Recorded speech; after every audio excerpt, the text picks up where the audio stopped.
Hello, everyone, and welcome to another day of fabulous Triton Super High Roller Series poker coming to you from Monte-Carlo. Ali Najad alongside Brian Rast and a room full of people, not unlike yours truly and you, Rasty, who have a bit higher net worth today than they did a handful of days ago. Crypto markets roaring, stock markets roaring, and perhaps that has something to do with some of the figures that we are putting up in these big events. What say you? One can only surmise that some of these fellows might be long some assets that are up, and that some of these numbers, which are quite high, are up as well. Yeah, listen, aren't they, Ollie? We're going to talk about high numbers in terms of the 150K, which took place after our main event. But for those that may have missed that 125K main event, yesterday we did crown a champ, and let's take a look back at who that champ was. With the exit of Makita Badzukowski in 10th place, 9 would remain. Jesse Lonis, a newer face on the Triton Super High Roller Series, here at his second ever festival. 1 title under his belt already in Monte-Carlo. Found ace-3. Unfortunately, he found it against ace-10. Could have hit an 8 or a 9 on that paired flop in order to chop a 3 for a clean winner, and instead it was an exit in 9th for Lonis. $445,000 richer for his efforts. 8 would then remain, and Bryn Kenny would jam $3.1 million. Unfortunately, he would run into 2 kings. Thomas Mulacher didn't have a whole lot, just $300,000 in chips, and then an awful, awful board. Ace 8-5, 3 diamonds, 1 pure out from Mulacher, and it did not make a cameo as the Austrian got showered. $538,000 went his way. Ivan Liao, Player of the Year award winner. Danny Tang, direct left of Mario Mosbach's pocket jacks open, would jam his final $3 million. Jonathan Jaffe, chip leader coming into this one, would flat. That would send Mosbach out of the way as the ICM forced the hooks to crumble. 9 high board was not Danny's. The turn hit him, but he still was on the hunt for the queen, which came up fruitless. Jaffe showering Tang in 7th. Danny taking down $743,000, and a missed opportunity for Mosbach, who ended up in the on-deck circle with 6 remaining. Bryn Kenny cut off open with the king, 7 of diamonds, smothering the suits. A gut shot for Mosbach. He would decide to bring it with a little stop and go after defending his big blind. The last 175 out there, he was hunting an 8 or a 6. 1.8 million in the middle, and it would work its way over to Kenny as Mosbach failed to improve. Got a lot of love, and the first of 6 7-figure payouts. Not a lot of love went Jaffe's way, though. Touched on the fact that he was the chip leader coming in, did well with the ace-king versus the ace-queen, but here he was with Jack-9 versus ace-king for Wei Liang Chan. And with second pair versus top pair, which turned into top 2, you saw Jaffe recognizing things didn't look good, and in the end, 5th was the best that he could do. 1.33 million. Ace-queen suited for Haralabos Vulgaris. Came out for the invitational and then found the ripcord in the face of the 3-bet from Chan's 2 10s. We would play for 11.25 million. Jack high board, 1 club, 6 outs. No help on the turn. And unfortunately for Bob, no help on the river either, as Chan would make a set, and Vulgaris would collect 1.66 million, very much outperforming. Yeah, something like 3 that. would remain. And it was the turn of Punat Punsri, who would spin the wheel with Queen 10 suited for his final 4.6. 2 overs, diamond draw. King high, still best, and it stayed that way on the turn, as Danny's rail tried to will in. Or Punsri's rail, rather, tried to will in the winner.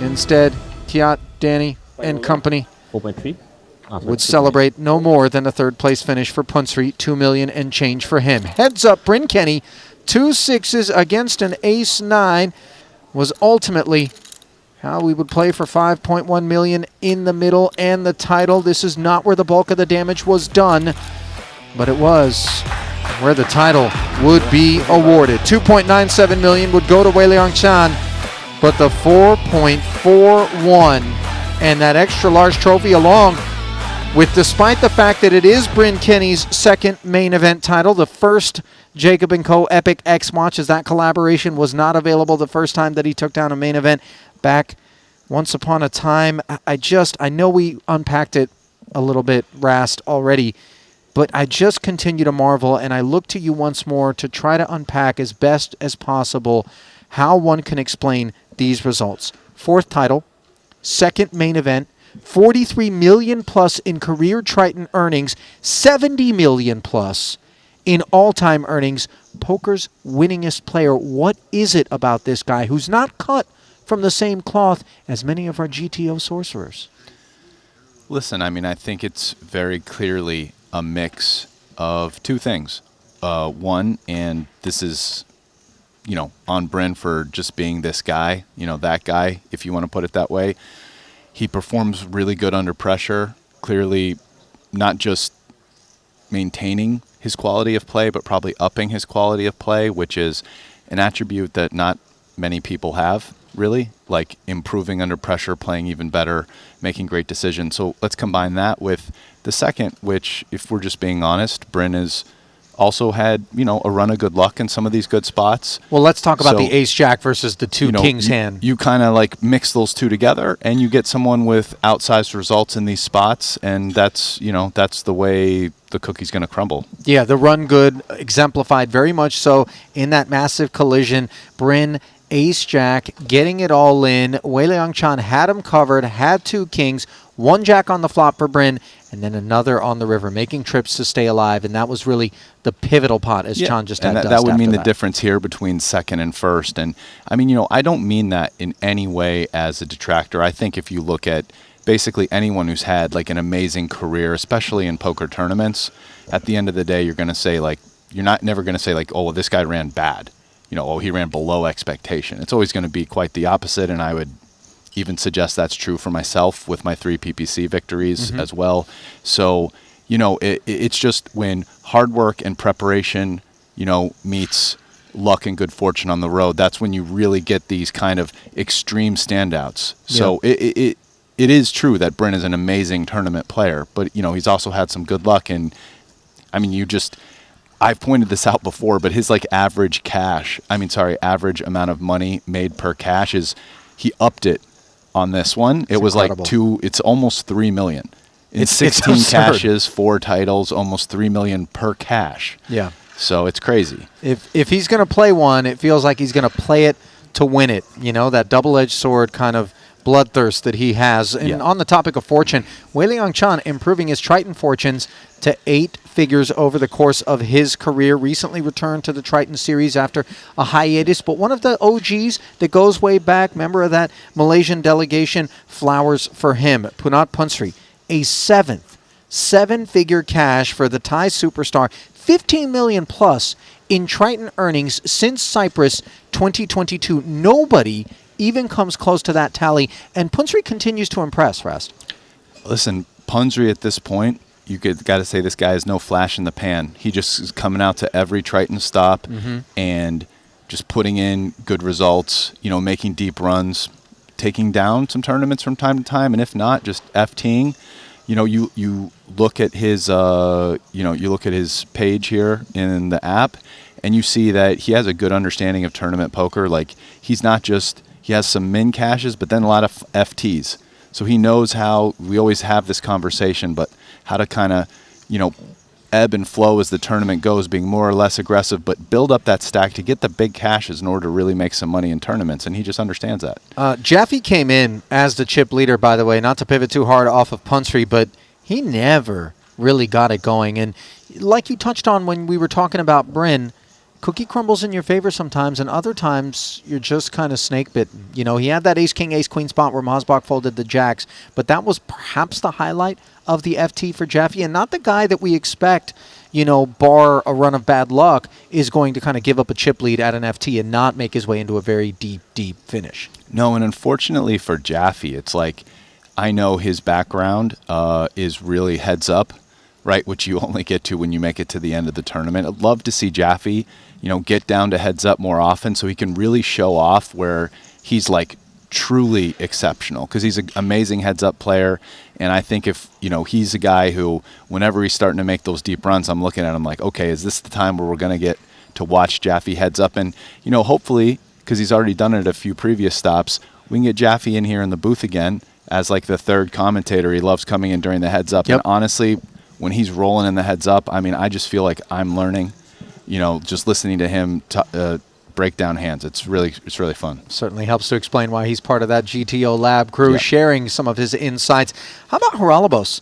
Rast, we've known this guy for a very long time. Obviously, poker not the primary source of income by any No. stretch of the imagination, but aptitude when it comes to these streets. He was short when the bubble burst and just lingered, hung around, ultimately finishing in fourth, very much outkicking his coverage, so to speak, in terms of the chips and what we would have expected. Certainly. Listen, Bob's a guy, one of the sharpest gamblers, right? He did have a little stretch like nearly 20 years ago where he played quite a lot of poker cash games, and for a couple years was, in my opinion, really, really good. Kind of one of the best, no-limit cash players like 18 years ago or something for a couple years, but then just got out of it, went back into basketball. And, listen, he's done really well in life.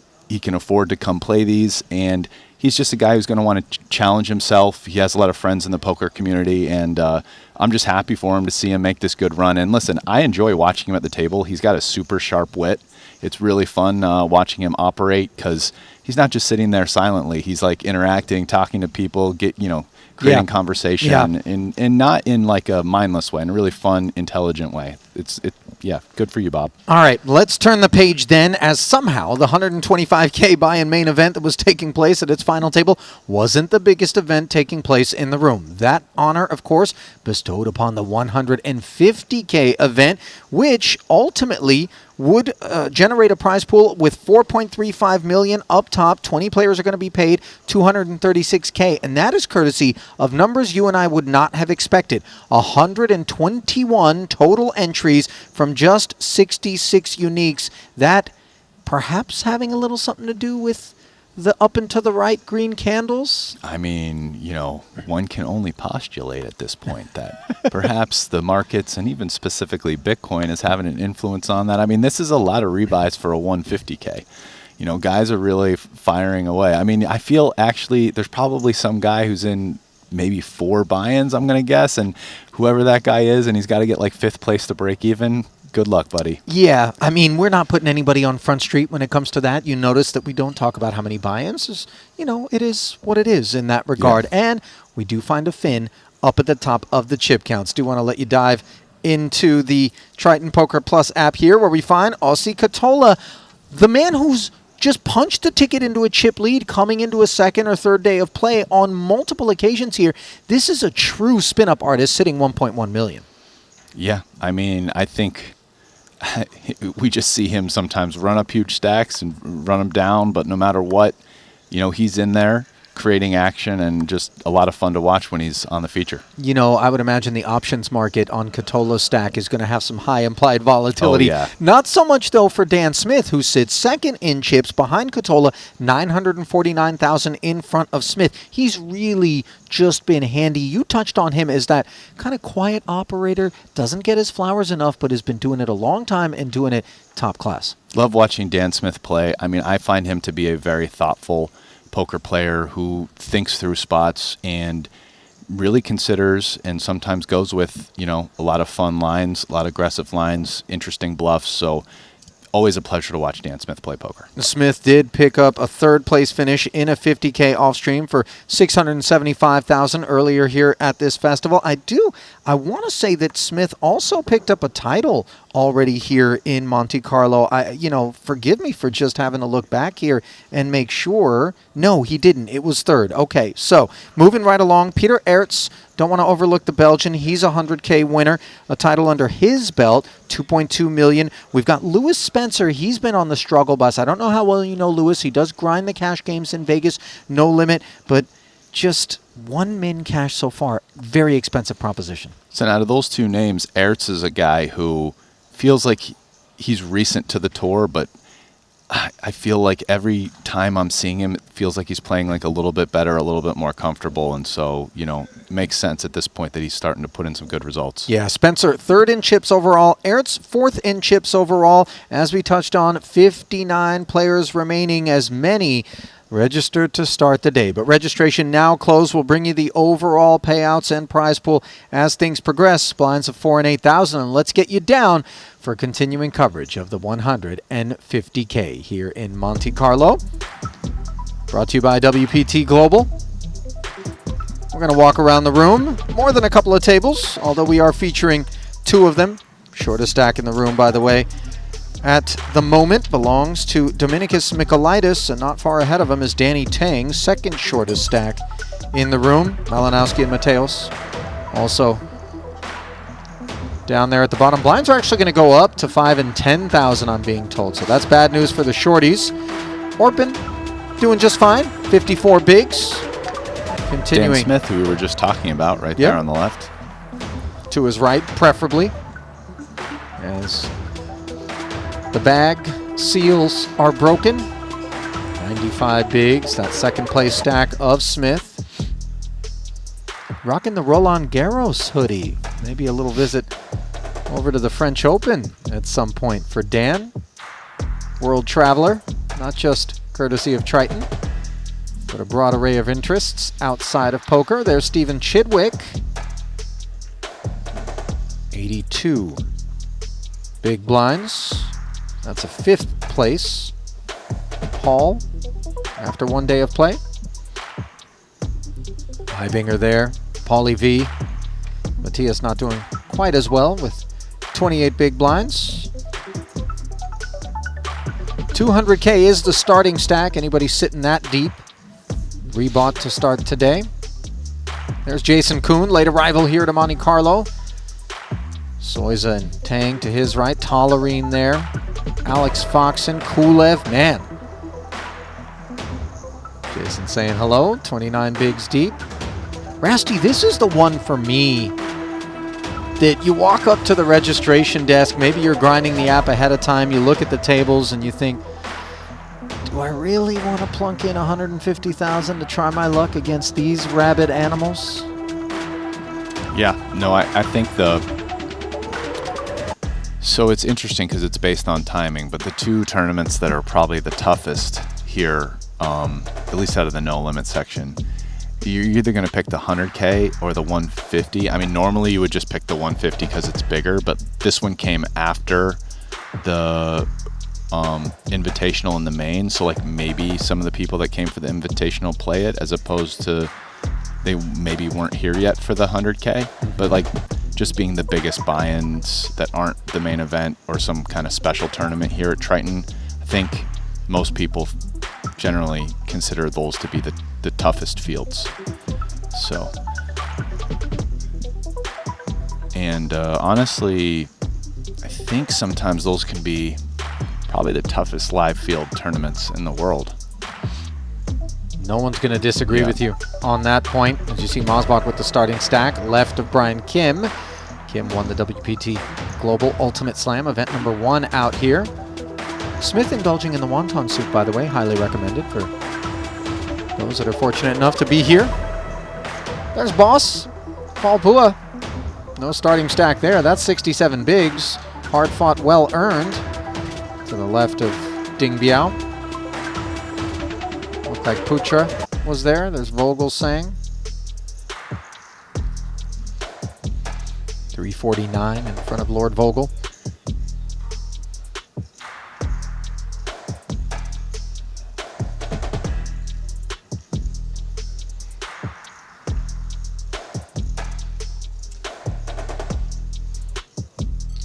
Wow, look at this table. Oh Fedor just parked his bones to the left of Chidwick. Tom Fuchs Juan to Pardo. the left of Fedor. Yeah. This Styles. is a tough. I think Eibinger was in the foreground before we zoomed past him. That's a tough table right there. Jesus. You know, every one of these events, people do like to anoint one table as the group of death. Would that be your pick as you kind of look through think it's a favorite in my book. That Pardo table there. No cakewalks here, of course. Yeah, I'm taking that table as the toughest, I think. I mean, out of the ones we've flown over so far, at least. Do have a couple of features still to choose from. Where high stakes dreams are dealt, yes, but also nightmares from time to time.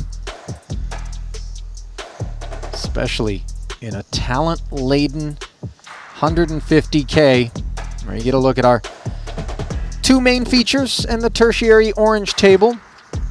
That orange table might produce some fun hands. I mean, we got Svarna on there, Jaffe, Sean Winter, sometimes does, you know, Adrian Mateos, Ian Malinowski, all guys who just very capable of playing some kind of crazy, insane pots. So, I mean, they're all short right now, so some of them will probably bust, but definitely, I think out of these tables, that one might be my pick for craziest pots. I mean, red table too. I mean, with Aussie Katola and some other guys on there. Probets, Aussie Katola in particular. Look at Seth Davies playing a little football. The two athletes, he and Kuhn. By the way, last year we put a water bottle through one of the screens here. That was a little 10 dimes on the ledger. Oopsie. Wasn't me. Not going to say who it was, but all I'm saying is careful with the football, boys. There's some expensive things to break around here. Seth's got some accuracy on him. Like, every one is right in Jason's chest. Well, I mean, he's... Oh! Danger. You jinxed that one. Although it was on Jason, it was still accurate. Yeah, that was the receiver's fault. I mean... Well, there's the $4.4 million man. Two-time Triton main event winner, Bryn Kenny. Taking his time before parking his bones between Shaman O'Dwyer and Dan DeVoris, Ike Haxton, Chris Brewer, Dominicus, Sam Mueller. No cakewalks anywhere you turn in this 150.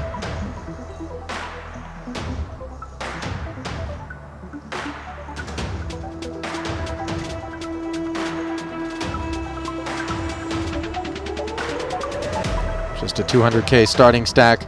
For Bryn, he was a little busy yesterday, Rast, you know, taking down that main. Yeah, he was. He's got a good excuse. I love the way this guy just never drops the mic, though. You know, and he's had some mic dropping performances and moments, but he just is like, no, what's that? There's a 150. Yeah, I could celebrate, or I could just max late reg. Let's go. Yeah, of course. I mean, listen, he's a father now. He's a little older. It's not like he's 25, you know, 28. Yeah, so but he celebrates he's after the turn. You know, in a couple days when he's done. He's not going to play the PLOs probably, right? So this is the last one. Could be. What if he just decided to parlay? He's like, you know what? I hear this 4 cards all right. Just comes and takes a stab. It's happened before, Rast. Yeah, of course. My favorite is stories about people inadvertently registering the wrong event at the World Series of Poker and then winning the bracelet, and in the winner's interview they're like, yeah, I'd never played deuce to 7. The other one I bought is and I just, it's all right, because I make a lot of bad hands. Yeah. So it would just like run out of bounds. Deuce to 7 single draw is a game where that's happened, I think, more than most. That one could walk. I don't know how many guys who've never played PLO before are going to join a PLO tournament today. That's any tough and win, but deuce to 7 single draw, you just might be able to. Enough that the last time I was there for maybe the I mean, this is Just make it like a variable. this is a really tough table. I mean, Also, honestly, Mix up last time, the. last time I was Oh, the last time you were there. Okay. I mean, they could make it even longer. over 1% of my life. Ace 9, the short stack. Dominicus deems it adequate from the cutoff. In it goes. To this. this here is our feature blue table is a really tough table too. I'm probably still taking the other table as tougher, but this table is no joke. Wasn't accidentally that the producers chose it. So what do you want them to make? Definitely under 150. So like, you know, like right now, like the 3.0 goes like this, Yes. and then you have the corner. Instead, like, imagine. Sun's out, guns out, by the way, for Mikolaitis, who didn't get any action. So nice start to his day. Not a great one for Hrabec, though, as we flip over to early violence. This one coming courtesy of the button open. Oh, wow, what a And then- setup spot this yeah, is. big blind, 2 queens. Hrabec does find his way in there. 200 versus 190. The good news is he covers by 10K. The bad news is he's destroyed by the 2 queens. But just look at how much equity ace queen of spades has, even against queens. Yeah, suited. Overcard. Just over a 2-to-1 dog. And to the flop we go. I see Oh. spades, 2 of them to be exact. Now an ace. Or a spade. Nick's got to sweat this one now. Would shower Nicky P. Board pairing 6 on the turn. Nick knows better than to do any premature celebrating. Hazards. But he's clear of the bunker. As Hrabec is going to be left on stone fumes. Yeah, they're both starting stacks, so he probably has 10K left over for the ante, right? Yeah, because Nick was only playing 190 that hand due to him having the ante. Can I get another table? First name Lady Gaga. Yo, man. Grand is your favorite hand.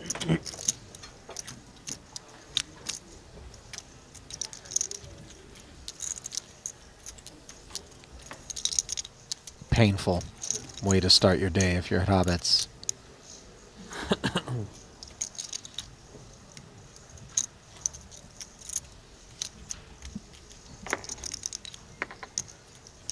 Boy, this is like a funeral right Your now. mama going to Bahama Yeah. too? My mom, yeah, she's coming. You going Bahama? Last year, right? Yes. I saw her last year. Yeah, I don't know how long she's going to go, but she'll be there for a little. It's really nice. Pocket nines now. It was her birthday, Nikita. like a week ago. Raise 20,000. Fold. Min raise. Fold.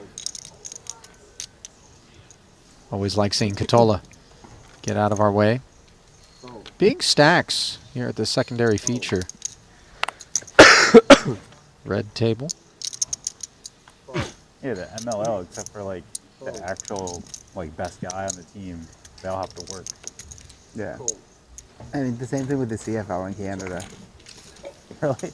I mean, like the top guys in the CFL, like the best quarterbacks actually make like 500K or something. They actually make Maharunoida. zero money. Queen 7 suited, defends the big, comes up empty, but 2 overcards, including the ace out there. Let's see if Bads will look to tell stories.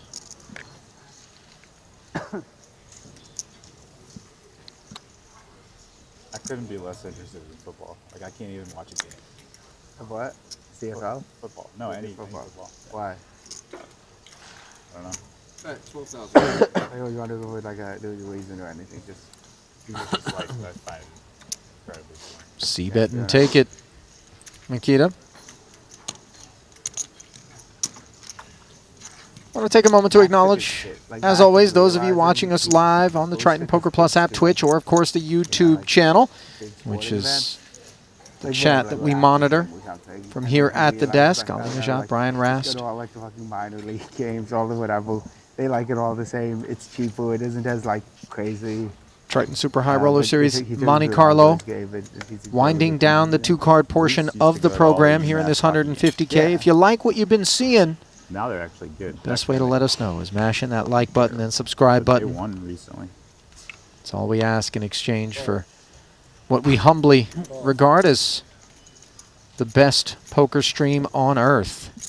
And it's got not all that much to do with us here at the desk, but rather these gladiators in the Coliseum that we're lucky enough to have pay us visits with such high frequency and then bring us high-level play to boot. Yeah, like my. Well, Hrabec is very much in the on-deck circle to get the boot, but 6-4 suited isn't going to be the one that he tries his luck with. Pocket nines for Ren. Yeah, a friend of mine from high school started working the Raptors analytics department. Min plus a And then tickle. he was like an assistant on the Raptors bench, where he was like a liaison between like the analytics and the like coaching staff. And then he got the head coaching job of the G League team.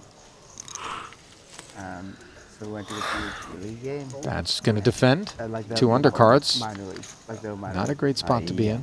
Yeah, never fold You bigger know, for blind. like 40 bucks, 40 bucks. Ren we got, like, the best seats suggesting right Vads is behind the bench, 'cause we exceedingly wanted, you know, sticky, and this is an adhesive board, unfortunately, for Bads.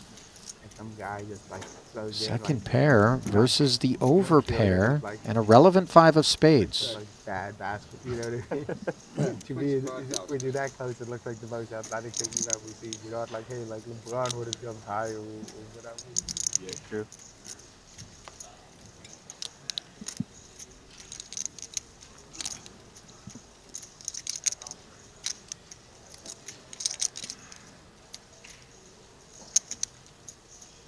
Seconds.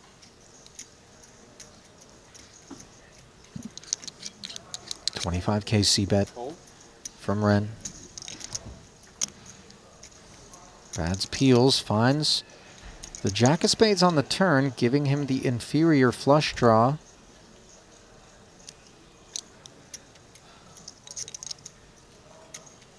Check. Check.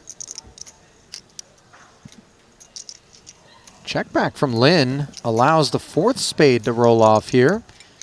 109 in the middle. Unclear how Bads feels about it as played. Yeah, I wonder if he's going to find a block.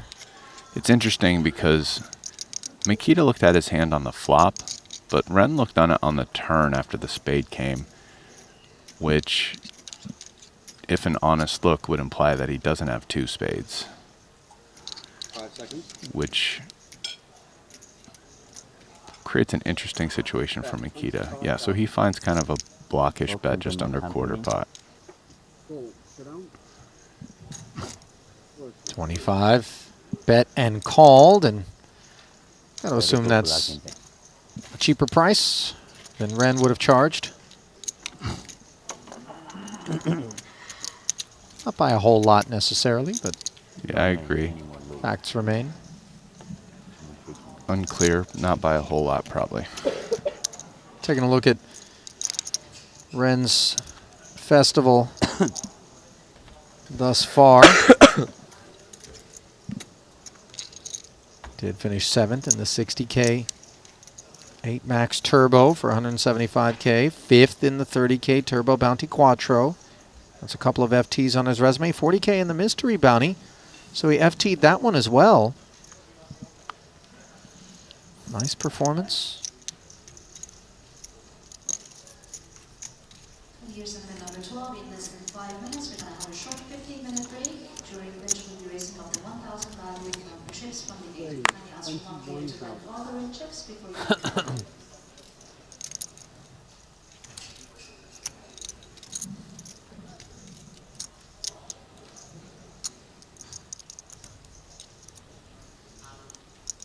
$21,000 out of Eretz with the fours. Play roll in. Fold. Fold. Fold. Hobbits does call off with King 3 offsuit. Unclear why it is that this is the one he's chosen in the face of an opener. 5 seconds. Fold. Yeah, I mean, he's running out of hands. It is curious to me as well. He would have had 2 more hands before he had to take the blinds. And is this good enough then? I mean, I mean, Roman certainly thinks it is. I probably would have passed it versus the open, but I guess things could be worse in terms of the math, given that both Greenwood and Bads come along from the blinds, not giving. sure that makes it better. Well, in terms of the math for a quadruple up, the reason why is because his specific hand Yeah. plays really bad Yeah. in a 4-way pot. So while the numbers improve, the King High does not. Set of threes for Bads. Who's got a stranglehold on this one.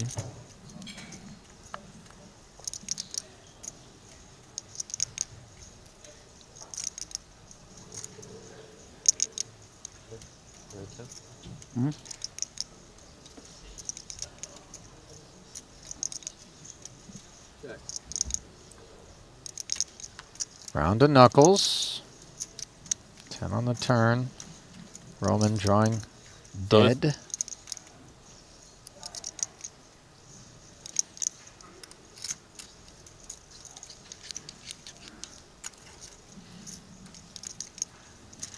Makita has a decision here about whether to lead or check raise, but remember, there's like a side pot, middle pot. 22,000. Roman can't bet, so lead makes a lot of sense here. And he bet 2/3 of what's in the side waiting pot. for black tea, and also I need forks.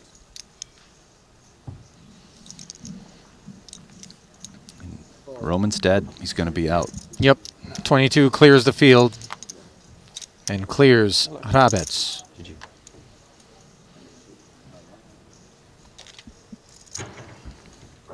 And 100. Alright.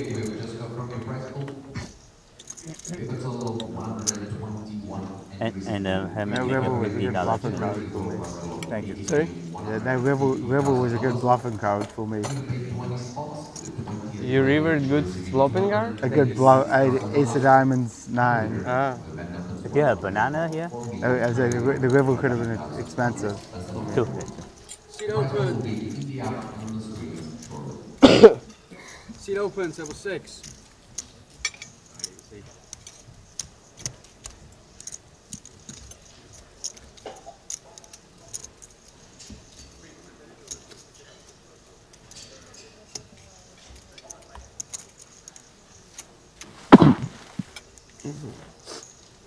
So we're going to fight on absent Roman here.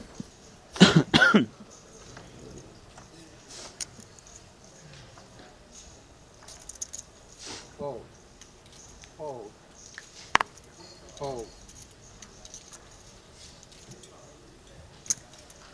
Raise to 20,000. Fold. Pocket queens for Noida. Min raise.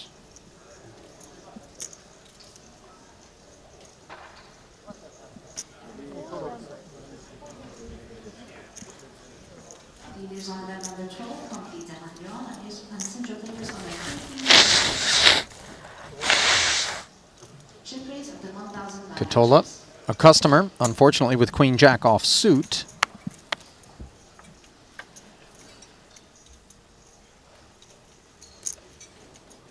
Ace, Queen, 5. Case, Queen of Spades shows up. Set for Noida. Rough spot for Aussie.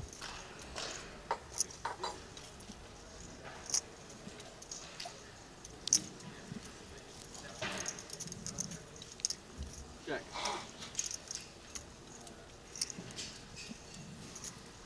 Yeah, Aussie, Katola. 10,000. Wow, this is quite a small bet. I mean, he's definitely going to call this, but he might be able to get away on the turn.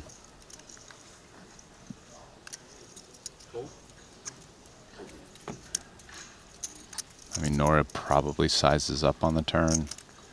Yeah, and that's not a good looking card if you have Queen Jack anyways. So, double flush draw here.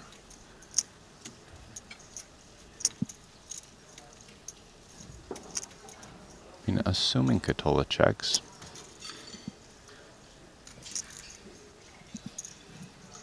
Does pick up the Broadway draw. Check. Does not pick up any unreasonable courage. Checking over. Bet 35. Maher. That's 35.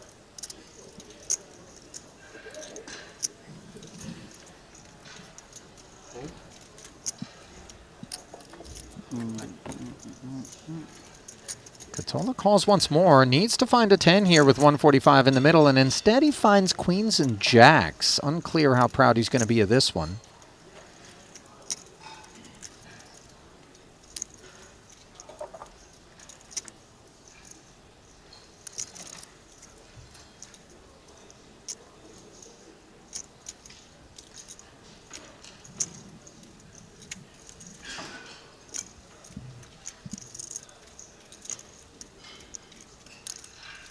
Action paused on Aussie. 5 seconds. Bet of 150,000. Call. Shut down. Super. Queen jack. Queen.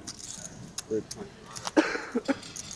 Maher jamming. Gets paid. Give us a second. We are efforting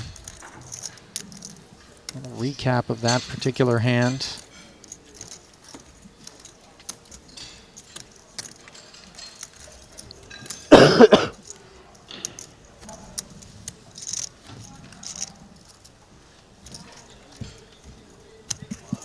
Was 35K out of Noida on the turn that Aussie called Rasty. I know you were inquiring about that sizing to be specific, and it was Aussie who led out, covering Maher, who did snap call.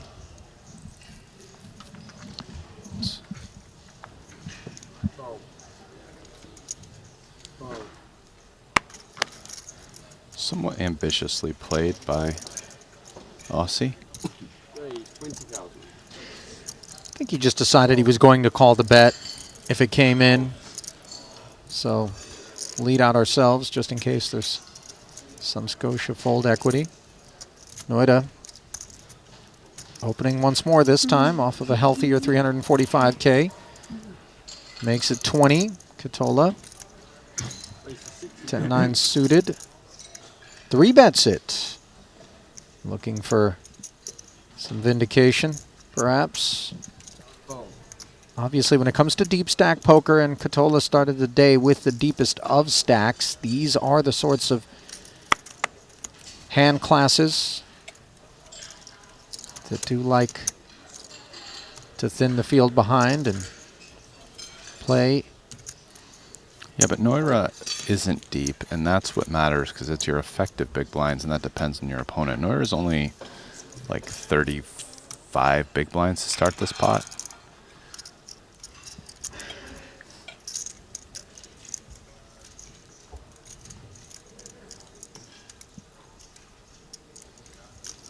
Queen 4-4 board, as Maher did call the 3-bet.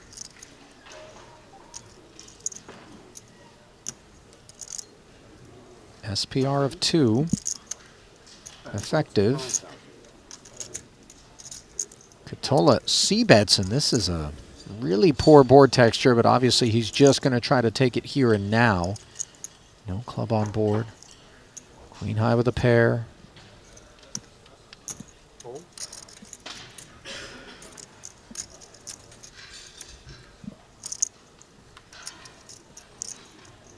Now the ace rolls off on the turn. Might it be the card that Katola tries to represent as Noida hunted some backdoor equity? Instead just found aces up. Kicker doesn't play. Katola does not try to rep it. Deciding any man willing to peel that particular board is probably intact on the turn. Yeah, he has no equity. Really bluffing here as well. Whenever he gets called on the turn, he's mostly drawing dead. 5 seconds.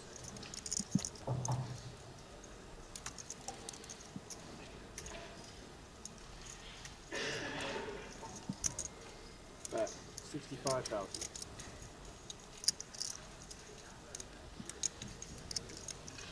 65K. Activation out of Maher. Take it, sir. Yeah,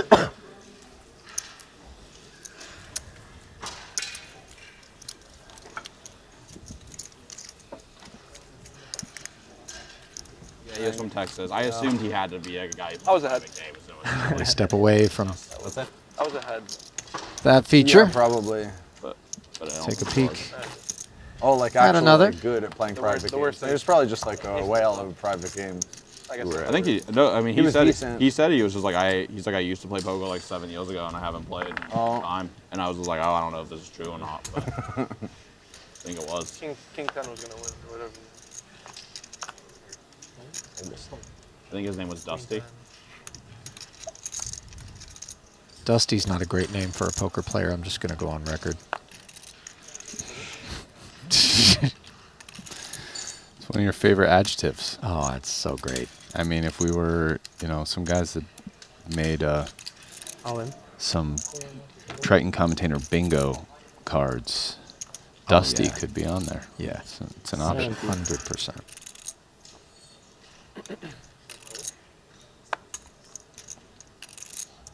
Jam for Michaelitis with this final 74,000, and Ike doesn't wake up with enough. I mean, to be fair, once you go Slippery slope, once you go I'm all telling in, you. there's not that much that I can do. I doubt if he got dealt good calls or not. Just call with the bad ones. That's true. You could just tell the guy you're over it. Ah, so you actually can't be losing that much. Send a message. Yeah.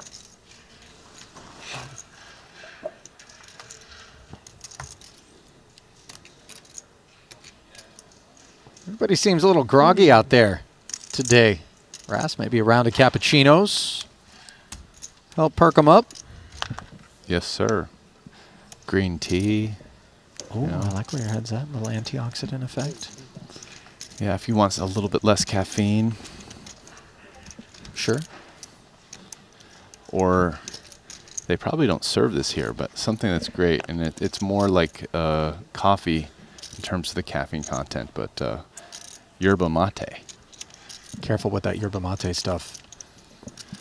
Anyway, it looks like we have a mystery hand. Rast's favorite. Brought to you by WPT Global. We do play the mystery hand.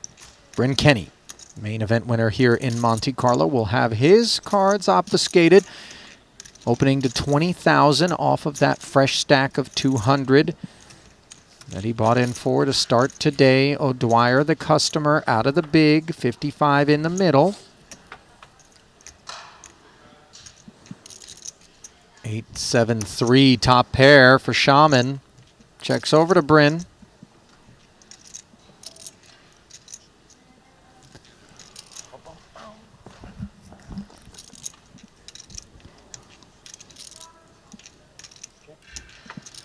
All right, versus check back. You got to feel pretty good about Jack 8. Tend to agree. Think Bryn can have aces. He can have some 8x, although if he has 8x, he probably is betting the kickers better than Jack 8. Check back like 8-6 suited or 8-9. Could have ace 3 suited, but not a diamonds. So aren't too many hands Steve is losing to at this point. 27K lead. Seems quite sensible.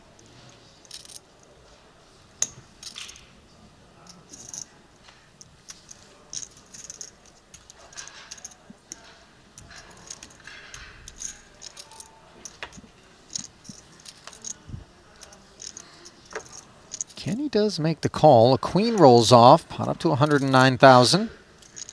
Not a lot of data points with which to try to unpack what Kenny's got for the time being, Rast. Maybe a couple of overcards, some ace high type stuff. Definitely. I mean, I guess what happens on the river should help be a little bit more instructive in narrowing his range.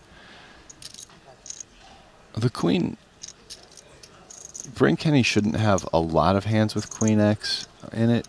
Maybe ace queen, potentially some diamond flush draws that check back flop, like queen 9 of diamonds, queen 10 of diamonds, something like that.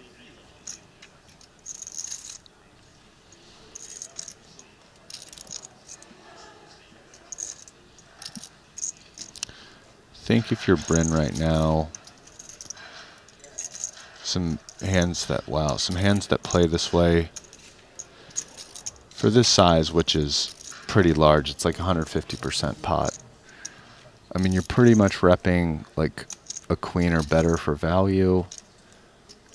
And I think your bluffs are going to be hands like Jack 9, Jack 10, maybe 6-5 suited.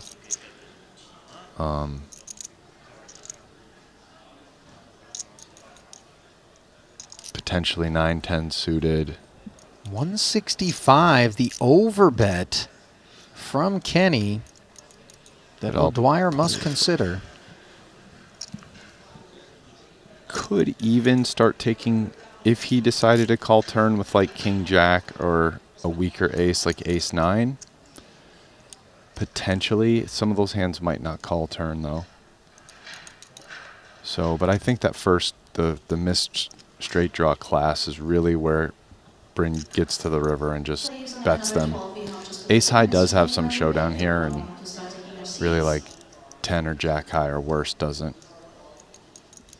So, you know, value again, aces if you hit the 3 or hit the queen.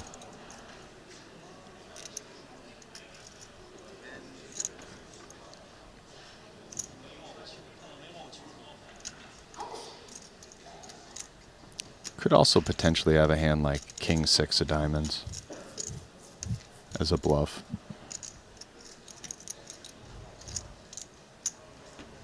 Oh, the call comes in from O'Dwyer, and what is shown? Ace Queen. Kenny with the genuine article there. Credit to O'Dwyer for not finding a barrel.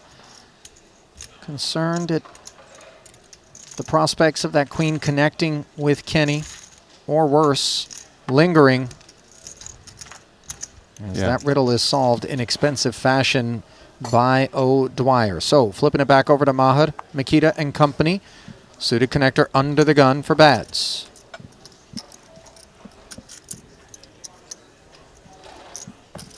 Once again, we're all the players on number 12. Kindly take your seat. You have less than a minute to the restart of your tournament. Dealers, if you have 2 or more players at your table, please begin your shuffle.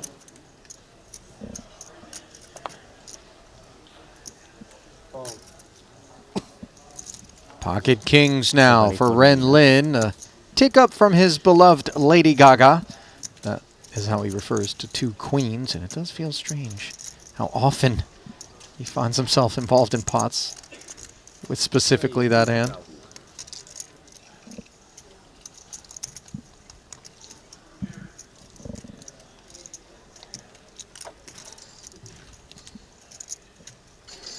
Makes it 20. Petrangelo with clear issues. 2 jacks, 3 betting to 66,000. Now Maher has ace king suited. Both of these guys are covered by Ren, who is poised, Rasty, to potentially claim 2 pelts here. Way in front. I wonder whether or not Nick will end up getting away from this, assuming it goes like 4-bet, then 5-bet jam. It is dealer versus blinds, which is one reason he might not, but it's going to be a pretty tough spot for Nick when it gets back to him. 4-bet to 130. Dreamy developments behind Ren's open. 320 behind, right? 450 in start. 430. 460. 5 seconds.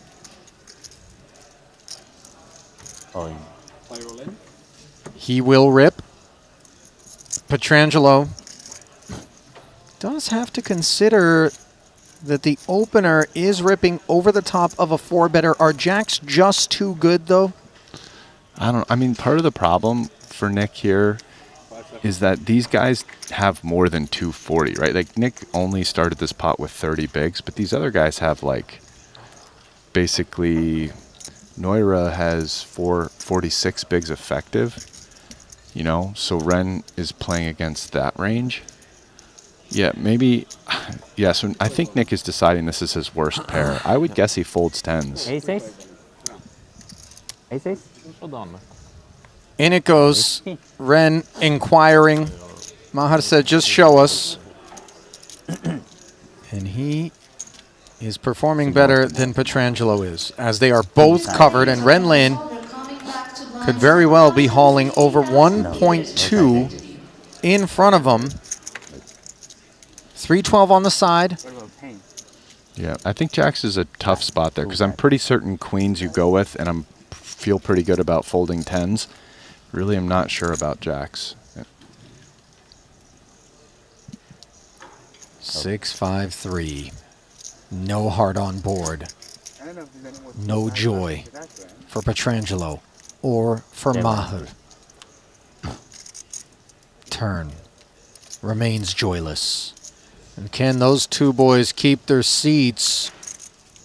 It's going to take a jack or an ace for at least one of them to do just that. And instead, it's a 4. And a couple of fallen soldiers there, the product of a cold deck. And Ren Lin won't be complaining about it. No, I mean, just mashing. Look at all those chips. It's more than a double up worth.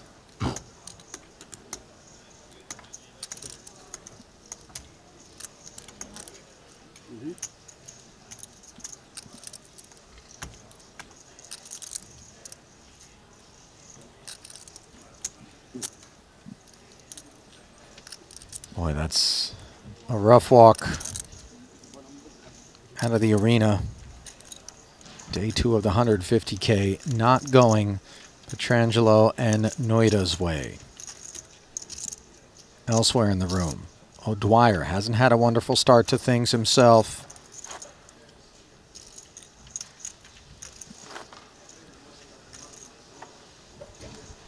No, run one chip lead. Oh, you got kings against ace king against jacks. That'll do it. Well, word comes down quick around these parts, Rasty. Nick and Maho.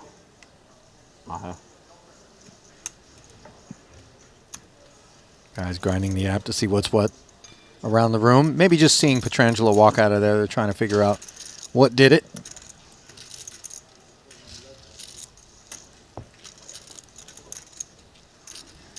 Pocket 4s now for Chris Brewer.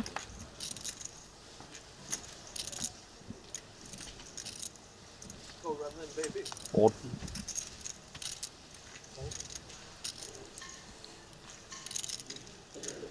Now Ren's gonna hold the heads up for sure. Does lay it down. Haxton, ace-3 suited. Hold to 5 up there. He plays. Among the bigger stacks in the room. Of course, largest stack now belongs to Ren Lin. 1.5 million in total. 32. Haxton, 8th in chips overall, announces 32,000. 3.2x. Ren Lin, wow. 1.5 million. Touchdown, Tom Brady. Touchdown. Everybody here is just noticing the pot we just watched. Yep. I can save my first bullet.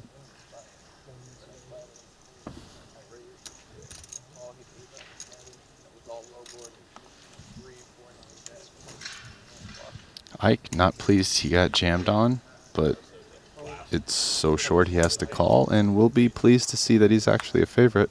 Neil Dwyer's final 73,000, hitched to King 10 suited. 171 in the middle.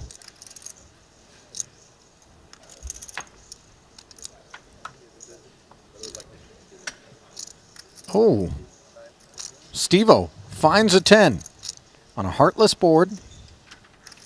Although it's a deck that's showing some heart here. Perhaps trying to keep Steve in his seat, but added outs for Haxton as a 3 rolls off. 5 out are faded. Yeah, that's what I thought.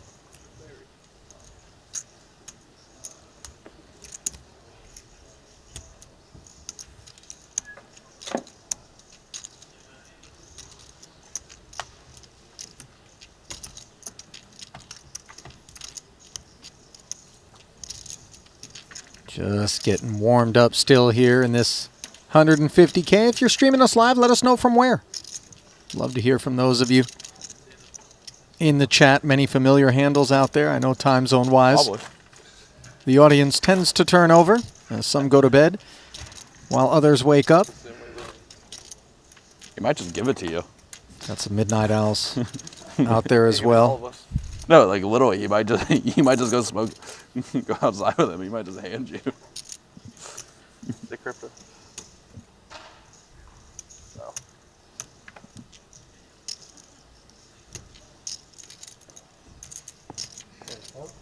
He's your new bestie.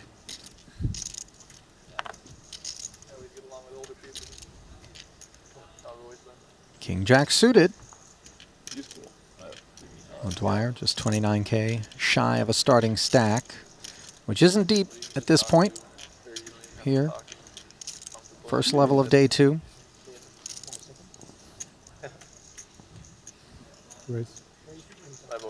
He'll take it up.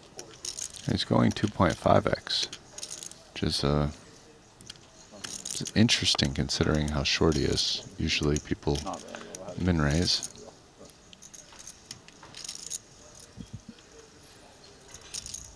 King 10 in the small, being considered by Sam Miller, who's sitting just 80K. Not enough. Nicolaitis light as well. 79K and 6-3 off ain't the one.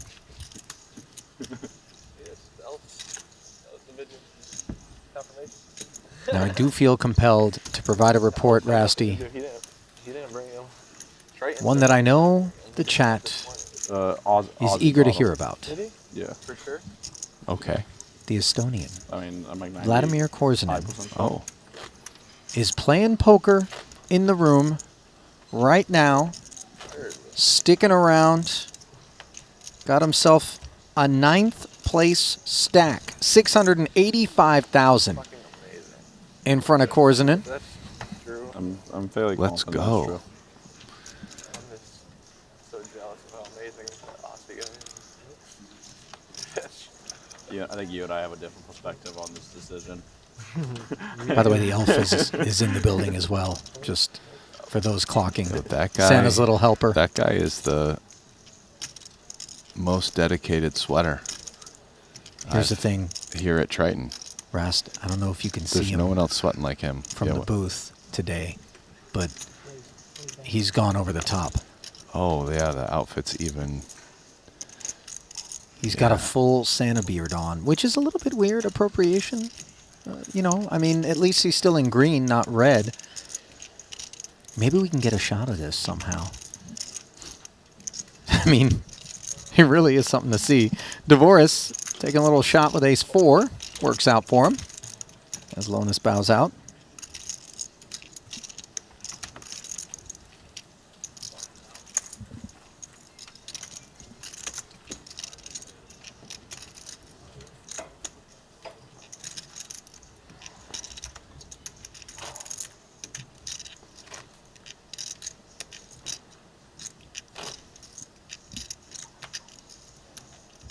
Boy, this is a tension-filled environment right now. I know there's still a little bit of chattiness, but one cannot really overstate, as you alluded to, Ras, the pressure that you're feeling if you're one of these multi-bullet patrons in this 150K, 450, 600,000 maybe deep into this one.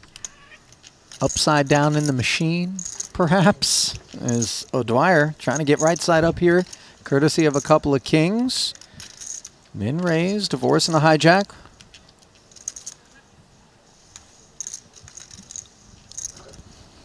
And Dwyer with more chips now down to the min raise sizing.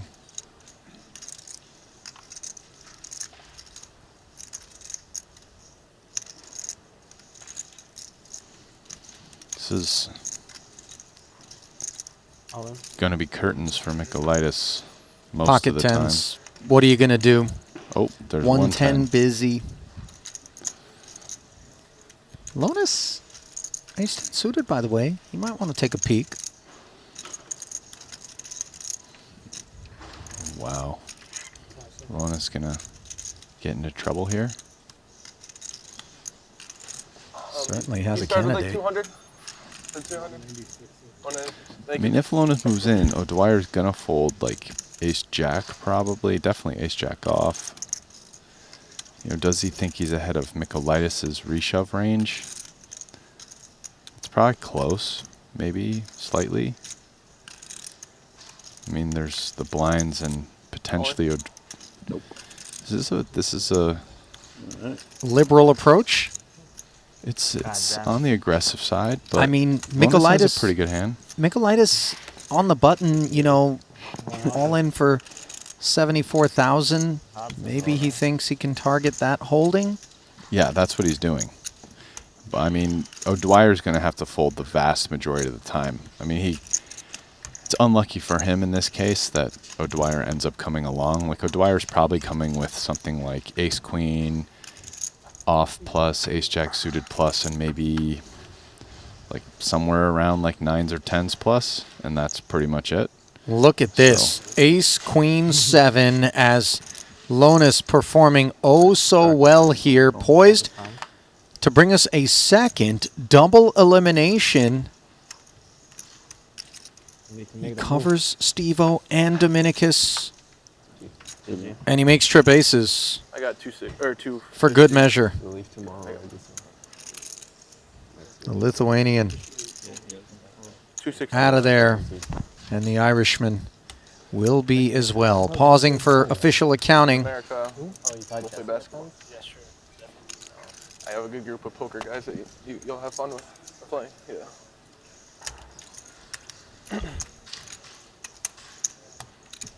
I think you should go learn PLO quick and play the PLO.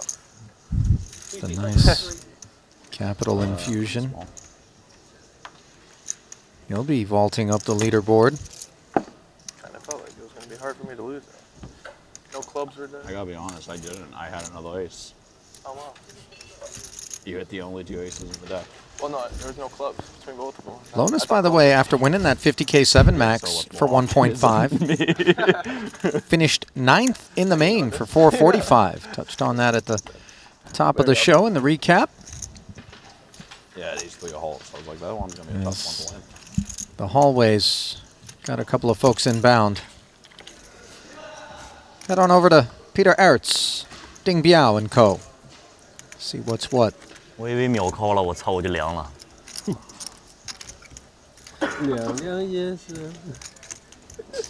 Ren Lin's got his appetite. Kiatli's got a seat to his left. Ponikov's, by the way, 2 over. Alex has done really well on the festival.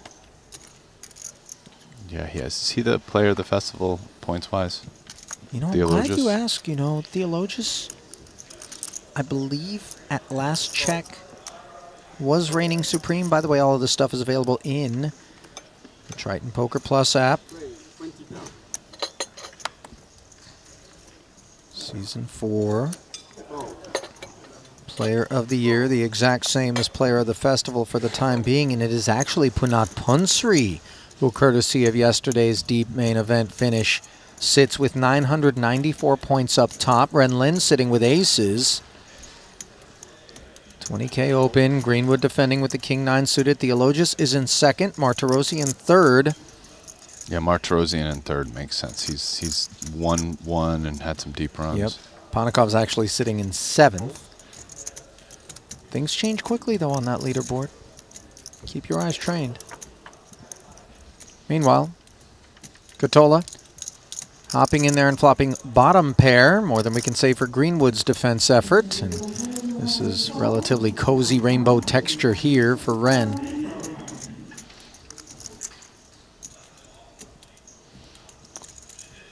Oh, is Greenwood going to lead?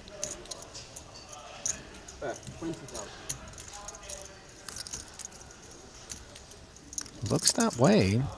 On the strength of the 10 of diamonds interaction. Surprised by the choice? A little bit, yeah.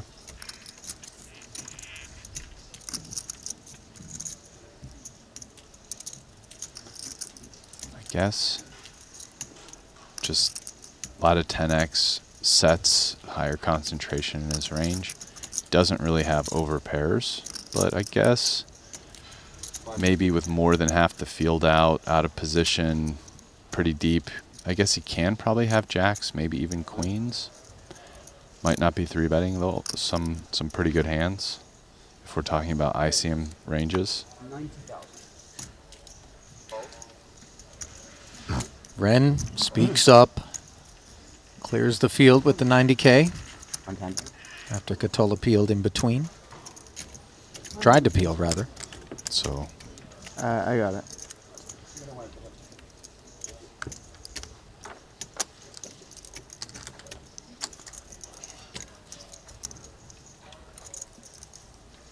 blinds have ticked up to 6 and 12,000. Bad news for the short stacks, of which there are more than a few. Obviously, those that max late reg started with 200,000, which was only 20 bigs coming in.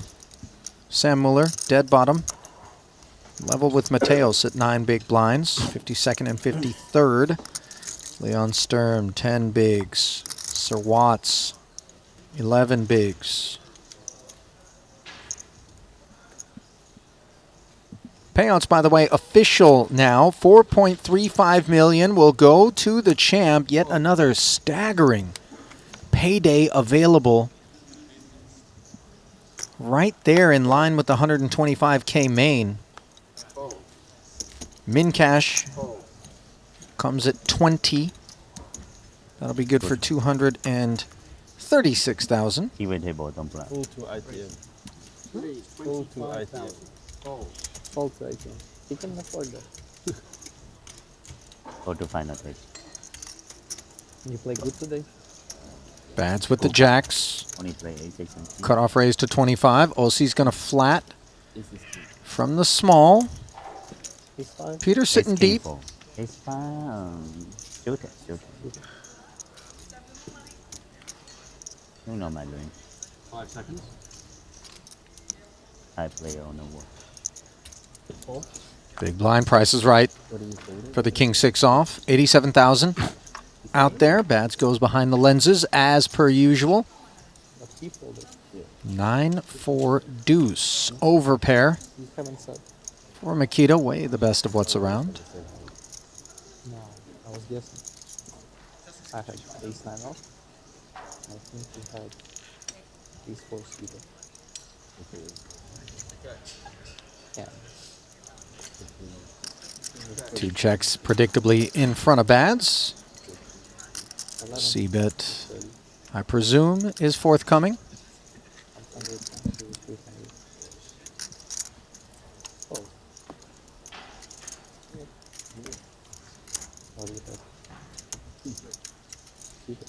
Taking his time with it, though.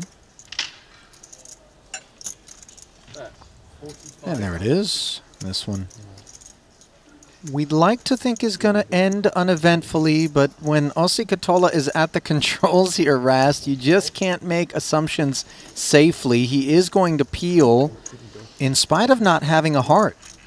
Yeah, I mean, Makita playing this pot relatively normally, I would say. Jacks being a hand that likes larger bet sizings, and half pots a larger size here, 3 ways. Aussie, though, this is just a very non-standard float. I think it's too wide, 3 ways. I mean, he even had a player behind him in the big blind to worry about after calling, who isn't folding all the time.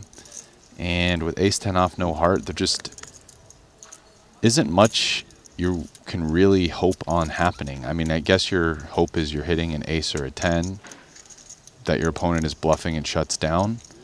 You know, even without having a heart as well, the ace or 10 of hearts are pretty corrupted in terms of outs. So the board pairing 4 comes off now. Let's see. Checks once more. Ace-10 could be behind the open raiser, ace-jack, ace-queen, or ace-king as well, and pots that just get checked down. So, not a big fan of the peel from an EV perspective, but Aussie's a fun man to watch play poker who can always play interesting pots. Well, listen, he didn't land on the chip lead coming into today because he was shy about splashing around and taking unconventional lines. This much we know. Well, now this is when you start, you know, you've got here with ace high. The 4 pairing the board's a pretty good card for you. Your opponent probably doesn't have ace-jack, ace-queen, ace-king anymore, so it's kind of like probably a 9 or better or a draw. And wow, he's just rips it in on Makita. Check, jams, and Makita side calls, and I don't think ace-10 was in the range of holdings he expected to be turned over. Now, Katola not drawing dead. He could ruin Bads with an ace here. That would be very dirty. That would be dirty. 6 is safe. And when pots like that happen around me, if I'm at a table, Rast, and I've been struggling, chiseling, grinding against these killers. Oh, I know that's I'm looking over and I'm like, okay, that must be nice. I got lumps of coal in my stocking, and here you are with a fresh double. Yeah, I've been in the booth long enough to know that's got Ali steaming right there. Oh, man. Mueller, ace, king against ace, 10 of hearts, and that's a steamy little turn as he had plenty to fade.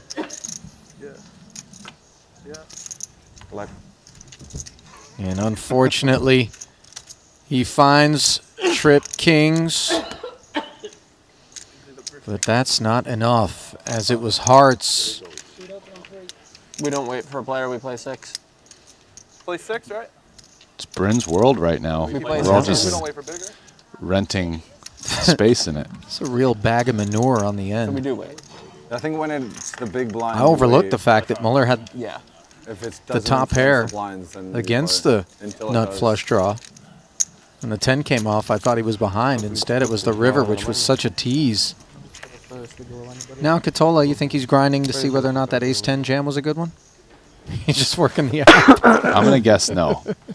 I'm going to guess he's not looking it up or like texting a friend. I like your side. Yeah. Rast, I really do.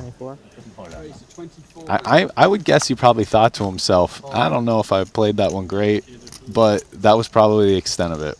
He's like, we're moving on.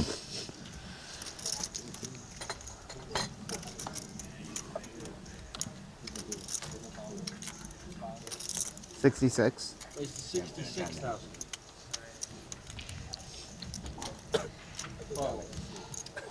Greenwood picking a fight here out of the cutoff.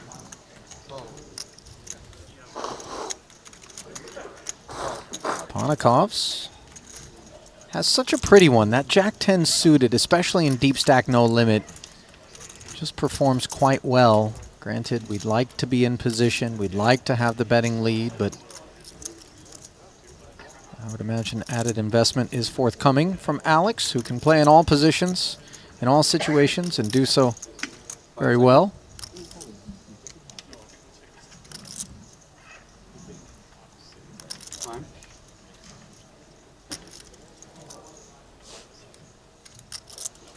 He's choosing to 3-bet with this, which kind of makes sense. You got the king blocker. It's a little on the dustier side. You get some hands like king 10 and king jack off to fold most of the time. Actually, probably they're never flatting. They might 4-bet you, but mostly fold. But Jack 10 suited. 130. Yeah, Jack 10 suited's not folding. And Ponikov's goes aggro with it. Boy, this is gloves off, bare knuckle. You see Greenwood furrowing his brow. I'm not so sure he expected this out of that stack depth.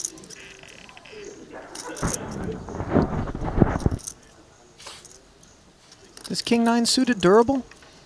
I mean, let's see what Greenwood does. I think most people would pitch it, but he is getting a good price. And he seems quite suspicious. He hasn't pitched it yet. You know, Alex keeps chips in motion, Rast. He's got an appetite for a little wily coyote. Greenwood's considering something heroic here. Yeah, it does feel like the cape is potentially going to be donned. What is it about King? Is it the King 9 of clubs? Is it Ponikov's? Is the customer? What's got him? I think it's just turning these gears. Little of both. He's suspicious about the size being able to be raise fold. Oh, he's gonna flat this. This pot just got wild and irresponsible here. I'm here for it. Let's go. I live for it. Somewhere Tan Xuan is smiling. We got a 4-bet pot between Jack 10 and King 9, albeit they're suited. But Shu Liang is smiling somewhere, but he's wondering why are they so nutted. Oh, Meanwhile, we've got zest on the board. King 3 deuce. Diamond draw acquired for the man with the betting lead that he purchased via 4-bets pre. Greenwood, though, top pair on a clubless texture. Just 270 back, sub 1 SPR effective from this point forward. 5 seconds. I mean, given that the SPR is basically one a hair under, this is probably going to be all in by the turn.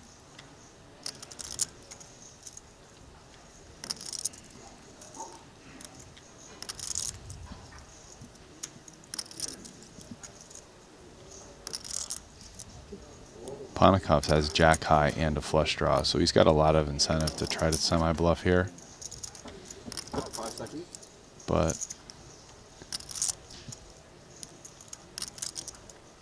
Check.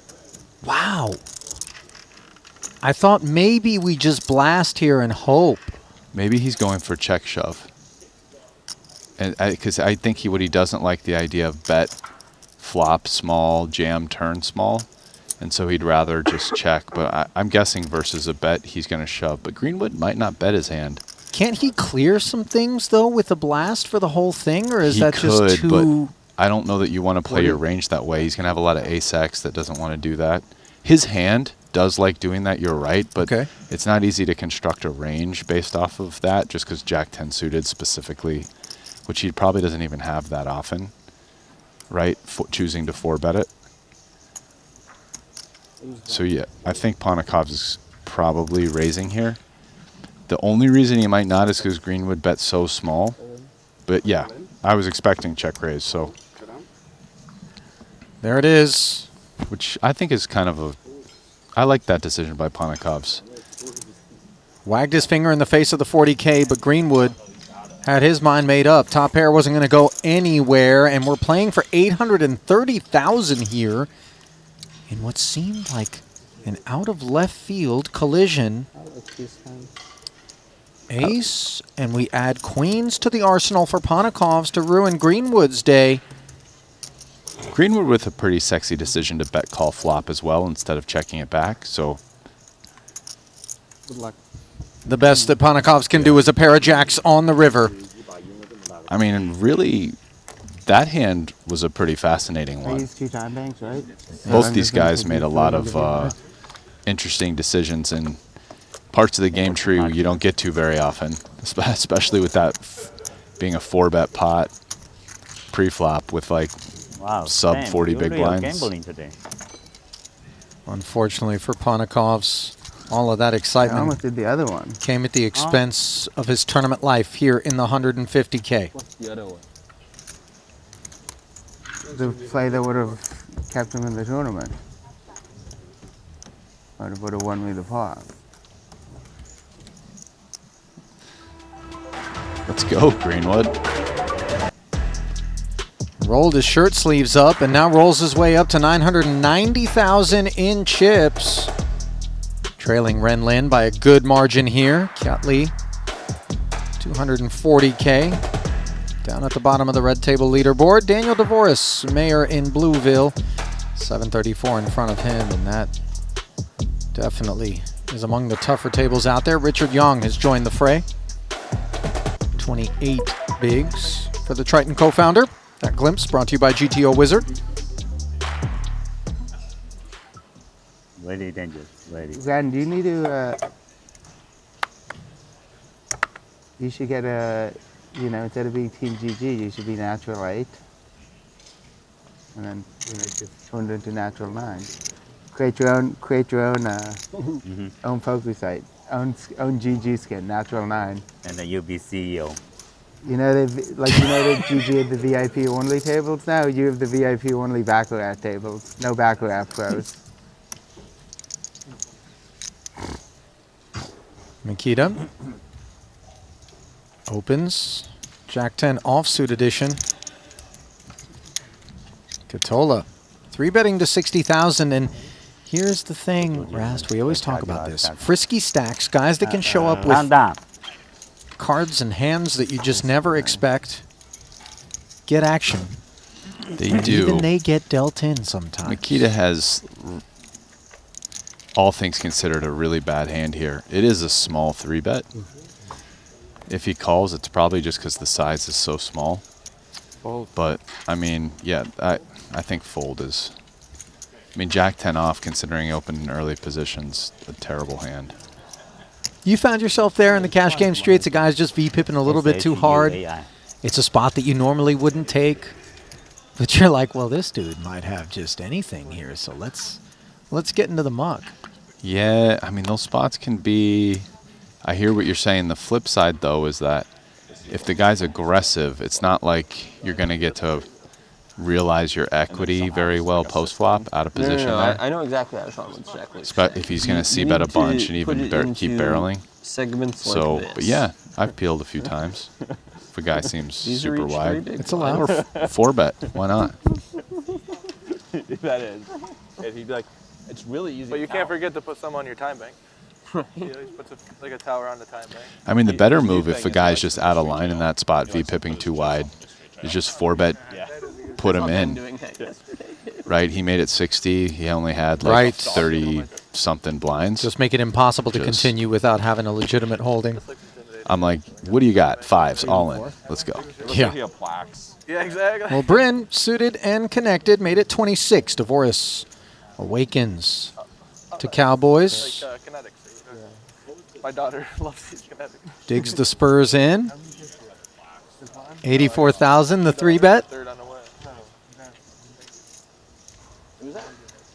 3-year-old, 1-year-old, and then one will be born in January. All girls.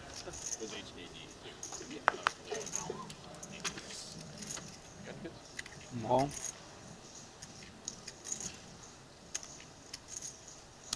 The best was the big. Call announced. Yeah. Yeah, Bryn's got a fun hand to defend versus 3-bet here. Little suited connector. Not so fun a flop, though. Jack 3 deuce rainbow. 1 spade. DeVoris is probably going to c-bet this. My guess is you can mix in some check with kings on the flop. Aces is definitely mixes. There's no overcards. Think probably a c-betting being the more normal way to play it. But you can really get most of the chips in with that SPR with a 2-street betting strategy. And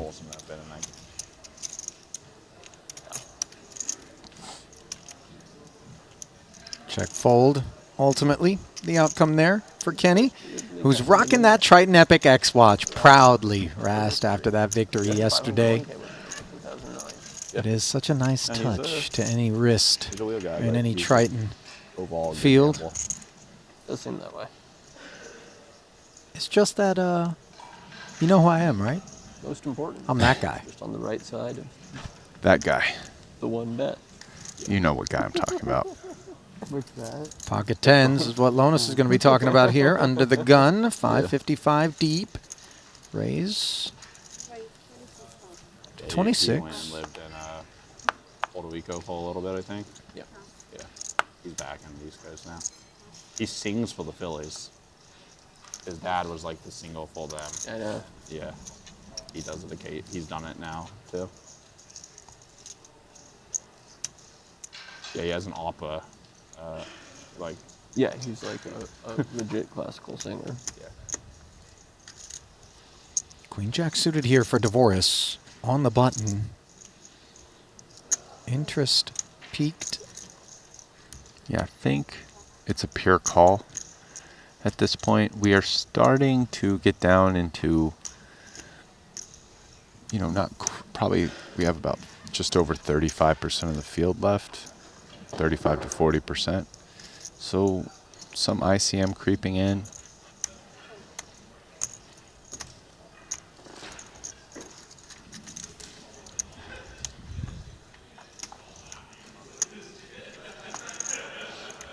Three players to the Queen-Queen-9 board as Greenwood hopped on and makes trips here with a better kicker than DeVoris.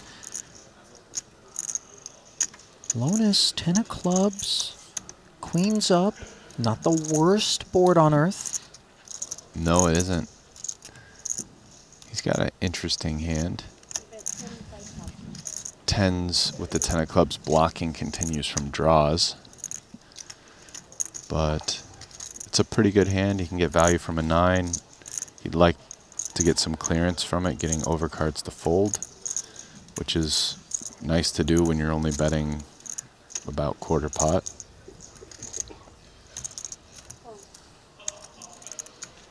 After bet call, let's see how Greenwood decides to play it out of the big blind. This is, I mean, he can't really have ace-queen because he's probably playing ace-queen aggressively pre-flop. So, I mean, he can have queen-9, probably plays 9s aggressively pre-flop. So this is sort of the second best hand he can have here.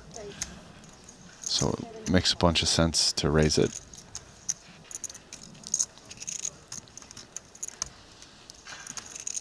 $70,000. At this point, the odds, given that Lonis bet and was called by Dvoris, and now Greenwood didn't just raise Lonis, but raised 2 players. So the odds from Jesse's perspective of someone having a queen go up quite a lot. Was curious whether Jesse, also the 10 of clubs blocks combo draws. So curious whether he folds or calls there. He's going to peel 1.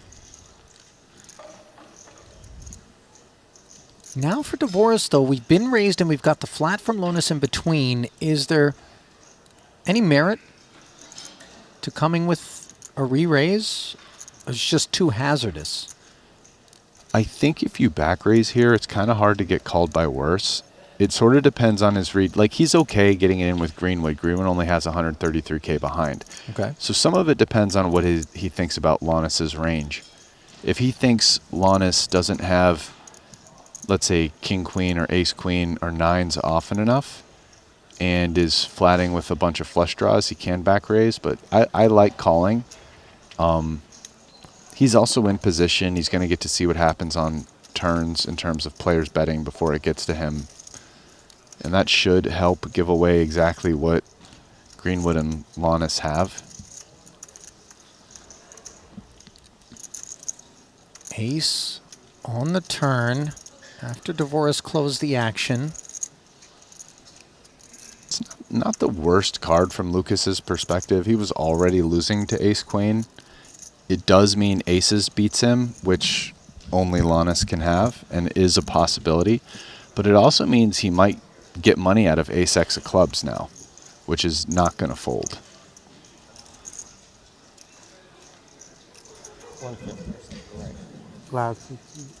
Jam for 133. Quick clearance from the 2 10s. And Dvoris, a patron.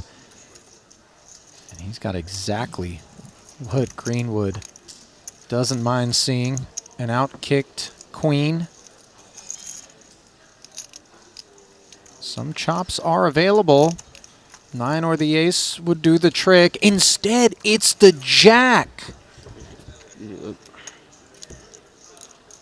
An absolute dung pile rolls off the stub. Yeah. And the smell is a bit shocking. Even though for Dvoris, this is a stone petunia. Single big blind. The guillotine just dropped on Luke Greenwood there. That was nasty.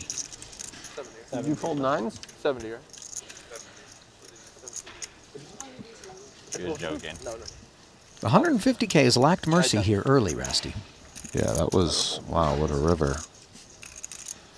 This is how I know you've become a grizzled vet, Rasty. You know what I mean? I'm the excitable guy that's, you know, thinking that that's so crazy, and Rasty just comes with the veteran. On a 9 should be a pretty Yeah, good that was some river. Wow. I was more trying to process like Dvoris's kind of antics, just as he was scooping the pot, his like fall convulsion.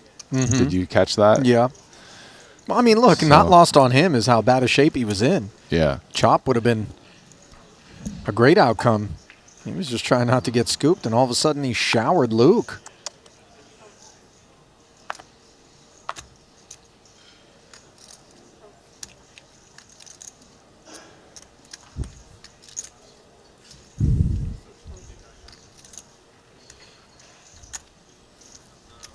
Bryn, pocket sixes, 1-6 busy in front of the man who just vaulted his way up the leaderboard into second, still behind Ren Lin. Daniel will sit this one out.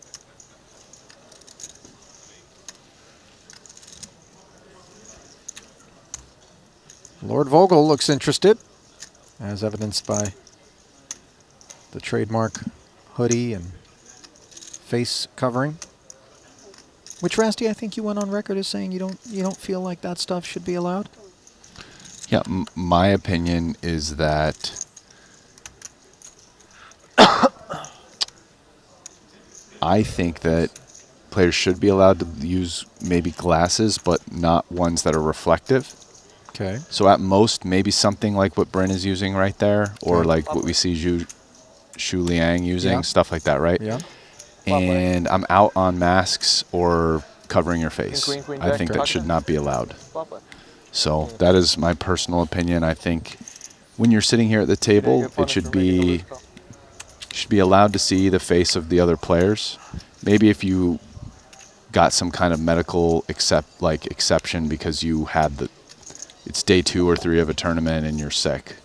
Right. Right, with the mask. But or immunocompromised, something like that. You need to keep yourself protected. Like, I'm not trying to say like super hard rule with 0 exceptions, but just as a general rule, yeah. Because it's like, here's the reason why. It's like, imagine, to me, these kind of social convention rules should be based on, imagine if everybody did it. What would be the outcome, right? Because there is a small edge to not letting someone see your face. Yeah. Or your eyes. It would be a bit awkward, like a ninja convention, I would assume. Let me take a moment to talk to you about our brand new title sponsors here at the Triton Poker Series. It's WPT Global, and it is the best place to qualify for our Triton events. You could be playing in one of our new WPT Global Slams at future Triton stops by winning your way in online. All you got to do is download the WPT Global app with code Triton for a 100% deposit match up to $1,500. Do it today. Like, see, Richard, hat with like glass, even if they're tinted, but glasses you can see through to the eyes. Yeah. That would be like the extent. If I'm making the rules, gotta show your face. It's a public game. We're sitting there, and that's just part of it. Mystery hand time. This is the favorite part, dare I say, of our Triton broadcasts for many of you in the chat, as well as the Czar Rast beside me. Jesse Lonis's cards, blacked out. Limps the small blind. Brewer, King 6 in the big.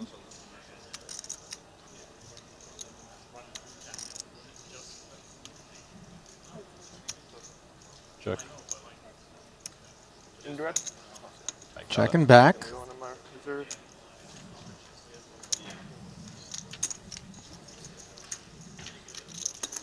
Oh, wow, a limp check. So far, it's really going to be narrow tough. it down. Yeah. Yeah. King Jack 4, top pair for Brewer.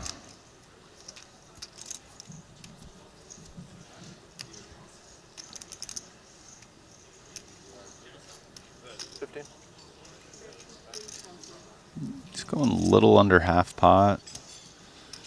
I think it favors from the value side either like a 4 or a king, 4 more for clearance. A little bit less Jack X.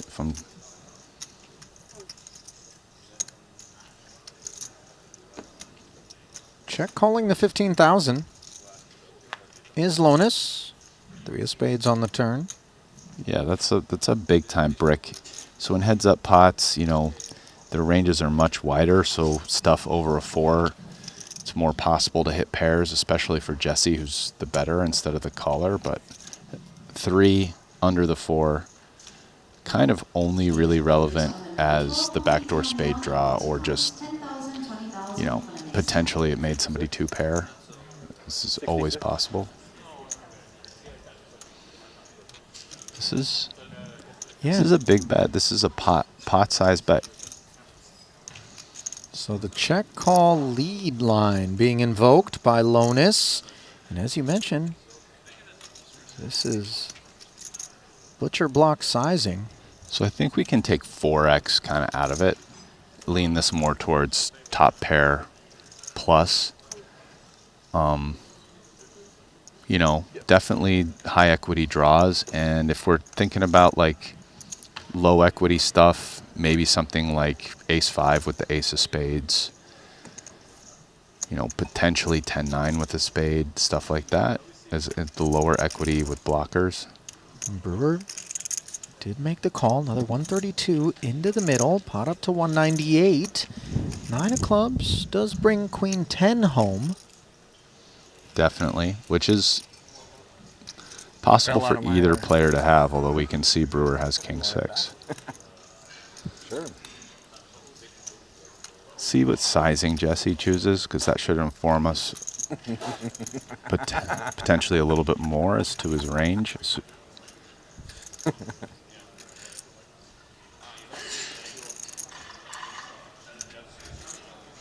Well, that's provided that he does lead again, which apparently you suspect he will. Yeah, as played, I think he bets frequently here on the 9 of clubs. But yeah, it is true that he's not necessarily betting. Oh my goodness. Look at Brewer shaking his head, asking himself, how the heck do I find myself here? Lonis asks for it all, and that is an overbet, 273 effective. So I feel like his range is something like kings up plus. Breaking the streak? Or did Go you not king make now. it break? Oh wow, 8 What, what was that, Rast? You didn't have the 8-7 offsuit in there? No, I wouldn't have gotten to 8-7 off. I mean, I didn't really have time to break down what I thought his bluffs were. Yeah, Brewer folded rather quickly. 8-7 off wouldn't have been one of my guesses on that one for his bluffs. As we get a look at one of our 2 new feature tables, Paul Pua, Punat Punsri, Davies, Theologus Soiza, Tollerine, Foxen will all be coming forward. That's a nasty little draw there. But by the way, Jesse Lonis showing some of that chutzpah. I like that word, Rast. You know, where I was saying, like, listen, this is a guy who can play interesting pots. And there was one right there where Jesse just kind of went animal style. Yeah, he did. You sign by $100? No side bet, but you're gonna see. I don't think anybody had 7-8 off. As we see Smith Terrible guess. raised it up under the gun. Kiatley defended with 7s and has been out-flopped on a clean-looking board, especially when we've got that king of hearts beside.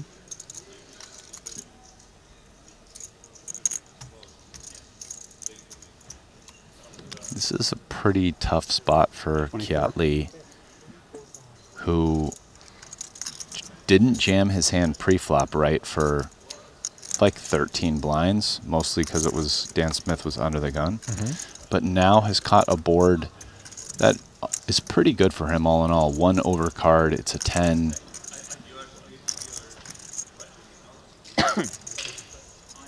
It's very tricky to play here. While call makes sense, yeah. So does raise. The problem is that you don't want to give Dan Smith. You don't want to let him realize with hands like Queen Jack, Ace King, etc. Overcards come. It makes your decision tough. So the 24K follow through did get check jammed by Lee. Smith just had too much hand to step aside. Turn doesn't help, and you know, when these moves work out, you just pull in the pot quietly and go on about your business. When they don't, though, it's showers, as it is on this occasion for Kiat Lee, showing his courage, his chutzpah, if you will, with that line. But Smith just happened to have a 10 tucked in. And with it, he puts Kiat to bed. 25? Yes, 25. Won't be the last man walking out of here empty-handed. Given that we have 45 runners left and we're paying 20 of I think them. you and I need to try doing some gambling together. Like same side. Same side? Yeah, yeah. For what? Like on baccarat for sports, you know. I think our luck very good together.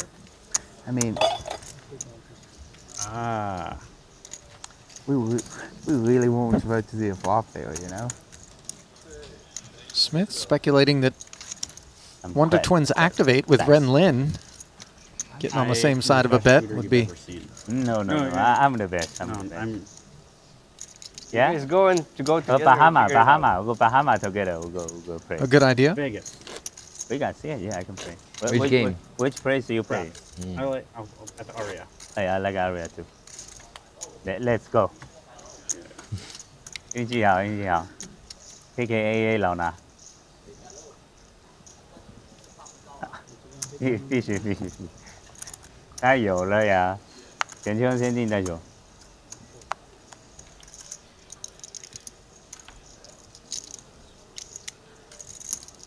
I'd like to be around for whenever the two book their date. For a little bit of that gambling.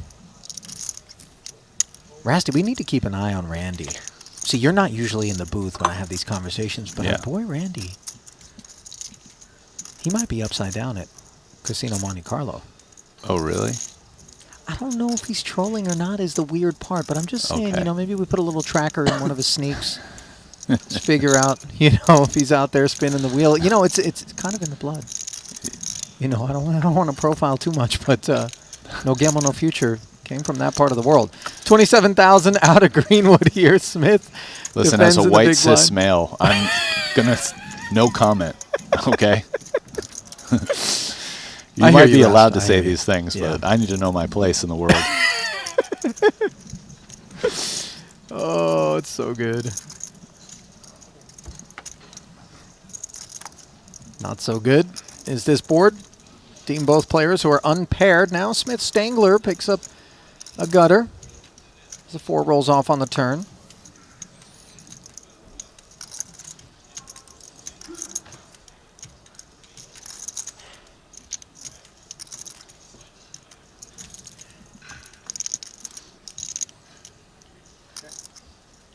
Dan Smith considering the lead on the 4.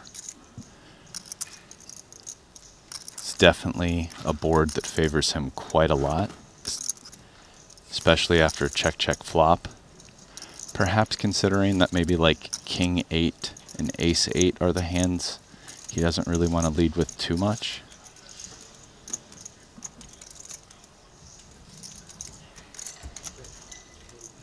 Sam says if you don't want it, 2/3 pot. 哦，你最近发财了，听说？你呀，谁呀？我还发。Smith concedes. 挣了多少钱了？最近？ That lid's got old school Montreal Expos vibes on it. And by the way, it does look like a bite was taken out of the brim at some point, if we do end up getting another look at that one.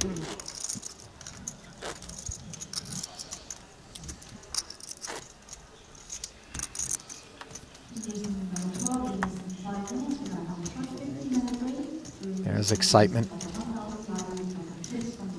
in finish form.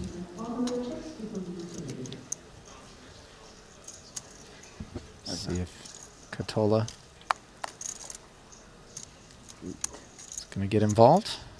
The answer is no. Now Arts. What's on his mind? Winner of the 100K. 8 max for 2.2 here. Pocket 6s. Let's take it up. Pocket 8s now for Ding Biao, directly beside a name that I confess haven't called much of here at this particular festival. Generally speaking, that tends to be a bad sign, and as we do look at Ding's festival, it has been largely shutouts, breaking everything that he's played, except for the 100K 8 max, but just a 22nd place finish for 152K there. So this has been an expensive stop for him thus far, looking to right the ship here with 2 8s, performing well. Solver bait for Smith. He doesn't take it, just plays as a flat. Yeah, I was curious how Dan Smith would approach that. Will 3-bet or call? Guess he came with call, and now we have a 4-way pot because of it, allowing Makita in on the big blind. Queen 9-6, and that allowance produces top pair against bottom set. Problems for Bads. Check.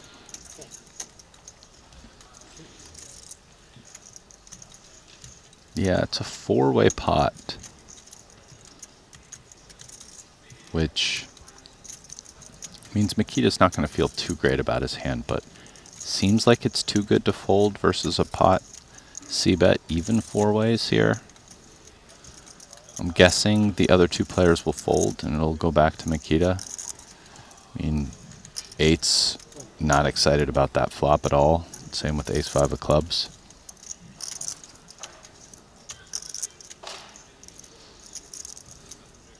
$30K being contemplated. Bads comes with flat. Could easily draw dead on this turn, which is precisely what he does after the deuce of spades rolls off an innocent-looking card, second flush draw on board, and a second check out of Bads. Yeah, I mean, the deuce of spades doesn't help any hands beat you that weren't already beating you, and creates even more draws, bringing a second flush draw. Because of that, Arts is going to probably go with a relatively large sizing polar strategy. So, yeah, we can see it looks like 125. And this is immediately super gross. Queen 10 off is basically not beating any value, and this is against the initial raiser, who we have to remember also chose to c-bet 4 ways. He's going to have some flush draws, either hearts or spades. He'll have some jack 10, and he'll probably have hands such up to about starting at like king queen plus, king queen, ace queen, queen 9 suited, sets, aces, kings. Makita gets sticky here, and I can't say I necessarily blame him, but I was very curious whether he'd call or fold the turn. Well, here's an interesting one, Rast. As the front door flush comes in, quite a few straights fill in. The 10 jack, perhaps the most likely one for Ertz to be opening from the high jack. He does block, does Bads, that kit, courtesy of that 10 of diamonds. Honestly, if Makita had the 10 of hearts instead of the diamond, I think he would bluff here. I'm wondering if he's still considering it. I mean, because he almost can't have a worse hand than this on this run out. Like, maybe he could have ace 9 of spades, right? Something like that. Like, basically 9x of spades would be the only kind of worse hand he could get to the river with.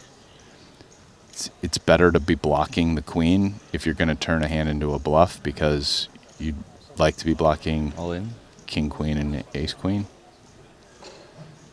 And this is a pretty... Oh my god, you have nothing, huh? Uh-oh. Peter's loving that. Yeah, buddy.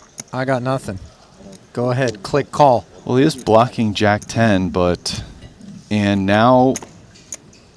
Some of those good one-pair hands would not be value betting, such as king, queen, ace, queen, kings, and aces. Looks like we're looking at sets, a straight, or a flush.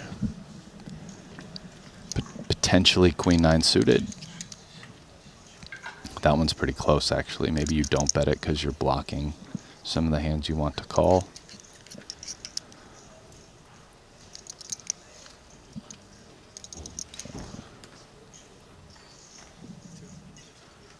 Personally, I don't know that blocking the 10 is... I don't know if it's enough here. But we'll see. Makita's... He's dialed in. He's staring over at Peter looking for something in the live realm that might help guide him in one direction or the other.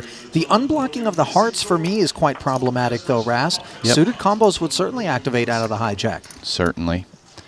I mean, he's really thinking about a hero call here. This would be a pretty heroic call. Thing is, Rast, as he unblocks the hearts, he also unblocks spades. True. And again, the 10 blocks Jack 10, now I'm in the which short is one. relevant.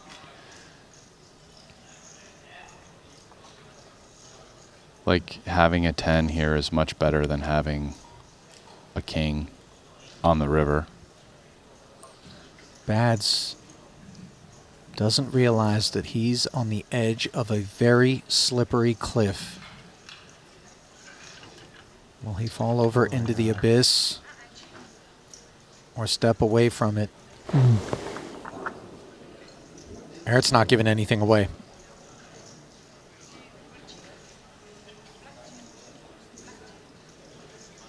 Well, Makita's really going for a live read right now. Yeah, he picked up the cards like it was a foregone conclusion he was going to muck, and Peter just motionless.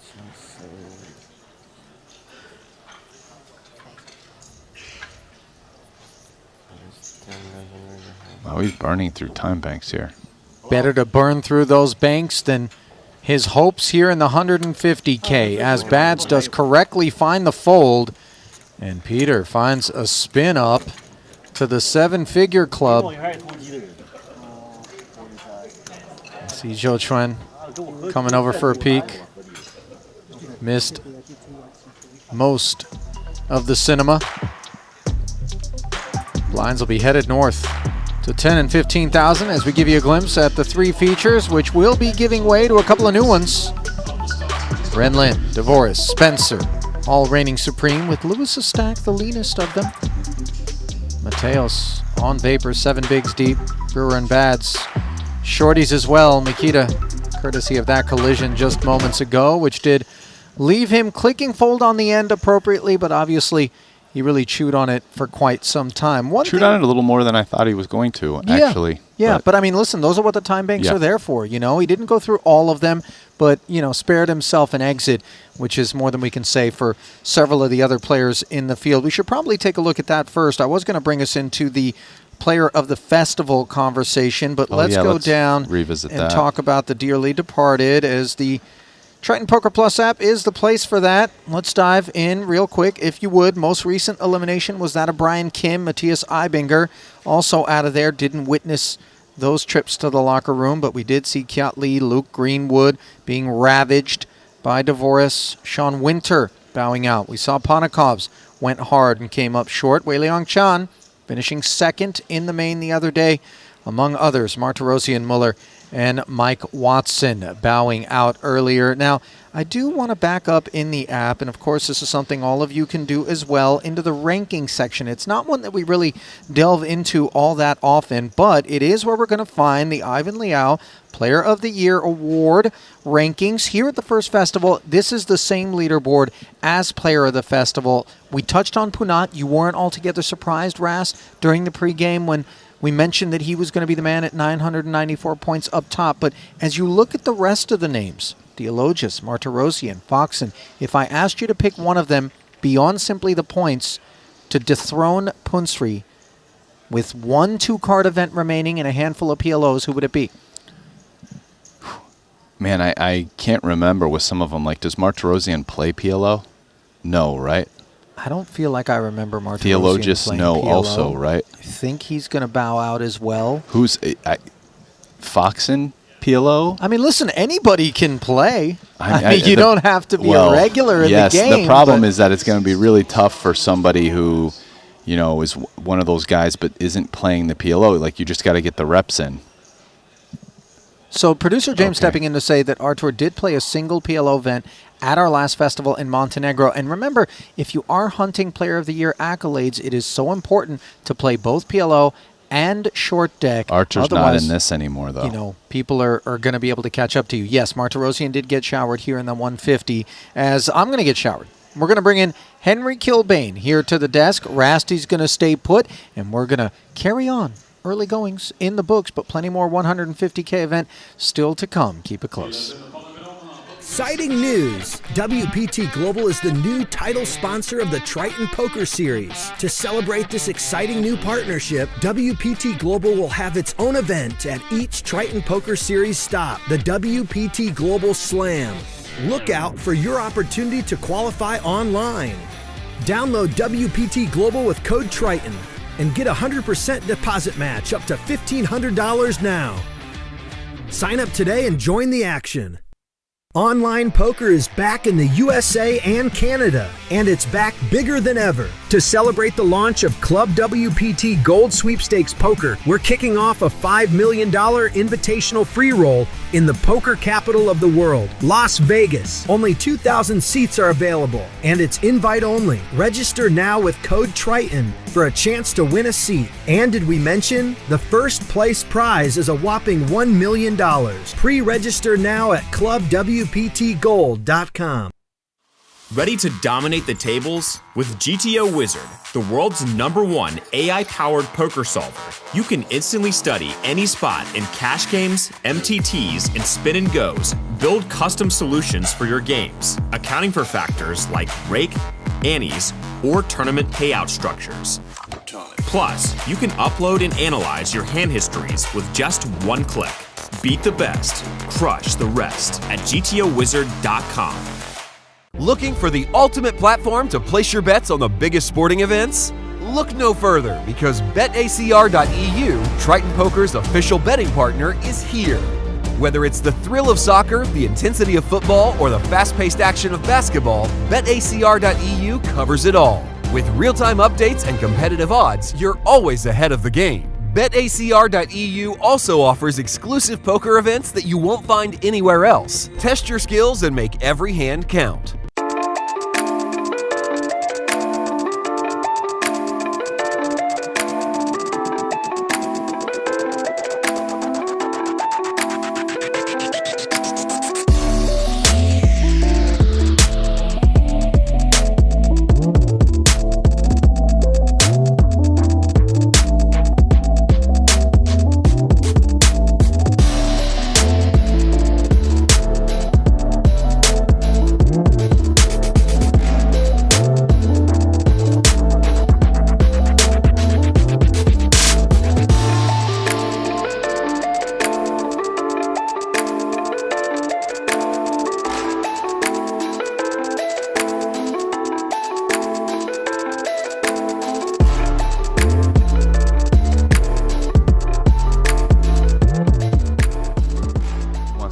Less caffeine.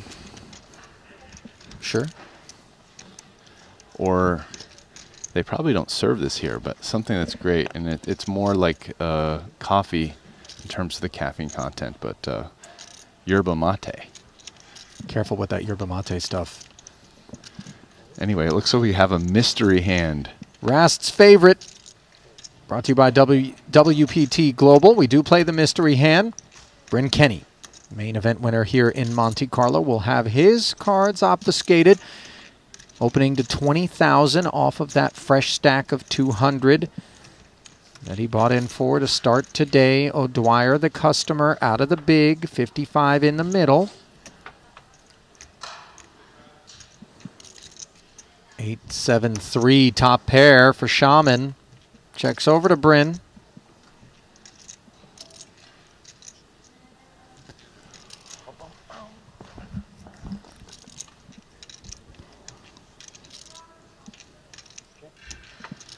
All right, versus check back, you got to feel pretty good about Jack 8.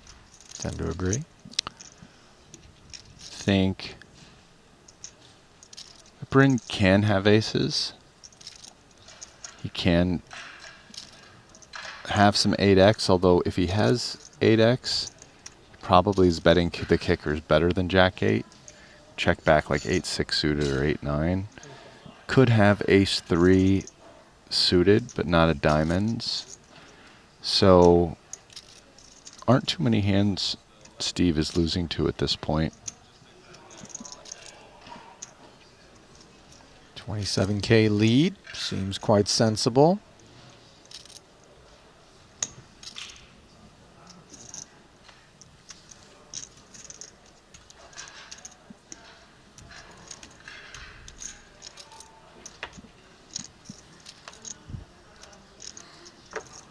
Kenny does make the call. A queen rolls off, pot up to 109,000. Not a lot of data points with which to try to unpack what Kenny's got for the time being, Rast. Maybe a couple of overcards, some ace-high type stuff? Definitely. I mean, I guess what happens on the river should help be a little bit more instructive in narrowing his range. The queen... Bryn Kenny shouldn't have a lot of hands with Queen X in it. Maybe ace-queen, potentially some diamond flush draws that check back flop, like Queen 9 of diamonds, Queen 10 of diamonds, something like that.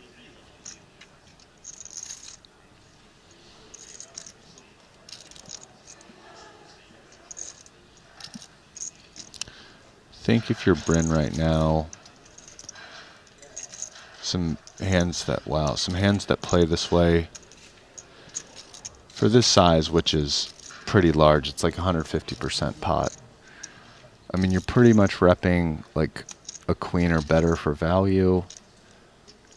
And I think your bluffs are going to be hands like Jack 9, Jack 10, maybe 6-5 suited.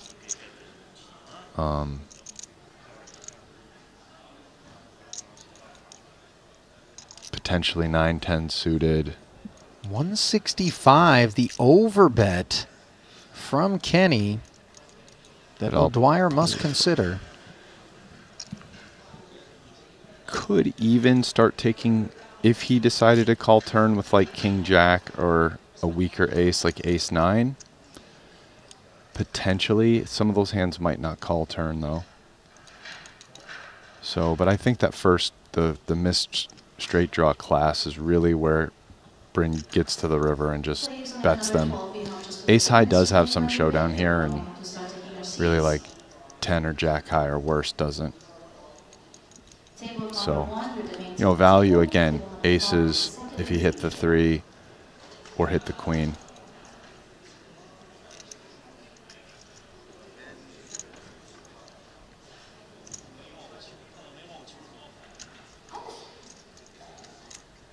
Could also potentially have a hand like King 6 of diamonds as a bluff.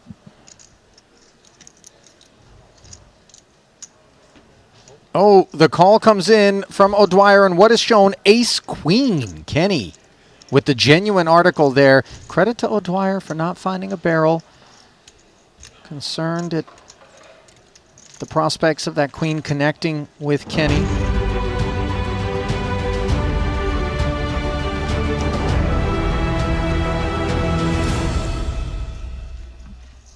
Well, very warm welcome back to the Sporting here in Monte-Carlo for the final No Limit Hold'em tournament of the Triton Super High Roller Series. Henry Kilbane stepping in for Ali Najad, joined by none other than Brian Rast. And Rasty, the stakes are getting higher, a little 150K to send the boys off home, and it's Ren Lin out in pole position with another 4 million and change payout. I mean, he won a huge three-way pot with kings. Tell me, what's been going on?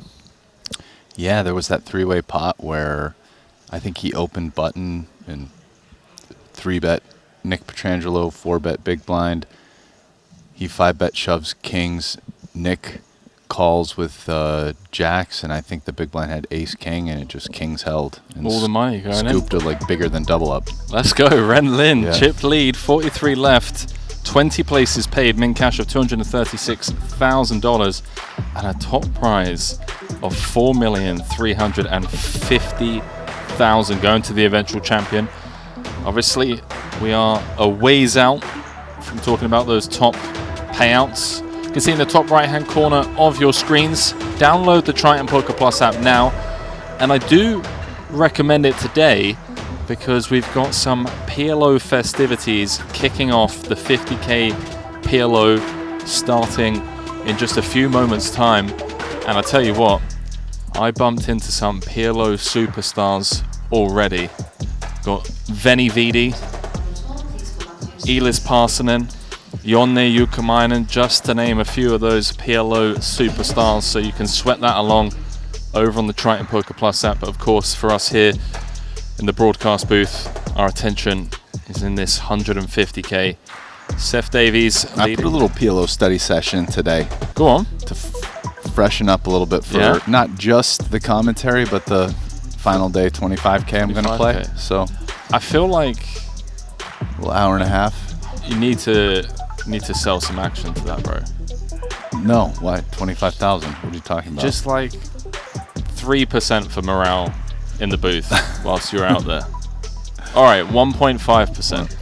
3%. I mean, have a think about it. No pressure, obviously. But would maybe love I'll sell you $1,000 worth. I can get my 1,000 back. What is that? No, bro. I want you to win. What do you mean?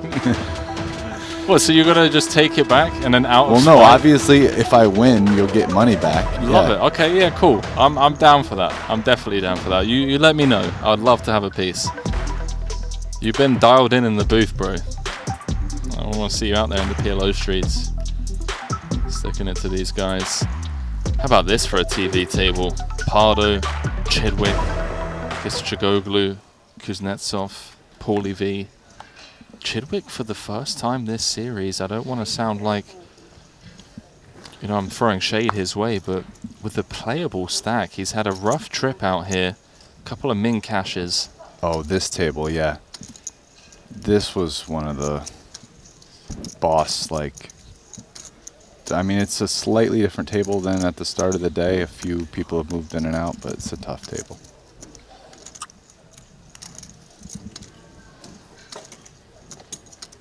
Stevie plays defense from the big. The Jack 4 hearts. Ooh, Stevie's got, yeah, 1 million. Yeah, Stevie's cooking, bro. He's in 5th. This could be a bit of a series saver for him.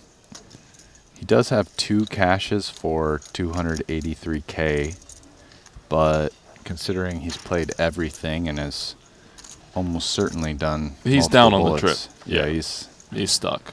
That's for sure.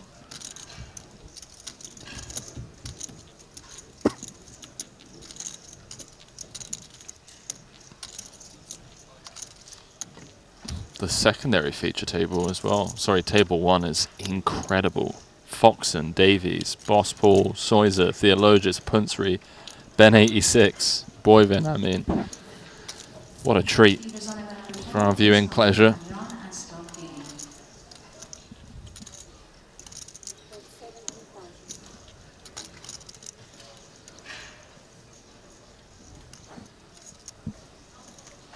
Chidwick just finding this turn barrel here, and for a big size, which really puts hands like Fuchs in the blender. Not a fun spot with ace-8, right? You're calling almost pot. It's hard to improve, kind of behind value. Especially at this stack depth. But look at this. Finds the call, Brian. See some rivers here. Ooh. This is a tough river to bluff as Stevie. I mean, it's the type of spot where obviously you're not getting a queen to fold anymore, but a 9 or an 8 that stuck around might feel more emboldened. That said, both players know this, so you know, the next level would be if you're not going to bluff this very often, then you do bluff it. But oh, Stevie's going to that level. Oh, so what will Tom do? I mean, there's so many gut shots out there, right? This is a brave bluff by Chidwick. I have to ask, Brian, does Tom ever have like an aces or kings that check back flop, or maybe like jacks or tens? Yeah, he can definitely have some of those hands, certainly. So with that in mind, maybe ace-8 hits the mark if he can have better hands to call with. You know, he can have 3 queens and he can have a 9. But the truth is for pot, almost all those hands are bluff catching. I mean,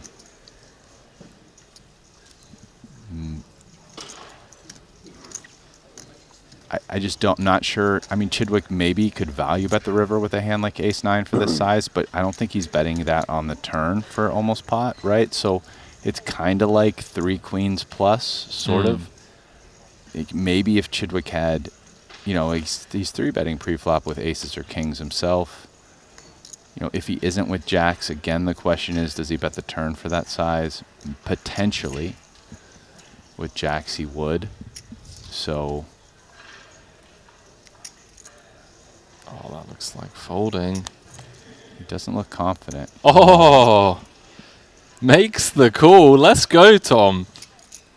Puts on the cape, Brian. Yeah, he does. Back up to 40 bigs. Hero calling for his tournament life. Bravo. That's not an easy call to find. No, and Chidwick just saw that check back flop range. Just turned up the aggression, like all the way dialed up. And Fuchs didn't want any, was having none of that. Dude, my live reads are way off. I was like, oh, okay, that look back is about to fold, and then boom, just puts the chips in. Well played, sir. Yeah.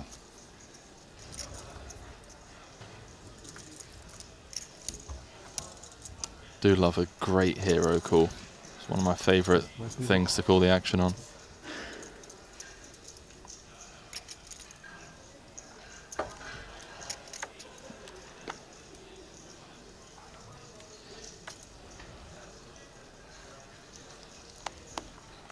I know we still have all of today, final table tomorrow, and then the 100K PLO. But it always gets to this stage of the series for me where I start feeling a little bit down, you know? Just like, this has been so sick, man. 125K main, 200K invitation, we got Vladimir Korzinen in there, you know. Now we've got the 150K. Like, can we just go like another week? Just put a bunch of... Please, no. 100Ks. Dude, you're sicko. I've gotten to the stage where I'm a bit tired of doing commentary, if I'm being honest. But I am actually going to be excited to switch it up to PLO commentary shortly. Although this tournament is actually, it's not over today. Well, yeah, you won't get the chance to. And tomorrow. I was going to say, you won't actually get the chance to, dude. To do PLO commentary? No. Of course I will. When? You're going to be in the 25K. Yeah, but that's the very last day. Yeah, tomorrow we got the final table of this. Yeah, and then after that is probably the PLO main still. Potentially, it depends how long this runs for. We might not even get down to the final table tonight of this. I was speaking with James and Luca, like... Oh, really? Yeah. Yeah, but this tournament will be done tomorrow. Tomorrow's the 13th. And then the 14th will be commentary PLO. And then the 15th, I think I play that I won't be able to do. 15th is the last day, right? No, 14th is the last day, bro. Oh, You've really? got your dates a bit mixed up. Oh, wow. Yeah, tomorrow is the last chance for you to do commentary. And then Thursday you're playing 25K. It's close, man. It's close. Wow. It really just depends how long this one runs. I mean, the current average stack is 38 bigs. But the final table on the 150 will probably end. And there'll be some PLO commentary afterwards, which I'm sure producer James will make sure I get in there for that PLO commentary. Let's go. Nod of the head from James. Orpin getting in there from the small. 32 bigs, Jack 10-0. Two of the offsuit combos here. I mean, this flop definitely favors Chidwick for a variety of reasons, not the least of which is his hand is better and he has the ace of clubs, but also position and betting lead.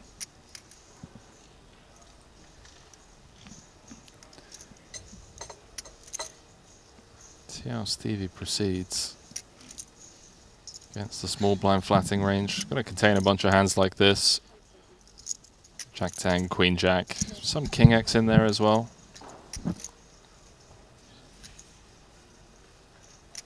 Yep.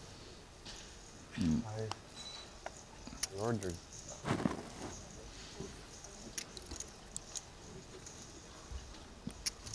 Much, I was going to say much needed pickup. Not a much needed pickup for Stevie, but a little bounce back. You know much about Peter Ertz?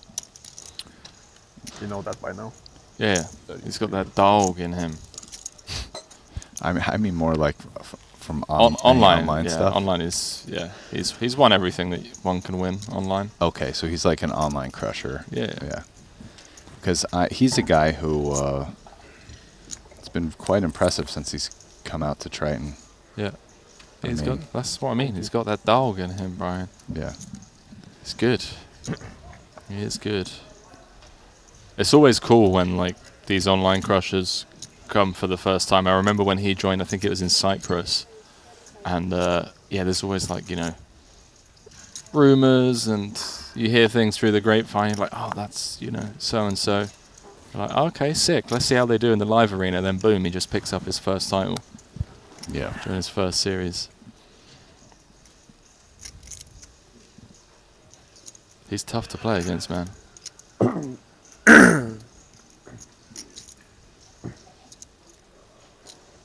135. 3-bet from Tom.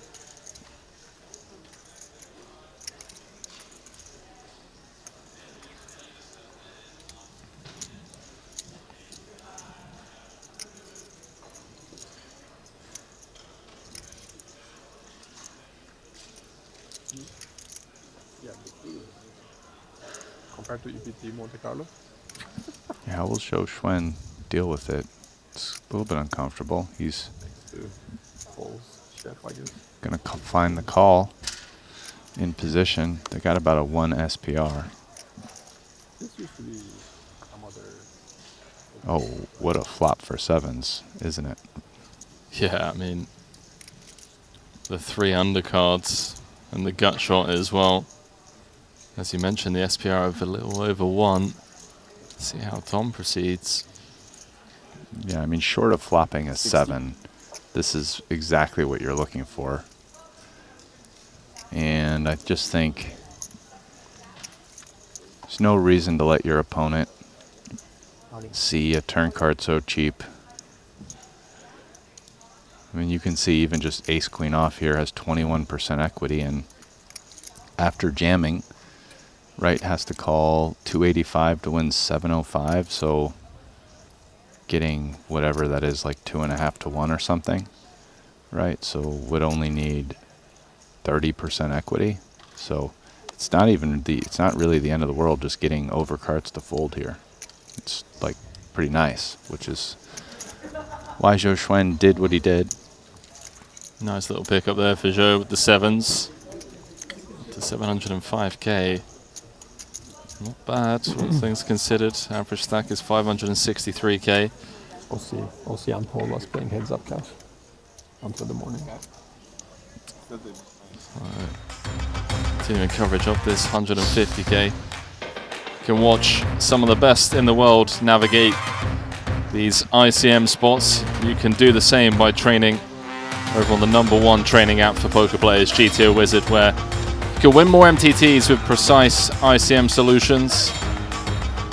If you want to play at your best, just like the Triton competitors you're watching now, GTO Wizard offers clear and accurate solutions to every poker scenario you'll face. You can start analyzing hands today with the industry's most advanced solver. Check it out at gtowizard.com. And you can also be in with a chance to win a 1-year GTO Wizard Elite subscription by simply following GTO Wizard on X and Instagram. Head on over there for your chance to win. Pretty easy. Just click the follow button. Doesn't get much easier than that.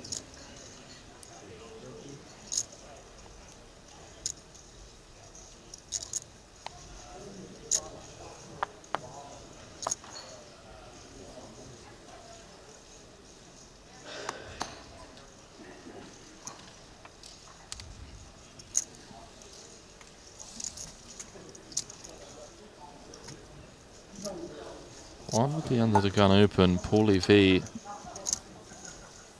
in the big blind, just unable to even defend. He's down to less than 10 bigs. Can still spin it back up though.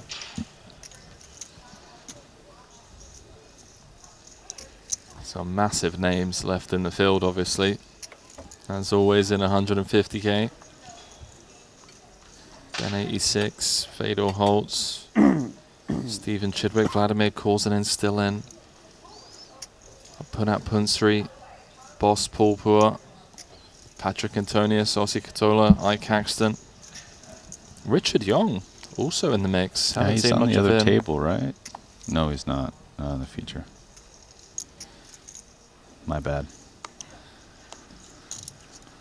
Limitless, Makita.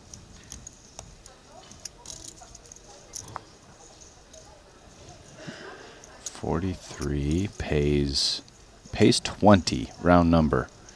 So we're still a bit away from the money, but I think ICM thoughts are creeping in at this stage. Paulie is fearless, takes the spot. Pardo wakes up with the King Jack. Snap calls, of course, just under 10 bigs apiece. Paulie V going to need to get lucky to bounce back into this one.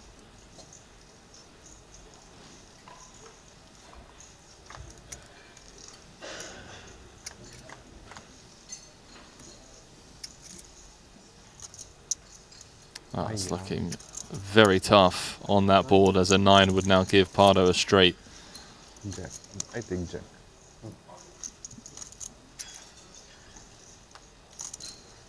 7 and a 7 only. Can he find it? He's going for the mic takeoff.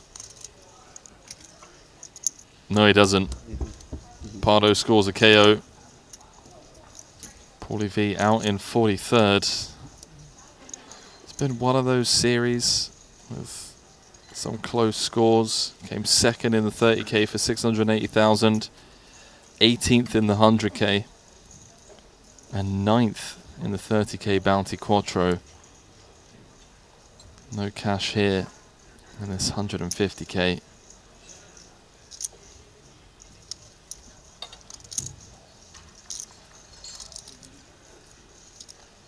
No more internet.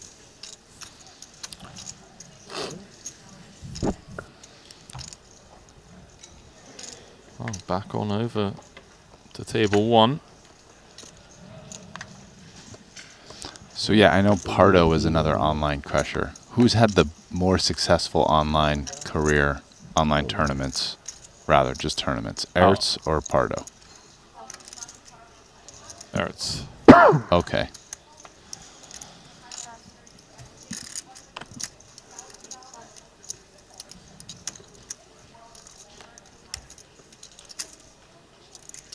Malaka's won a lot, though. Yeah. Yeah, Malaka's won a lot. What about either one of them versus the guy who got like 3rd in the main? Or 2nd in the main, or whatever it was. Against Chan? No, just this year. He was like... Oh, you mean against... he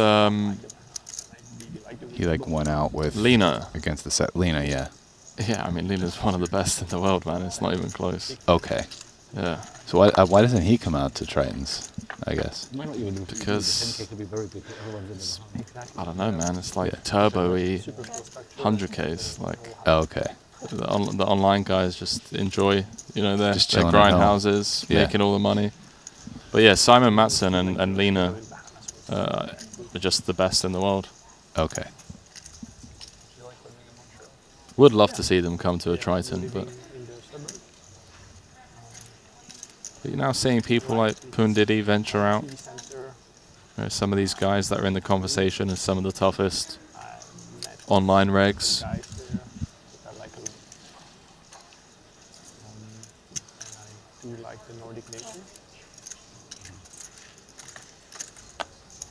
Seth going nowhere. Turns the 3rd nuts. Alex turning top 2. Why are we here? We could be anywhere. Try another country.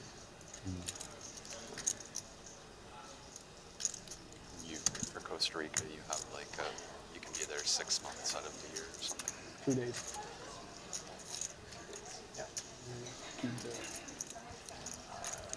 Interesting turn decision for Alex. Sure, they 1 day every 6 months. I mean, 4 to 5. No. I like the barrel. It's the classic. Set the price in position. Figure you're not getting check raised by a bunch of pretty good 1-spade hands that bet more on the river. Plus, with the 2 pair, you can actually improve 4 outs to make the boat and bet again. It all kind of fits together.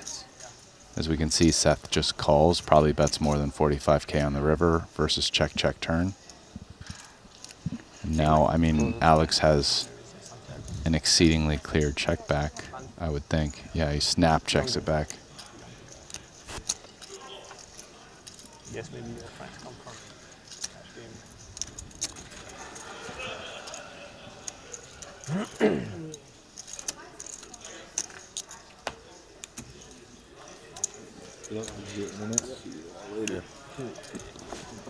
Shark with a little bit of a pickup. Man on a mission.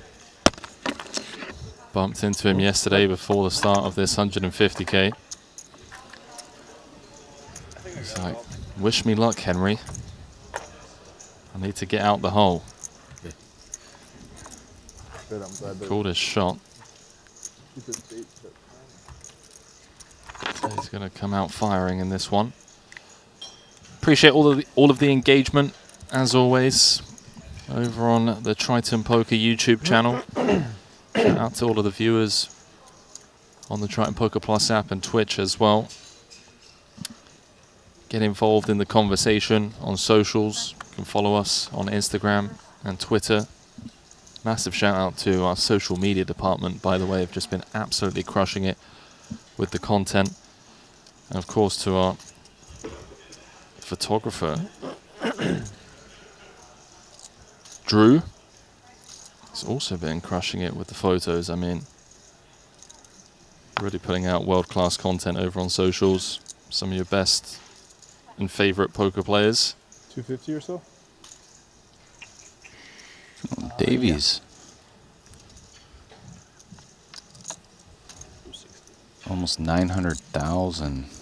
I mean, average stack is only 576, so these guys with $1 million or more have pretty big stacks.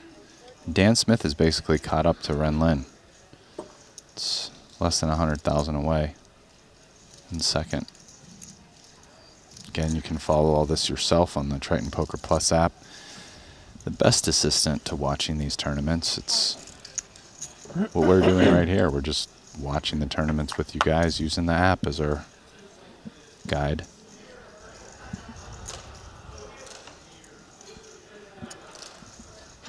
So blind v blind confrontation. Seth bumped it up to 2.6x. 95K in the middle. A C-bet would work. Yeah, just gets the job done. Davies cruising along. Okay, thanks. Got Steve Ackley over on YouTube saying, really enjoy the quality of the coverage and commentary. Appreciate the kind words, Steve. To the 8,000 of you watching over there. Those are good if you haven't already dropped us a subscribe. Good action. Obviously the series is coming to an end, but we've got plenty of content to be released you want to be notified about.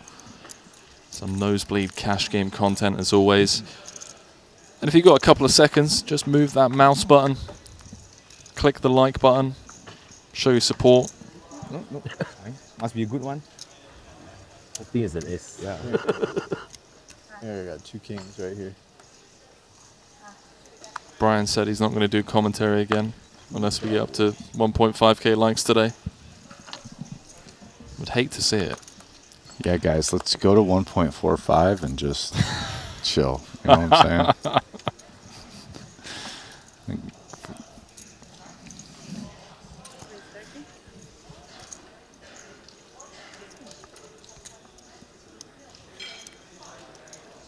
Brian's had 2 full-time jobs whilst being here, chat.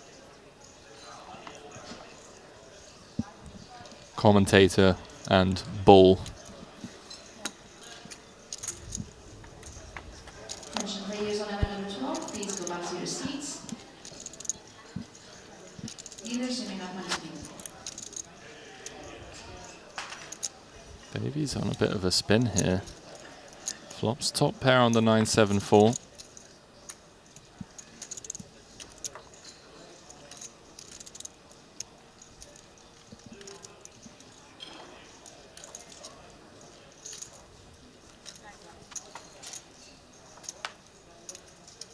Does check through. Ace of clubs on the turn. Davies still with the best of it.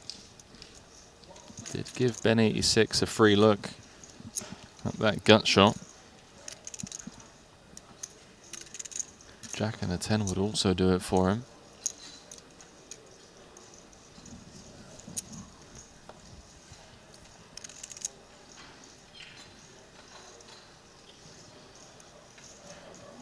I like this from Ben 86.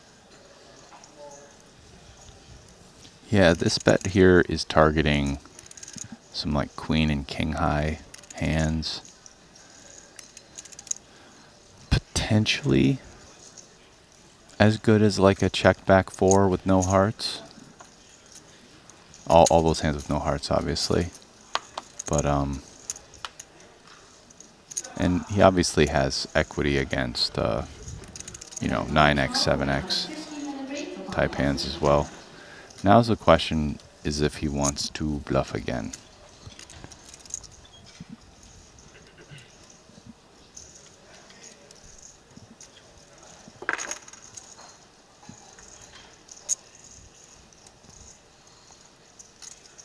The biggest brick in the deck rolling off on the river.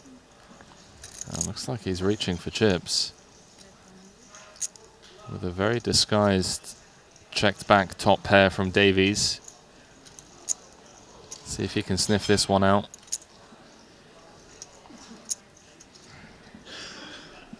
It's not hard to come out with hands that bluff here.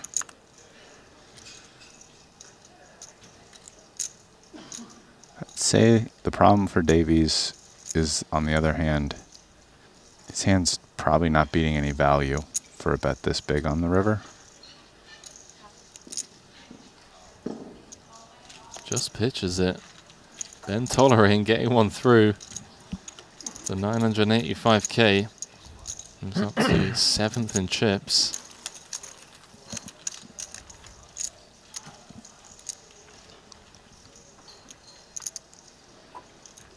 I'd say the queen is an above average card along with the 9 to call. Not really blocking any hands that probably small bet turn, you know, hands with draws. Like you'd rather have a queen than a 10, 8, 6, or 5 for sure.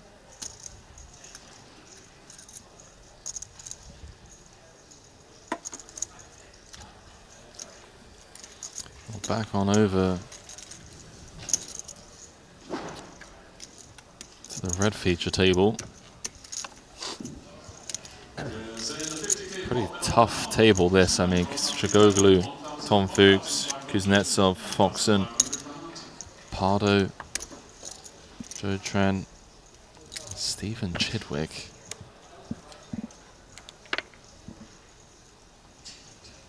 Down to 41 players. 20 places paid in this one.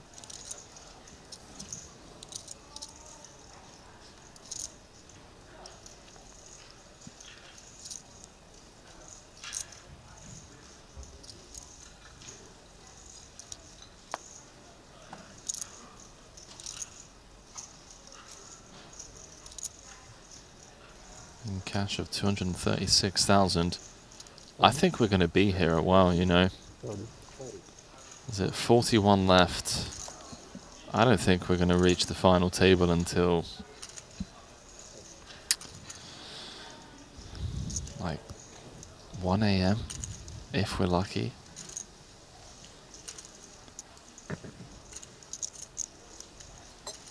What's the current blind level? Big blind 15K.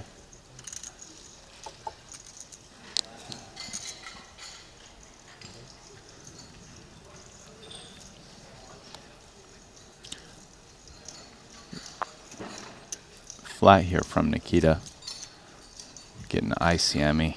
Not trying to 3-bet hands like this at this point.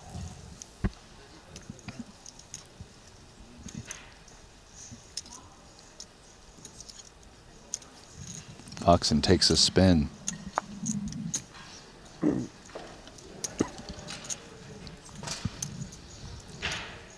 Yeah, a bit of a spicy one from Foxen.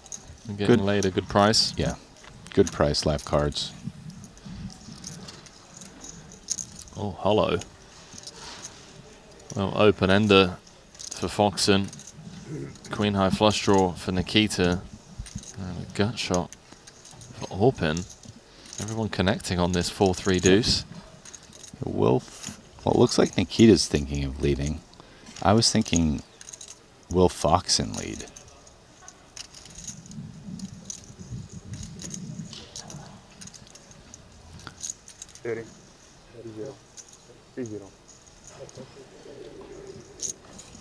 You started about 2, right?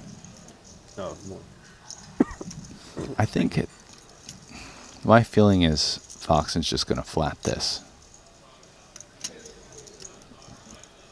They're not really deep enough that you want to get into raise shenanigans here. It kind of sucks to raise and then just have to fold and lose all your equity. I mean, it's an interesting one for Orpin. I mean, he has that 6.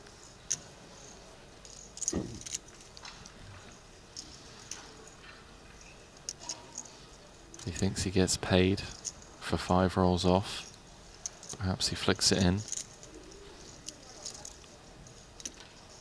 yeah, the ace and the 6 both make it straight on a 5. He might actually fold this behind. I mean, the ace is not that great of a card. Completes a 1 card straight in the big blind. Called here. If you hit an ace and it's good, you're never getting any more money. But, I mean, obviously an offsuit 5 is great, mostly because of the 6. Although we can see no one else makes a straight on the 5. Orpin doesn't know that.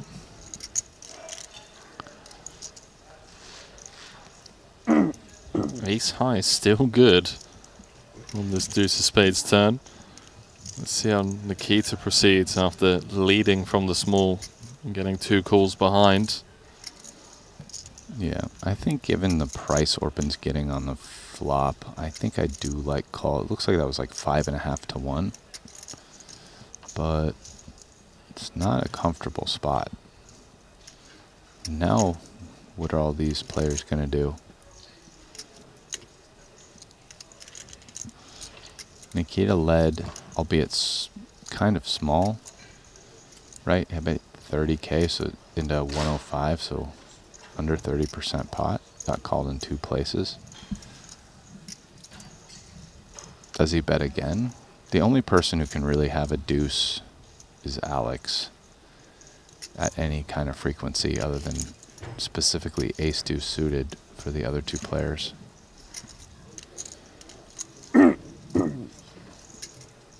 Now feels like a fantastic opportunity for Foxen. Come and take this one away. Yeah, I agree. I think at this point, Orpin might have some ace-high stuff we can get to fold. And we have 0 showdown, and we have the most deuce X, the most straights. He doesn't need to fast play some of his big hands on the flop, although he would have fast played 2 pair probably. But Foxen passes that up this spot. Just concerned that Orpin's never folding like an overpair on this turn. I don't think he is folding an overpair. Yeah, so you would be concerned about that. Orpin doesn't have to have an overpair. Wow, and Orpin's going to kind of bluff with the best hand. But he is up against a lot of equity.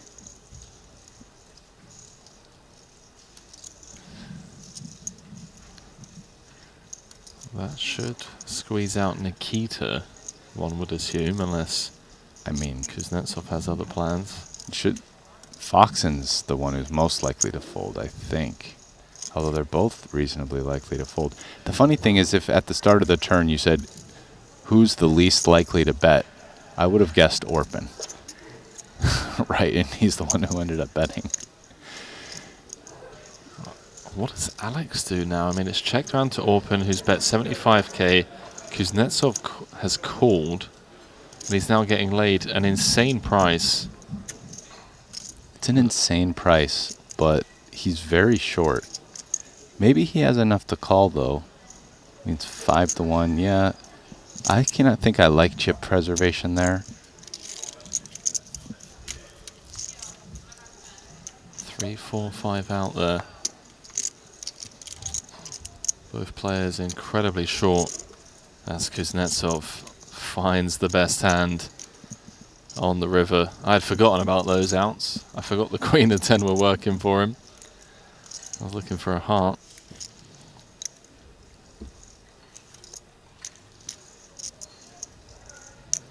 Now Kuznetsov wondering, if I check this, if Orpin has 8s, will he value bet? Probably not. Am I ever really getting value by check calling? Probably not very much. What if I have a hand like Jack 10 of hearts and I want to bluff it? Should I maybe value bet Queen 10 of hearts? It does make sense to a certain extent from a range construction standpoint, and maybe he finds a value bet here.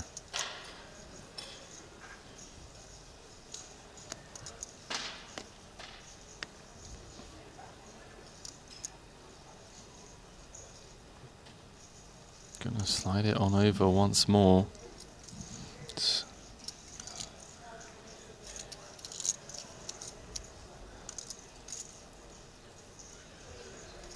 Really interesting spot for Orpin as well.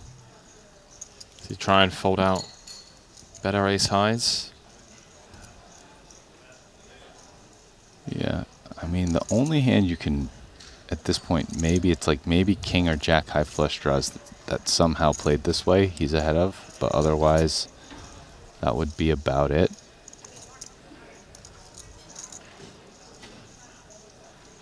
But his hand does have a modicum of showdown value. It's not 0. But so I'm curious to see what he decides.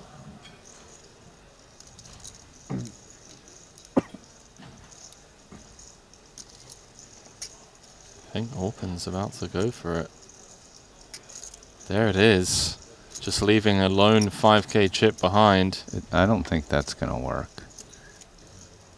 Not when Nikita hits the queen.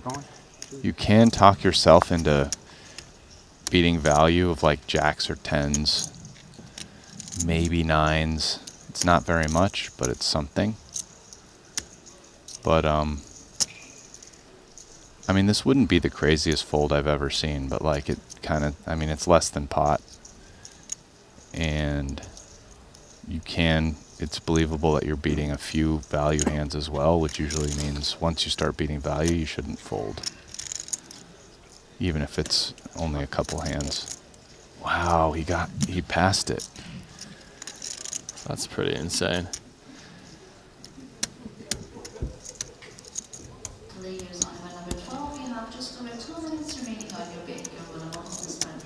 What a huge bluff there from Orpin. I mean, maybe Nikita doesn't think Orpin would value bet worse than Queen X on the river. That's a huge bluff. Yeah, that's pretty sick. I love those.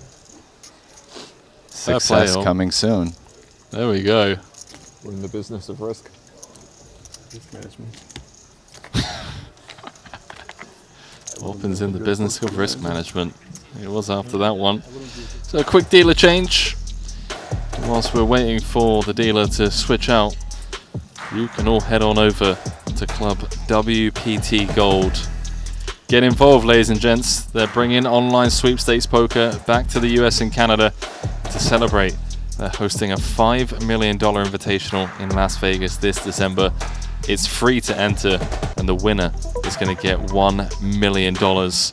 Sign up at clubwptgold.com. Use the promo code Triton to win your seat today. Absolute free roll. Get involved.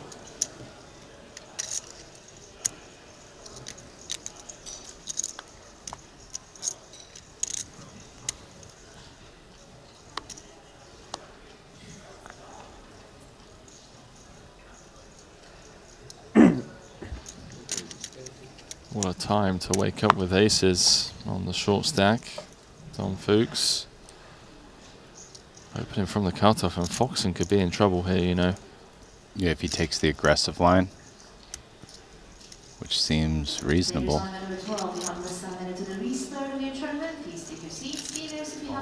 Oh, there it is. 260.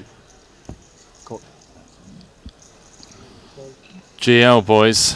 Foxen in as rough a shape as it can get. Just 11% equity pre-flop. Taking the aggressive line with the 17 bigs. Running into the blades. Just 20 places off the money. Fuchs in great shape to be up to around 50 bigs if he can just hold here.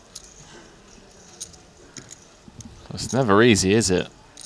I mean, the 8-7-3. One diamond. Two clean outs, a black 7. Needed to shower the blades.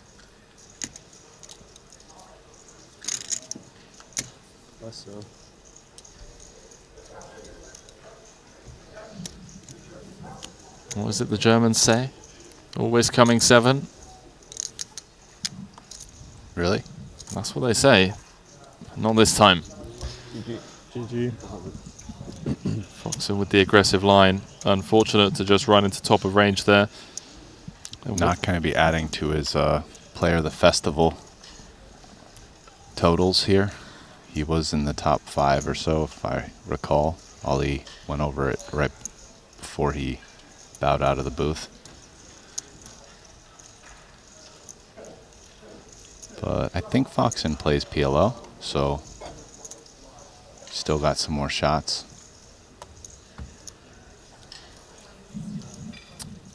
Yeah, just looking at that season 4, Ivan Liao, Player of the Year.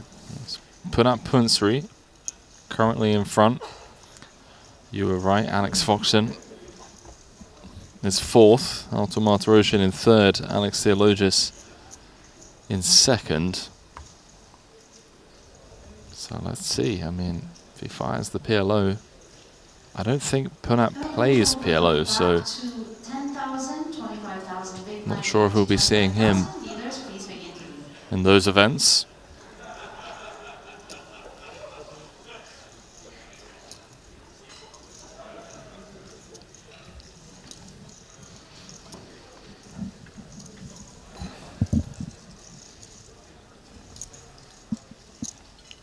Stevie with the 9s. Orpin with the 10s. They're playing 40 blinds. So now down to 39 players. Kind of a close decision for Orpin.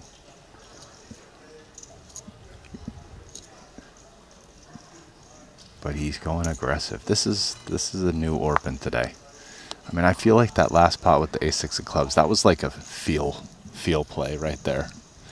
It was like a feel bluff. You love to see it. And now he's like, you know what? Screw ICM.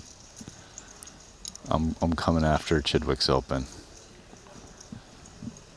He wants a trophy, mate. Doesn't want to min cash. So I'm not playing around today. Success coming soon.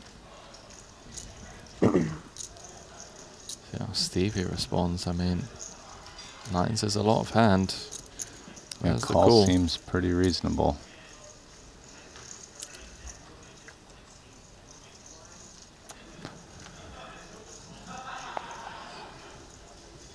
That's a troublesome flop for Chidwick. Yes, it is. Not only are 9s an overcard, but extra reason to think ace-x hands barrel because they got the gutter equity.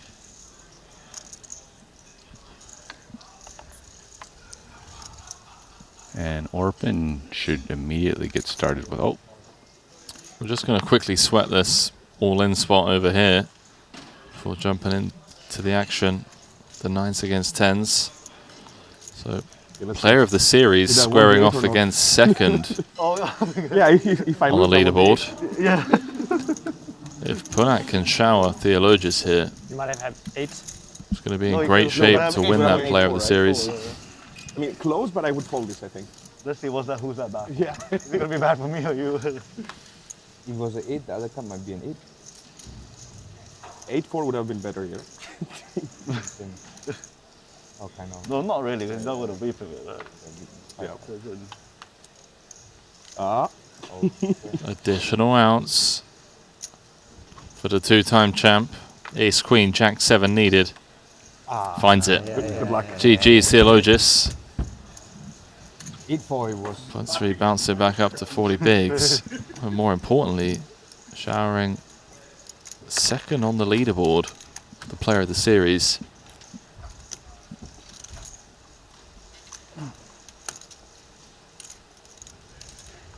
Did you got it? So back over here. Went check. 45k call. A very small C bet from Orpin, as expected.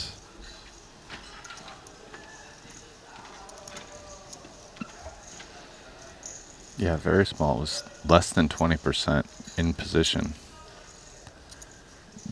Curiously small. And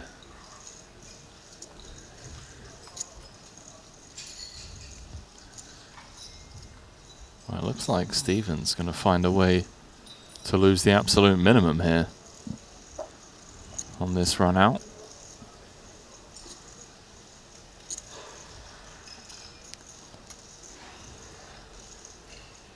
yeah,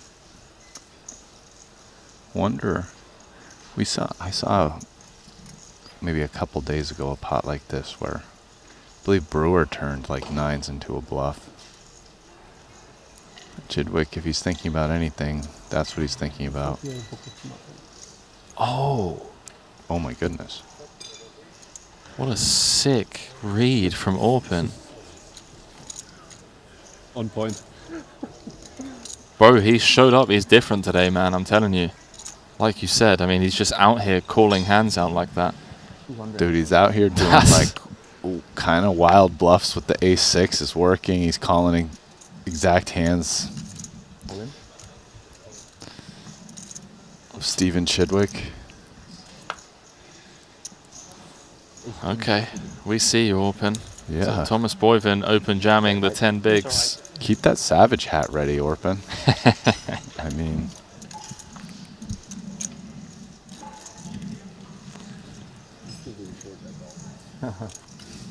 Double all-in button. Hopefully it's not the short deck flop, you know.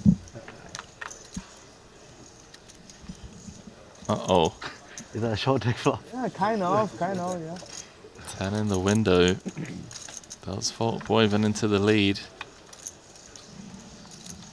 So he's looking for an ace, king, or a jack. Doesn't find it. Boyven improving to 2 pair. One. Soiza down to just 7.5 bigs. Not yet. Still fight.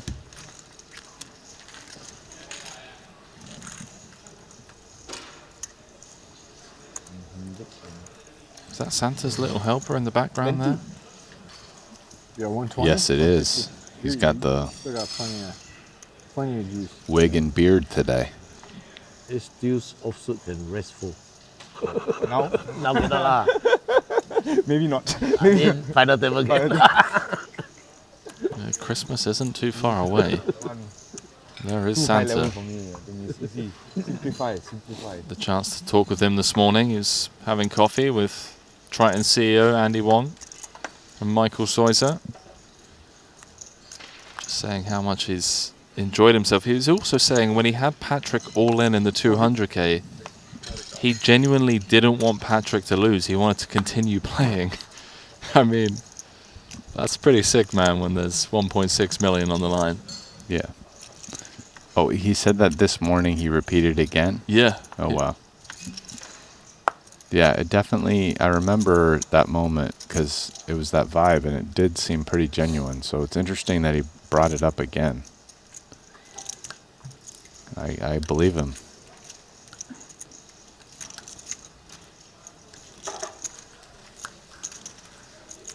You demolished that fluffer real quick. That's... Oh, I was hungry. There's almost nobody in poker that feels that way. I can say that much. So that's a very unique, special thing. Yeah, it's different when, you know, perhaps you've made a deal.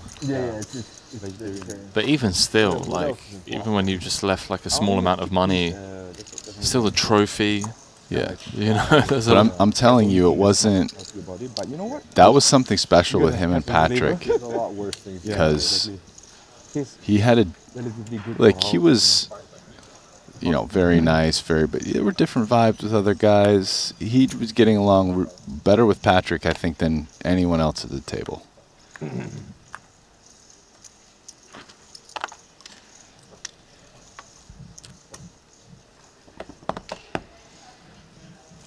Shout out to Patrick Antonius, true live OG.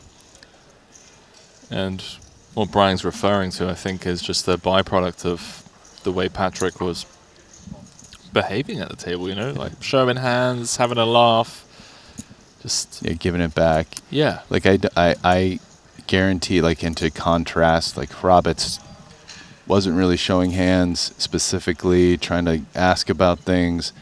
And, you know, Korzanen actually, like, lied to Hrabets at one point about what he had. Pretty sure against Hrabets he wouldn't have genuinely wanted to lose the pot to have the tournament keep going. Yeah, I don't.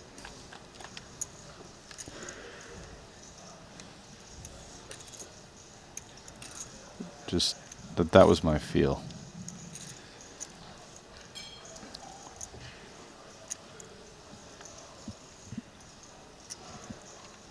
All right, Ben T. King Jack. He's got a club, doesn't have a spade. checks it on over to Shark. Playing 40 bigs, bottom pair, backdoor clubs. Yeah, we got the pre-flop flat caller in position.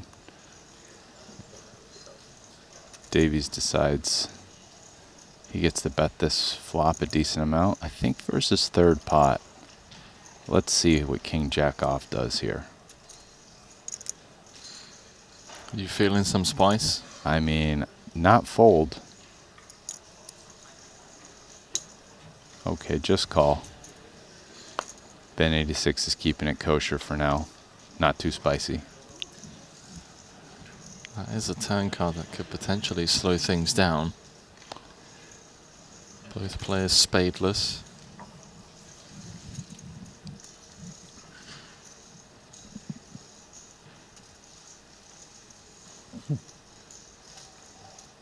Your friend.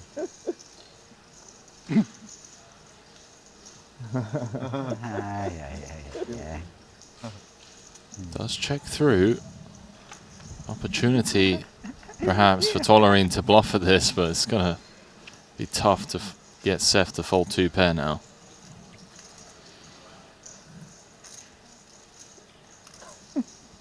Yeah, Ben is towards the bottom of his range here.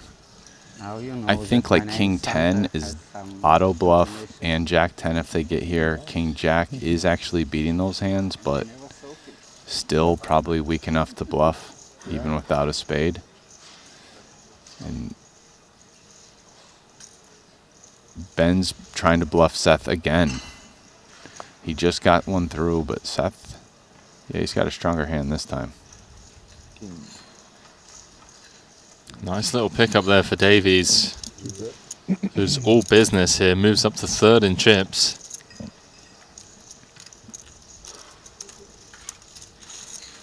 One chip call. Seth just knew that was coming his way.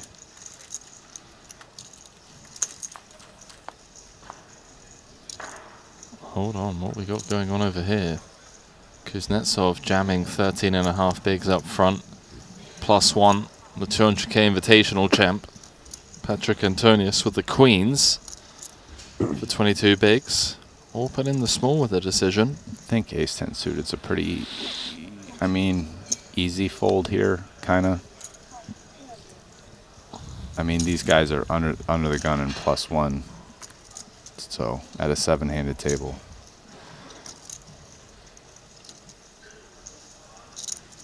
I mean, what is that? It's a 13 big blind UTG 7 jam, and then Patrick's jamming 22 blinds next to act with 5 people behind him. Yeah, there's no way ace-10's making it in there. Queen's holding up on the Jack-4 deuce. Even have clubs covered. 2 outs once for Nikita. He's had a rough series so far. And it gets rougher here. What could have been had he found that call with the Queen 10 earlier on against Orpin. It's showered. It's 18 off the money.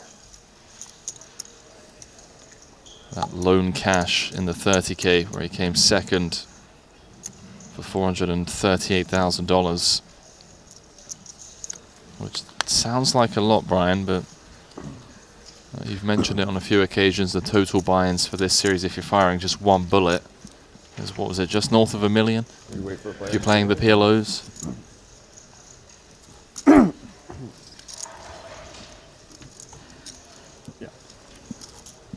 Man, it feels like Patrick has really turned a corner. If you look back in his Triton, like, yeah, he had some success, but nothing to write home about. You know, he had won a title, but just also a lot of bricking. London, Monte-Carlo 23, he bricked everything. Then Jeju, 4 cashes, 3 final tables, but, you know, his highest was a 4th, but was in the main event. But then Montenegro, I mean, dude, he cashed 3, 5, 8 tournaments with a 3rd being his best, and now here he's only cashed 2, but with a 5th and a win in the 200K Invitational. It's 29 cashes as well. I mean, the guy's a cashing machine.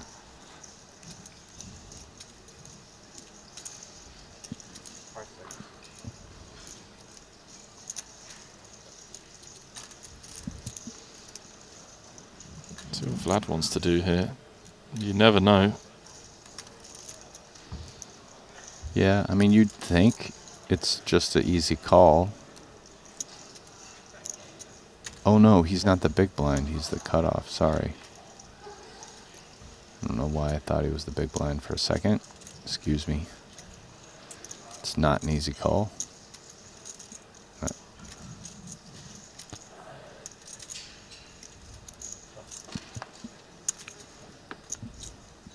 Punsri unable to defend.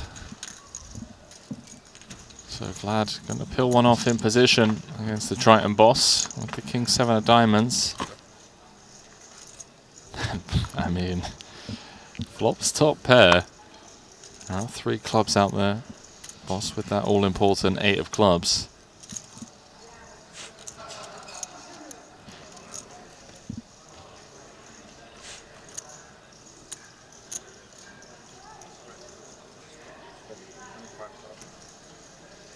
Comes with a small bet, 20% pot.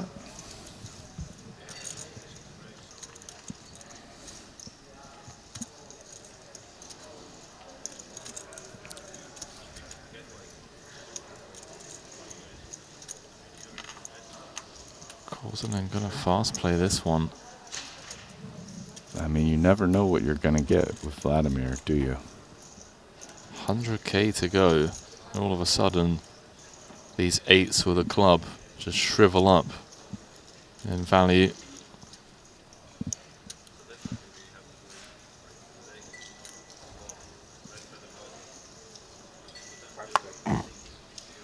mean, this is a pretty wild raise.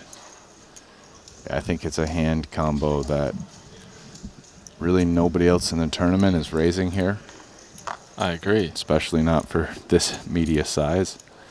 But he does, in fact, have the best hand.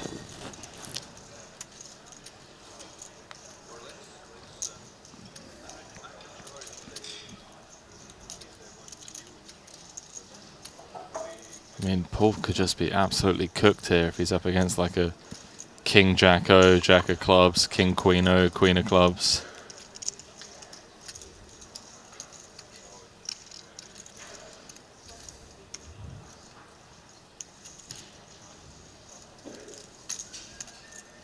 And mulling this one over.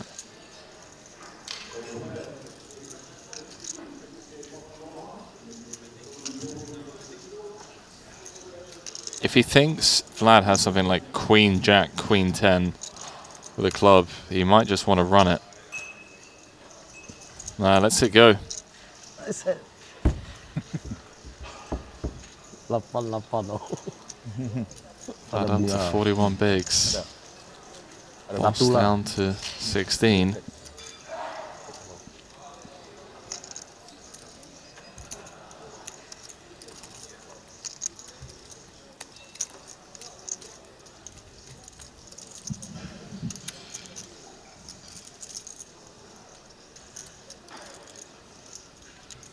Cek kalau dia back seterutus. Bisa kuat, bisa.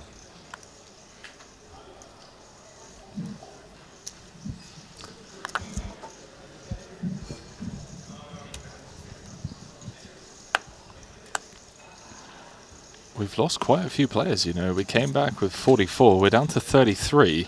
Ren Lin still leading the pack. Yeah, slowly but surely, right? 20 places paid. Do expect it to slow down. We've got 28 minutes some left. Point, right?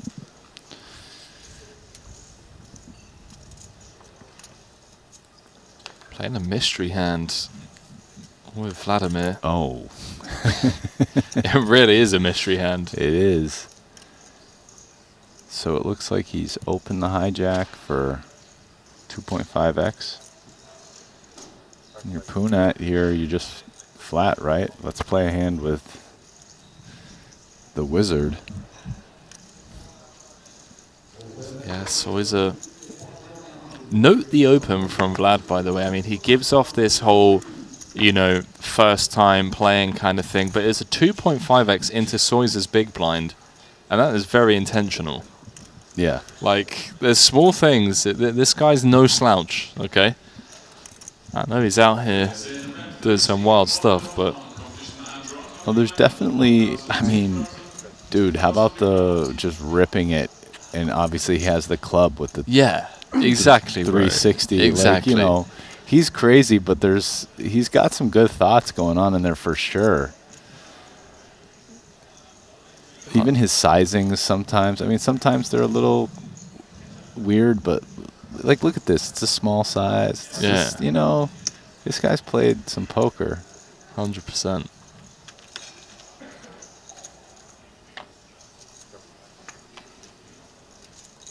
Obviously, Soys are out of there. Punts are going nowhere, but it is somewhat uncomfortable.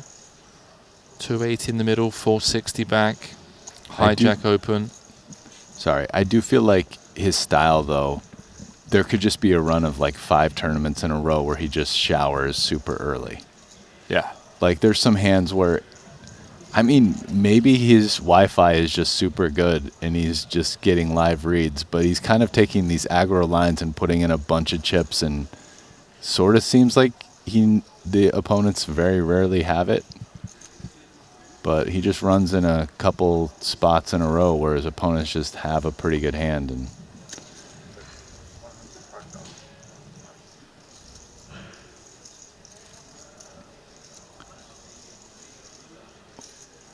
I mean, your Punat here, I think you're just pretty happy. King 10, I mean, what are you going to do? I guess the decision is between raise and call. But he has a lot of chips behind. Yeah. Maybe let's keep in the bluffs. What do we not want? We don't want an ace. Oh, a 6. 6 of clubs does complete the front door flush draw. And straight draw. You can't take 4-5 completely out of his range. No, you can't, mate. You can't take Jack 5 of clubs out of his range either. I mean, he has every flush draw.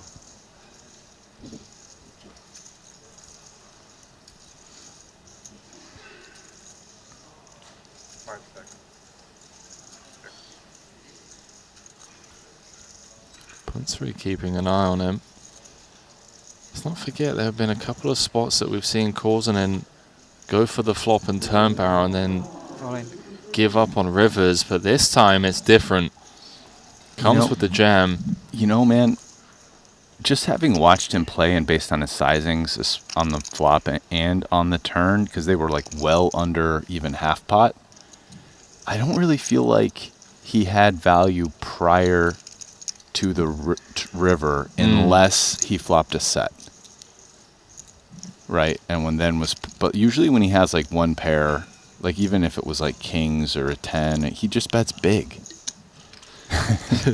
Sorry, Ben 86 is enjoying himself.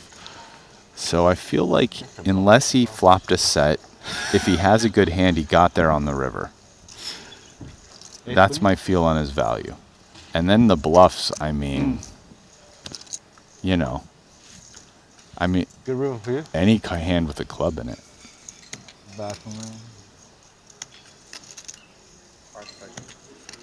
Punsry's trying to engage in conversation with Korsinen. Asked him if he has ace queen.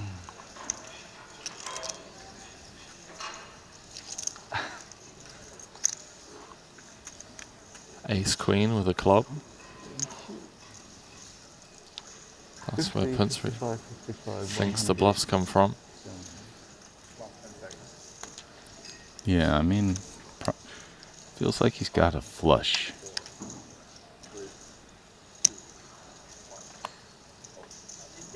Oh, Punsry, let's go. Just the king. Oh no, not that thing. Oh. When you know, you know. Right? That wasn't true. Hard, I'm not sure. Is he gonna show it? I told you though, man. He didn't have it till the river, and he didn't make it on the river. I could have done anything. I could have jammed pre. I could have checked raise. I could check jam turn as well. I somehow played like this. I don't know why. Punsry's like steaming. Oh man, I never had like this in my life as well. Just has the king queen O. You had pair of 10? That's so sick. Oh, he knew he had a pair of 10s. He's a sicko. That was an incredible hand. Punsry, unfortunately, unable to put on the cape, but we do love some Vladimir Korsinen in action. He's up to 6th in chips with 33 left.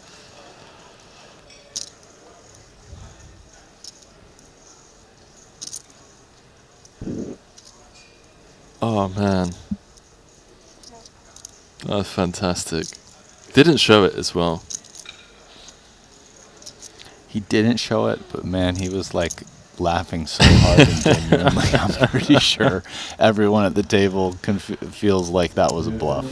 You know what I mean? Ben 86 was creasing, bro. Oh, dude, there's 2 of the Santa's Little Helpers now. Yeah? There was only 1 in the previous days that I saw. Is the other one still on the rail? This guy is a legend, dude. He's bringing 2 sweaters. This is Aussie. Aussie's bringing the Santa's Little Helpers. Aussie? Yeah. Oh, yeah. Aussie Katola. Yeah, Aussie Katola's bringing them. Oh, they're his? Oh, because they keep walking around with Vladimir. I thought they were his guys. I know, but it's Aussie that brought them, man. Just... Oh. Wow, this guy... Peter's River the best hand. kind of a goofball. I like it. Wow, he must throw great parties. Oh, he does. Yeah. I mean, he's bringing elves to poker tournaments in Monte-Carlo, in Monaco. Checks through. Blind v blind. Peter taking that one down. Patrick still in the mix with 33 left. This guy looking for another 7-figure score. Be incredible to see either him or Vladimir run deep in this one. 13 off the money.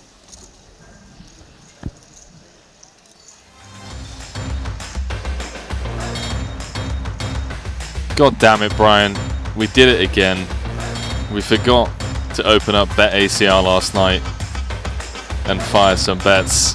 But you viewers at home can check out the all-new BetACR Sportsbook, your exclusive live betting destination to wager on players in Triton events. You can receive a 15% free play up to $250 on your first deposit. And I tell you what, there are some big names over in the 50K PLO that I wouldn't mind throwing a little bet on. Got Ivy in there. Well, I mean, you showered it at the last minute, and I forgot to do it. I was busy, but I'm gonna try to do it tonight for the final table for the 150K. The last one, got to get it in there.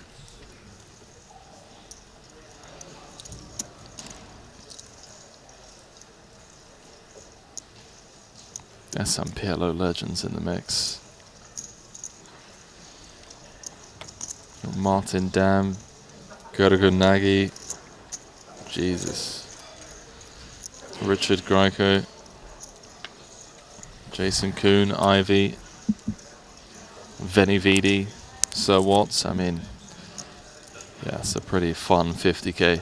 All right, here we got a flop that both players can get behind to a certain extent, and they're deep enough to play some poker. Joe Schwinn, half pot, nut gutter, backdoor hearts. Vähän vaikea käyttää puhelinta. Mä laitoin Valulle viestiä Töötän kämpästä.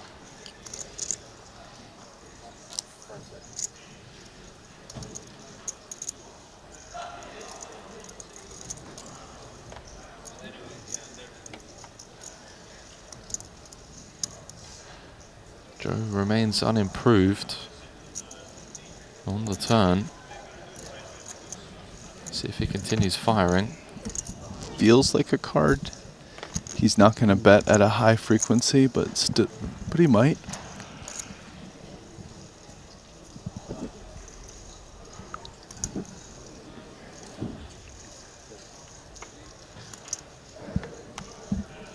Oh.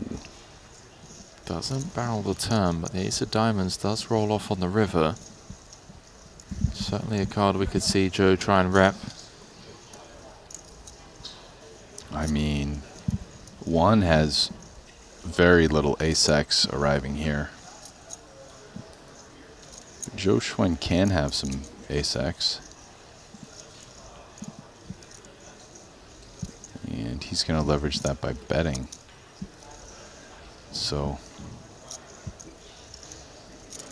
this is kind of a tough spot for Juan Pardo in that it's like if Joe Schwinn has Jack 10, he's probably firing again on the turn, but not necessarily. I think the hands you're most looking to catch are like King 10 and King Jack, and then maybe some other random stuff that C-bets flop, like 10-8 suited or 8-7 suited if he has those.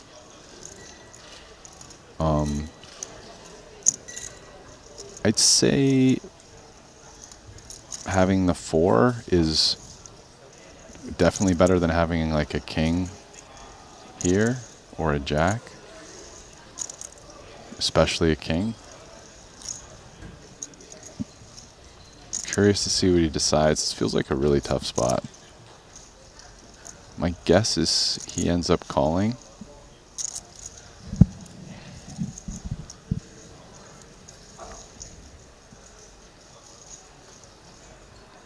Flop went check, bet a 55K call, turn went check check, Pardo's checked it on over for a third time on this Ace of Diamonds river.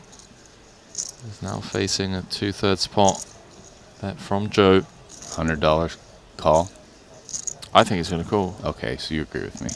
Yeah. Uh-oh. That look is making me feel less confident.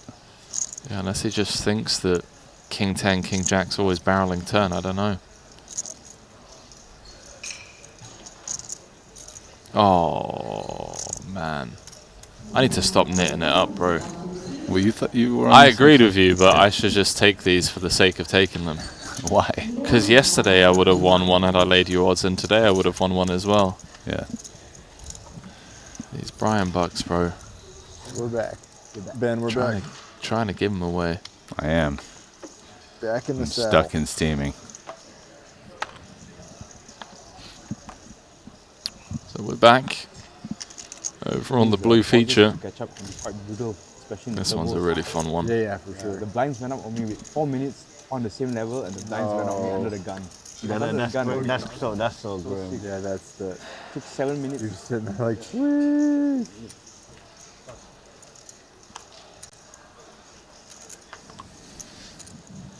Different ways to run bad. Like the blinds going up.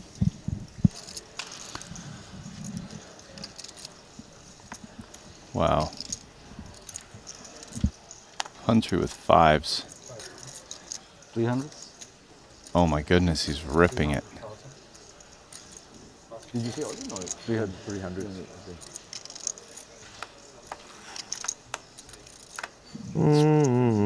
Probably going to be on his way out of here. 80 some odd % of the time. I had it real pretty. Good luck, chaps. Wyvern, who was down to just 10 bigs, got it in with the 10-9 against Soy's Ace King. This was on the lighter side. Queen Jack 9, all spades, like King 10 spades. Maher had Ace 8 spades, sick. He must have Versus been, a low jack open. Pretty unhappy. Like he just check raised and like bet 3 times all in. And I snap called and he turns it over and he sees my hands. Punsry now. It was the funniest face ever. 2 cards away from elimination. After folding that King 10 incorrectly against Korsinen. As Boivin holds across turn and river. We'd lose the man that's currently leading the player of the series leaderboard. We're down to 32. Dropping like flies in this one. Average stack is up to 37 bigs. Make that 38 with the departure of Punat.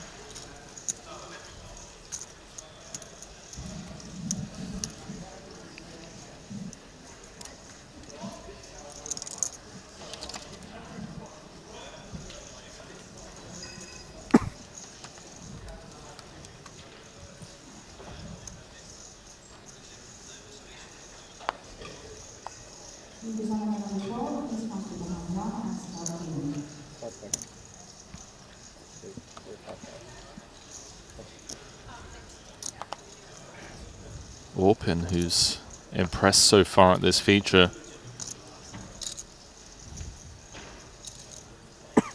As the King Jack suited from UTG. Yeah, Orpin's showed some good feel today. Navigated some tricky spots. Called out Chidwick's hand.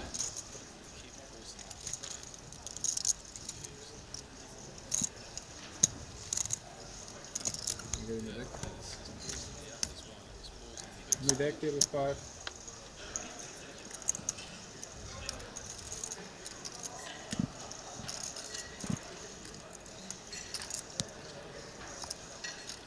Where they post the clock? Probably waiting for them to catch up again. Maybe now we're breaking a table by a random table break. Hold on. 32. This went UTG open. Causing him flat from the big, and he's now leading. Hope it's not us. 20% pot on the Jack 10-7. Even though you're in the blender. Put us in the blender. I keep making big hands. I still don't use 2 time back. I don't use too many time banks. I don't. Just revert mostly. Boyden remains unimproved. Mostly just on Still revert. has ace king high. I had none. I bagged no time banks last night. Wow. First time I remember doing that. It's the same. It's the same. You either shit. Go on, Gotta Vladimir. get off the pot, baby. So. B20 on the flop, B50 on the turn. Sit or get off the pot.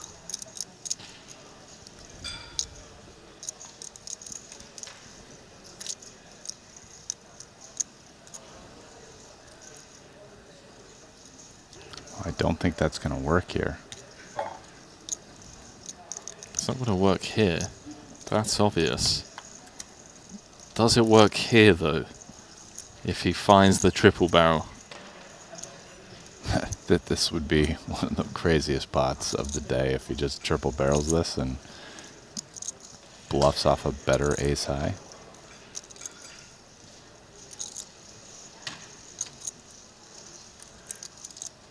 No. But I mean, it makes sense not to bluff the river, actually. The ace high, at least. Nice call, Thomas. It wasn't a bluff. Wow, wow, I mean, wow. Wow, wow. Huh? he actually had it. After Magic. all that rush talk. He didn't believe you. You get cut sometimes. Yeah, good play, good The play. third bullet would be the blender for sure. Third bullet. Oh yeah. My heart was telling all in. All in is hard to play. All in is hard to play, but I didn't listen myself. I tried to be gentle. Okay. No room for gentle. Here. Your heart said all in. Huh? Your heart said all in. Yeah. But your brain said. Our brain intercepted.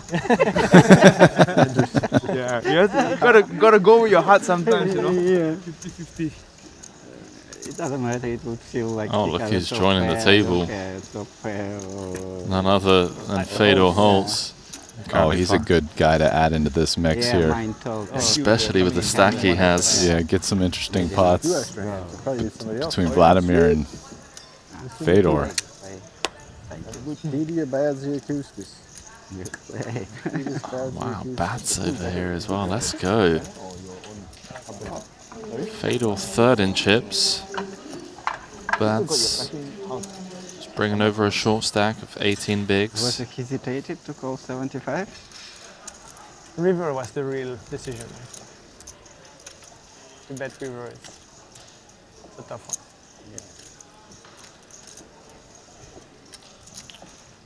But I would play the same way if I had 10 Yeah, of or course. Jack. I would play exactly Yeah, the same way. that's No why it's hard. difference. Yeah. I can still improve when I call on the turn. Yeah. River. Then I Post-mortem going on. 10 or Jack he has. What to do? But action. No, no, no. No. Listen to your Okay. heart. Yeah, that's I'm learning that too. Sometimes, not always. Yeah, no, sometimes mind intercepting heart. Of course. Yeah.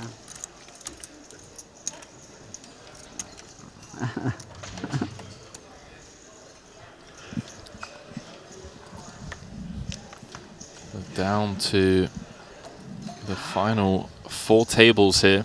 32 remain. 20 places paid. Playing all the way down to the FT tonight, or I'm going to at least try to. Wow, Soisa on fumes here. Going to ship it in for 3.5 bigs with the AJO.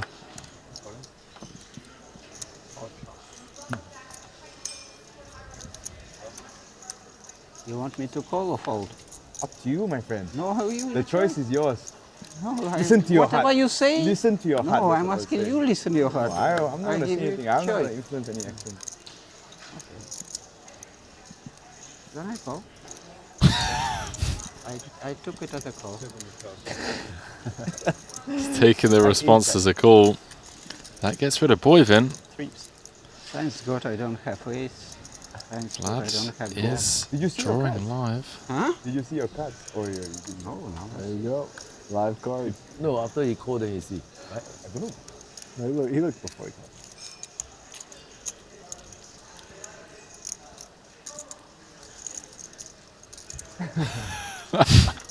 Did he look? Did he not look? He did I don't look. know at He this definitely point. looked. But he doesn't want to say anything because he wants the guys to think maybe he didn't look. He's smart, bro. There's some leveling wars going on here. Some mental warfare. Oh. Still alive. And Ace Jack 10 needed for Soiser. 10 outs once. Get back in this. Good game, gentlemen. Good luck. You didn't listen to your heart. You were greedy. My heart. Good luck, everybody. GG's, Michael Soiser. Next one, next year. Bahamas, actually. Thank you. Not the next. Nope. break? Came second in that 100K earlier on in the series. For his best Triton cash to date, 2.3 million. Vlad heading over to offer a handshake and a hug. Got a funny feeling they'll be seeing each other in the Bahamas. Oh, you are? Yeah. All right, I'll see you here. Silver lining is 31 left. Vladimir Korzinin showering Soiser.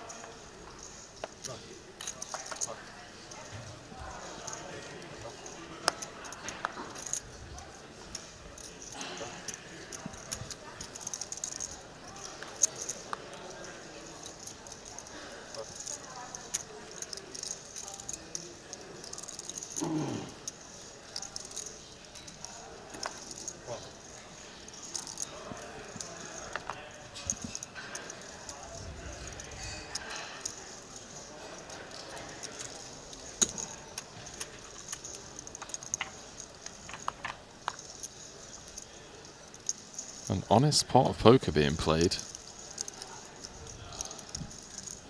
Boyven limping in and completing from the small. Absolutely nothing to write home about on this board.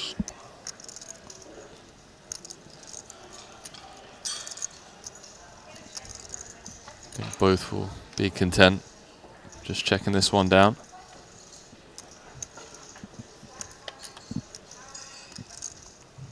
Five of diamonds on the turn. Pairing the board. I think both these guys just want to get queen high to as cheap a showdown as possible. Yeah, I agree. You came back to me. Why are you following me? Following me. Yeah.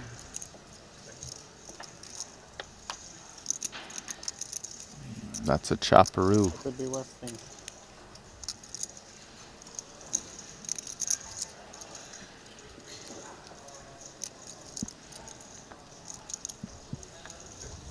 Yeah, this one's going to go check, check. Chop it up, boys.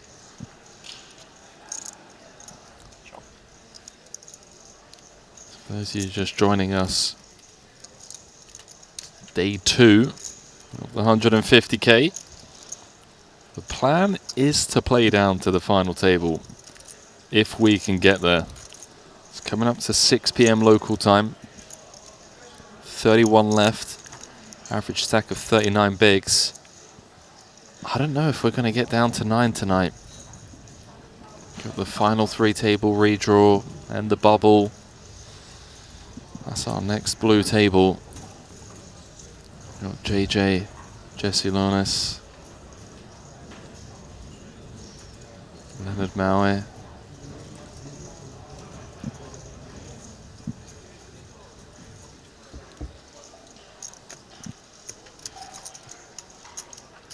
Ah, 40.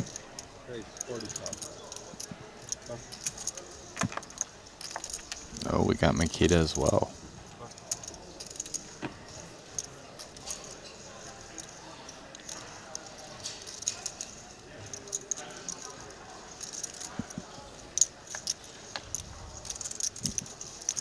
I'll take my chances to win it back, huh? Yeah.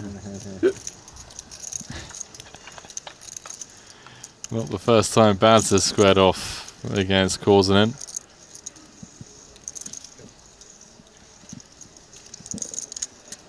25. 25. Fires out and C-bet. Bads doesn't like backing down in these spots. His hand is quite dusty. Will a raise get it done? He's going to find out. Hello. Taking it north to 65k after the pre-flop speech. He's taking Vladimir's favorite play and doing it back to him. Oh my goodness, Vladimir's sticking around. This guy is just next level, man. 240 up there. 240 behind for Makita. Has to be concerned about this King of Spades turn. You have an option not to raise.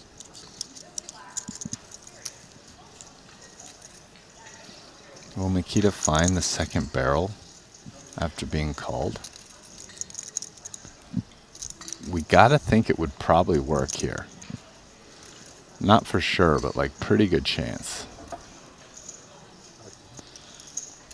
But this is pretty scary proposition with the 10-4-0. And Makita just...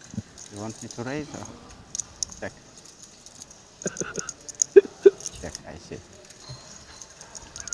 Friendly, friendly. Oh, another die. Oh, the 9-9 run out. Sorry, the King-9 run out. Trip 9's on board. Backdoor spades do get there, but Makita with no spade in hand.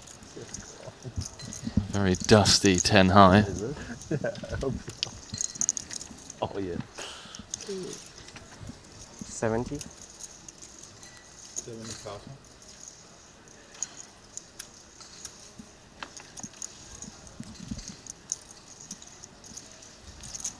Bad's just desperately trying to make something happen here. I have some value, huh? Okay, respect. Oh! No, you had full house with king. Oh, yeah, yeah. Bad's getting it done. There we go, Makita. Look at that.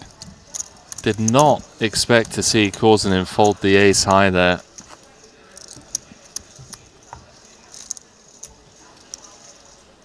Maybe Makita got a little something out of that. I won the hand. Speech. You won the pot. They were talking. You lost because you lost EV. I even don't know what does that mean. I guess something, some wise expected value. They call it. But you lost it, right? But I won the hand.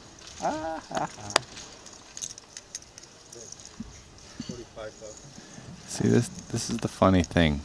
The chat's like, Makita's not repping anything. Listen, guys. He was repping a full house. What full house, or why, or how did he get there with it? Could he really have a deuce in that line? Probably not, on the river. But see, that's not the point. Vladimir thought he could. That's what you guys got to realize. He certainly found his man. What do you want me to do, Santa Claus? Let's dance. You will do what I say? I didn't say that. I'll dance with you. Vladimir saying, let's dance. Davies accepting the invite to tango. You tell me call? Okay. Yeah. Oh, hello. How about this for a flop? 10-9 deuce, open-ender for Davies. Backdoor diamonds. Vlad still in front with the king-queen though. Wow, that's such a big bet. Wow, versus a big bet, what if Seth just rips it? Just like, I can get ace high to fold. I have a ton of equity against almost everything. I mean, Vladimir loves 3-betting pre-flop. We haven't seen many people take aggressive lines against Vlad in 3-bet pots. That is a disastrous turn card for Shark. Yeah. All in. I mean, the guy's just put 705k in there. I didn't raise it. 560 in the middle. Yeah, I just think check ripping it versus Vlad is like such an interesting line. I mean, No, honestly, if he guys, called I'm it off with a little King bit Queen, which he sweating might, from I would feel pretty German. owned though. Just snap jams turn. 10 off the money in 150k with King High. I mean, good luck playing against this guy. It kind of makes you ask the question. I said, thank God, didn't win a hand in the TV. When he c-bets 75%, like, you just meant to fold the Queen Jack? No, I don't dude, know, you man. rip it, bro. I'm telling you, that's the play. Backdoor diamonds too. Yeah, then he just calls you off with the King Queen.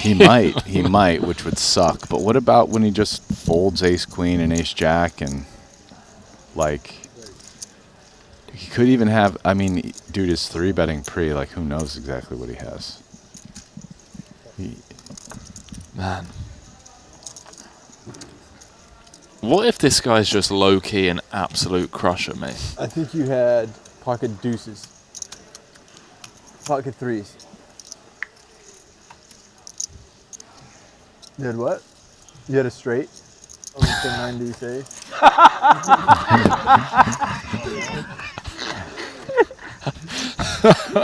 Or semi-straight, I don't know. Semi. I was feeling it's a straight power. We might have the same hand.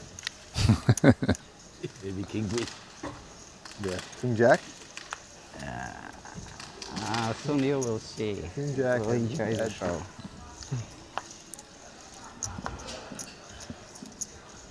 Just to enjoy the show, Vladimir Korzinin has moved up to third in chips with 30 left in this 150k, the final no limit hold'em tournament of the series. Ben T passes that, which I think is a function of Fedor being a covering stack in position on the button, as well as Seth having as many chips in the big blind. He just passes a spot where he could open a suited king. Some ICM pressure here. 10, 9, 8. Yeah, I'm out. Oh. Don't show me the 6 of spades or 6 of diamonds. 7, 8 or Queen Jack? Don't show me the 6 of diamonds.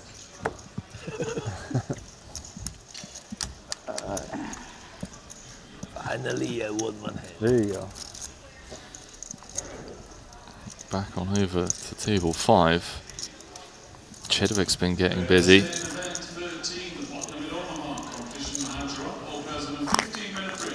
Just played a 4-bet pot against Peter. He's up to second in chips. This is a tough table, man. Greenwood, Patrick, Peter Arts, Tom Fuchs, Kistrogoglu, Chidwick, Joe Tren, Juan Pardo.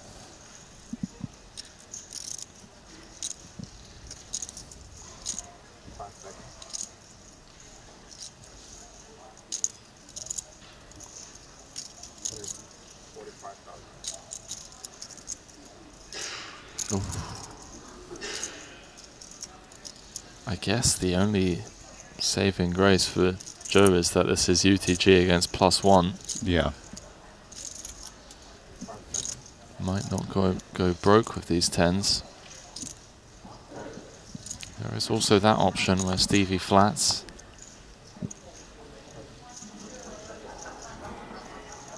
Yeah, also a bit of function of the relative positions and the way ICM influences the ranges.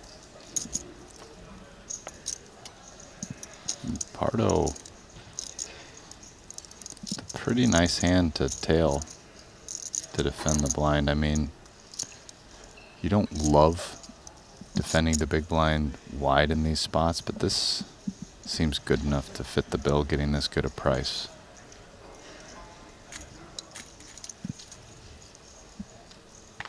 $165 out there. Pardo in need of a lot of help. Flops, middle pair. There is that pesky ace of clubs on board. Overcard to both Joe and Chidwick's pocket pairs.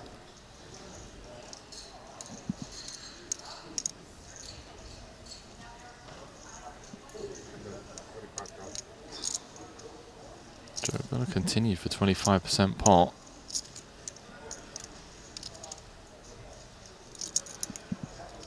Tough spot for Stevie here.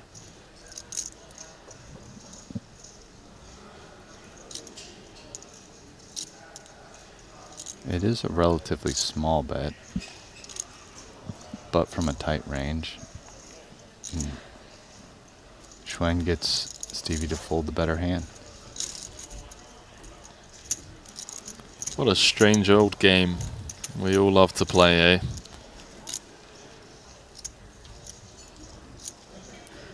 There really are different ways in which one can run good, different types of variants. As the chip counts at the table, Stephen Chidwick in third in the entire tournament, Vladimir Korzenen in second. They are both tied, even stacks. It's Ren Lin, the tournament chip leader, with 76 big blinds. Just a couple of minutes left on the clock. Average stack of 40 bigs. But it will take longer time for sure. Yeah. Before we go on break and work our way down into the money. I think this system's pretty good. It's usually not too. Fold.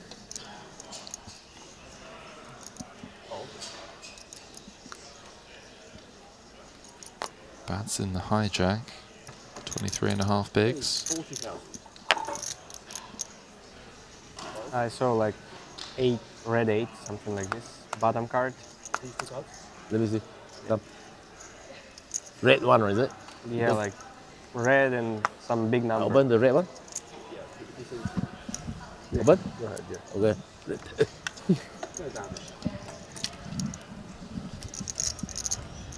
What a honest man, huh? So it's break now, right? Okay. No, wait, maybe some show will be now. Korzenen wants the tango with Makita. Who's playing? Me. Again, you hide in your house? 5 seconds. Oh, okay, with you I will play. You're not even gonna ask if I want to play with you, huh? With you, I don't mind to chill. I don't think there are many people in the world that enjoy playing against Makita, but apparently Korzenen's one of them. He's flopped an open-ender. Korzenen has played... Oh, it's not a pillow? It's not pillow? Oh, okay. Korzenen plays his draws super aggressive. Korzenen just said pot. And then bet way less than the pot. He said pot, and then the dealer said to him that it's not a pot limit tournament, so he has to announce his bet. What do you want me to do? Fold. Okay. Then I call. Ooh, brother. Brother. Oh, what a spicy turn card. All in from Korzenen. Turn, so You turn? yeah, I'm not going away. Yeah. 250, 350. Yeah. You have semi-straight again, right? 150, 80, 110, 260. Yeah, okay. Makita just dialed in. Oh, what is this card? Knows exactly what kind of hand he's up against, the customer that's in front of him. Oh my God, that's... How is it so many outs? No, I ask you. I ask you honestly. You. But maybe this time you will be okay. Just too strong of a draw. Oh, I have full. Oh! Took me a while to register that one. Brian, 6 of hearts, giving Vlad the flush. But Bats boating up. That you see I have full house? Yeah, I don't care. You said it. Dealer confirmed, or I don't need to see it. 355,000. Makita up to 970,000, and with that, he moves up to a top 10 stack. It's a big pot. Sounds like those two have had a ton of fun in this tournament on previous hands. So, with that, Vlad going from 3rd in chips overall in the entire tournament, dropping down to below average. Makita vaulting up the leaderboard. That final hand of the frame is Renlin chip leading the entire tournament. 30 left, 20 places paid as we work our way down to the final 3 tables, where there will be a final 3-table redraw as we welcome you back to the break desk. Brian Rass alongside myself, Henry Kilbane. Brian, just before we send the viewers on a quick 8-9 minute break, I guess the talk of the town as always is Korsunen just over-betting, putting people all in with king high and stuff. This guy's just relentless. Yeah, I mean, raising a monotone board on the flop with top pair, just mashing turn. Like, the guy just plays huge pots, plays interesting pots, and he's a pleasure to watch, isn't he? Getting that huge bluff through against Punat Punsri in that mystery hand as well, where we were trying to kind of, does he have a flush? Does he have a full house? No, he just has king, queen high with no flush blocker, just happy to play big pots, man. I mean, this guy, you never know. Like you said, at times he can have a monster stack, and at times he just runs into it like he did there against Makita. So, Brian Rass stepping out, Randy Lou going to be jumping in. We're going away for 8 minutes, but don't go too far, because when we come back, we're going to be playing down to the final 3 tables here in the 150K. Exciting news! WPT Global is the new title sponsor of the Triton Poker Series. To celebrate this exciting new partnership, WPT Global will have its own event at each Triton Poker Series stop, the WPT Global Slam. Look out for your opportunity to qualify online. Download WPT Global with code Triton and get a 100% deposit match up to $1,500 now. Sign up today and join the action. Online poker is back in the USA and Canada, and it's back bigger than ever. To celebrate the launch of Club WPT Gold Sweepstakes Poker, we're kicking off a $5 million invitational free roll in the poker capital of the world, Las Vegas. Only 2,000 seats are available, and it's invite only. Register now with code Triton for a chance to win a seat. And did we mention the first place prize is a whopping $1 million. Pre-register now at clubwptgold.com.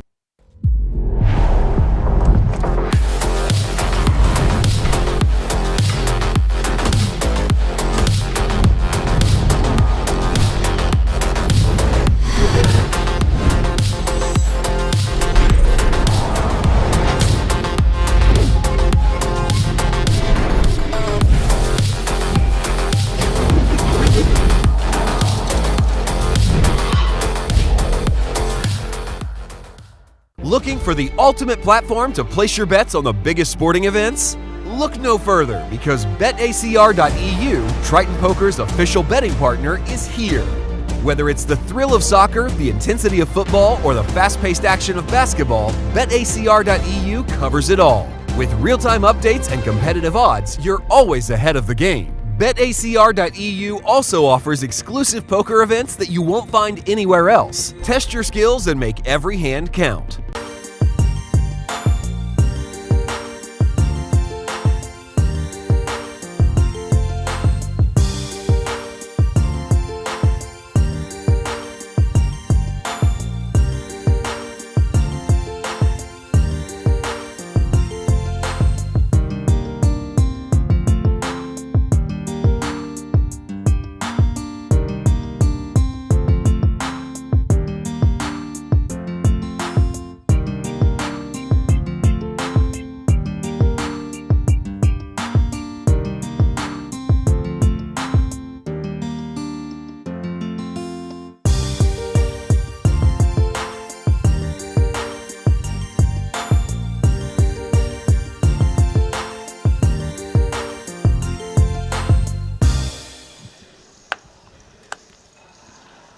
We've lost quite a few players, We came back with 44. We're down to 33. Ren Lin still leading the pack. Yeah, slowly but surely, right? 20 places paid. Do expect it to slow down. We've got 28 minutes some left. Point, right?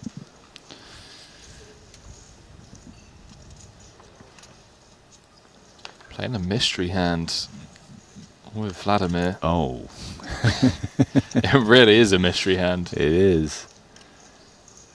So it looks like he's opened the hijack for 2.5x. And your Punat here, you just flat, right? Let's play a hand with the wizard. Yeah, it's always a... Note the open from Vlad, by the way. I mean, he gives off this whole, you know, first time playing kind of thing, but it's a 2.5x into Soy's big blind, and that is very intentional. Yeah. Like, there's small things. This guy's no slouch, okay? I know he's out here doing some wild stuff, but... Well, there's definitely, I mean, dude, how about the just ripping it, and obviously he has the club with the... Yeah, exactly. 360. Right. Exactly. Like, you know, he's crazy, but he's got some good thoughts going on in there for sure. Even his sizings sometimes, I mean, sometimes they're a little weird, but like, look at this. It's a small size. It's just, you know, this guy's played some poker. 100%.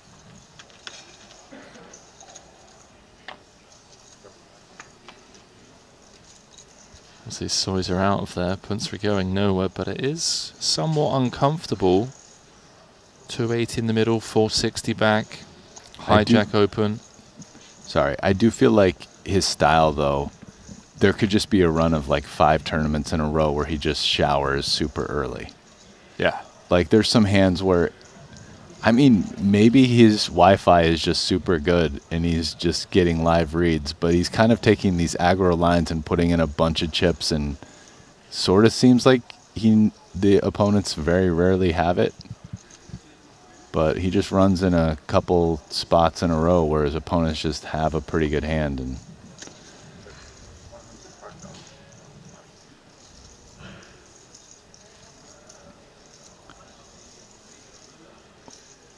I mean, your Punat here,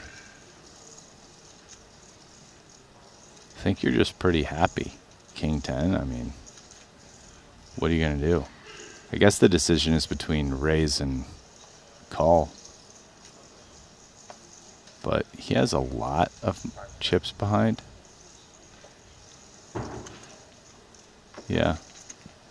Maybe let's keep in the bluffs. What do we not want? We don't want an ace. Oh, a 6.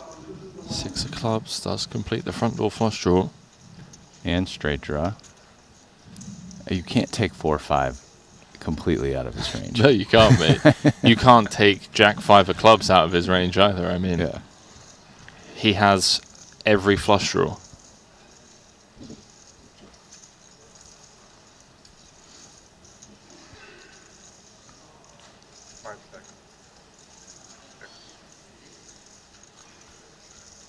Punts really keeping an eye on him. Let's not forget there have been a couple of spots that we've seen calls and then go for the flop and turn barrel and then give up on rivers, but this time it's different. Comes with the jam. You know, man, just having watched him play and based on his sizings on the flop and on the turn, because they were like well under even half pot, I don't really feel like he had value prior to the river unless he flopped a set. Right? And but usually when he has like one pair, like even if it was like kings or a 10, he just bets big. Sorry, Ben 86 is enjoying himself. So I feel like unless he flopped a set, if he has a good hand, he got there on the river. That's my feel on his value. And then the bluffs, I mean, you know, I mean, good room for you. Any hand with a club in it. Back from there. Punsu is trying to engage in conversation with Korsinen. Asked him if he has ace queen.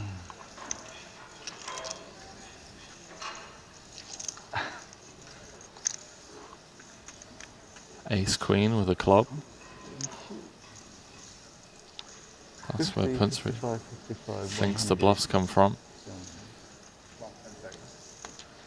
Yeah, I mean, feels like he's got a flush.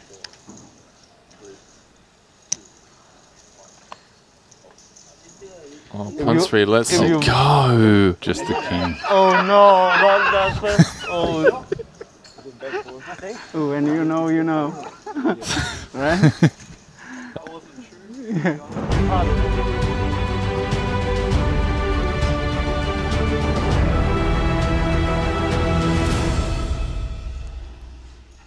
Oh man, Randy, I'm glad you got to just quickly see the part of that highlight reel. I mean, Korzanin has just been, he's just been enjoying the show. He's been out there inviting people to tango, battling with Seth Davies, putting out Punsri, Michael Soiser, triple barreling it off with King High, all sorts of stuff going on as we work our way down to the final 3 tables. 30 players remain. Renlin still in pole position, 20 places paid. But Randy, I think we're now about to enter that stage of the tournament where it gets a bit snugger as we're closing in on a 6-figure money bubble. It's a huge payout, too, for first, and 10 away from the money. I'm expecting players to play a little bit tighter soon, but also we got all these big names that have shown at final tables earlier this week. It's pretty cool to see. It really is. I mean, no surprise, obviously, at the Triton series. Big names showing up for the bigger buy-in stuff. But over on table 2, I mean, it's just a star-studded affair. Jaffe, Lonis, Spencer, Xiao, Katola, the guy that we all love to see because, again, you just never really know what to expect. Dan Smith, Leonard Maue, and Biao all over there, rocking it out on table 2. Then table 5, how about this? Patrick Antonius, Pardo, Joe Trent, Chidwick, Kishigoglu, Tom Fuchs, Peter Ayers, and Greenwood. I mean, Antonius, again, just running deep in the bigger buy-in stuff, fresh off that $5.1 million score by taking down the 200K Invitational. And yeah, I'm struggling to pick out a soft spot, scrolling through, looking at Fader on the outer tables. We've got Dvoris, Makita, Bryn Kenny as well with a stack. I mean, we could have Bryn Kenny, Patrick, Korzanin at the same final table coming up. That would be really cool to see. Like you said, no tough spots. 6 away from a final 3 table redraw, 10 away from the money. Let's throw it down to the main stage once more as it gets tense out there as we close in on the money bubble of our final No Limit Hold'em tournament of the series. Live from the Sporting in Monte-Carlo. So, here we go. Ren Lin, chip leading. It's been a bit of a rough series for Ren. He did have a couple of final tables. Came 8th in the 40K Mystery Bounty for 84K, but didn't manage to collect any bounty, so kind of just like a little 2x. And then the 30K Turbo Bounty Quadri came 5th for 236,000. And then a similar story in the 60K Turbo final table, but 7th, just kind of missing out on the big pay jumps. 175K for him in that one. That's how things stand at our 3 tables. I should say 3 featured tables. We are still playing 4. Chidwick leading the pack over on the red, JJ leading the field on the blue, Fedor out in front on the orange table. So here we go, blinds going up to 10K, 25K. Average stack of 32 bigs. I think it's going to get a bit cagey out there. Should get cagey. I'm interested to see Jonathan Jaffe up at the top again to see if he can have a little bit of redemption from yesterday's main event, which it did seem at some point it was definitely going to go his way. Well, Makita, fresh off a double against Korzanin.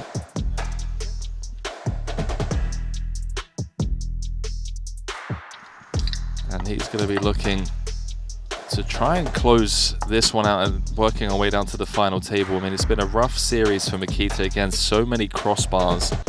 I say rough, I mean, he's cashed for over 1.5 million, but when you look at the results, that's 6th in the 200K for 1.2, what could have been a couple of big spots not going his way, and then final table bubbling, the 125K main, again, just missing out on those huge payouts. But does have a stack here, as does Dan Smith, who looks down at the blades, hand number 1. Always a good start. So Smith starting off the hand, just shy of 40 bigs deep. See if he can pick up any customers behind. The funny thing is, the first hand of our final table yesterday was aces early position, Jonathan Jaffe flattening queen 10 suited and flopping it straight. So a little bit of deja vu. Imagine he's going to flatten position. If he can flop a straight, obviously, he's loving life. If it comes queen high or 10 high, he might just find himself in a spot of bother as Spencer gets out of the way. 170,000 out there. I see a queen in the window. Very bad flop for Jaffe, especially with the backdoor hearts. Gets him very interested. Almost clairvoyant on my part. Queen 7-4, Smith with that ace of clubs to go along with his pocket aces. Yeah, he's going to play this one as check. A bit trappy. I feel like he's going to come in with check raise if a bet does come in for Jaffe. Smith doesn't mind letting a club roll off as he does have that covered. Jaffe checks back and the 10 of diamonds on the turn. JJ turning a very disguised top two. 170 out there. Surely Smith now with an abundance of straight draws to try and get some value from. Doesn't just want to give a hand like King Jack, Jack 10, 10 9. A free river. There it is. What's that? Close to 80%. Oh, he's got 110. I thought he said 135. He did say 135. What's interesting here now is for Jaffe is does he want to raise or flat? He does kind of block a lot of the hands that can kind of pay him off. So he might slow play because of that. Although if he raises now, it would look kind of odd and maybe suspicious to Dan. Just makes the call. I believe there's 440,000 out there, not 390. And Smith, little does he know, getting very lucky on this 4 of spades river. Is this going to be a river card that costs JJ the full pot? I mean, does he raise for value?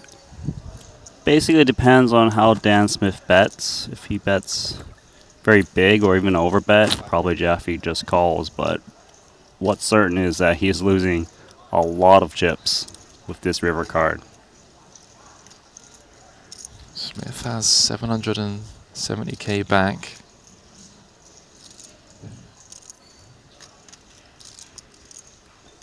$440k out there. And the targets are Queen X and 10X for Dan Smith. 5 seconds.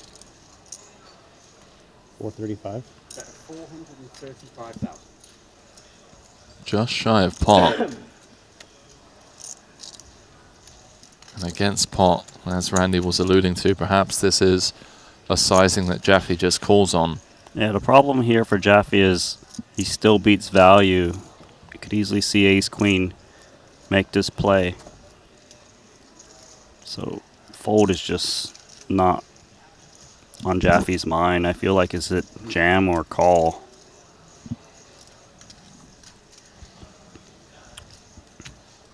Doesn't waste much time. Does make the call and gets shown the bad news. Just how far ahead he was on the turn to then get it taken away from him on the river. Dan Smith up to 1.6 million, vaulting into the chip lead. Tied with Vladimir Korzunin, actually, as Vladimir, back from break, has just showered Seth Davies. It went Seth button open off of 35 bigs. Korsanen just ripped it in from the small with ace-10. And Davies called it off with the king-queen of clubs. Vlad just held over 5 cards. Wow.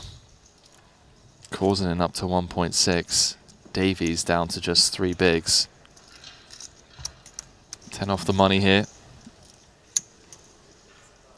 You know, Dan Smith is also one of those guys that has 21,600,000 Triton earns in just 27 cashes. So his average cash is massive, plus 2 titles. And his Monte-Carlo been pretty solid too. Finished 19th in the main event the other day, 3rd in the 50K for 675,000. Looking like a good week for Dan Smith. Yeah, he's been threatening a big score. Does love Monte-Carlo.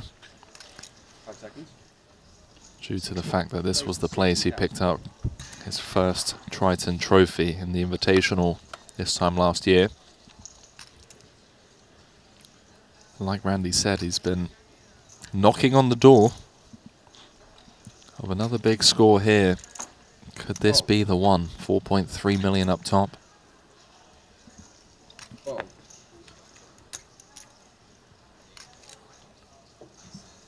This could potentially find its way in the middle. It's a cutoff open. Salle with 7 bigs. Yeah, there's some chips going, whether it be all in pre or see a flop and go from there. Kind of tricky just because he doesn't have show. He doesn't have fold equity given his stack of 175k. So maybe he leans towards call because of that. Could see some stop and goes maybe if he flops some kind of straight draw. 5 white behind. Jaffe just asking how much he's got back. Little does Jaffe know he is behind. Wow. This is the problem with calling pre is you might accidentally fold the best hand. Could certainly see that playing out. If Jaffe c-bets, which he decides not to. 5 of diamonds on the turn. 2-tone texture now. 155 out there.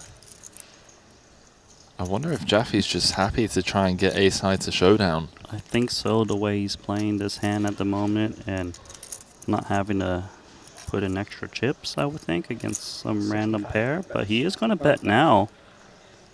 Really just stole this one from Chuntong Xiao. Fair play to Jaffe. Getting it done.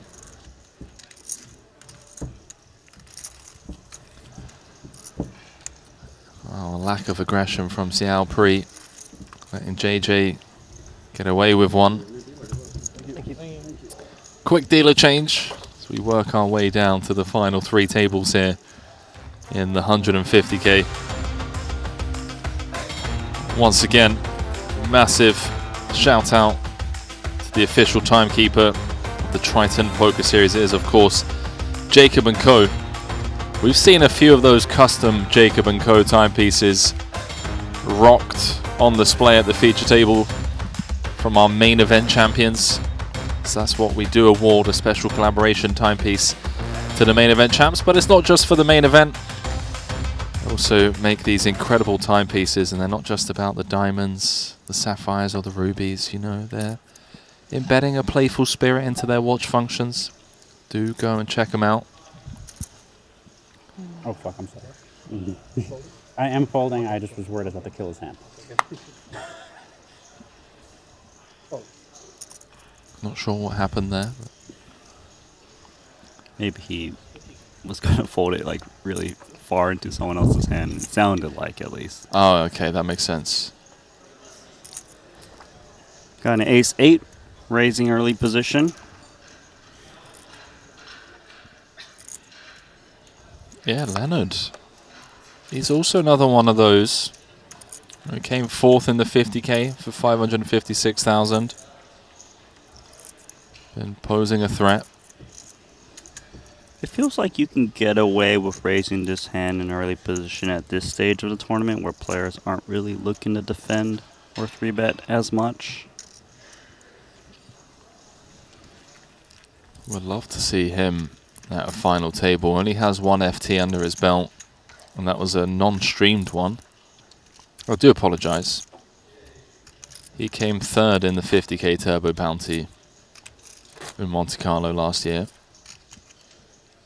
One of the opening events. The 4th place he picked up this series was in the Turbo side event. Yeah, it feels like his results should be much better given his talent. So we'll see if he can make a deep run here in the 150k.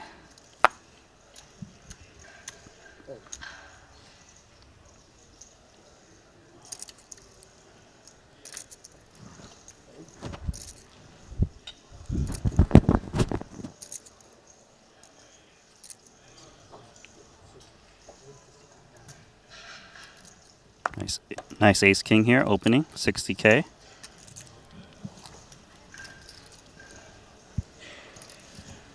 Yeah, Jaffe's still playing a healthy 30 big blind stack. Would have been playing a lot more. Potentially showering Smith in that Queen 10 hand. Thank you. As the two will tangle once more.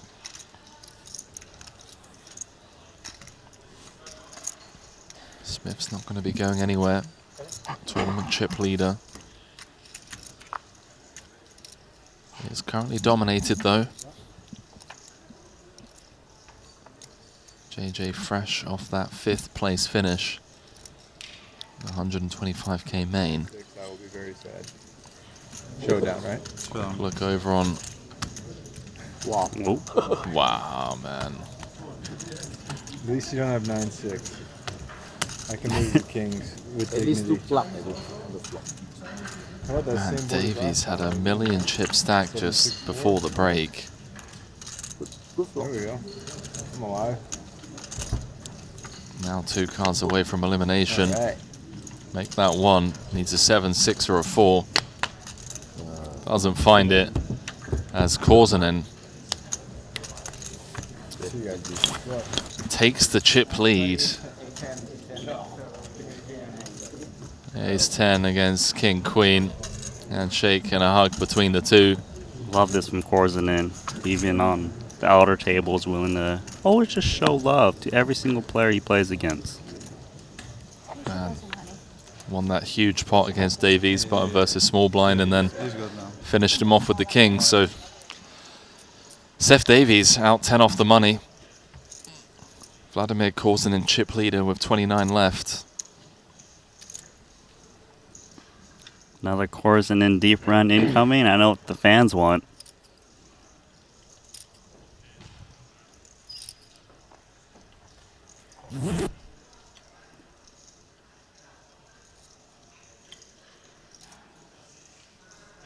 Ace Jack for Jaffe. Deck's been nice to him lately, besides that Queen 10 hand.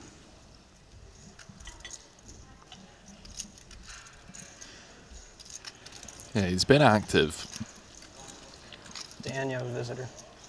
What's going on?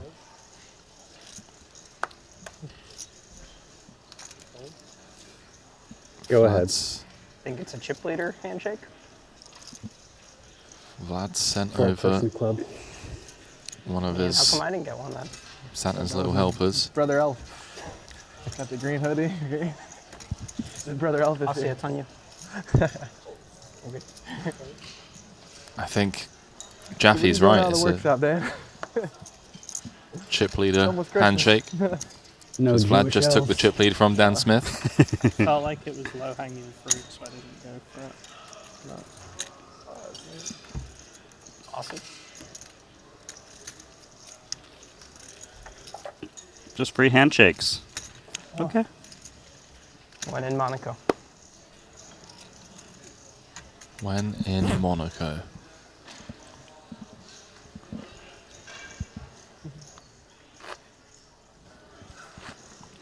Aussie can't help himself. Elsie is just trying to hide that laugh. Okay.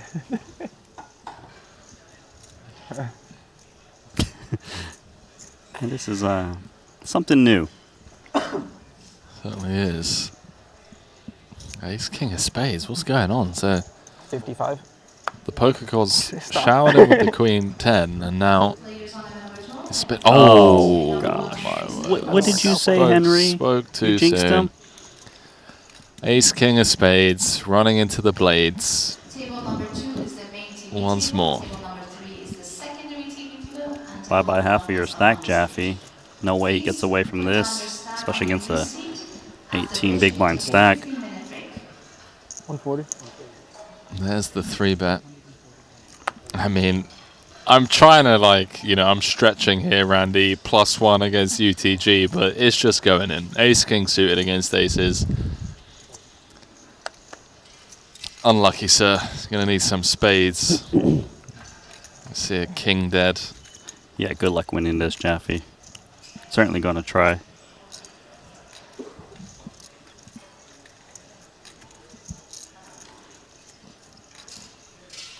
Brutal stuff for JJ, who managed to bounce back a decent bit after running into aces just an orbit or so ago. Comes with the 4-bet. Music to the ears of Jesse. I wonder if he just puts it in, Randy, given that it's +1 against under the gun, just assuming that Jaffe's never folding to a jam. Yeah. Jesse started the hand of 18 bigs, and Jaffe just made it 9.5. Yeah. Yeah. There's the jam and a snap call. JJ just running into the blades twice. Still have 18 bigs back. And he's been getting cut up. Unless he can somehow convert this 12%. It's going to be very tough on that board. Needs that straightiness on the turn. Running Queen 10, running Kings. Dead on the turn. So Jesse up to 970k. Quite the series so far for him. 25. 455. 455. Cold deck. Funny old game we all sign up for, isn't it, Randy? Yeah, I didn't really sign up for this part of the program.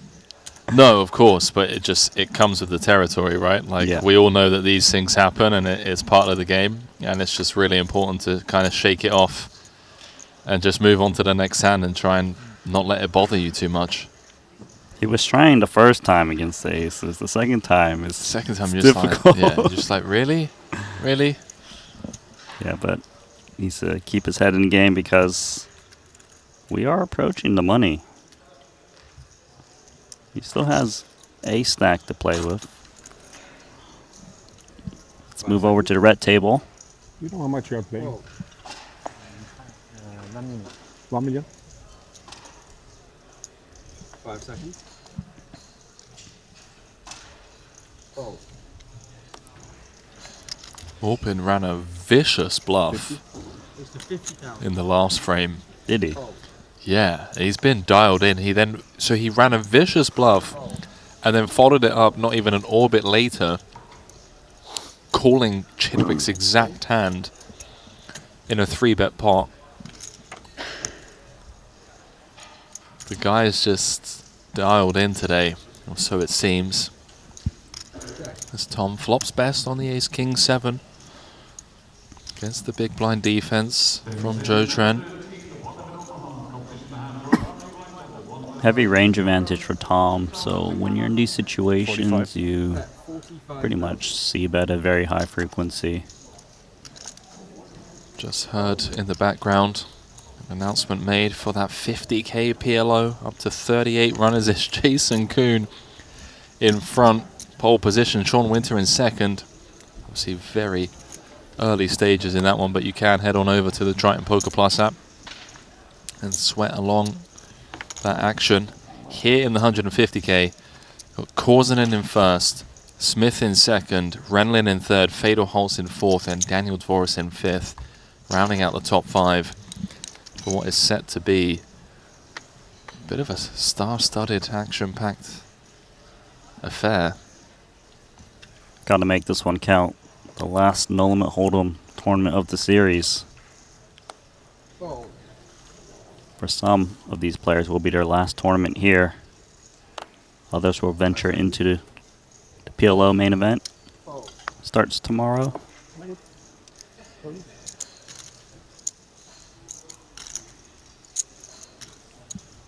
$50. It's the 50,000. I feel like Greenwood's had a few runs. Let me just have a quick look because he's had some runs but got brutalized. Yeah, 125k main, pretty much a min cash. I think Lucas has done a bit better this trip. Agreed. There have been some scam spots for Greenwood for sure. He's behind against Pardo. He's got in his final 5.2 bigs.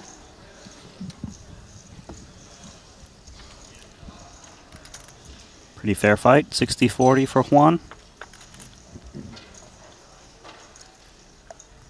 That doesn't look too fair for the Spaniard. No spade in sight. 3 outs twice. Needs to find Barry. Been a rough series for Pardo as well. And it gets rougher here in the 150k. Just 9 off the money. I knew he was drawing that on the flop, all those marked aces, you know?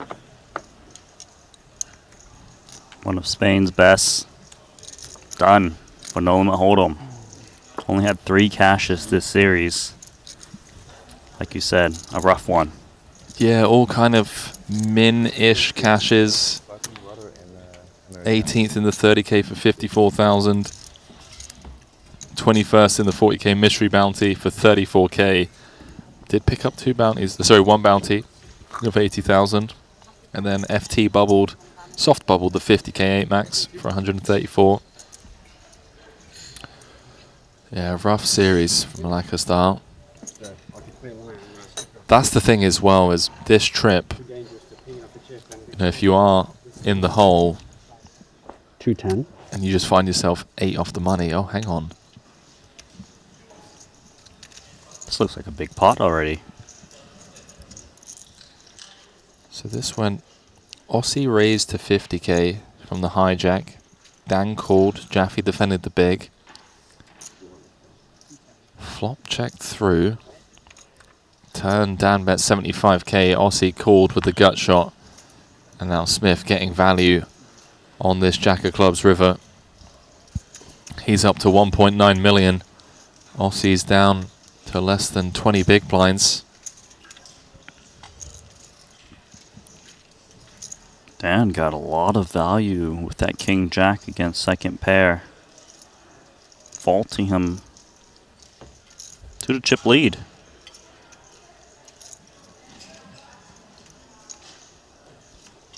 I'm a little sad he's not rocking the bucket hat today. The Triton one.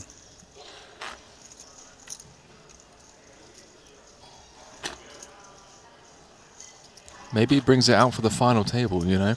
That's the final table fit.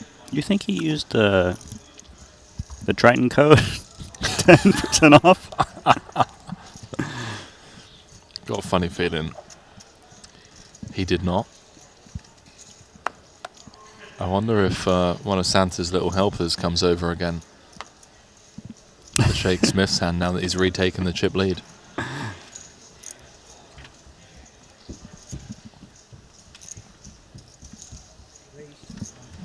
Jun Tong Xiao gonna push almost all of his chips in there.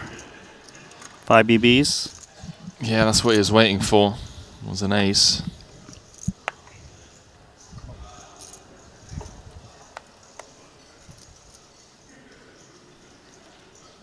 Decision here for Jaffe. Ace-9 is not too shabby, especially against a 5 big blind jam. little bit of problem that Chun is jamming from +1 though. But maybe you can negate that fact that Chun's going to be the big blind soon, so maybe he's a little bit more desperate. Yeah, that makes sense. So he would have to put in 2 of his 5 bigs in just 2 hands' time. Kind of feels like Jaffe's going to go with this one. There it is. All in announced. Jesse with just Jack 4 in the big, so cards on their backs. Going to chop it up 16% of the time, but for now, 61% equity for Jaffe, who's had a really rough going at this feature table. See if he can bounce back a bit. Looking very likely on the Queen 9-4.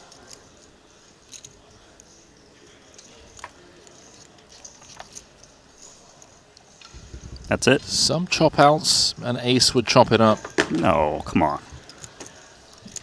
He's got a pair of 9s. An ace oh, would. Gosh. Wow, Randy. Oh, man. I might wow. Is that my last gig? I know we're 12 days in, bro. I see. Queens and aces with the shared 9 kicker. We got there. We got there. As did Jaffe. Managed to find the hold. See, out in 29th. Sorry, out in 28th. Dropping like flies here. I mean, we were kind of predicting that perhaps there'd be some caginess, but it's not the case. No, it feels like our bubbles on average at the Triton series this week has been pretty quick.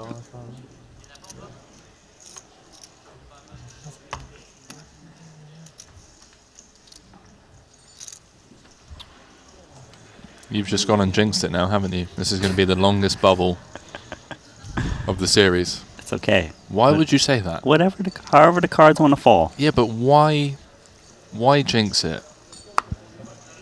Yeah. But we're sat here hand for hand for 2 hours. I'm going to hold you personally responsible. But it's going to be an action-packed 2 hours, you know? No, it's going to be like watching paint dry, mate. Raise, fold, raise, fold, raise, fold, and you deserve it.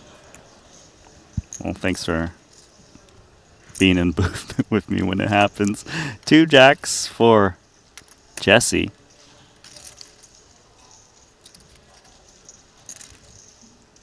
Remember not too long ago, Jesse got the aces against Jaffe with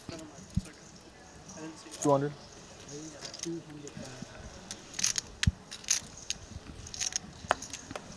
Sizing's different, mainly because he's out of position. Yeah, of course. And slightly more effective stack. Nice read. Yeah, JJ just can't really do anything about this, can he? Nope. It's annoying, especially against someone as good as Jesse. I always feel like he's just up to no good, pushing us around, 7 off the money. But JJ seems to have just shaken off, running into aces twice. 70, you go all in? Think longer. Better price. Notice Jesse asking, if I made it 170, would you maybe jam? Our showdown wins are nice.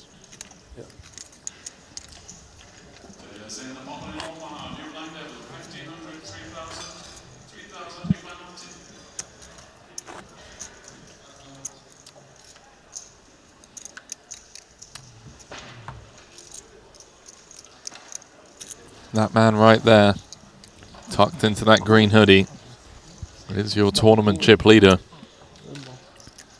7 off the money. He does love Monte-Carlo.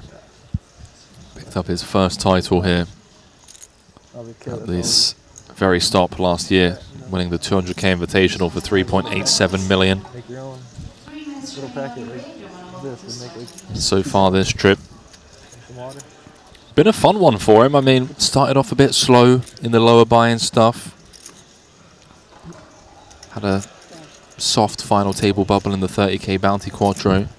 Jaffe reshoving ace-5 suited. This might work. It is against +1. Well, I just said it was more like with like panda pops, I think, which were like the little balls. What's he going to get out of there? We used to call Yeah, huggies. gets the job done. Nice little pickup there for JJ. All like all different colors, right? like original. Yeah, Smith came third in the 50K. Give me the cash game. 675. 19th in the main. Cash, right? Dude, everything. 239. Well, Sunny D in America. Right? They even use this artist all on.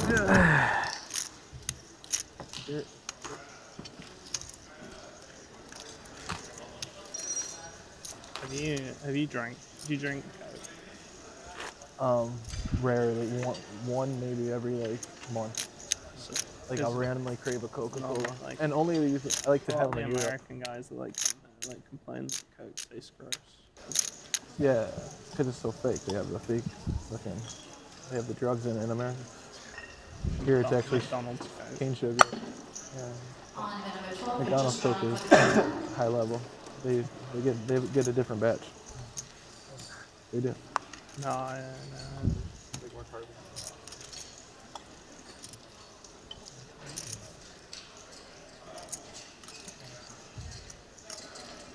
Shouldn't be able to play 7 deuce of hearts. Was I hearing that correctly? That the Coca-Cola stateside is different than the Coca-Cola that's served in Europe? The flavor? Yeah, Jesse was just saying that the Europeans are... Sorry, the Americans that come here to the Triton stops are always complaining about Coca-Cola because it just tastes different. I don't know. Does it? I mean... I know the Mexican Coke tastes different, but I don't know about the European versus American. Wait, hold on. The Mexican Coke? Yeah, they use like cane sugar, I believe. So it actually tastes different. The one in the bottle. You tasted it before, maybe? You have no idea. The Mexican Coke. Okay, Randy. It's a real thing. Sure. Okay. Please chat back me up so I don't look like a fool. You and I are talking about two different things, but hey. Oh, the Mexican Coke.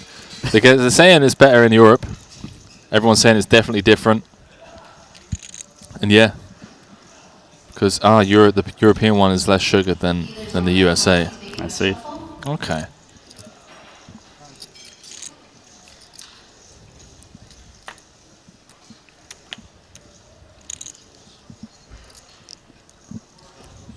Well, this one checks through. Both players turning top pair. That's a fun one. I mean, they got to carve it up. Yeah, because both players aren't really looking to put in a lot of chips. You might get one street of betting at some point. Especially with how connected this board is. It's pretty dicey to open it up for someone to make a play. As we look at our table. Big pot here. Yeah, Patrick getting it in fantastic shape. Has diamonds covered. How does he do it, Randy? Well, he has to fade this river card first. Okay, how does he do it? The man is up to 40 bigs. Just 7 off the money after picking up 5.1 million in the 200K Invitational. I mean, he's on track to potentially get another 7-figure score here. So people are really backing you up. They're saying the Europe stuff tastes better because they use real sugar, not substitutes like in the USA. Apparently they use something called corn syrup. Randy, you're dialed in, man. I mean, that's not the important thing to be dialed in. We need to get you on the health board. All right, looks like this one did chop up on the river. There was a 25K bet and a call. Back over to the red table. Seems to be a lot of action. Oh, there's trouble ahead for Peter. Yeah, I kind of think he's 3-bet calling this one off against this 20 big blind likely jam to come in from cutoff versus button especially. It's not unreasonable that Tom would reshove a worse ace in this spot. Cards on their backs, boys. Ace Queen in great shape.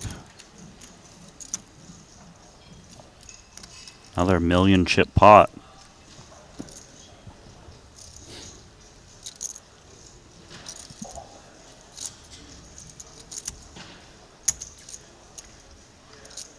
Not to state the obvious, but this pot is crucial.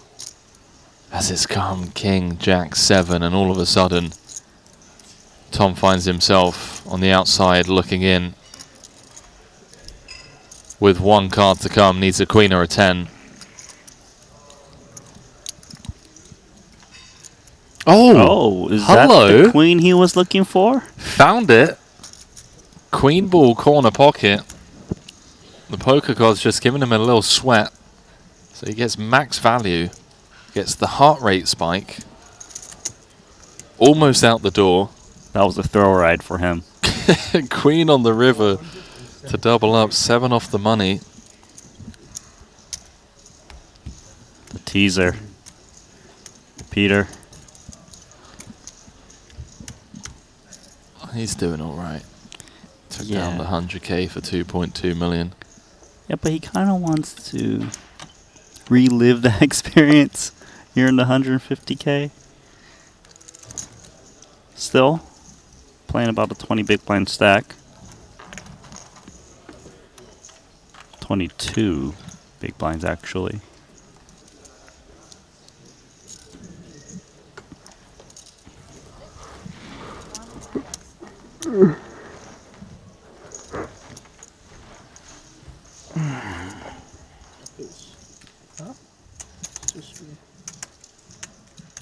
Like, John, I get the vibe, just doesn't want to. And I don't open many hands when I do. John I doesn't usually have a wanna good flip hand. anyway. So of course I don't want. Don't get good hands often. I like to make the most of them. Sounds like you bluffed me. You seem very happy. No. No bluff? Ace king? Ow. I had a pair. Sounds like there was a little It's nothing about you. Nothing personal. 3-bet pot. I wouldn't give a shit anyway. Oh yeah, it's everybody. Funny. It's everybody. I have trust issues. A lot of childhood trauma. Cut off against hijack. Spencer 3-bet what he claims to have been a pair. Let's let it go. Time really sneaks up on you quick there. The 10 seconds is fast. Are we 10 seconds? I thought it was 15. No, it's 10. Fast action is 10. Yeah, so I believe the fast action is in effect. Yeah. Before I even look at my cards, I'm in 4 seconds because I look at everything else. Then, yeah, like once I look, I got 2 seconds. This is aggro. And it's going to get resistance from Ding Biao's King 6 of clubs.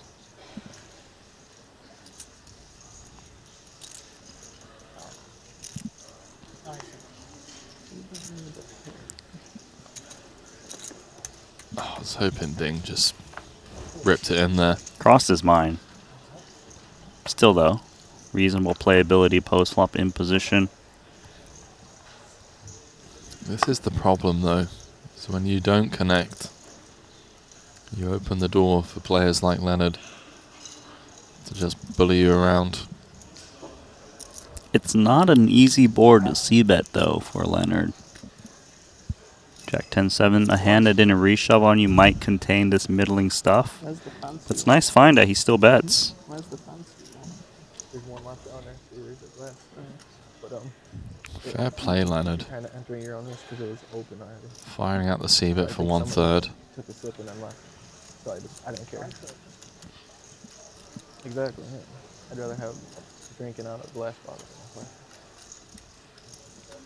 than a glass. Ding coming with he the knows. float. What a sicko. Saved though for Leonard, isn't it? What is going on? Leonard c-bet, we just thought the hand's over and done with.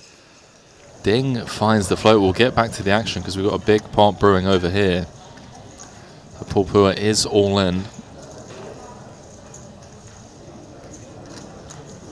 He was in the big, small blind rather, with just 5 bigs. He's flopped trips. Yeah. Korsinen is in very rough shape. Drawing live to running clubs, by the way. And Patrick folded a 7 against the big C-bet from Vladimir.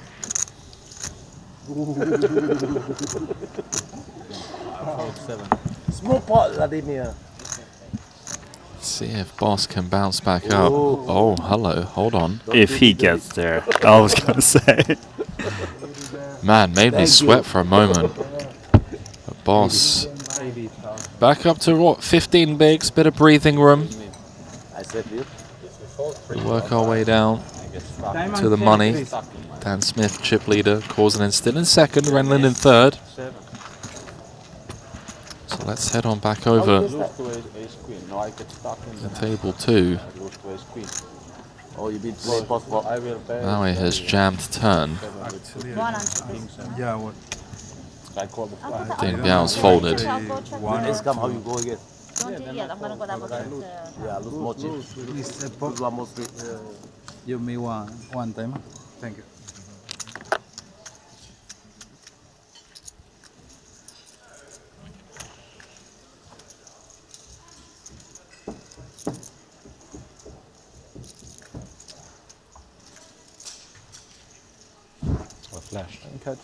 So the plan is my fingertips. And can you play down to the final 3 tables, 24. Fingertips are like my stack is wrong in the end. I can't do this because they're like I can't feel. Is there a redraw at that point? There is a full redraw. We're about to head into level 16. Big blind 30k. Average stack is currently 36 bigs. 10k short of 1.1. So that's going to drop down to 10k short of 1.1. 30 big blind average. I think 100,000 off these things.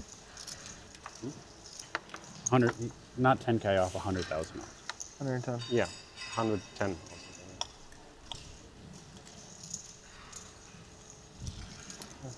Nice hand for Lonis, UTG, King Queen suited. Just seems to always show up with a big stack. These big tournaments.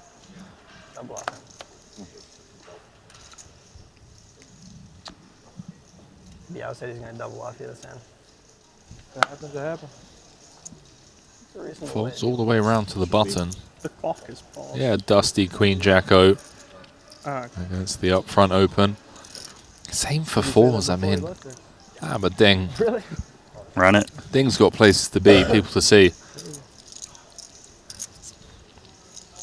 Oh, what an awful spot for Ding Biao. What looks like it was going to be a coin flip against the King Queen suited now. I don't see how Jaffe doesn't go in with 2 10s in the spot.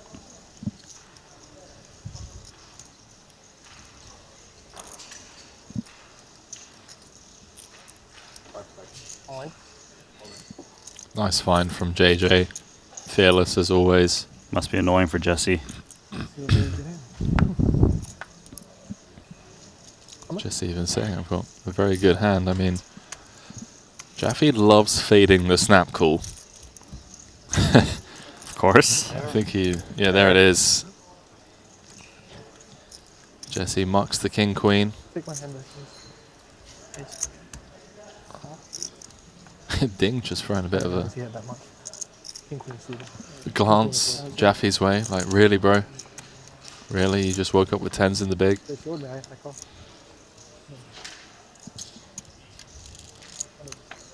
Dropping like flies here. Oh, what a flop. Pretty good start. Ding Biao surprised. 5. 5-5. Uh-oh. 7. Uh-oh. I don't want to compete against you calling them.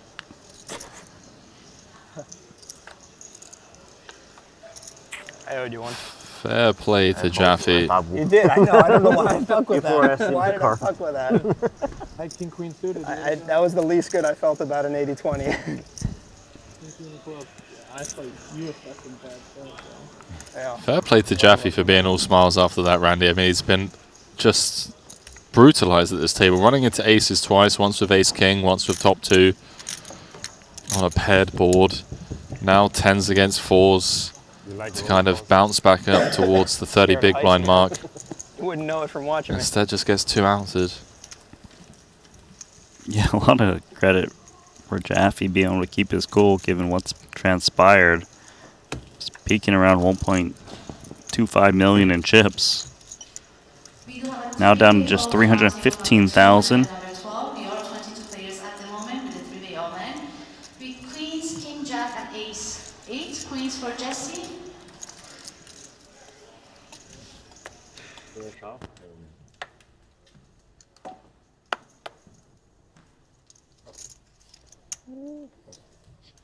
To me. Depends what you think he's opening. 5 seconds.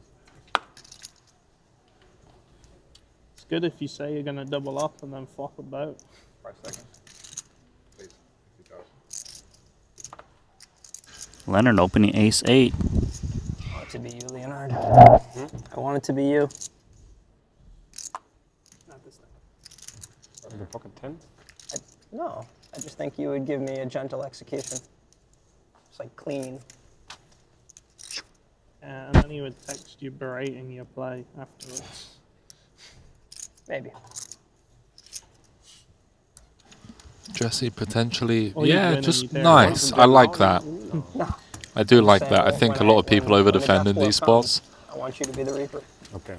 Or you would 7 win off the and money. you'd hear him start muttering in German. Oh, I hate Get winning behind. all-ins against Leonard. That's It's terrible. Get behind that fold. It's so fun when he starts muttering in German and like shaking his head. It's a reflex. You know? Doing it for 10 years.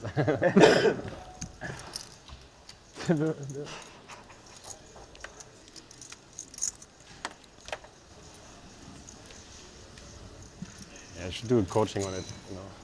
How to relieve the stress. I'd be a good coach. I said I would be a good coach for that. The thing I is, never get mad when I bust. Yeah, but I mean, that's different. Some people get mad and they need to let the steam off, you know? I know, exactly. And you need to know how I'll do it. how it's I the can most help efficient. I know already. I'm good at it. Now you know. I trained for years and now I'm good.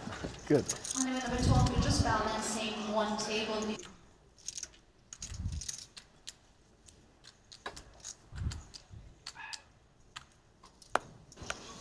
Jesse. Solver bait. Gonna flatten against Aussie. This makes sense against a player like Aussie Kotolu, who's willing to kind of smash in chip spree, so you don't want to get blown off of it. Does invite Lewis Spencer to come along for the ride. How about that for a flop? A little something for everyone. I mean, Lawless with the best of it with top pair, but note the equities. He actually has the least amount 3 ways. Both Jesse and Aussie with a gut shot that is no good. Should a deuce roll off. The unpaired hand is the one of the most equity. Well, I guess 9-6 is open-ended, but... Oh, did he just hit a flush? He did indeed, a much-needed one. It could get Lewis Spencer in a little bit of trouble.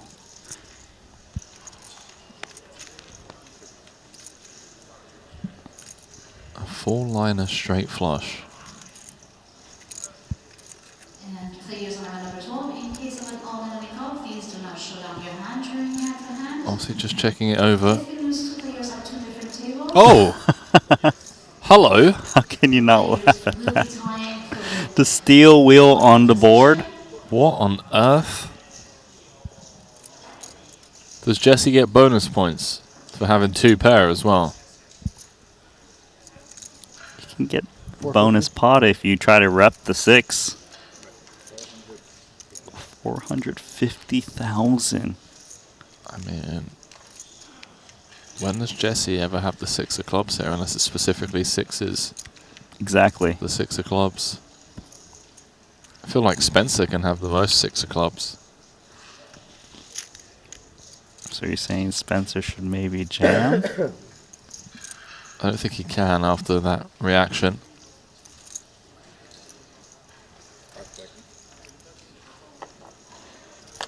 Maybe if there's a little bit more chips to play for, you can maybe bluff Lowness off of the situation. Still a very fun spot. I would think Lewis just has to call, given he only loses to sixes with the 6 of clubs, and he's got a 6 of diamonds in hands, which blocks a little bit of that, right? Yeah, that's true. That's a great point, by the way. Yeah, blocking pocket sixes combo. What about Aussie? I think they both have to call. Wow, Spencer burning through 2 time banks here. Those are very valuable, especially at this stage of the tournament.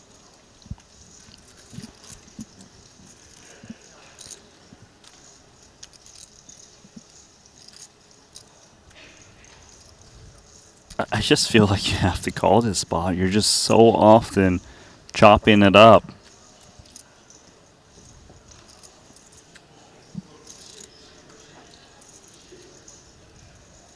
Also, Jesse would have had to flat sixes against kind of a shallow open, which isn't probably 100% frequency. That's a good point. Aussie started the hand with 17 bigs. Obviously, it's a great result if he can get at least one person to fold. Wow. Straight flush. Of course, Aussie's calling that.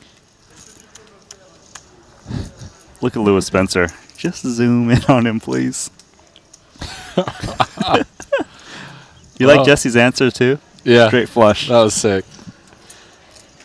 I thought you had it, but you called it. I did. Look at Lewis Spencer. Pushed off of a chop.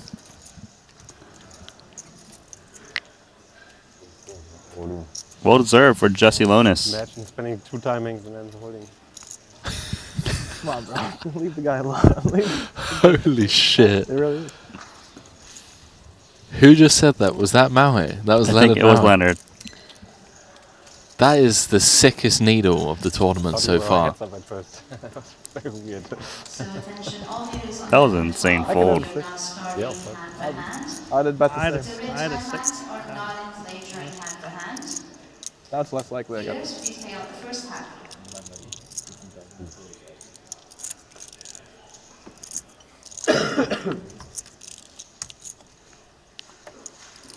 is a 6 spot. So I knew it was going to be. I feel like I can get behind it a little I bit got the more double fold, that if would've We're at 30. Jesse was in the big. You know, where it's just more likely he's got a 6x. 6 of clubs, I mean. Huh. I knew he wasn't folding. What a hand. That was a fun one. I knew he wasn't folding for sure.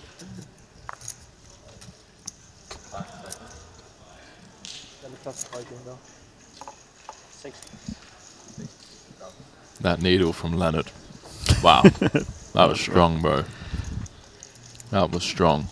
Also, how unlucky was that river for Aussie Katola? He had it pretty much locked up. With that 10 of clubs.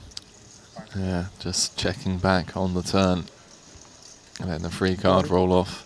Didn't know you needed to bet the turn for protection against the steel wheel. Jaffe with the raise fold. Remember last time you showed aces and then you showed ace jack?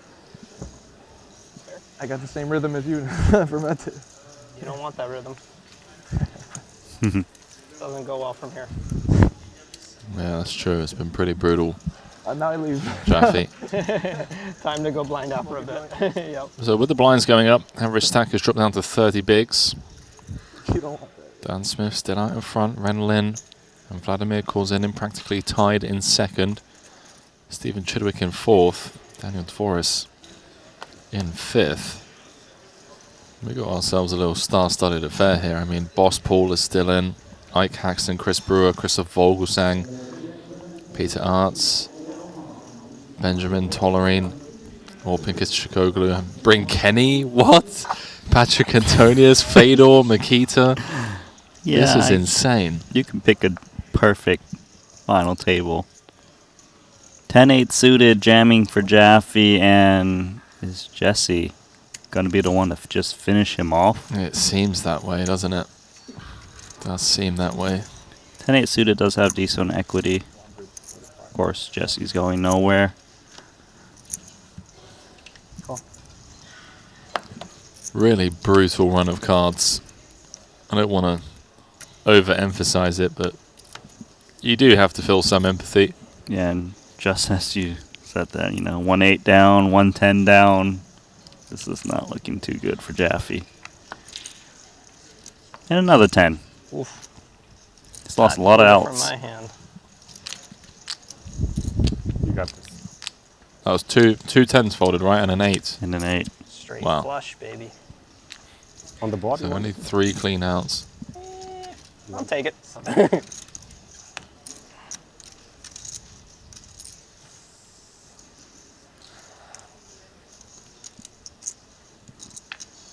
All in brought to you by BetACR. Oh. Ooh. Okay. Not looking so hot. Yeah, it's really not, given that 3 of his 5 outs are dead. So you're Or saying there's a chance. Monster turn card for Jaffe. lose 3 outs, gain many more. Oh, There you go. hello. Backdoor hearts coming into fruition for Jaffe. You believe in me even when I didn't. Apparently Leonard was a People in your believer. corner in this game. You can't do it alone. Just that. Jaffe back up to 19 bigs. 6 cents. Honestly, I would have hated to see him go. Feel like he doesn't deserve it. Downward spiral. So nice to see. You did too. Felt like you were going to win. Yeah. That's what I like about Leonard and what I don't like about Lewis. Willing to stand up for what he believes in, waits till the results. I was going to say Jack of Hearts. I want to know what you did, not what you were going to do. Coulda, woulda, shoulda. You get him, Jaffe. When It took me so long to think of the sweat turn that it had already been dealt.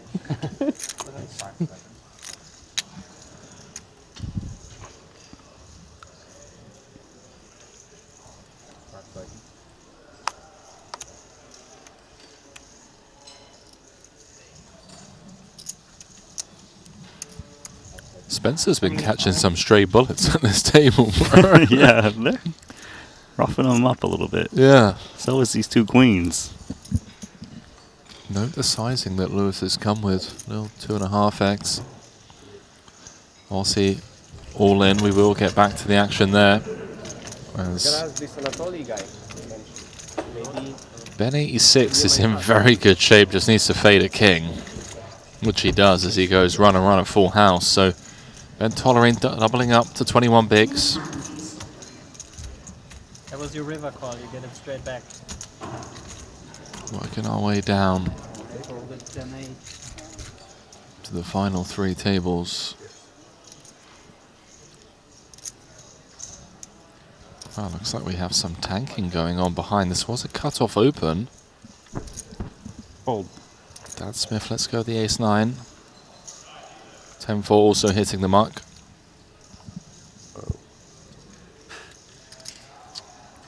Should be a bit much for ace-2 suited. Near 13 bigs. Nice little pick up there for RC. You do have a Bouncing 10. back up. No, I had diamonds. Less relevant.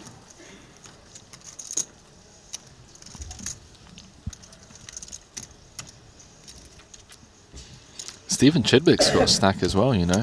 45 bigs. Dangerous player. Give me something good to play. Chidwick's got 21 million in Triton earnings, 44 cashes. Casual 500K. Average cash. I love how we've started doing this now. Ever since the Bryn Kenny? Yeah, Bryn's just like increased from 2.6 to like 2.75. Something's happening here. So it's gone fade or open under the gun. Patrick and Tony's just flatting the 10s.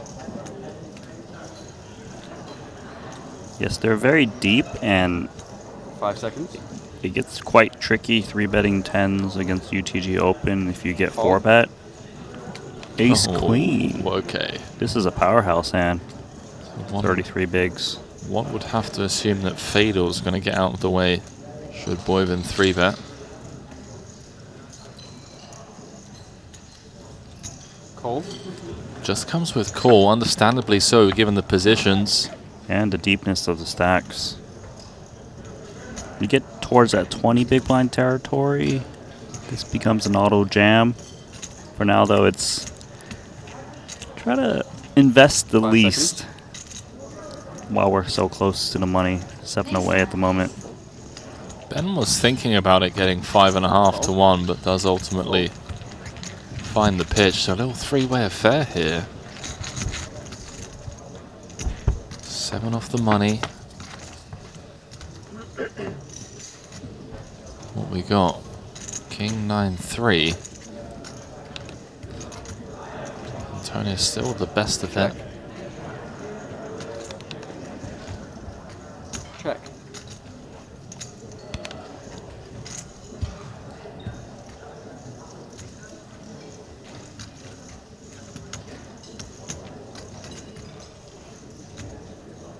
So just ace queen high here in position 2 checks in front of him. But players are checking quite strong these days. Even with like top pairs. 5 seconds. Protect their checking range. He's still going to stab here. 65, he said. This is rather precarious to me. I mean, feels like a really difficult hand to navigate on future streets. At least it gets rid of the 7s. 10 should be sticking around for at least one street. One would assume. Could easily be just some position bet, even from a worse pair that would just check it down. Call. The 2-time Triton champion, Antonius, comes with the check call. Oh, hello. Turns a set of 10s. Vaulting him into the lead. Doesn't really change that much, though. I mean, Thomas Boyven goes from, what, 6 outs to 4. It changes a lot for Antonius because now he beats the king. Contemplating lead. Protect against straight E cards, spades. Does eventually check. When is the second time? End of July, like the London. Oh, right after the World Series. Feels like ace queen offsuit with spade would be betting this turn at a very high frequency. Maybe go to Cyprus. Also nice. Cyprus was nice. Yeah, I mean, I like the venue and everything is easy. Now Antonius is just praying that Boyven has a king. And yeah, everything is. Yeah, and the food is very good in Cyprus, not so good here. Huh? Here is a good king. For me, it's Check. Everybody say the food here is okay. Cyprus. Did Patrick just slide it on over once more? I mean, for vegetarian. I like this because a king X would rarely check this one back. So you can get those hands to bet for you. And maybe your opponent would try to rep the king. Jeju twice, huh? Interesting. Very good price, very good deal, right? Shut down. For the venue. I'm going to check through. Antonius going to show down the full house. And Asian players like to counter. And the hotel rooms are. It's a 1.3 million. Because a big part of the expense is the hotel room. Like here, Little wag of the finger there from Boyven. I don't know. Over there, maybe half of it. And you spend on this like area so Here much, right? is charge what? 30K per day. 30? 30 or 25? No? Oh, yeah, someone told me so much bigger, but no, 30. No, I mean venue, Intensifies? not the hotel room. Yeah, I thought the venue was like at least. No, 100K per day can't do. Yeah. Okay, that's actually after someone Is told it fancy me. pizza? I mean, 30K is okay. Yeah. Including food? No, not food has to be Fold. food 20-30K. Patrick now playing 1.3 million. I tell you what, Randy, we got some familiar storylines developing here. Causing it in 4th, Antonius in 5th. Yeah, they're ready to play heads up at this 4-ring table. 7-6 offsuit. 5 seconds. Difficult to get involved. Fold, fold. Felt like he wants to play hands with Patrick. Fold. Nikita's going to get involved. Mamacita's is currently 9th in chips.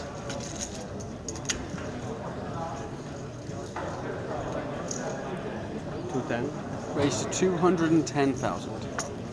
That was like the 3.5x. Fold. And that should just get rid of Patrick.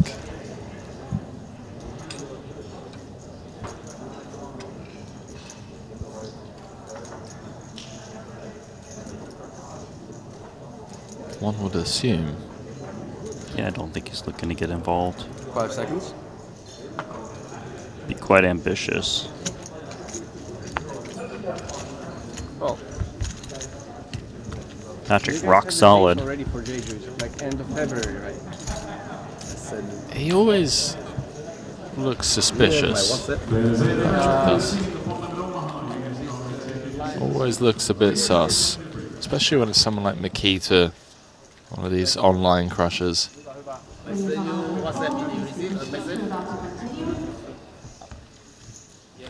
what we got going on the main stage? That is a cool trophy.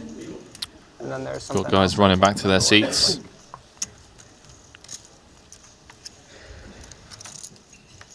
He has a strange tournament, has like weird fanfare happening, but it's during WSOP main final table. So. Yeah.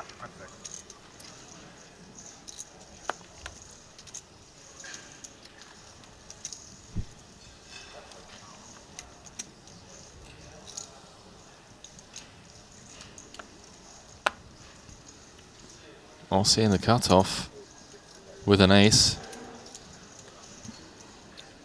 You have like 3 stacks of blues, right?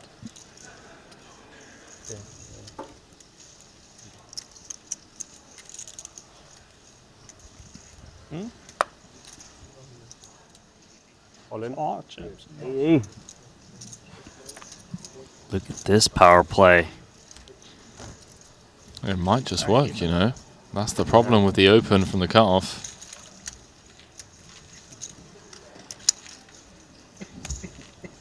Leonard doesn't miss a spot.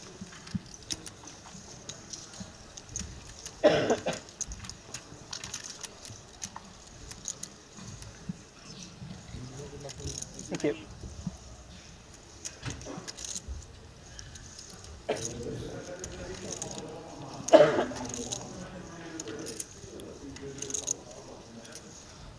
You can enjoy some of this Triton swag that's been on display. I'm trying to look around. Is anyone showing off some Triton merch? I'd be disappointed if they're not. But you can show it off on your own, whether it's in your home games, the live tours that you travel around, maybe some cash games. Rock up with a Triton hoodie or two. Maybe the Triton bucket hat Randy likes. The bucket hat's nice. Bucket hat is dope. Dan Smith, if he makes it to our final table, I think he's going to wear it. We'll see some more, but do head on over to our store and enjoy the 10% discount by using the code Triton10. Pretty easy.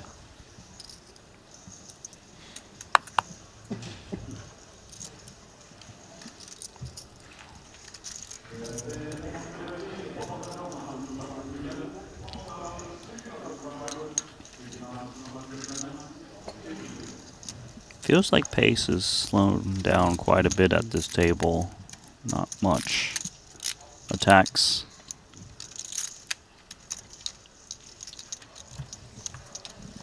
Understandable, right? I mean, there's the chip leader here, so when Smith's at the table, everyone else kind of has to stay in line. I think Leonard Maui has the best seat with direct position on Smith. Yeah, and Smith can't just blindly raise at this point. There's some pretty healthy stacks at his table. 8-6 of hearts gonna try. One gapper. Yeah, there we go. Smith just opening up now.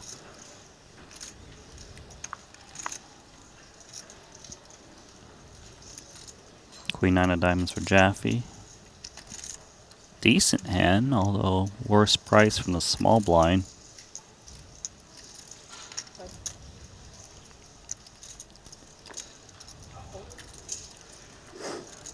JJ gets out there, as will Jesse. What?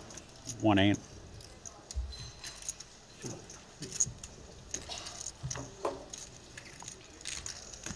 One 5 I call. 1-8 I can't put no pressure on you. Jesse asking Could Dan lose and still have $1 million. how much he's playing. Gonna have a backup million.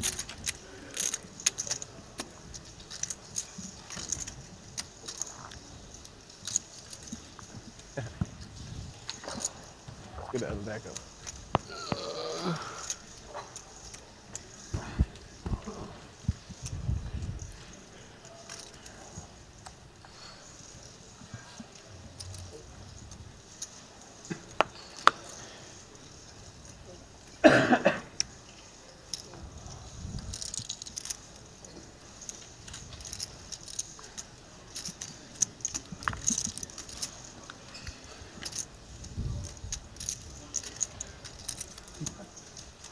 You check?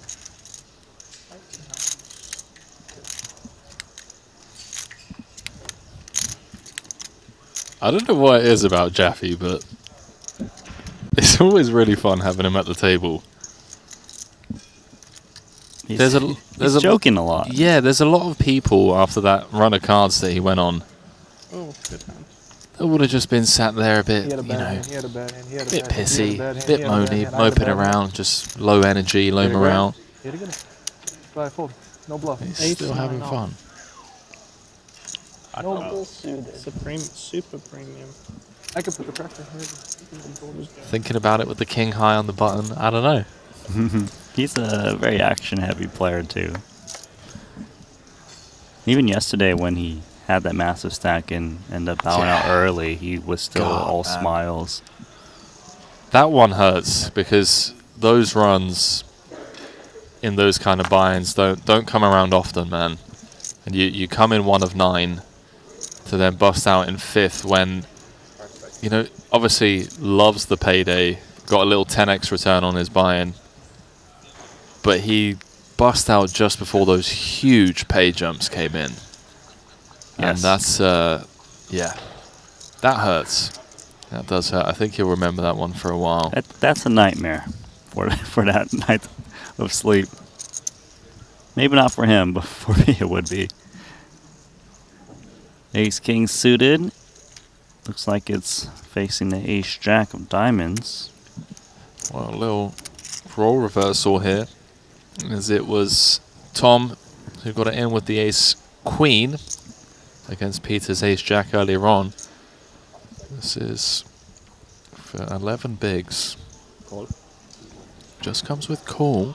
Yeah, he's up against the UTG Open in a very healthy stack. 27 remaining, top 20 pay. Makes sense, but the ace...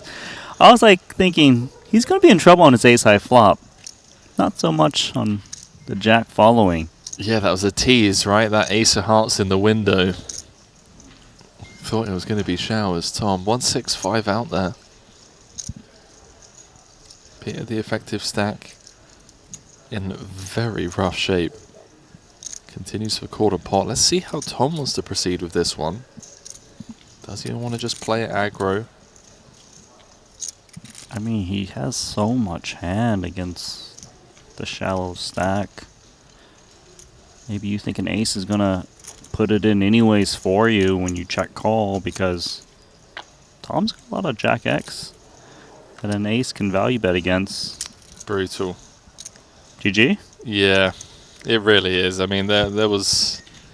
a chance that maybe, like, I don't know, the 10 of spades rolls off or something that could potentially save Peter, but 3 of hearts, two-tone texture, I think he's going to want to get value and deny some equity here.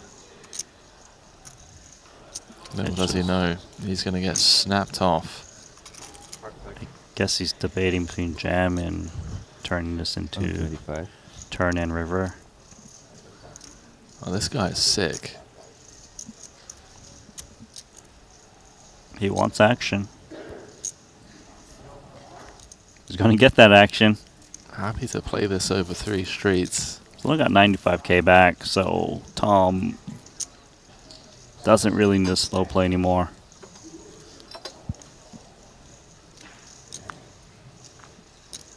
All in. There's the all-in. There's the snap call. And Peter going to be pretty surprised to see he's run into top 2 and he's just drawing to 3 outs once. 7 off the money. One of the biggest buy-in tournaments of the series. Cowboy needed. Doesn't find it, close but no cigar. GG's to the 2-time champ. Peter Arts out on the soft bubble. And in fact, Randy, look at the number of players there. Down to 24 actually.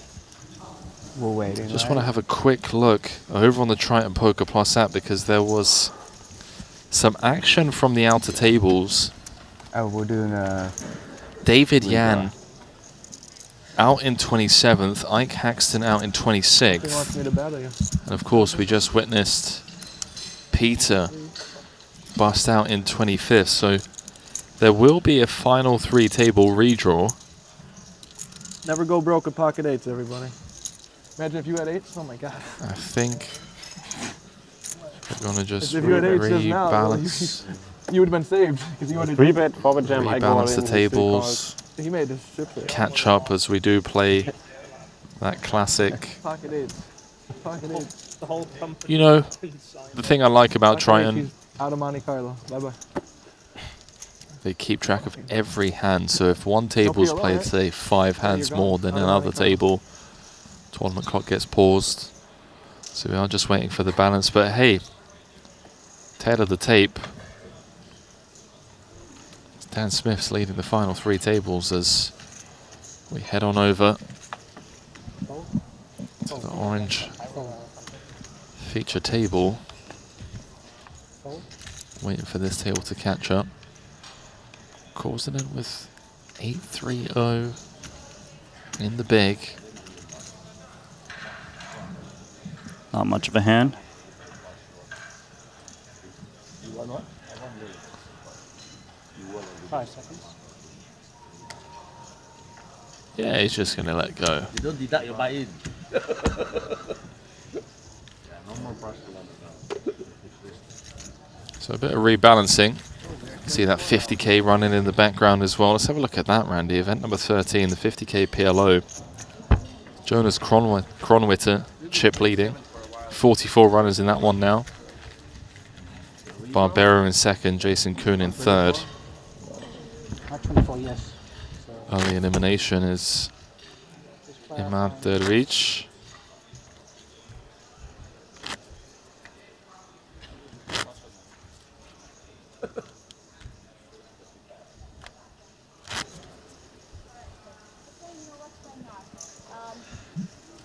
I need the big blind from here. These 2 tables are behind 2 hands, so it's actually not, but the big blind is on the move But it's for these 2 24, hands. isn't it? It doesn't matter, I still have to balance them because it's hitting the big blind. That's why. If it didn't But hit the we're big not blind- playing anymore then? No, you're playing 2 hands here and 2 hands over there. Okay. But because there are 7 of you here and 5 over there, I still have to balance them because it's There we a go. tricky spot. Floor just coming over, laying down the law. And then after the hands, you're gonna have a So big blind being moved. 2 hands being played over here, 2 hands being played on the other table. And then once those 2 hands are complete, that's when there'll be a final 3-table redraw.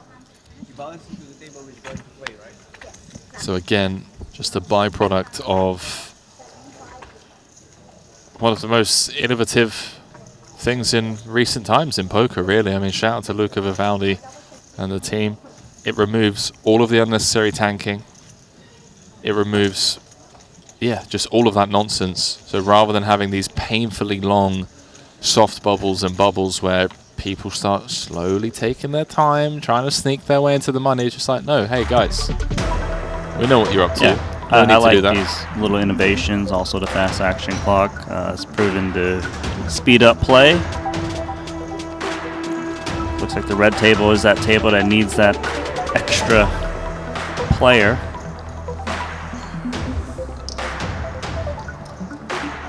Yeah, so I think it was our man Boivin being moved over to the red table. Or maybe it was table 3. You never know.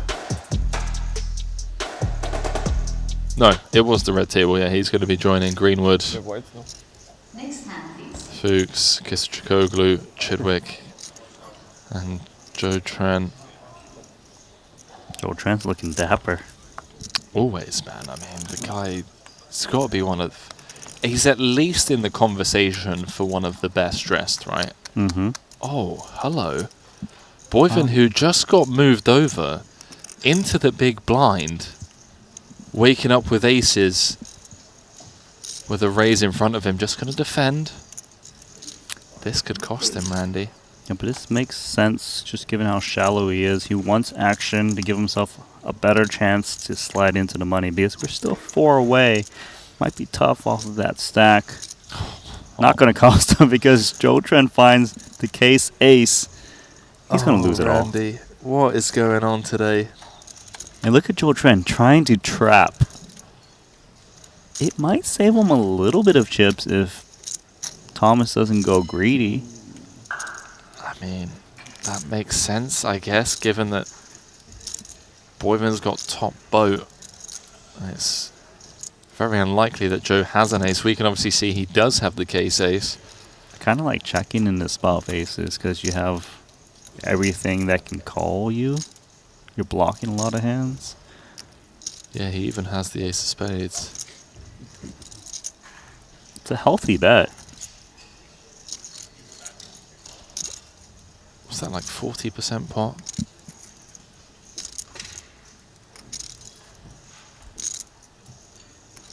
Into 175.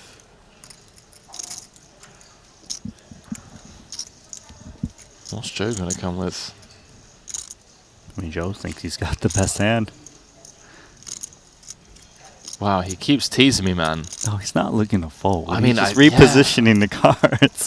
There was a couple of times there that I was like, wow, if this guy just folds ace queen, it's just... It'd be sick. No, that's not happening. Well, showers, most likely. Spades bricking. Those gut shots bricking. I mean, if your opponent checkbacks flop and calls turn, it's not unreasonable that Joe Trent's got the case ace. Just ask for it all. One more hand, please. Occasionally a Jack X gets curious.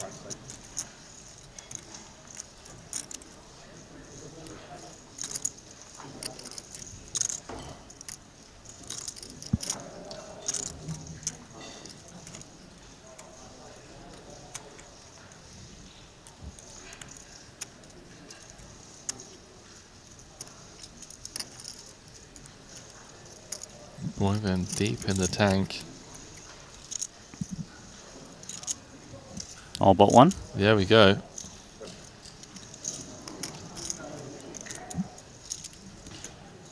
This feels like a no-nonsense kind of spot for Joe. Flick in the call.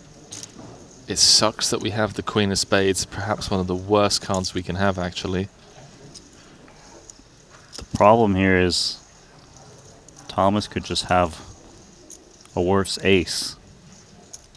You know, like an ace 10, ace 9, just going for value. Did you beat that? Throws out a time extension. Man, if he can get away from this, that'd be insane. I just don't really see it happening. We've seen him make world-class, elite laydowns before, but this one just feels near impossible. But again, that pesky queen of spades in hand, blocking some of the hands. There we go. He's made the call, and he's going to get shown the nut full house. But Thomas Boivin just being brought over to this table and immediately gets a double. Best seat change ever. Shout out to the floor for the assist.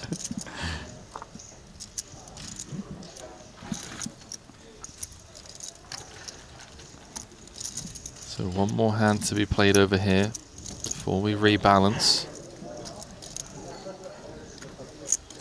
4 off the money. And how about it? 4.3 million up top. 6 7-figure payouts. Min cash of 236,000. 20 places paid. We have some elite players, as expected, left in the field. Smith chip leading, Fatal Holtz in 3rd, Chidwick in 4th, Greenwood in 5th, Nikita in 8th, Patrick Antonius in 10th. Speaking of Chidwick, he's going to open up ace queen. Orpin, king jack, you've been impressed with his play today? He was sharp, man. I think that bluff that he ran earlier is probably one of the sickest bluffs of the tournament. Perhaps of the series, actually. It was pretty violent. I'll have to go back and look at that later. 2-8s has got a decision. Flat calls. Off of 40 big blinds.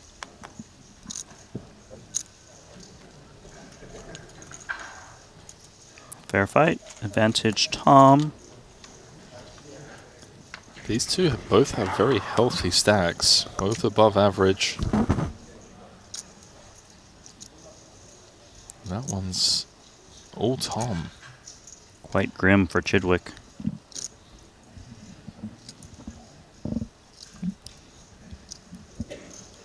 Tom, the only player with a club in hand.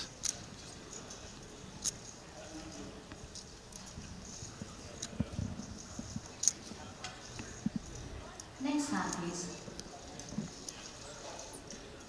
Feels like a lot of check here of 2-8s. Just not looking to inflate the pot.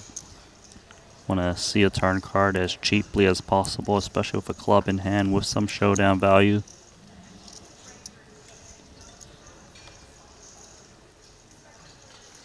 Same for Chidwick with the ace queen. Yeah, I would think the ace queen still wants to check this one down, and the 8s probably doesn't really bet this turn too often. The thing is, some of the hands you're protecting against, like ace queen, they don't have a club, so it's not as it doesn't need as much protection. Like as you can see, percentages here, it's just 90-10. 100. Oh, he is going to bet. Yeah, nice little bit of recognition there from Tom. Just wants to deny some equity. Doesn't want to give a, 4 clean outs to Chidwick. Not for free anyway. And this is the annoying thing for Chidwick as well, is when he sees this delayed stab, it's like, is Tom holding something like king, queen, king, jack, queen, jack, maybe like an ace 4, but Chidwick not overly curious in that spot. Still in 4th place. There's 4 off the money. How about this one, Randy? I mean, you scroll through that leaderboard and it's just Triton champion after Triton champion. In some cases, multiple time Triton champions. We've got the most winningest player of all time, Bryn Kenny, fresh off that main event win. Got Chris Brewer, Boss Paul, by the way, making a bit of a run. We haven't seen much of Boss so far this series. Nice to see him in the mix. 19 bigs. He's got his work cut out as he is currently in 20th with 20 places paid. So it's not like he can just sneak his way into the money with 19 bigs. But the thing about Boss is he's fearless, Randy. He'll take the spots as and when they're presented to him. If he deems it a profitable one, he'll take it. That could leave him on the outside looking in, coming shy of the money, but it could also leave him going into the money with a healthy stack. It's actually really important to try and get a healthy stack to give yourself the best chance to get that top prize. Now, there is risk reward. He's not going to take all spots. If it's very small edge, perhaps you pass those, but the no-brainer, kind of like decent ones, he's definitely going to reshove if necessary. Couldn't agree more. We are coming up to what is, for me personally, my favorite part of the tournament. Final 3 tables, we're still not in the money, so that money bubble to work through. I'm stepping out, Arlene Najjar's going to be stepping in, joining Randy as we work our way down to that min cash of 236,000. And yeah, playing down to the final table tonight. Quick 14-minute break for a final 3 table redraw. Don't go too far. Continuing coverage in a few moments' time. Exciting news! WPT Global is the new title sponsor of the Triton Poker Series. To celebrate this exciting new partnership, WPT Global will have its own event at each Triton Poker Series stop, the WPT Global Slam. Look out for your opportunity to qualify online. Download WPT Global with code Triton and get a 100% deposit match up to $1,500 now. Sign up today and join the action. Online poker is back in the USA and Canada, and it's back bigger than ever. To celebrate the launch of Club WPT Gold Sweepstakes Poker, we're kicking off a $5 million invitational free roll in the poker capital of the world, Las Vegas. Only 2,000 seats are available, and it's invite only. Register now with code Triton for a chance to win a seat. And did we mention? The first place prize is a whopping $1 million. Pre-register now at clubwptgold.com. Attention MTT players. We're excited to announce the most significant advancement in ICM solving history. Now, with GTO Wizard AI, you can study post-flop ICM strategies with unparalleled speed and precision. Whether you're competing in classic MTTs, satellites, PKOs, or mystery bounties, this upgrade lets you simulate any payout structure, bounty format, and stack sizes. Get ready to dominate with GTO Wizard AI. Looking for the ultimate platform to place your bets on the biggest sporting events? Look no further, because BetACR.eu, Triton Poker's official betting partner, is here. Whether it's the thrill of soccer, the intensity of football, or the fast-paced action of basketball, BetACR.eu covers it all. With real-time updates and competitive odds, you're always ahead of the game. BetACR.eu also offers exclusive poker events that you won't find anywhere else. Test your skills and make every hand count.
Okay, we see you open.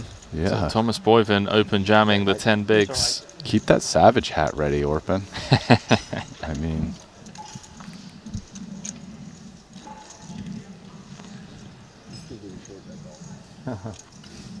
Double all in button. Hopefully it's not the shot back flop, you know. Uh-oh. Is that a short deck flop? Yeah, kind of, yeah. 10 in the window. Does fault Boyven into the lead. So he's looking for an ace, king, or a jack. Doesn't find it. Boyven improving to 2 pair. Soiser down to just 7.5 bigs. Not yet, not yet. Still fight. Damn. Back in the I'm saddle. stuck in steaming. So we're back over on the blue feature. Catch up can be quite brutal, especially in the This one's a really fun one. Yeah, for sure. The blinds went up on me with 4 minutes on the same level, and the blinds went up on me under the gun. That's so grim. Yeah, that's the. Took 7 minutes. You're sitting there like, whee!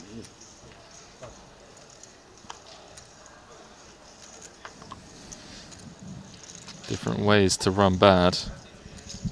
Like the blinds going up.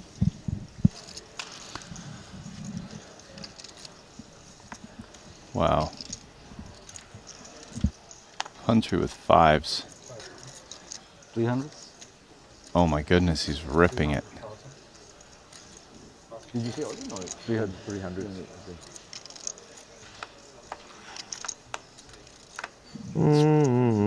Probably going to be on his way out of here.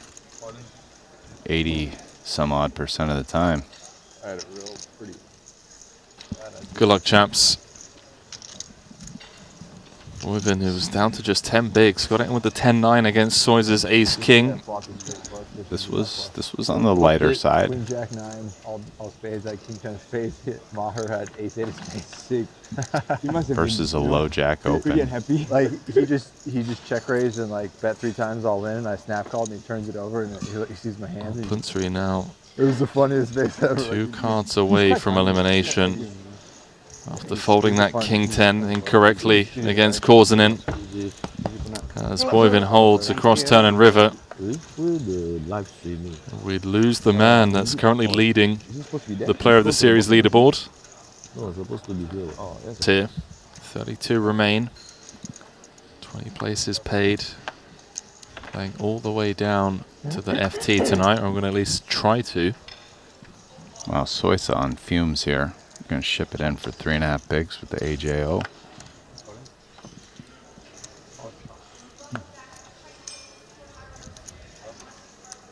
You want me to call or fold?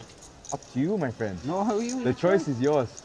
No, listen to your heart. Whatever you say. Listen to your heart. No, I'm asking you. Listen to your heart. No, I'm not going to say give you anything. I'm not going to choice. influence any action. Then I call. I took it as a call. He's taking the response as a call. That gets rid of Boyven. Thanks God I don't have ways. Thanks God I don't have is Did you see your drawing card? live. Huh? Did you see your card? Oh, yeah, you didn't. No. There you go. Live card. No, after he called, then he see. I don't know. No, he looked before he called.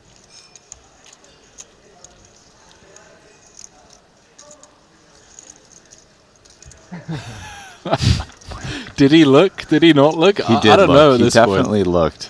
But he doesn't want to say anything because he wants the guys to think maybe he didn't look. He's smart, bro. There's some leveling wars going on here. Some mental warfare.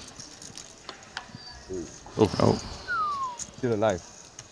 Ace Jack 10 needed for Soiser. 10 outs once. Get back in this. Good game, gentlemen. Good luck. You didn't listen to your heart. You were greedy. My heart. Good luck, everybody. GG's, Michael The Soiser. next one, next year. Bahamas, actually. Thank you. Not the next. Came second in that 100K earlier on in the series. For his best Triton cash to date, 2.3 million. Vlad heading over Love you. Love you. to offer a handshake and a hug. Got a funny feeling they'll be seeing each other in the Bahamas. Oh, you are? Yeah. All right, I'll see you here. Silver lining is 31 left. Vladimir Korsinen showering Soiser. You lost easy. I even don't know what does that mean. I guess something, some wise Expected value, they call it. But you lost it, right? But I won the hand. 45,000. See, this is the funny thing. The chat's like, Makita's not repping anything. Listen, guys. He was repping a full house. What full house, or why, or how did he get there with it? Could he really have a deuce in that line? Probably not, on the river. But see, that's not the point. Vladimir thought he could. That's what you guys got to realize. He certainly found his man. What do you want me to do, Santa Claus? Let's dance. You will do what I say? I didn't say that. I'll dance with you. Vladimir saying, let's dance. Davies accepting the invite to tango.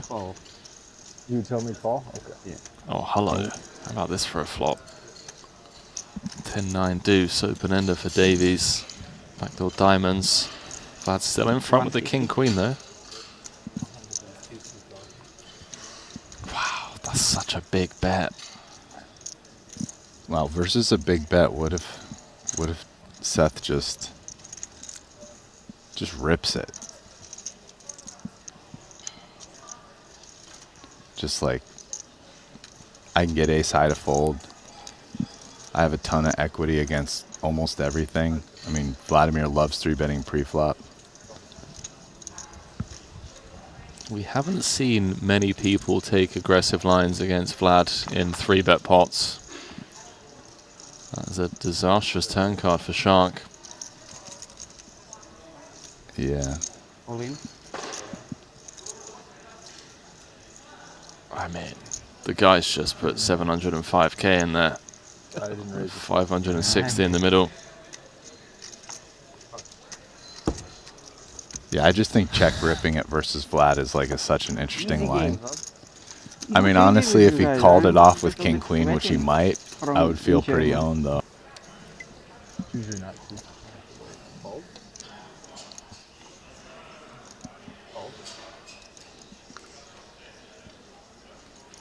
Bats in the hijack.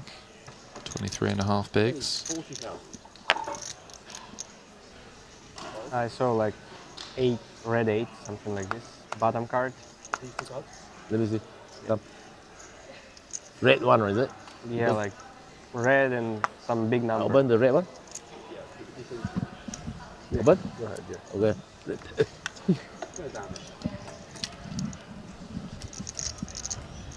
What a honest man, So it's break now, right? Okay. No, wait. Maybe some show will be right now. Korzanin wants the tango with Makita. Who's playing? Me. Again, you hide in your cards? 5 seconds. Oh, okay, with you I will play. You're not even gonna ask if I want to play with you, huh? With you, I don't mind to chill. I don't think there are many people in the world that enjoy playing against Makita, but apparently Korzanin's one of them. He's flopped an open ender. Korzanin has played. Oh, it's not a pillow. It's not pillow. Oh, okay. Korzanin plays his draws super aggressive. Korzanin just said pot, and then bet way less than the pot. He said pot, and then the dealer said to him that it's not a pot limit tournament, so he has to announce his bet. What do you want me to do? Fold. Okay. Then I call. Ooh, brother. Brother. Oh, what a spicy turn card. All in from Korzanin. Turn, so you turn? Yeah, I'm not going away. Yeah. 250, 350. Yeah. You have semi-straight again, right? 150, 80, 110, 260. Yeah, okay. Makita just dialed in. Oh, what is this card? Knows exactly what kind of hand he's up against, the customer that's in front of him. Oh my god! That's... How is it so many outs? No, I ask you. I ask you honestly, you. But maybe this time you will be okay. Just too strong of a draw. Oh, I have full. Oh! Ooh. Took me a while to register that one. Brian, 6 of hearts, giving Vlad the flush. But Bad's boating up. That you see I have put.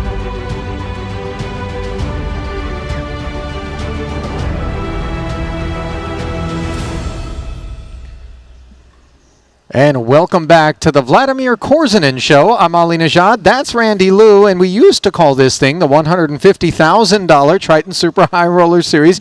Second biggest buy-in of this particular Monte-Carlo festival. Now I'm not so sure we can regard it as that, just based on some of what we saw over the course of the last couple of frames. As Korzinin, the fan favorite, continues to impress us here. Randy, let's take a dive into the Triton Poker Plus app, shall we, for a peek at the current state of affairs. 4 away from the money. Min cash at 20 will be worth $236,000. And while I call it the Korzinin Show, let us not overlook the fact that Dan Smith has earned his way to the top of this leaderboard, and he is looking very much on form here at this festival. Yeah, sitting on the chip lead. He's that type of guy who just shows up to our biggest buy-ins as well and just makes it happen and converts very well. But just in terms of the remaining 24, there's a lot of nice names in there for this final No Limit Hold'em event. You know, Korzinin, Patrick Antonius, they played a heads-up match earlier. Bryn Kenny, who won the main event just the other day, sitting with 33 bigs. You know, if you scroll down a little bit more, you see Boss is still in, Jesse Lonis. So him and Jonathan Jaffe looking for some redemption, currently sitting in 22nd place. What I love most about those names is they're not all cut from the same cloth. You've got guys like Ossi Katola, who spun up big chip leads so far. He did have one coming into today. I mean, you're as much as we got these GTO guys in here, you're just not going to see conventional poker. And the hand that illustrated that more than any other for me was that King-Queen 3-barrel Punsery in the blender move that Korzinin pulled. You know, Korzinin's got that bit of magic, and you're not sure what he's up to. Sometimes he's got it, and sometimes he doesn't. You know, he's a fun one to watch. Yeah, and how about a look at the bottom of the chip counts for the guys who don't got it right now in terms of stack depth. Ben Tollerine, 12 bigs. Joe Schwen, who was up there toward the top of the leaderboard for some time, 13 bigs. Erosion, obviously, and you see those figures being updated as we speak. Jonathan Jaffe also came in deep. You know, he had the chip lead in the 125K main, Randy, and just couldn't put it together. So obviously, we'll be keeping an eye on that side of the leaderboard as well, but things could get cagey, and every time yet as I say that, I'm reminded of the other bubbles that have burst in violent and unpredictable fashion so far here in Monte-Carlo. Yeah, actually both of the big buy-ins, the main event and the 200K, it wasn't the short stacks that busted the bubble, it was those 35, 40 big blinds that just smashed it in there, so we could have a repeat. ICM has lost some of the respect that we typically expect it to garner out here, and we're going to lose 4 more players before we burst the bubble and find the money here as we get a walk around the room. There's Korzinin's little helpers. There's 2 of them today, by the way. Remember, on day 1, it was just 1. I mean, are they multiplying? That one also has a beard. That one's been aging very quickly. There is your feature table, a very exciting one. You see Fedor Holtz, perhaps the best of seat draws just in terms of not having to deal with Vladimir and Ossi on his left, rather able to play in position against those 2 unpredictable characters as you get a look at the 3 remaining tables here. Blinds of 15 and 30,000 brought to you by WPT Global. Ding Biao, he's been hanging around, 16 bigs. Tollerine, we talked about him toward the bottom of the leaderboard. Joe Chuen as well. And then we glimpse up top, where Chidwick is the mayor by a blind over Tom Fuchs at the orange table. Fedor's got a 13 blind gap above Korzinin, and then Dan Smith and Ren Lin, the 2 biggest stacks in the room, unfortunately find themselves at the same table.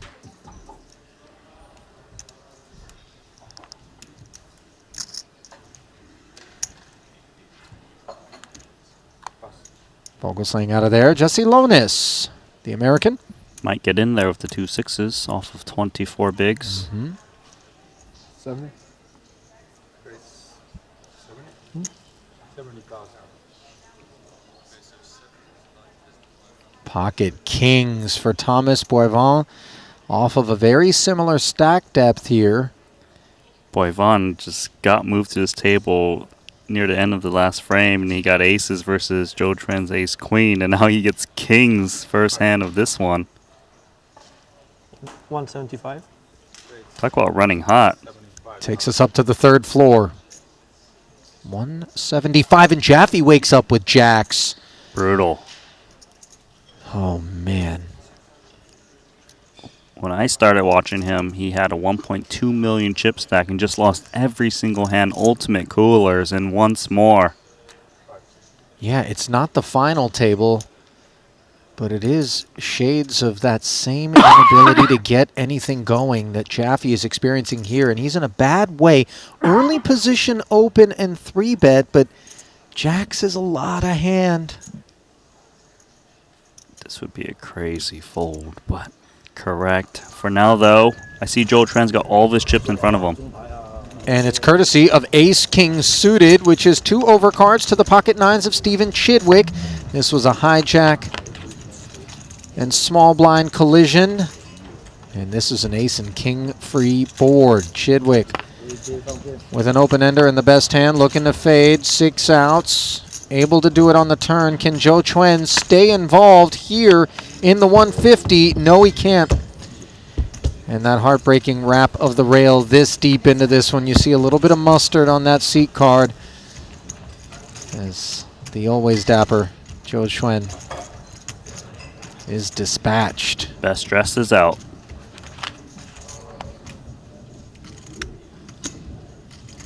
Don't worry. Were those Air Force Ones he was rocking with the leisure suit? I mean, he's going to go play some Pilo now. One of his favorite games.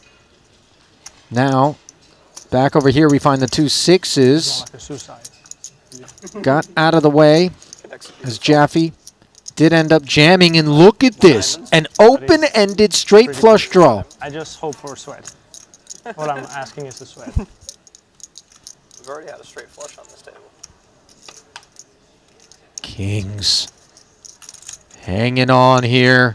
That's a lot of equity with 1 to come for Jaffe. Can he hit the 29%er and keep his seat? No. Absolute air ball on the river, and you see the empathetic grasp.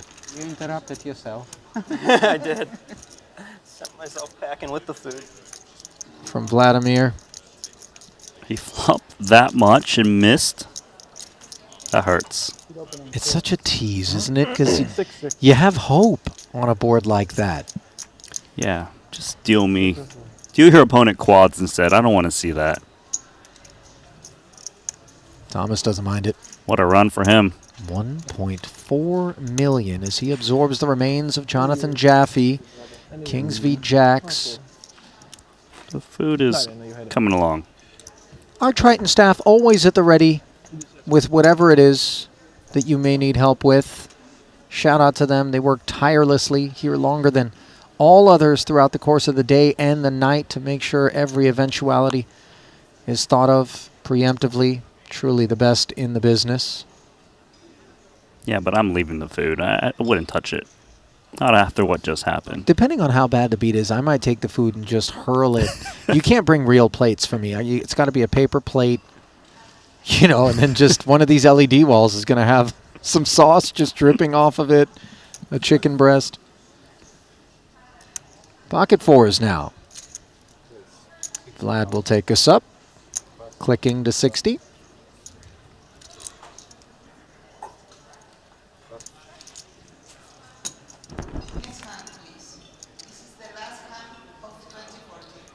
Lord Vogel, King Jack. Enough to see a flop here. Oh. All right, now he's comfy.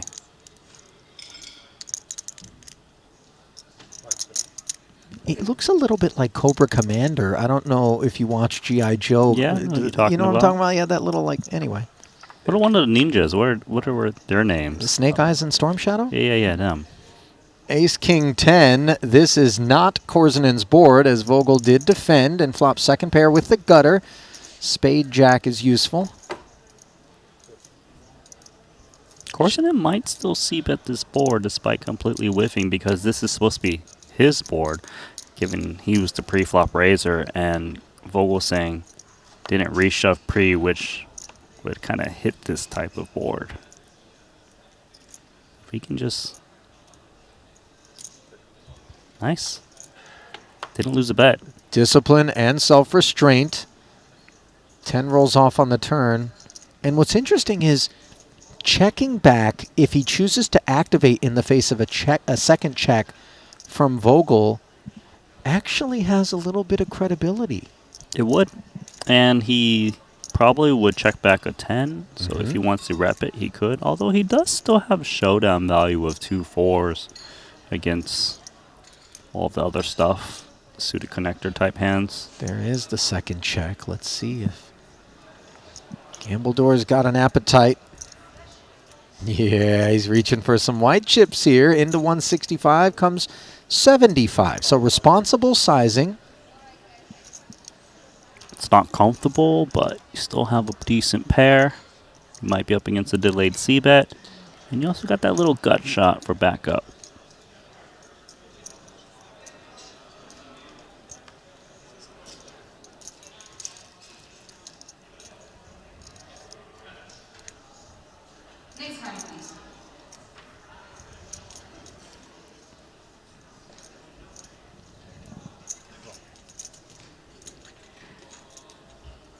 Vogel does call, pot up to 315K, very dry river.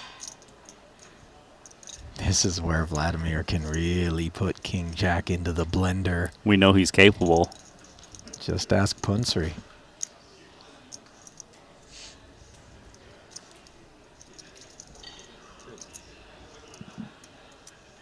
There is a sliver of showdown value against some kind of King X of spades. I'm not King X, but, you know, 2 spades. Like Queen 9 of spades, maybe. Gives up. Yeah. Great spot for Vogel. This is what fascinates me about Vladimir, by the way, Randy, is just when you think that he's going to be some sort of one-trick pony, blast off, you know, get himself in a lot of trouble, he shows you that line. Check back flop, stab turn, shut it down on the end. Yeah, no, he's got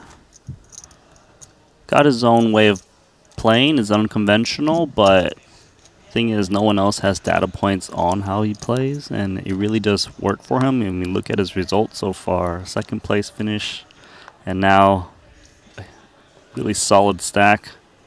The 22 remaining. Hand histories have been circulated throughout the room whenever Vladimir is present. And so there are some data points. The thing is, they don't really have a unilateral thread that you can draw out of all of them. Yeah, I've kind of looked at those hands myself during my downtime using the app.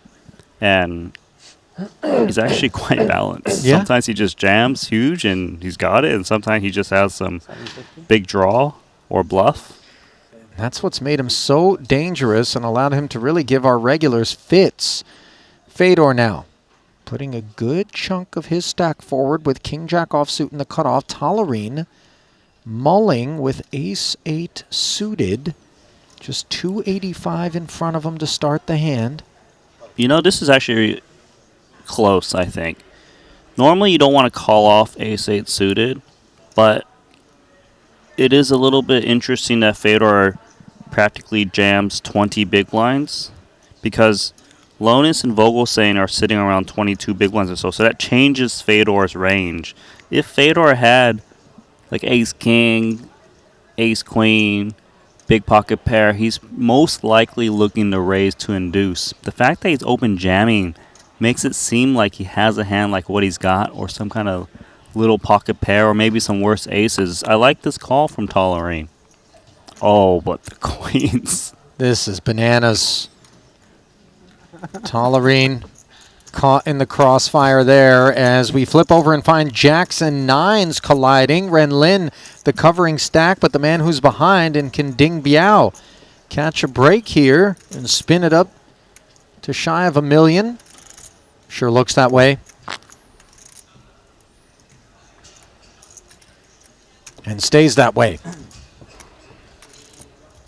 That's about a quarter of Ren's stack polished off there. You should thank him, because if I defend the BB, I have a 6. I have 6. Now, flipping back over to the one in progress. Side pot of 690,000. That's going to be played between Fedor and Jesse. Tollerine will play for the 900 in the middle.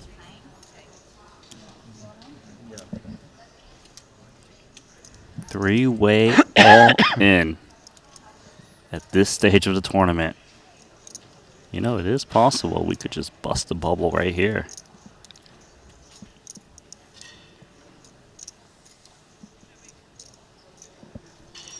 .22 remaining as Chuen and Jaffe both showered already in this frame.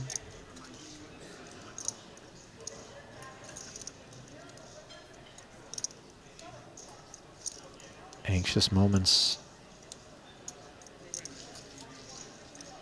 Is the elf flirting? By the way, I don't know if you caught that, but there's a you know, little wave.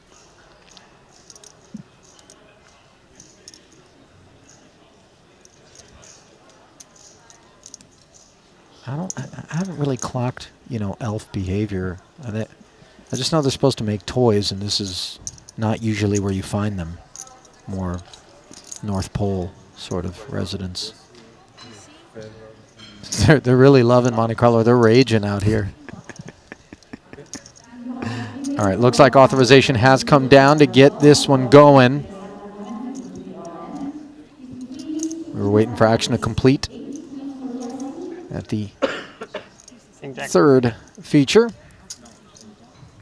Lotus has a lot to dodge. Sure does. 47% equity, though. Best of it. Here we go. 10-9-4. Fedor with the gut shot. King will do the trick as well. No spade on board, and the light flickers for Ben. Now a little gutter presents itself. A little light. 7 outs. Better than 3. Can Lonis hang on? Yes, he can. Tollerine. 2 away from the money. 630. 630. Painful departure. Oh, you already counted. I'm sorry. I thought you had 750. Yeah. Disappointing. Conversely, for Jesse Lonis, That one was inspiring. I don't usually sweat too much, but that one. Yeah, Tollerine made the right call against Fedor. Would have held against him, but Lonis goes all in for an eternity. Fortunate to find queens. Yep.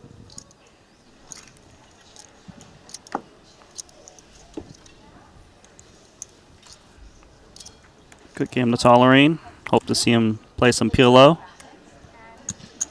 4-card streets are upon us. 50K underway elsewhere in the room. Been a rough festival for Ben, Randy. Just 1 cash in the 30K Turbo Bounty Quattro for a total of 134,000. 7th place finish, but just bricking out all over the place.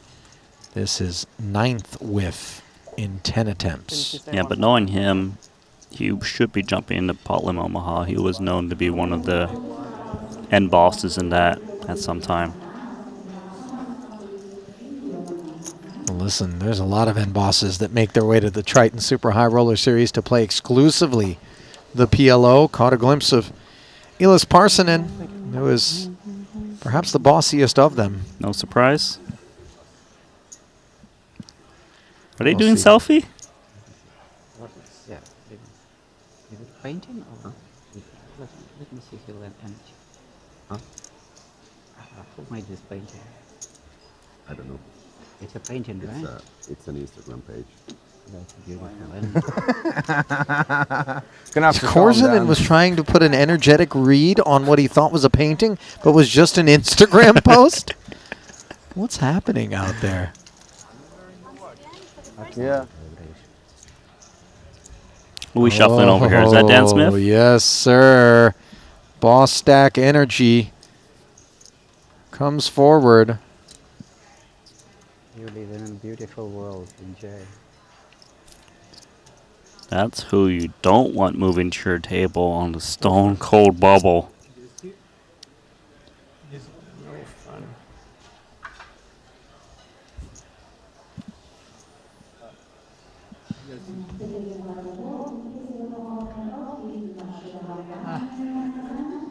I thought it was going to be a fun bubble. What happened?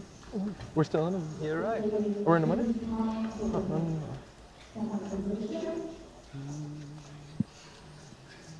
Boy, that's not a great seat if you're Dan Smith. Granted, big stack, plenty of talent, not going to be intimidated easily, but these are pesky characters to your left. And how about Smith announcing himself here early, hasn't even taken his seat, and puts chips to work. 60K, and there are 3, call it 4 if you want to count Catola's 985K, 7-figure stacks here. Actually 5, given that Smith has 2 million, and that counts too. Yeah, you're right about that not being a great seat. There's 6 7-figure stacks if you count Catola's. What's going on out here? An oversight on my part. Vogel saying the only guy without $1 million plus in front of him. So you're telling him to hood up and just hide? I mean, this is a minefield in terms of where all the chips are. Only customer for Smith was Lones, who fans on this 977 board. Can't say the same for Dan. Yeah, Lones flatted the small blind against Dan, knowing that Dan is supposed to open very wide in terms of pre-flop. Good flop for Dan.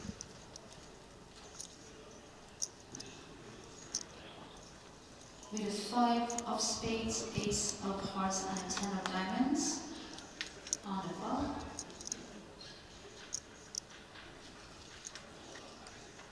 The king of hearts. Should see Dan fire to turn when it gets checked to him.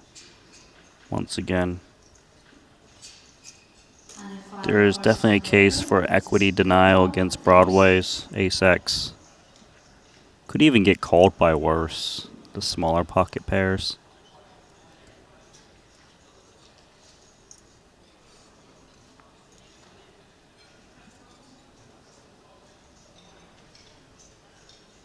So no action on the flop. Smith brings the delayed c-bet forward. 90 ought to do it.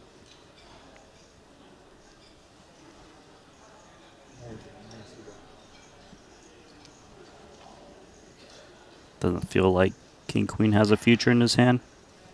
Sure enough, it gets binned.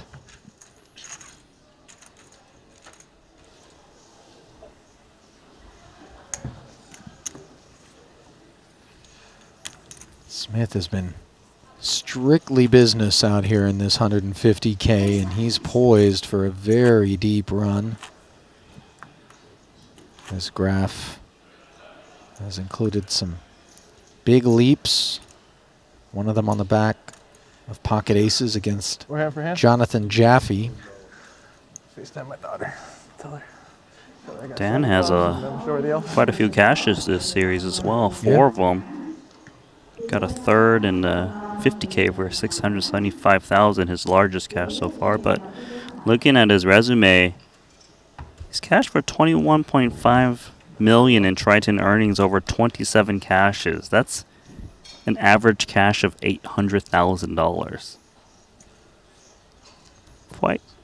Quite good. He's on the black side of the ledger.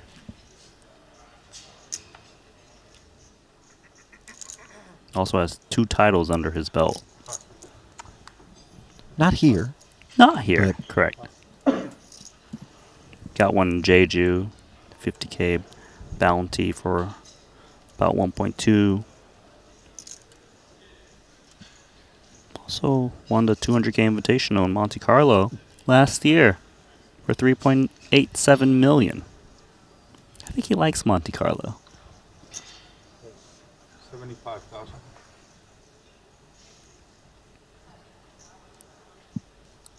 Open to 75 from Lord Vogel. A couple of 8s now for the newly minted 1.5 million in front of Lonis on the button. Let's take a peek. Dan Smith is going to want to peek this ace-10 of clubs as well. Could be some merit for him to squeeze. Although this hand is quite nice, just taking a flop. which he does.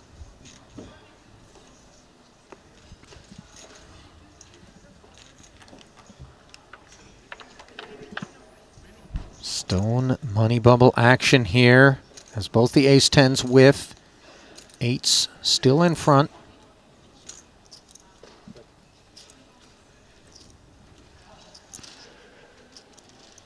Vogel definitely wants to preserve his stack a bit on the stone cold bubble, so the chances of him c-betting goes down tremendously into two opponents, even on this dryish texture.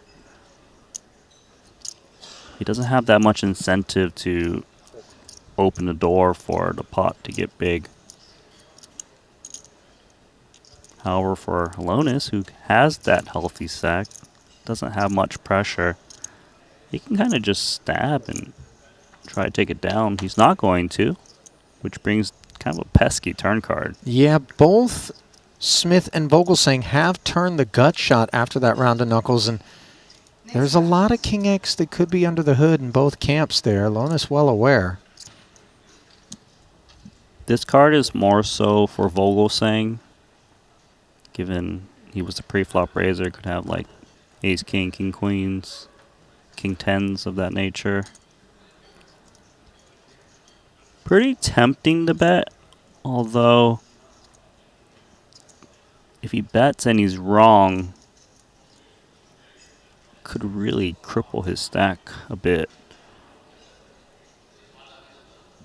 Because the shortest stack currently in the standings is just, it's got 22 big blinds. It loses this spot with more chips going in posts. Clear target on his back. This is where ICM leverage is so available to us. But you got to be careful because sometimes you apply it to the wrong person and they can volley it right back into your lap. Kind of feels like he really wants to bet this one. Looks like he will.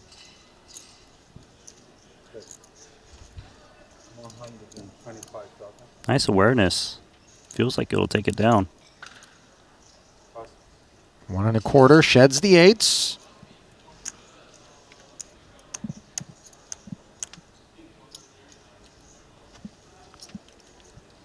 A little bit of showdown value with the ace 10 high.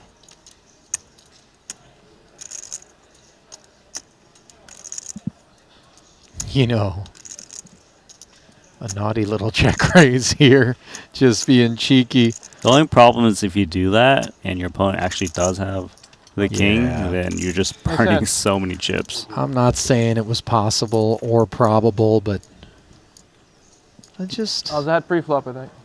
A commentator can dream, Randy. You're on the naughty list, aren't you? Always my thinking God. naughty things. Kidding me? Yeah. It's the reason why you haven't been delivered a gift from the elves yet. I thought you were going to say there's a reason why I use the incognito tab on my Chrome browser. Got to clear those cookies, Randy. You don't want to leave any breadcrumbs out there. Gosh.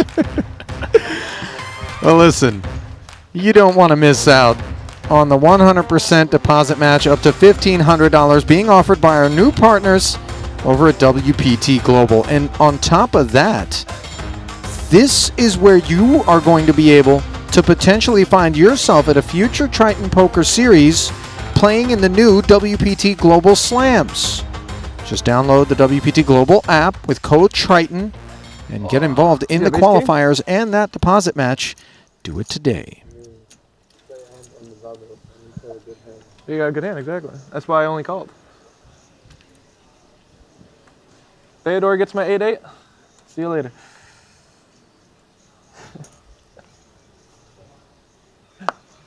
Kidding. That was a bit earlier. I did it to Dan Smith.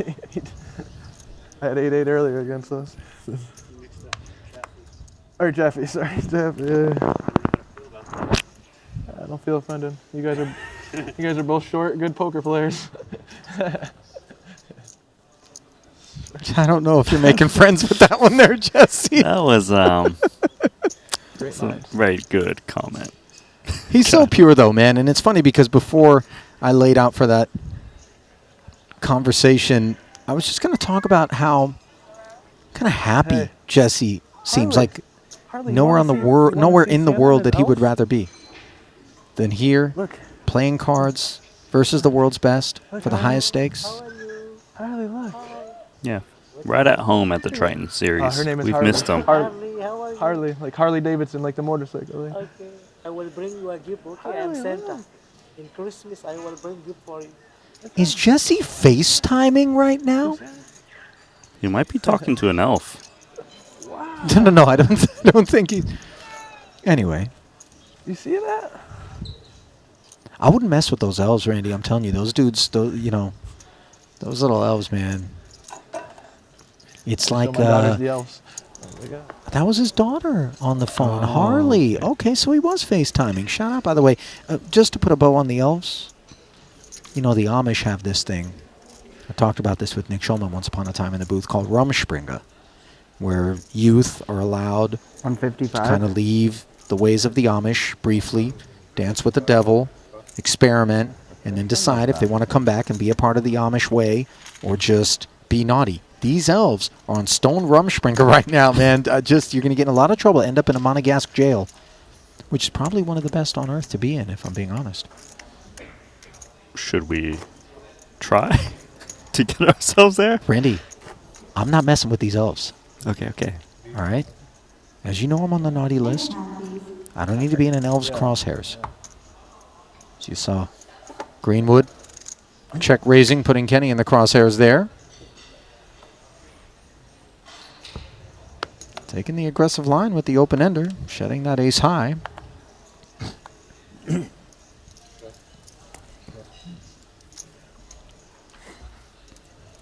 Stone money bubble, by the way, you know, those are the plays you like to see. A guy like Sam just leveraging, embracing, not getting gratuitously cagey.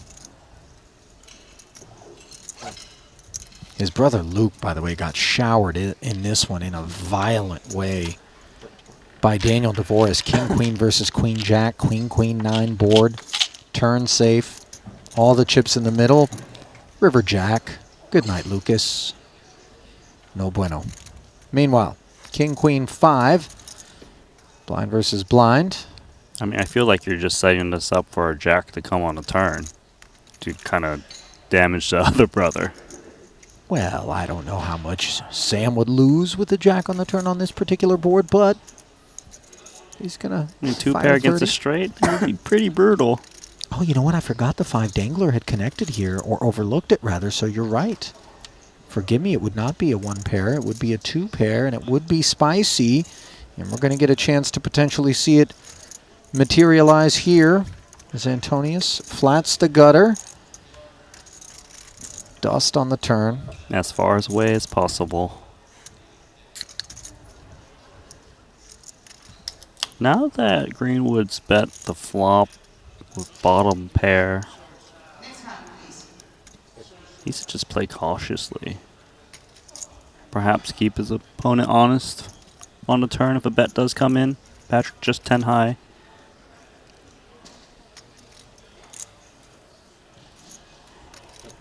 Takes the free one.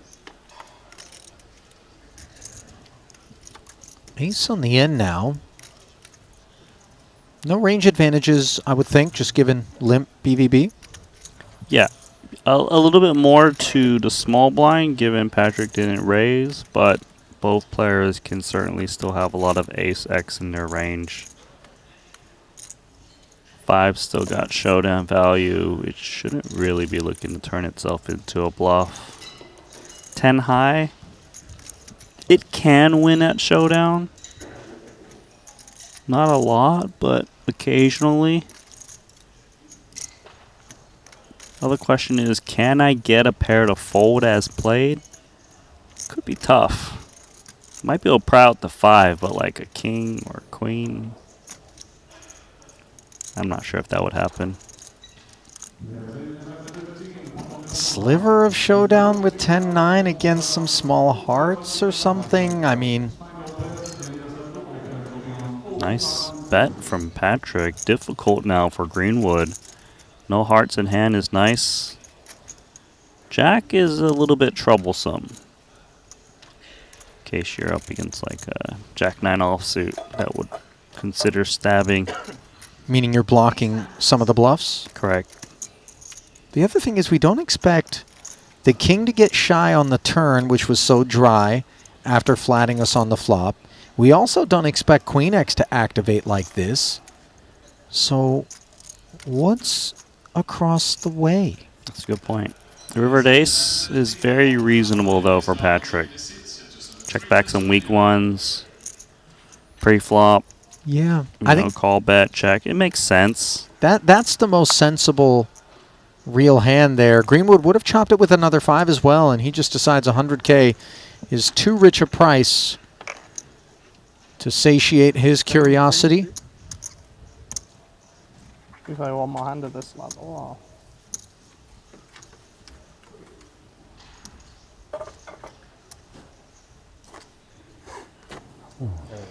At least.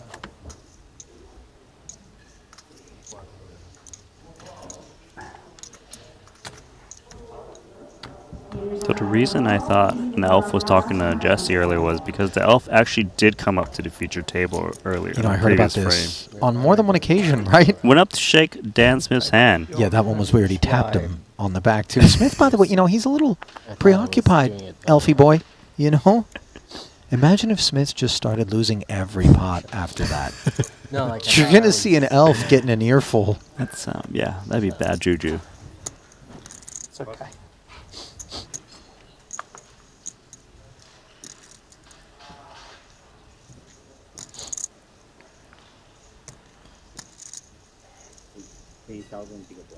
You do have to be careful, though, if you do end up picking a fight with one of the elves, because, you know, those little dudes they're freakishly strong, Randy. I mean, just, it's kind of all muscle. Yeah. I'm not looking to brawl again. Have an elf brawl. Greenwood's going to be looking to tussle here. Ace-King against Ace-Jack.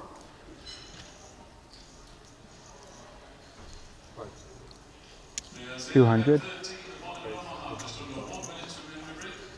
200,000, almost 3xing the Renlin Open.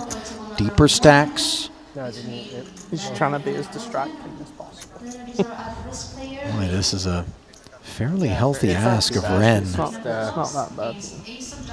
Slightly problematic because Sam's expected to attack you, so you might feel a bit compelled to defend Ace-Jack, or maybe even put in 4-bet bluff. Fold is alright too, just given where we are, stone cold bubble. Ren likes to kind of get in there though. This is one of those hands, though, out of position in an inflated pot, stone money bubble, that just presents discomfort from here forward. And so, looking to avoid that discomfort, he's just going to decide to 4-bet Greenwood, and the timing ain't great. Yeah, I like 4-betting this hand more so than calling out of position. It's just unfortunate he's ran into the Ace-King. He sized it really large, too. On 600K, just gone like that. You know, 4-letter word immediately crossing Ren's lips there. This is an F-bomb worthy development.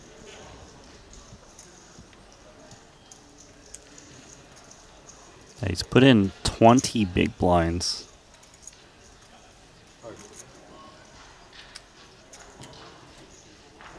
I mean, we just don't expect that Greenwood is jamming as a 5-bet here without having Ace-Jack in a bad way. Completely agree. The only hand you might be up against, like doing all right against, is like pocket 10s. Yeah. But Greenwood jammed pretty quickly too. Maybe 10s would need to think about it if it's doesn't want to play a 3 million chip pot all of a sudden. Yeah, Ren knows bottom end of range is an underpair to the Ace-Jack, and that's still got good equity. You can pick one. Ace. Big pickup there for Sam as Renlin has been careening down the leaderboard. Now, we've got one in progress here where Orpin did turn a 9 high straight. It came down as a Leonard Malva open to 75,000. Orpin defended. Check called 50K with the gutter, which came in on the turn. It went check, check. And here we are on the river running 8s. And with 295 out there, Orpin will barrel and do so meaningfully. Snaps it off. Yeah, as played with the check back on the turn, just keeping an eye on Orpin. He pays off the 175,000, and that doesn't go down smooth. Yeah, it hurts. Got turned by the gutter. Leonard Maurer. Just 370,000 remaining. 2 cashes thus far in this festival for Malva. 19th place in the 50K 8 max, 4th in the 50K 7 max. Now we flip back over to a bruised Ren Lin and company. Drink all over the table. And they didn't pause the clock or anything. They just like they just moved the whole table, like picked it up, and yeah. While the rest of the tables were dealing. That was like classic, like 2008, but or whatever. Yeah. Scumbag wrecked. Stalin. I mean, that was also with, like, you know, people will. Pocket 7s for Sam. Conversation interrupted. 80?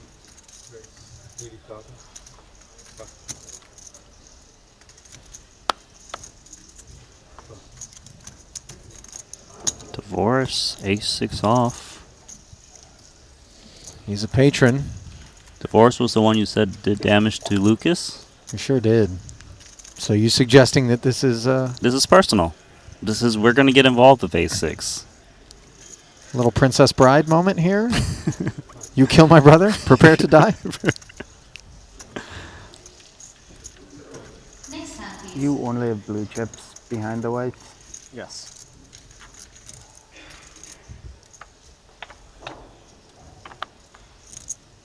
Divorce does hang in, and he's got himself that 6 high straight gut shot with the ace high, checking. Greenwood has to be pleased with this flop. Quite good to have an overpair of 2-7s. It's very rare. But this is not a bad flop for Divorce. Ace-6, dreams of the 3, 2 straight over straight. Very ace-x heavy open range. 60?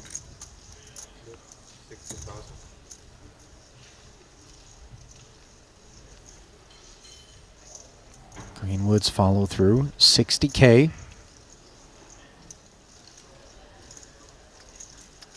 You tend to want to play this one slow. You just have to respect the ICM at the moment.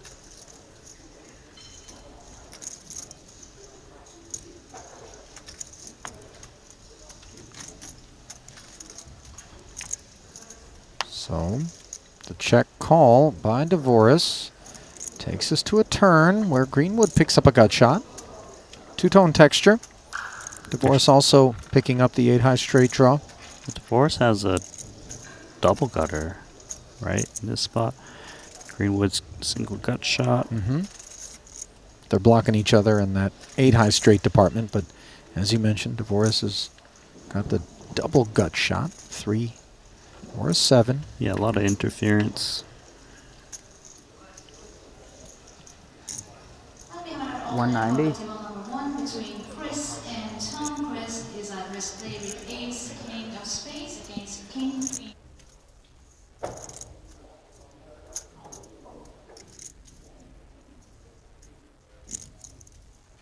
$190 from Greenwood now.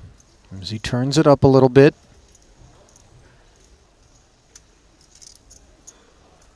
Into 340, north of half. Divorce does unblock both flush draws, Randy. Yeah, that's important. Why you gotta check call.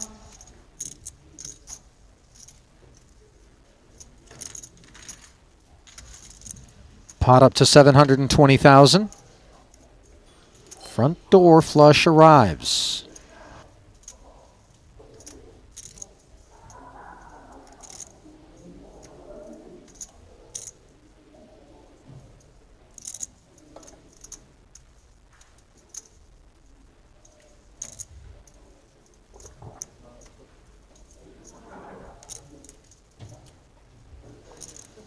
Voris hasn't acted yet.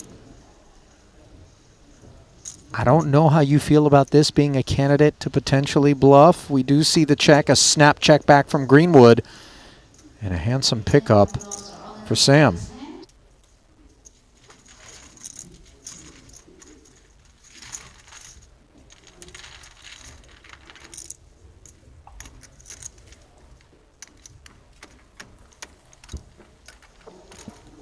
So is that a vengeance from Sam? Now No, we're square, because or?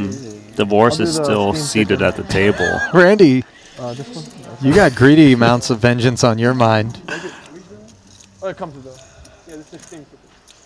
Take down my brother, I take down you and all of your chips. Thank you. There's the steam with the jasmine rice in the bok chow. Ace queen for Thomas.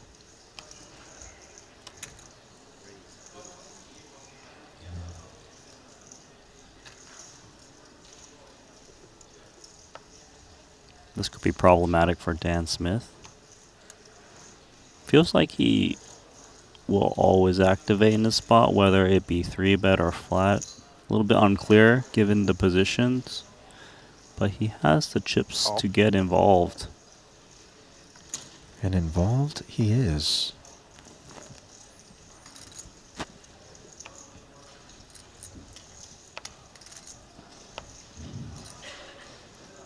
As a flat. Korzinen steps away. OC does as well. Plenty of incentive to be passive right now. It's the difference between $0 and $236,000.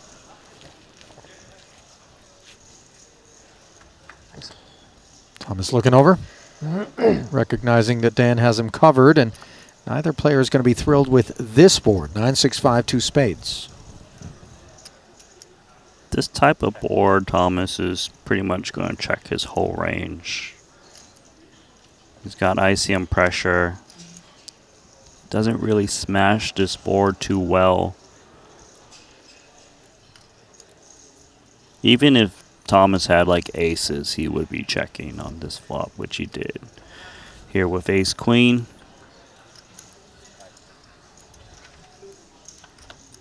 Goes check, check. 4-liner out there now. There is merit for someone to bet here, and probably not Thomas, but Dan has got he's got 7x in his flatting range. I could see it. 8, like 6-7 suited, 7s.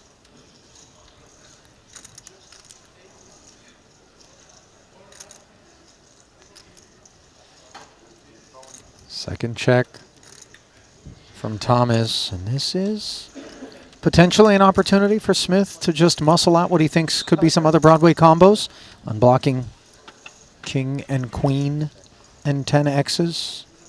He does check. And there is a king on the end. If they got this far with ace queen and ace jack, it has just enough showdown value. I wouldn't see why they'd want to bluff now.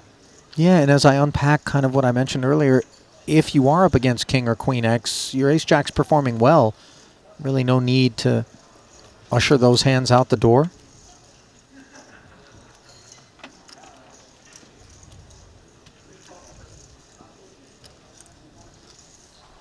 Dan can still win this at showdown sometimes. Not often, but maybe hands like ace 10. Some kind of broadways that didn't want to fire occasionally. Pippy. Like that. As it got knuckled all the way down. You heard Smith with the ayah.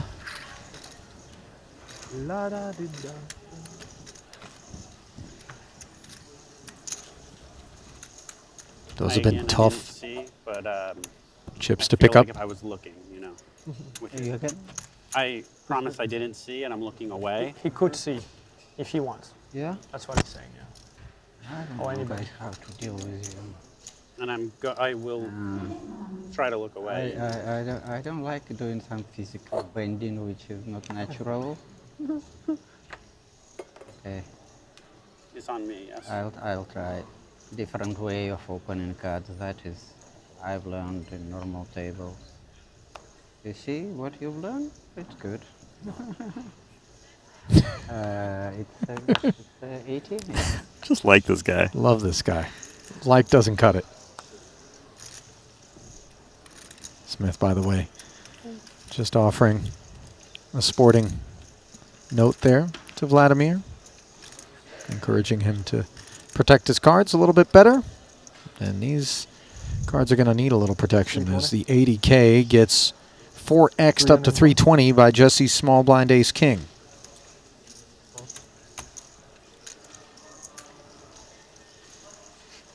Queen Jack, tough to play. It's a bit too weak.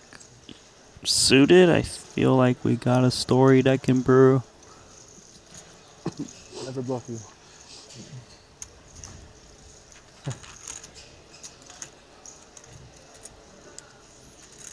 Vladimir wastes to see a flop.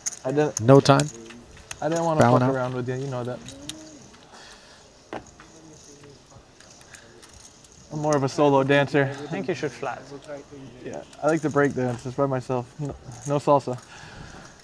No tango. I'm with you.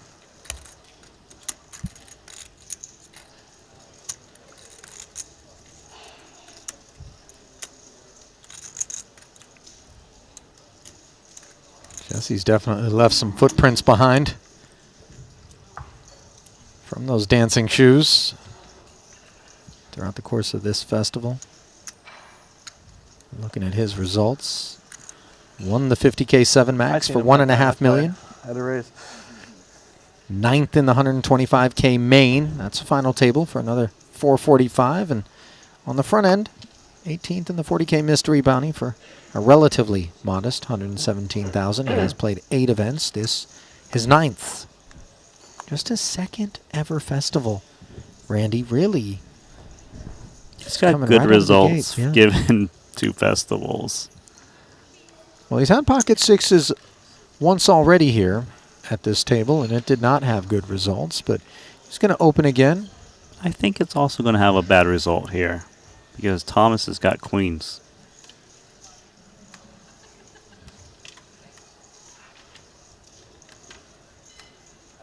$320. You know, this is very similar to the situation that Jesse found himself last time. He popped his head up out of the sand with the box cars. Uses the same sizing, 320,000. Playing 40 big blinds deep. There's a bit of leveling here, Randy, considering this is button versus small blind. He's going to give Boivon credit for maybe expecting some broader opens from the button, but this is stone money bubble behavior. Jesse does bow out appropriately.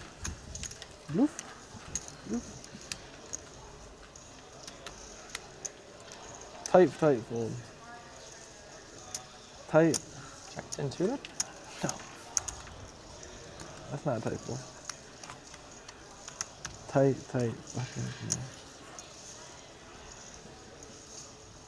Eight's checked off. Tighter? Ready. Wow. Okay. Fives. Oh, close. I should have said better. Yeah. Fuck. Better. What do you have, HP? Or bluff?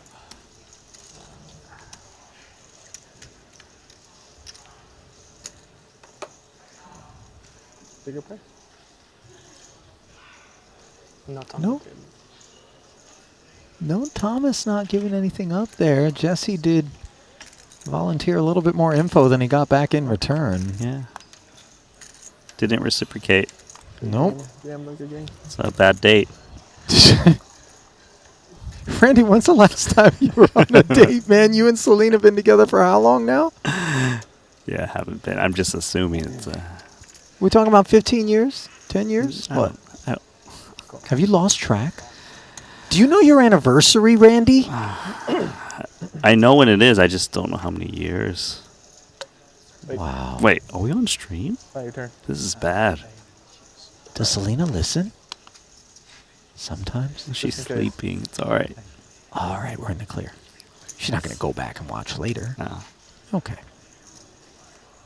And Smith goes back to his stack and plunks in half a blind to hop in with the suited one gapper as Catola's 80, 1.5 blinds rather, as the 80 is flatted by Jesse. Three amigos, Jack 8-6, two-way straight draw for Smith. No pair elsewhere. And Dan Smith's piece is quite lovely. Open-ended straight draw. Even better that both of his opponents don't have too much, so a bet from either player seems a bit unlikely, especially when Dan Smith's got that covering stack. Aussie Catola checks over to Lonus. Lonus shouldn't have much reason to bet ace-10.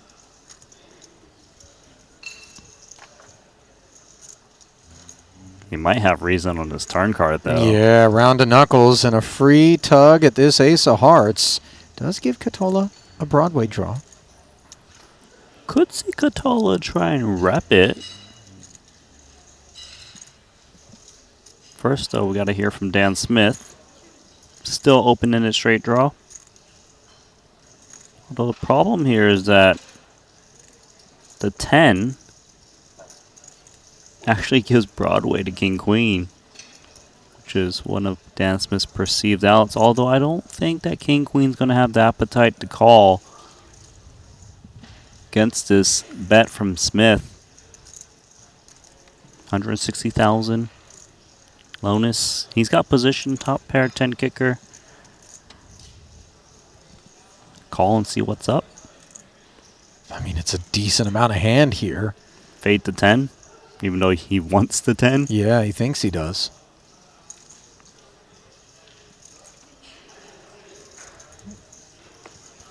Oh my gosh. That's the ICM pressure How about that one? rearing its ugly head there. Wow, Either I'm like a in complete shock. Idiot or a complete genius. Probably a complete idiot. I've been there. This time I think complete idiot. You know what's funny? I mean, Jesse's being mildly facetious. I think there is some genuine concern about looking like, as he put it, an idiot, which I think is a little bit harsh, but we all understand why he's doing what he's doing. Was it the right laydown in terms of raw chips? No. But when we're talking about the difference between $236,000 and zero, and then having to take a river, check, and maybe face a bigger barrel from Smith there. The thing is, he might have called a bet against Aussie on that turn because he covers Aussie, but being covered by Dan Smith is very threatening. Yeah. You're like, you know what? I know Dan's willing to put in a lot of pressure, big sizes for value and bluffs. I just don't want to be in that spot. 100%. Smith has it in him. Blinds now 20, 40, and 40.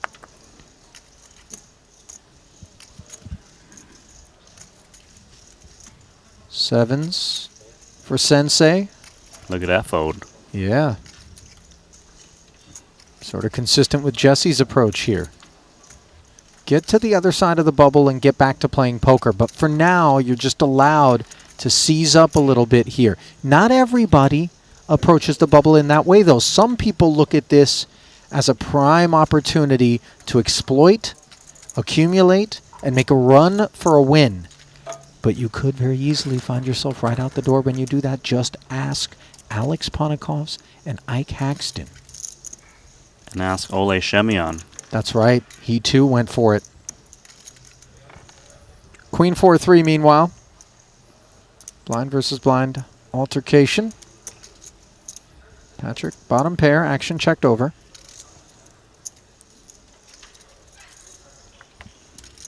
And Antonius, by the way, had to tussle with Gambledore.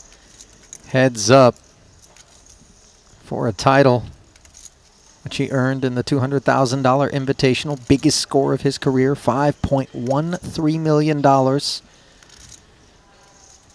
he's looking very much on track to add a decent tally to that haul. Not just here in this hand with the better of Greenwood, but here in this 150. I would think this 8 high needs to bet now. Patrick could just be giving up with random cards.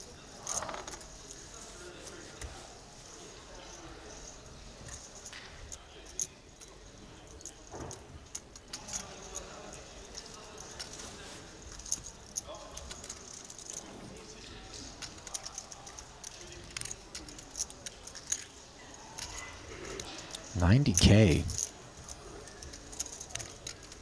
into 120, 3/4 pot. The way Greenwood's play his hand is like, I've got a jack.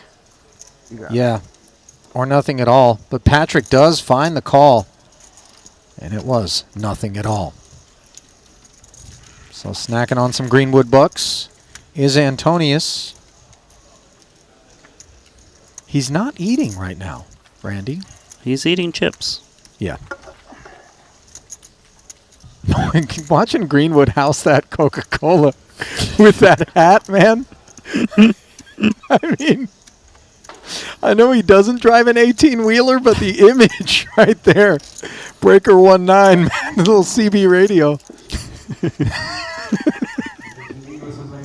He really housed that thing. If he reached out and just put like a little tobacco in his lip after that, it would just really bring it home for me. I don't think that's where he's going with it, but yeah, I don't think that's the look he's trying to sport.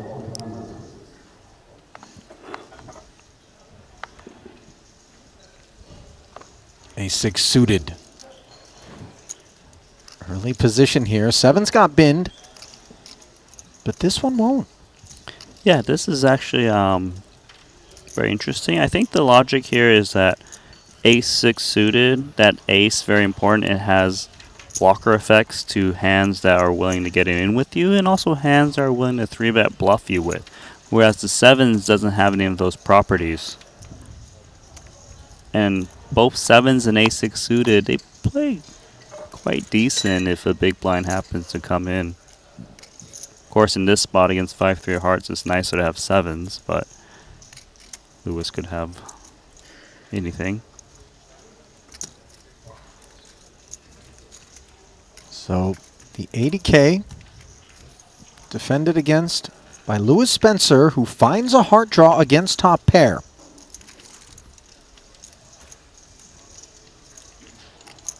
This seems a little dicey for Bryn Kenny, actually. Quite a connected board. Then again, just has top pair. Not great kicker. Gonna kick things off with a C-bet, 60K. As played though, Lewis gotta play defense with this flush draw. This board is more so in Bryn Kenny's range that would be willing to commit, so you don't really want to play this one fast.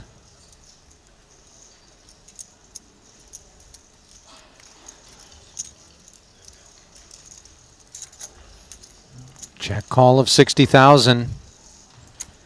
Spencer doesn't find a heart, and that pair on board obviously makes the flush draw naturally a little bit less attractive. So a lot of times you actually want to lead on these kind of board pairing turns. The thing is, never a second thought by Spencer, who did check, by the way, Randy. Just to finish my thought, is on the bubble, these kind of plays aren't as attractive because if you bet and you get called, those blinds are so important, which might help you cross the line to squeeze into the money. Yeah. And for Spencer, who is dwindling down toward that 10 blind territory with 470 remaining, these are things on his mind, and it's been a rough festival for him. So the 120 on the turn from Kenny, who doesn't seize up. That seems like a really straightforward spot on the turn by Kenny, but that's a really good bet by him despite the jack pairing. because he denied the equity from the flush draw, which is pretty important for their short stacks. Some players might see the jack and just think, maybe you have it, let me just check. But really nice from Bryn Kenny. I confess I was fairly surprised that the same guy who was willing to bin sevens one pot ago would open with the ace-6 suited from even earlier position. Yeah, like I mentioned, is the blocker effects of hands willing to 3-bet get it in, 3-bet bluff you, are decreased with that ace. And suitedness, of course, helps with playability post-flop. Yeah, sure. Now, suited wheel ace for Ding Biao. Pocket queens, however, for Dvoris. An 80 is going to look like more momentarily, one would imagine. Ding Biao was thinking, oh, just one more guy to get through. Oh no. Why more? Too sexy. 260,000.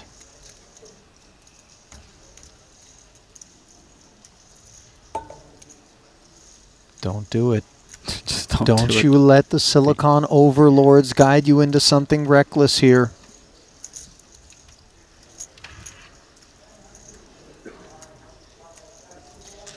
I mean, they like to play in position as 3 bets, but out of position as 4 bets. We've seen it happen, just not sure stone money bubble in the 150 is where we will. Yeah, he's not playing a hand.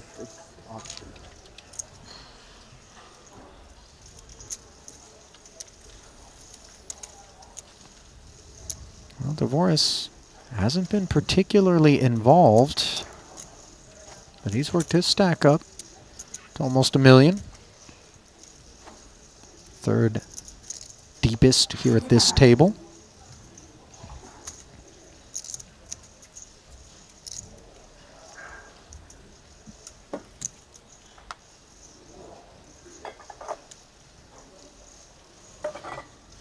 Fours straight into the muck for Ding Biao, UTG. Well, ace-6 of spades caught the attention of Sensei. And Greenwood's going to try to get her done. Making it 80. Done. I mean, it's the truck You put on thing. a little accent I there, did, a little I trucker did. accent there. And Tony's is going to put a little something on it with Big Slick. Oh. That one got you, Randy. When we get back to America, you want to hit up the Denny's while we're at it? No, the answer is no. I do not want to hit up the Denny's. I'll go eat with you, and I owe you a good meal. But Denny's, The Michelin star Denny's, you know? moon's over my hammy. No, thank you. You do know moon's over Of my course, come on, man. Oh, I love the seasoned fries there. Oh, I missed that. All right. Randy, we're not going to Denny's. Stop thinking about the seasoned fries. I haven't been there in so long. There's a reason. You have money now. All right, we completely overlooked that Patrick didn't 3-bet ace king. All right. Let Bryn Kenny in. So queen 9 of clubs allowed to look up at 7-6 deuce. Greenwood has paired. And of course this Antonius flat from the cutoff, Randy, don't need to explain it. Don't it's need just to explain it, yeah. stone money bubble behavior. Right. Note, by the way, that on the occasions in which the ace does flop, Patrick can win a nice little bundle under repped from Greenwood. Instead, Greenwood does not follow through. He does pick up, however, the nut flush draw to go with what is now third pair.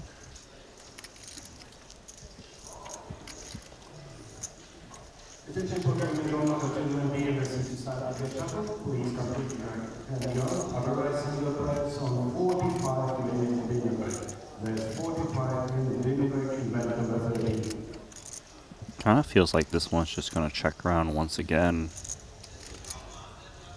It's a nice checking spot for Greenwood. He has like disguised spades when he plays passive in case bets do come in.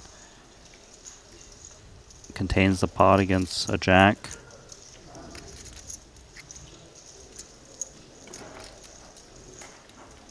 Second round of checks, unexpectedly. You did think it would happen, though, for the record. I thought maybe Greenwood would just kind of sprinkle. Obviously, some Jack X could leave us uncomfortable, but onwards. 300 in the middle. Bryn Kenny is looking at his chips.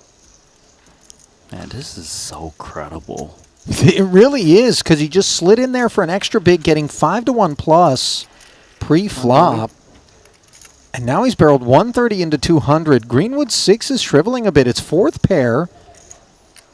And I think as played, Kenny could be seeking value with an 8. He could have shown up here with some 4, 5, 9, 10. 2 pair as well. He's from the big, and even Jack X, very reasonable as played. He's got so much value. And the problem for Greenwood, too, is he's sandwiched. Yeah, he can't close the action with a call here. Yeah, and that what makes this bluff spot even better for Bryn Kenny. One hand down. Yep. It feels like he should be getting this ace-king down as well.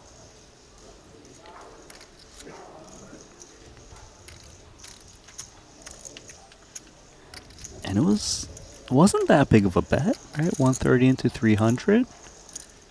Just knows how to size so perfectly. Wow.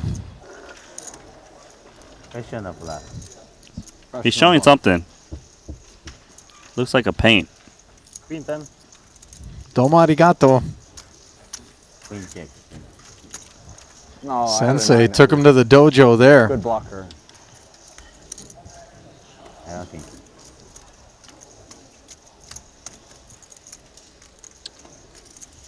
Man, he's so good.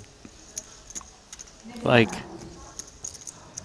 it's just he also has his kind of image where, like, he's not messing around too much, and then when he does, it just always works. It really, I mean, obviously a little bit of confirmation bias.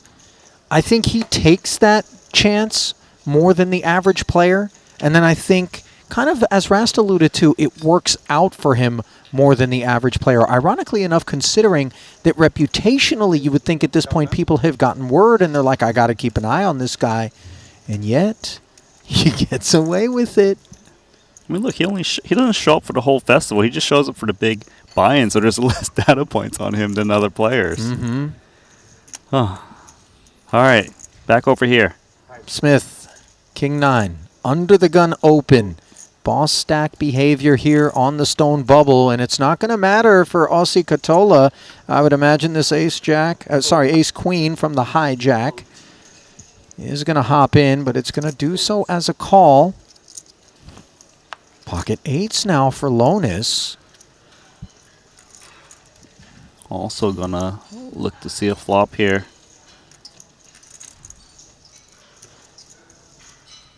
The ICM is being shown on full display. 360. Oh, I'm actually quite shocked he's squeezing this, given the way he's been playing. He's been looking to take flops. Activation from Lonis, but a chance to squeeze Katola. He knows Smith is going to be frisky off the big stack, even from under the gun. That's a wider than normal range. And he can just put pressure on Katola's flatting range. All in. Oh, wow. All in. We got a confrontation. This is in. Yeah, the trouble is that Katola can bounce that pressure right back on Jesse. He's ready for it. Didn't want to play 1.6 and change. High one? No. Pocket 8s. Well, I mean. Flip. Yeah. Ace queen always loses, though. That's what you have, ace queen? Yeah. That's a big statement right now. Usually when they say that, it wins. Is Katola going reverse? If you're wondering why they still haven't revealed their cards, with 3 tables remaining, we wait to conclude action at the other 2 tables here in the hand-for-hand portion on the stone bubble before we get the all-in and call underway. Yeah. Yeah, he's good. Generally considered sporting. for the guys not to make each other suffer through the waiting period. Looks like it's time to reveal. By the way, when they do reveal verbally, they're also doing it in a discreet way so as not to influence the action at any other table where altercations may have organically ensued. Fair. Catola needs an ace or a queen or bubbles burst. Well, he says ace-queen always loses. Not this time, it would seem. Jesse's read could very well have been spot on. Early man for 100. Look at those onlookers. Yeah, rubbernecking, praying for an 8 to roll off and shower Aussie, whose top 2 hangs on. No flush draw on the back door to worry about. And a clean deuce of spades on the river. Catola nodding his head in approval as he will double up. Lonus. He's down to 525,000. It's a bit dangerous down there. You know, he went for it. I thought maybe just flat, try to hit a set, keep things simple and straightforward, out of position, but you got to admire the heart, man, you know? You were definitely onto something, though, that the chip leader's opening, even though it's under the gun, he's just going to fold a lot, and that flat is supposed to have a lot of folds. Yep. The spot was nice, and I don't think you anticipate a whole lot of Catola's range, including ace-queen, dare I say, to all of a sudden rise up after flatting pre and jam. So, credit to Aussie for finding it. Granted, he was a dog. Pocket eight's a bunch. No good. Well, Aussie also finds himself in 5th in chips with that double. Tight cluster around him.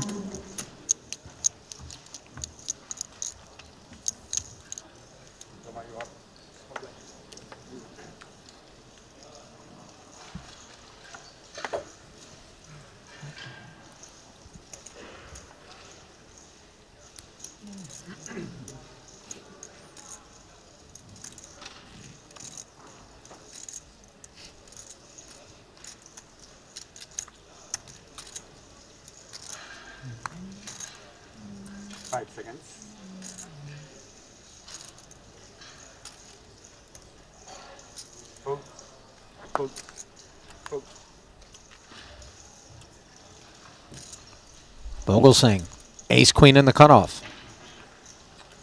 Ace-queen's running good since last hand. Let's get involved. Raise to 100,000. 2.5x. Yeah, that's a size up. Lonus bows out quickly with the king-jack. It makes sense that Vogelsang sizing up because Dan Smith is the one who can afford to see flops. He's going to show to ace-queen.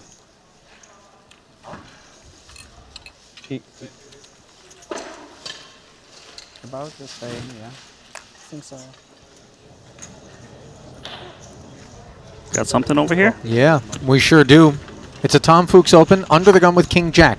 Chidwick, unlike Lonus before him, granted not in a squeeze spot, but one with a pair, choosing to flat the 2 10s. Malva came along from the big, and he has flopped top 2 on an ace-high board. Way the best of what's around. As good as it gets. Top 2 pair. Hoping for a C-bet. Doesn't get it from Tom.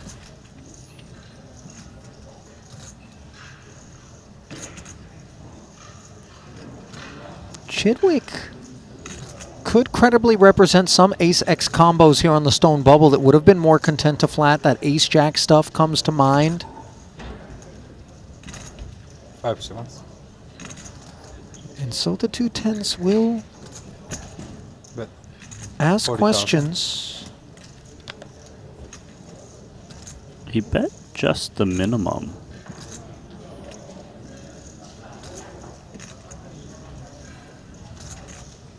Perhaps he's kind of price setting himself, not expecting Tom to check raise, and he can just kind of check it down. Problem though is that Leonard's got top 2.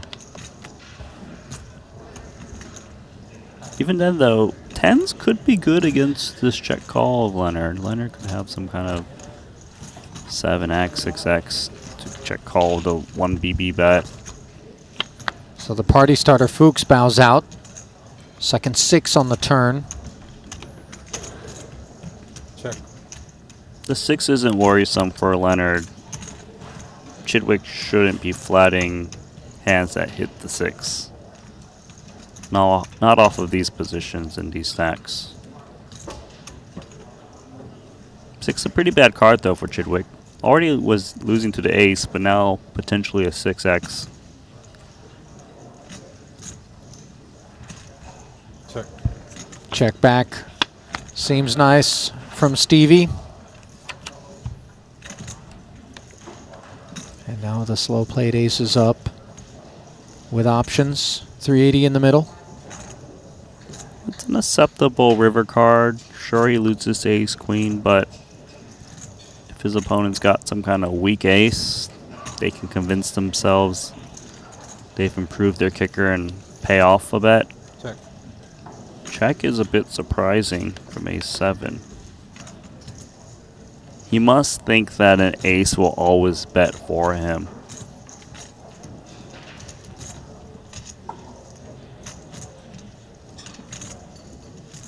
I mean, the 2 10s has got showdown value against 7x. Check.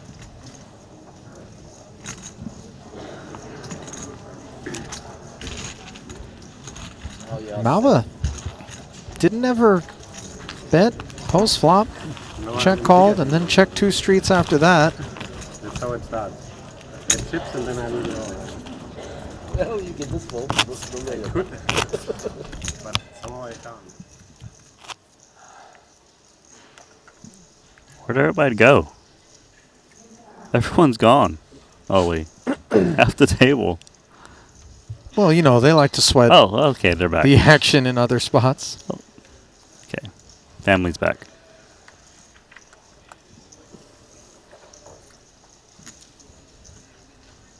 Ace queen. All sees hand.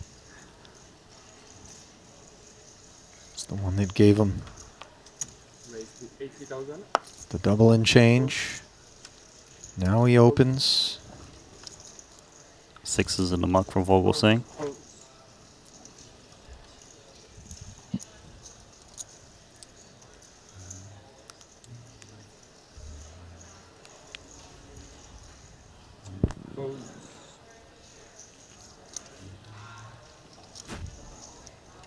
Decent hand here. Queen 8 dominated.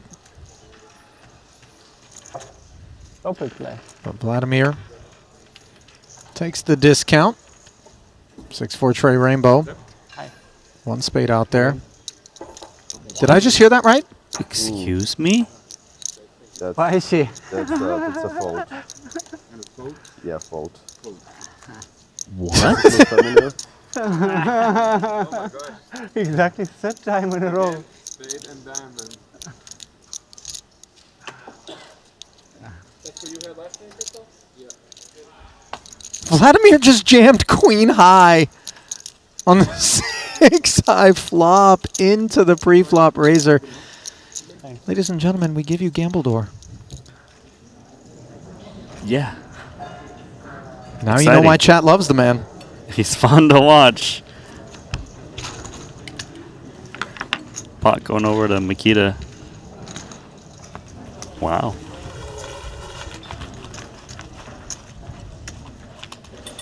Bads.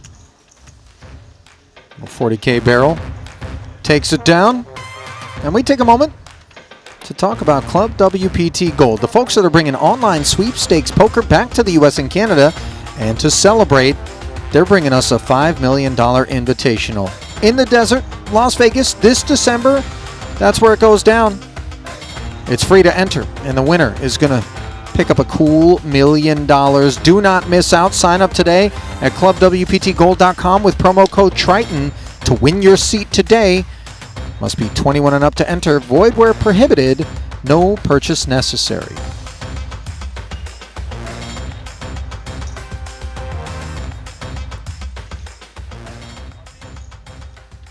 I'm cool with waiting for him. Yeah. Is possible? Yeah, we'll wait for him. Yeah. We can wait for the play? We'll wait. Yeah, it's okay. He went to the toilet. No? You have to take it? Yes, thank you. Sorry, we passed the comment. We don't want to pass it to you. Also, this is interesting. The players, led by Dan Smith, were attempting to orchestrate a bit of a benevolent, let's slow the action down, kind of wait for Ossie, who ran off to the restroom, to make it back in time for his big blind. Dealer advising, though, no meat in the seat, no joy. So cards pulled in along with the big blind. That does add a wrinkle to this particular pot. A little bit more incentive, perhaps, to get after the blinds, knowing that only one player is alive in those blinds. And here's Smith on the button. Yeah, and that blind is the big blind. It's going to open a door for Dan Smith to open 7-4 offsuit. Aussie Katola had Queen Jack of Diamonds too. Would have played that. Man. I wish we could rabbit hunt like on GG. Just see what would have been. Yeah. You do that, buddy. Oh, I see an elf. Yeah, we got to keep an eye on those dudes, you know. Just...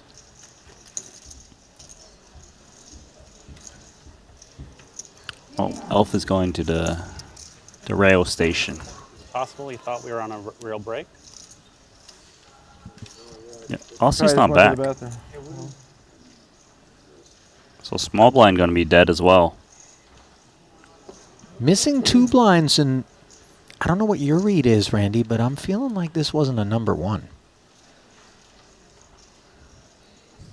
I know what you're trying to say. It's just... It's just that you didn't expect that you were going to wake up today and come to work and have to analyze that spot? Yeah, I don't need to analyze that spot. It's So clearly you're a number. with me. It's clearly a number 2. Ooh, there's nothing worse than when you got to kind of quickly... Anyway. I mean... That's cool, man. Ace-3, Smith in the cutoff this time. 5 seconds.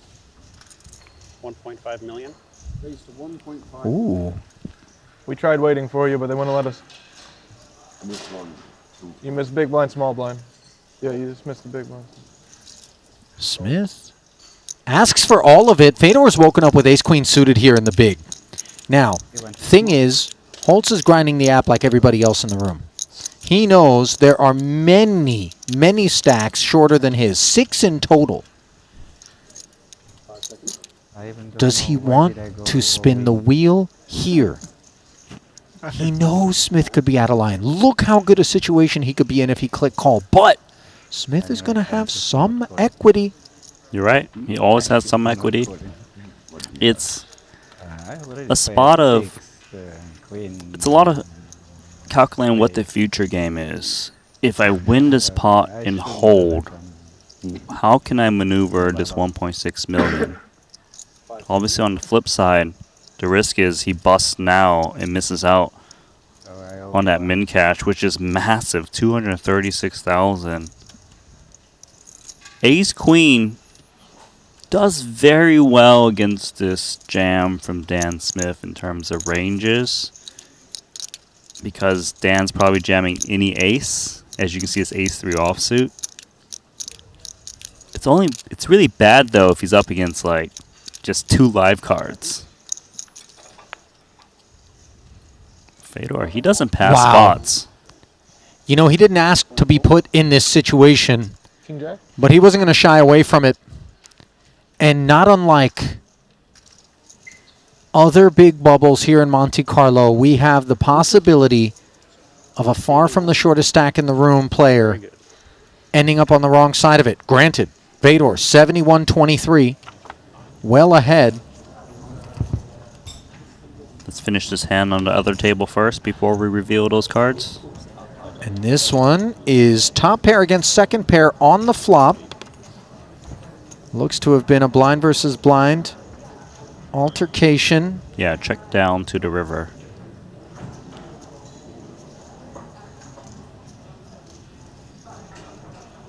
Can hunt value now as played for Chidwick.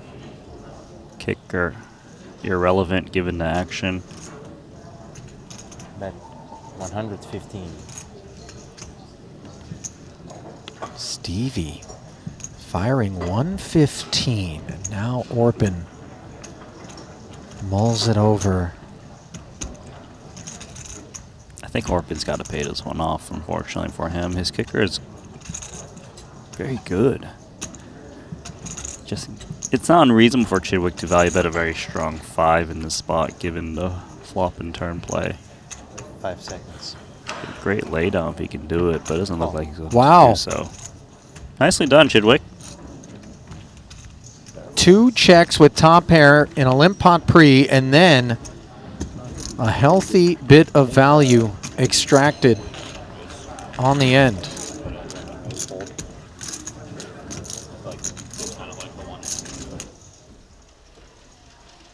Greenwood's got a flopped flush.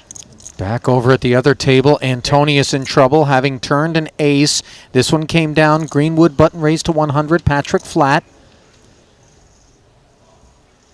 Checked and raised a 75K C-bet out of Greenwood spades to 275K. Sam called the extra 200. Turn went check, check. Here we are at the river with Patrick having checked. 5 seconds. That's very sneaky from Greenwood to check the turn. Once he sees another check from Patrick after that aggressive action, it's weighted towards one pair type hands that he's targeting. The thing is, Greenwood could rep a decent amount of bluffs himself. He's got the big stack. He could just have a naked, like, king of spades, possibly. You surprised that Greenwood took that pot control check back on the turn when Patrick didn't follow through on the check raise flop? Yeah, I wonder if it's pot control more so for trap. I feel like it's the latter, because when his opponent checks the ace, it looks a little weak. Stone bubble factor as well, obviously. If there's some frequency with which Patrick has bigger spades, it would be a little disastrous to barrel at him and then get roughed up. So now all of a sudden he's gone 1.5x pot. He's repping flushes with a very odd line. 5 seconds. Put Patrick in.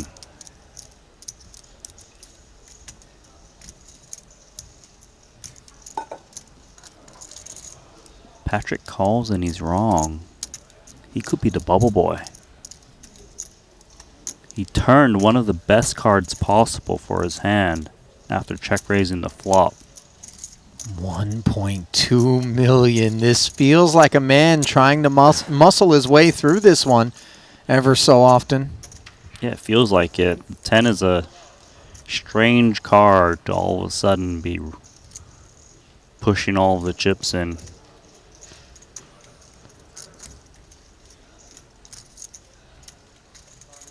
This decision is for Patrick's tournament life.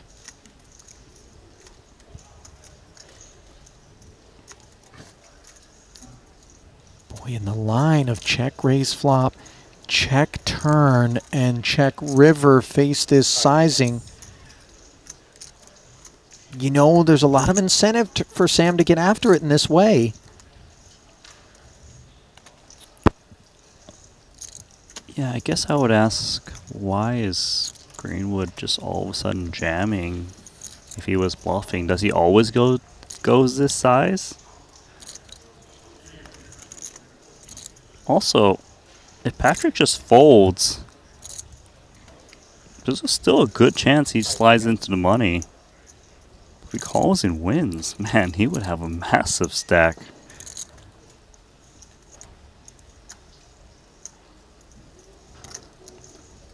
It's a good chance he doesn't know there's an all-in and a call on the other table, which would make him lean towards folding if he knew that. Hence why they had to keep their volume down.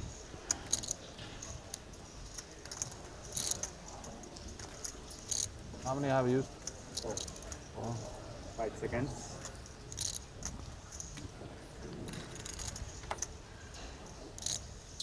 If Patrick clicks call, he bursts the bubble and ends up with 0. And burning time bank's always better than burning his hopes of making the money here, which he rates to be able to do comfortably with 1 million remaining in his stack if he can just step away. 5 seconds.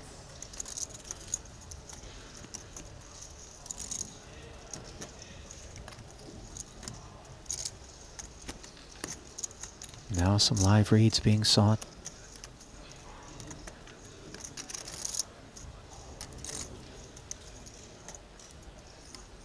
Patrick has given us some of the most incredible calls in the history of the Triton Super High Roller Series. The Jack Deuce and Cypress.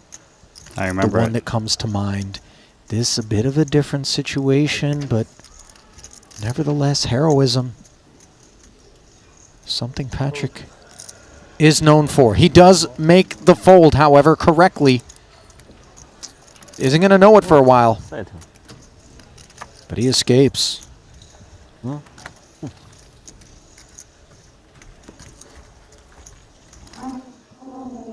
Now then, we return to a patiently waiting Fedor Holtz, who got jammed on and then found the call. Remember that Katola was absent the small blind, so that also was a factor and variable that needed to be considered. And Fedor takes way the best of it into a 1.7 million chip collision. Shorty's in the room, rooting for Dan Smith here for obvious reasons, on the hunt for 236K in min cash. Ace high flop. Fedor still dodging threes. It's a great start for Fedor. Turn is cozy. Settle for Chop opportunities. 10 would have gotten it done, and the 5 also. So we're going to carve it up here. That hardly feels like a just outcome when you exhibit the sort of bravery that Fedor did. One would anticipate better reward. That hurts. Could have been worse, of course, but man, you make a huge call like that and you just get, what, 35K or so in profit? Yeah.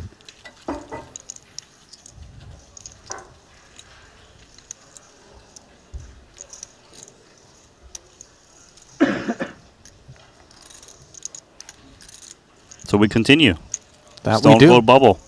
Much to the chagrin of all of those shorter stacks than Fedor's.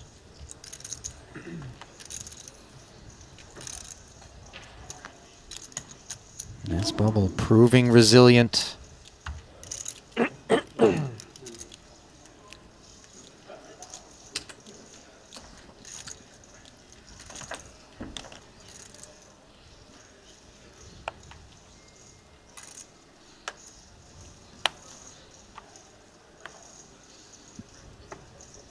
By the way, chat was all over a subplot there where if Patrick had clicked call and been showered by Greenwood, and then Fedor also would have busted, they would have shared a min cash in that spot. You're right. In the hand for hand.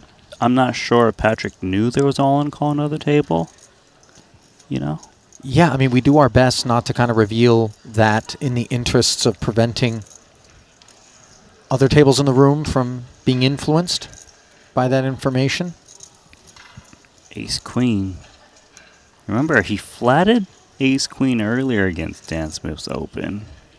That the hand against Lonis where he got it in against eights and then found the double. Then was muscled off of an ace-queen by Vladimir on a dusty board texture. Here he's applying muscle to the Smith open and doing so at the perfect time.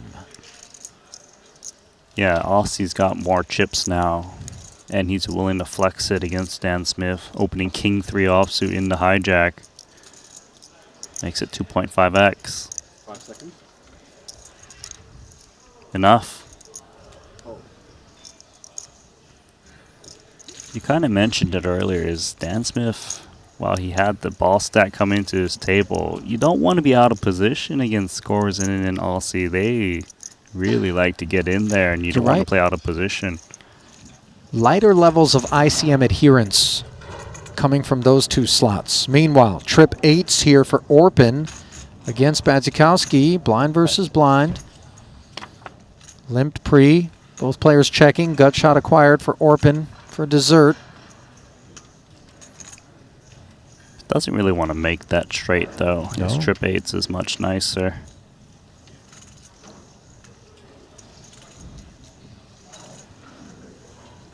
There's value to be sought with these trip eights. It's definitely worthy of turn and river for value. 5 seconds. Won't be able to get value out of 6 high, though. Full pot. And take it. Or rather 75 into 150, forgive me. Half pot.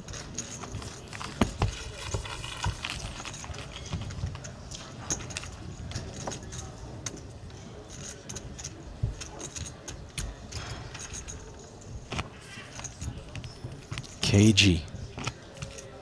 Tense moments here at Sporting Monte-Carlo in the last of our 2-card events. Maybe I put yours in my... 21 remaining, 20 paid. That's yours. 4.35 million Now we have to the eventual champ in this one. Raise 100,000.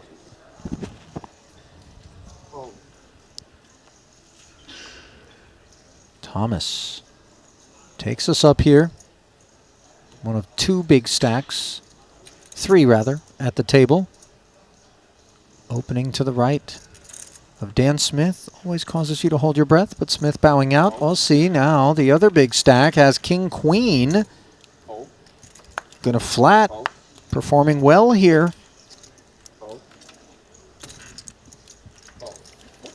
Jesse shows no interest in Jack 10. Note that the blinds have crept up to 25.50.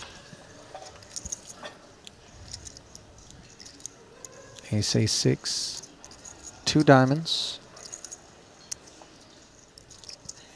Better texture for the undergun open, more ace-x heavy. Flat calls in position consists of these medium strength hands, like the Broadways, the pocket pairs. 5 seconds.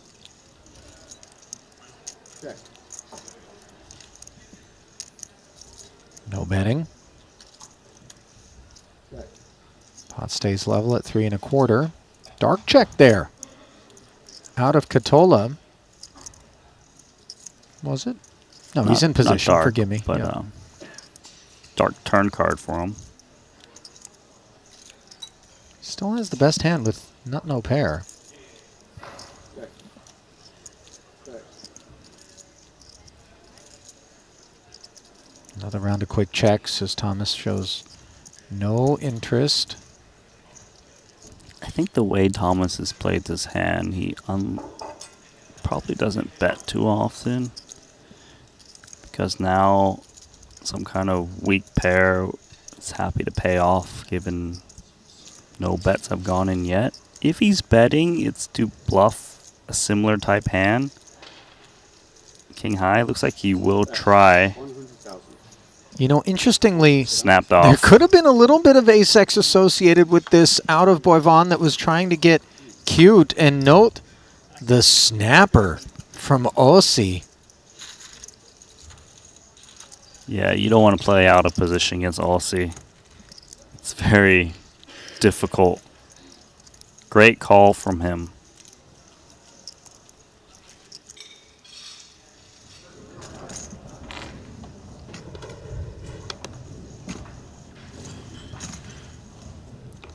Picking this one up.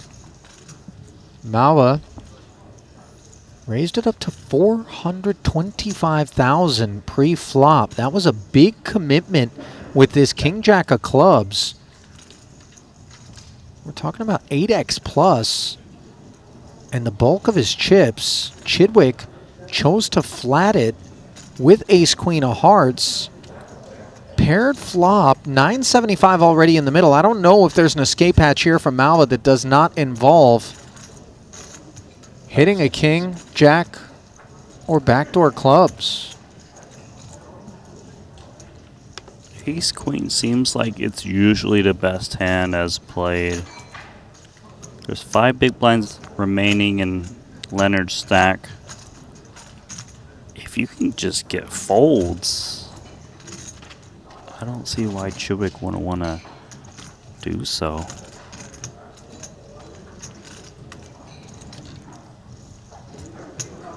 Bet 100,000.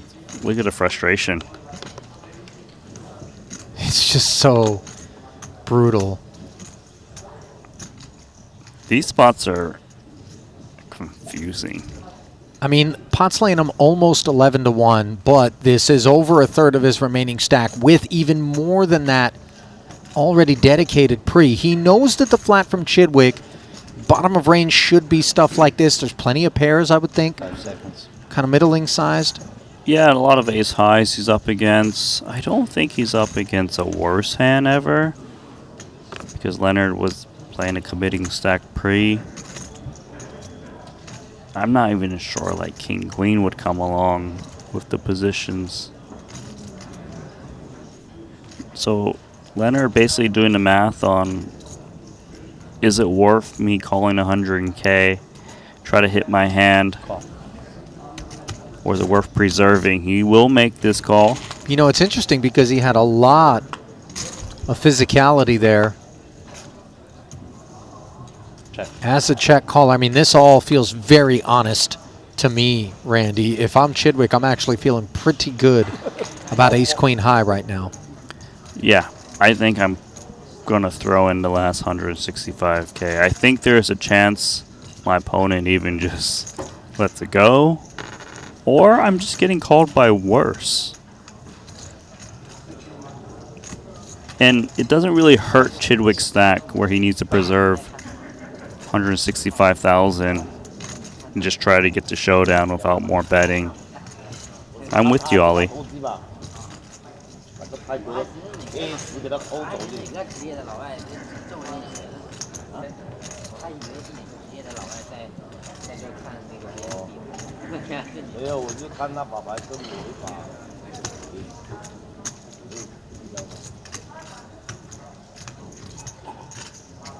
Five seconds. Bet 160,000. Gross feeling in the pit of Leonard's stomach, and you see the irritation bubble over as he snap folds. That is a nice haul for Chidwick. And he didn't need to fade one more card. Very nice. Leonard, though, gave himself a chance. He's got 3 big blinds remaining. And he's going to have 2 of them in next hand. That's the most brutal part. Well, it's either that or take that last hand, and great odds, but maybe the end of your tournament. Yeah. And celebrations from everyone else. 6 outer at best with 1 to come. He's going to take his chances in the big.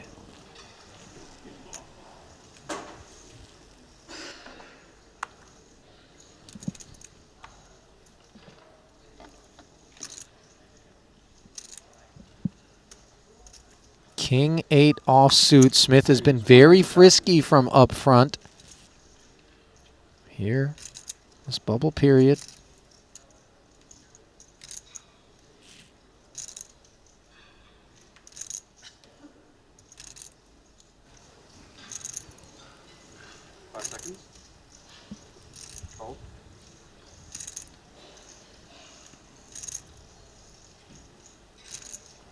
Mid-raise being considered.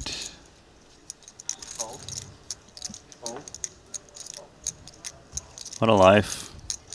You just raise every hand. Everyone knows what you're up to, but they still just can't mess around.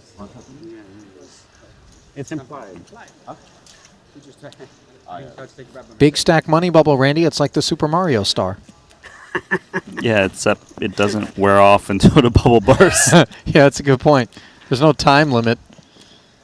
It's just a condition which has yet to be met. It's going to shift gears for Smith, potentially. Somebody has 3 DD. Let's pray for his downfall. Wow. No mercy, man. Let's pray for his downfall. Fair play. And it is Leonard Malva with those 3 bigs that you pointed out, Randy. 2/3 of which are going to be in. Very next hand. Second biggest stack belongs to Paul Pua. Yet to find the money here in Monte-Carlo. Has played a fairly full schedule, 8 events. Breaking out. Gonna fix that here. Lord Vogel's got ace 10. The thing is, the chip leader is still there in the big blind. You mean the boogeyman? Dan Smith? He's coming in for a raise, but he is praying that Dan Smith just folds.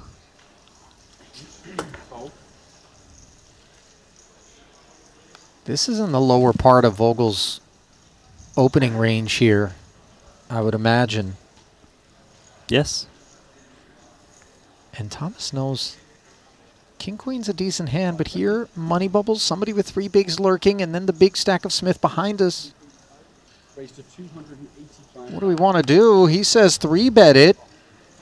Man. Instant sense of relief with Smith binning. Now back over to Vogelsang. This is tough from Thomas. What a play. Correctly deducing that Vogelsang has got raised folds in his spot. Immense ICM pressure. Well done. Nifty find. I mean, Thomas. even if Vogel was, you know, expecting suspicious, right? Mao's got 3 big blinds next hand. Great point. Here it is. It's going to be Queen Jack versus Ace 4.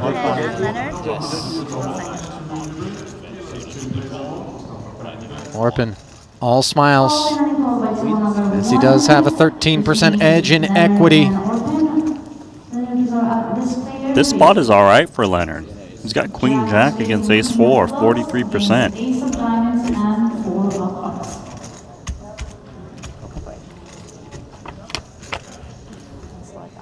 305 in the middle. I think that's over. Oh, wow. What a sweat that was. That was spooky. Abracadabra, the jack is revealed.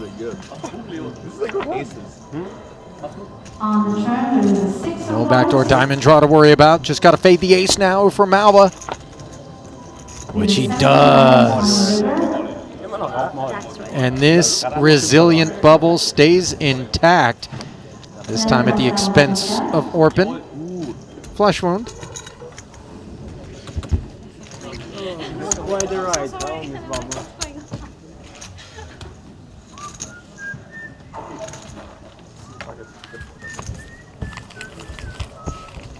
Some smiles for Leonard.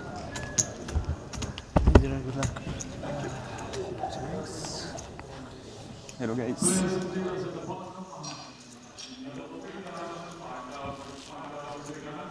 So the wish was not granted. I get service, please. But only with one exception. If it will be pair, above 10, I am on. Okay. Below 10, I am not calling. Right? Sounds good. There, yeah.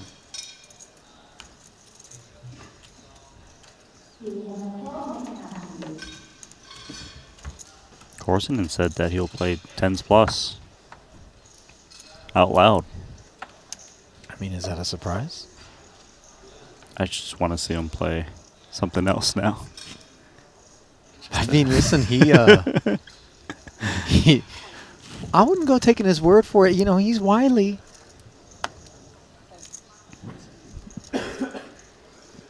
Yeah, Vogel's done after what just happened. Even ace-5 suited hidden him bin.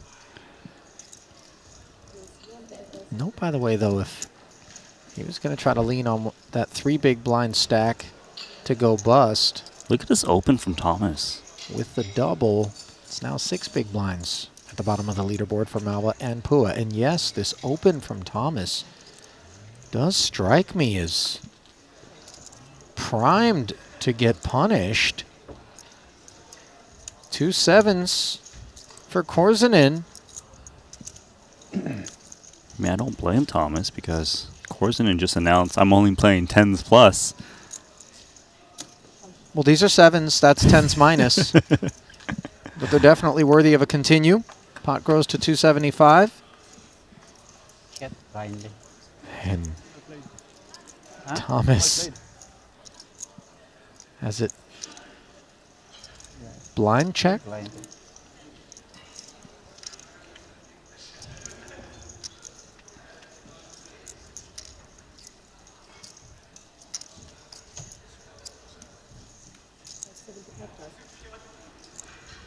Okay. 75K.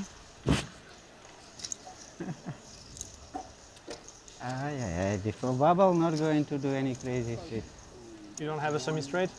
Oh yeah, I have possibility for straight. I have possibility for. I have pair. I had a pair. Oh, you had 6s? No, I hit the 10. Ah, I had 7. Honest exchange. Yeah, but what kicker, Thomas? We're not going to talk about 5 that, seconds. Randy. Focus on the positive. As Malva is focused on a Chidwick open. Stevie, queen 5 off suit. Man, did you see that? He raised folded against the 6 big blind jam. I mean, I'm a little bit surprised that he did open from up front. How deep is Chidwick sitting? Chidwick's in second in chips. Okay. It Now I'm makes no sense. longer surprised. Forgive me. Hadn't clocked his stack depth in some time. But Chidwick doesn't mind if this bubble continues. No, listen.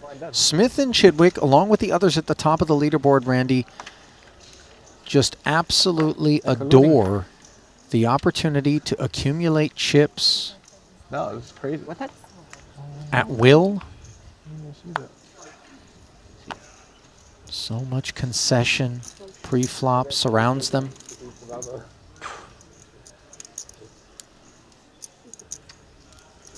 Guess so.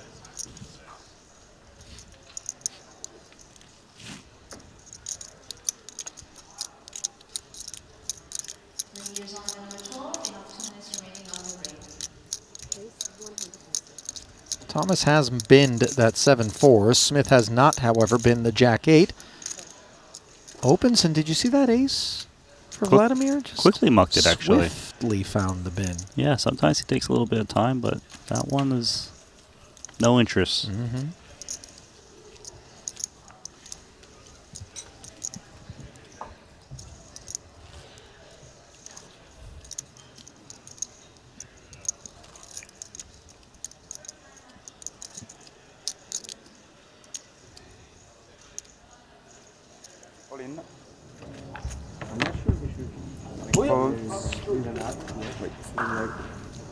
Well, I heard the words all in, and apparently a call as well.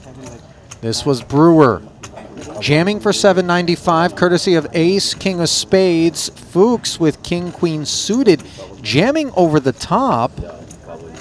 I'm not so sure. Brewer opened to 125 and Tom reshoved. Okay, yes, that's how it came down. Brewer's at risk.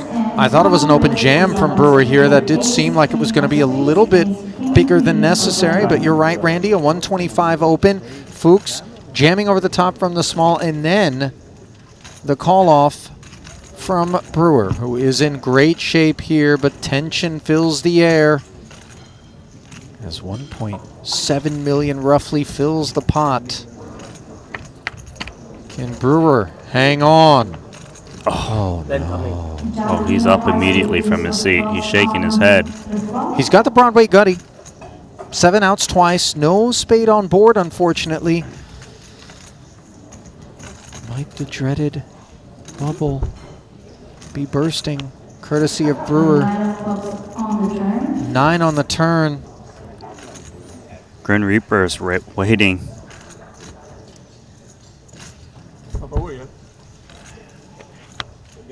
Break. It's over. He's out. And he's out in a hurry. Yeah, can you tell me quick confidence? Thank you. Look at Leonard Mauer. He's all right with it. Mm-hmm. Brewer was 14th out of 21 runners coming into that pot, Randy. There were 7 stacks shorter than his. Yeah, he's a good friend. And you have lost all the thing out of his hand, down to 20 minutes remaining, and you are winning the money. I was wondering if you might appreciate being reminded that you wanted $5 million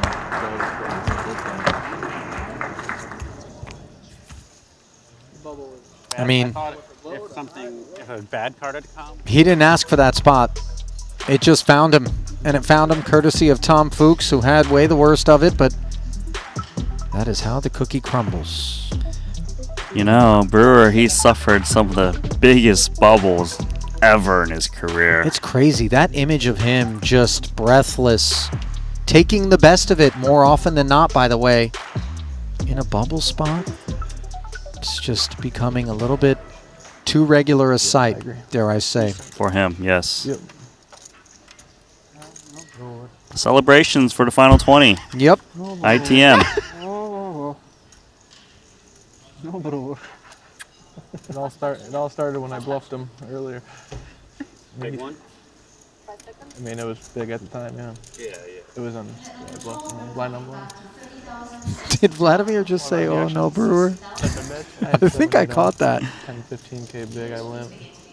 Katola Just checks big has blind. caught a couple of red 9s in the small. It sounds like Lonis is telling a story of him bluffing Brewer as well. Wow. Turn. Happens.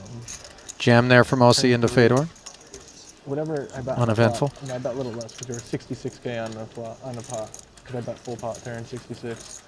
And I really, every time I look at the hat, I think of 2 things. Toad from Mario Mm-hmm.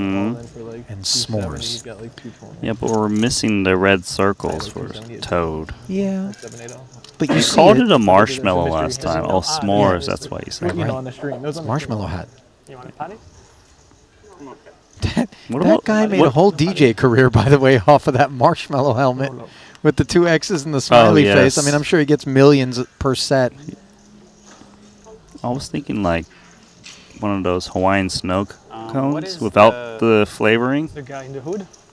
Oh, just the shaved ice? Yeah, just the shaved ice. Okay. No, Randy, don't tell me you've ever ordered the shaved ice without the me. flavoring. Of course not. Thank God. I can just get that from Really, my I fridge. mean, you know, there's been some really surprising sort of revelations in the booth from time to time. But if you're like, yeah, I just like the plain shaved ice, promise we were going to have a chat. Meanwhile, little discussion breaking out here potentially as Smith opens with 2 10s in the hijack to 100 and Vladimir 4 X's with King Queen. I say run it. I mean, 535 back. Oh, I'm alive now. Feels like dancing. Yeah. Now we can dance. You can call if you're ready to dance. If you're not ready to dance, 1.5 million.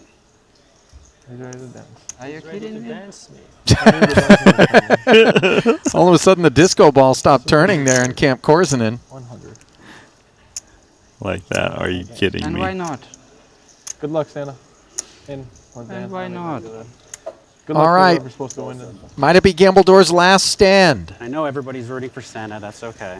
Santa wins. This does seem like a very. I don't care. This does seem like a very obvious. I don't care. Yeah, Dan, don't ruin Christmas. I don't care. I'm already happy today. 2 million in the middle and some Everyone extra knows. happiness delivered to the flop. No toys yet for Smith. Not gonna lie, that was me.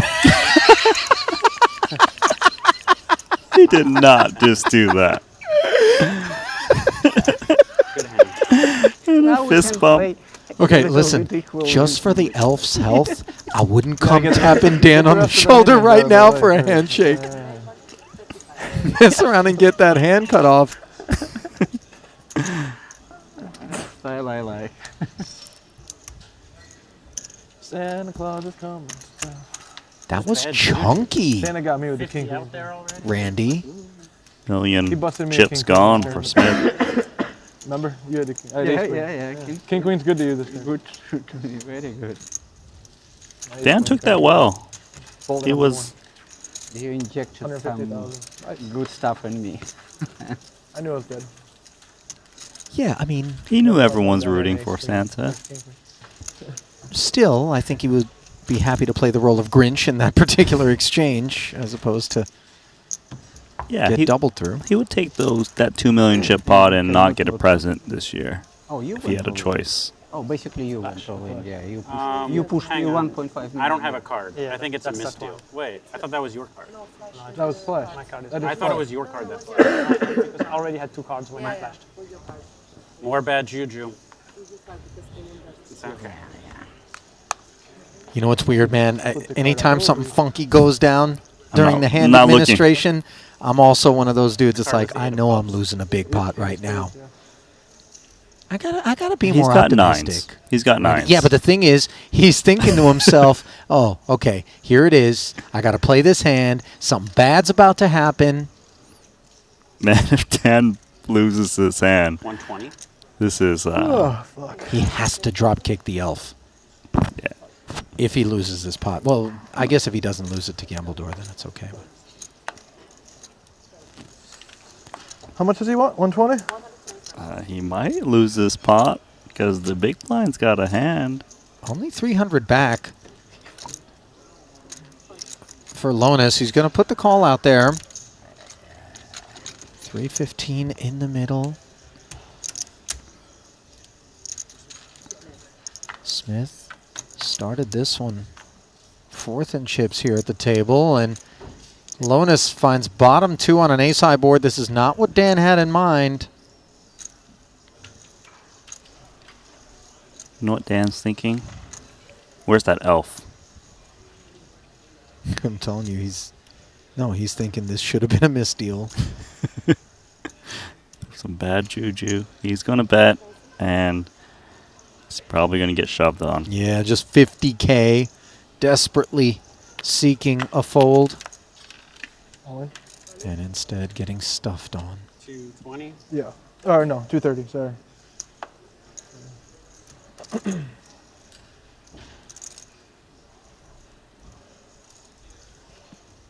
170 invested. This seems grim for 2 9s. Yeah, 180 required. No spade in hand as well. You don't understand that. Do you have pocket 8? Oh, wow. Oh, he's seen 8. Jesse gave him a free look. My rebel son, you're doing okay. Thank you. I was worried I wasn't. now I'm No, you know that. A little bit more air to breathe. All I knew is that you didn't have the 8 of clubs. I don't know what's so funny about the sentence, thank you, Santa. It's just, He was pretty fast. I turned it, my fault. Do you remember that movie Bad Santa? Good. Yeah. That was a great What I do movie. if I see the card? But I shouldn't. I guess He means turn it back. We're not doing crazy shit before final table. Oh, leave it. We're not oh, going okay. to So do you, crazy you want shit before okay. final table. Oh, hopefully. Okay. Is Vladimir negotiating to avoid, Yeah. quote, crazy shit before the final table Yeah, with sometimes I Ossi? cannot stop He's like, myself. I cannot stop myself.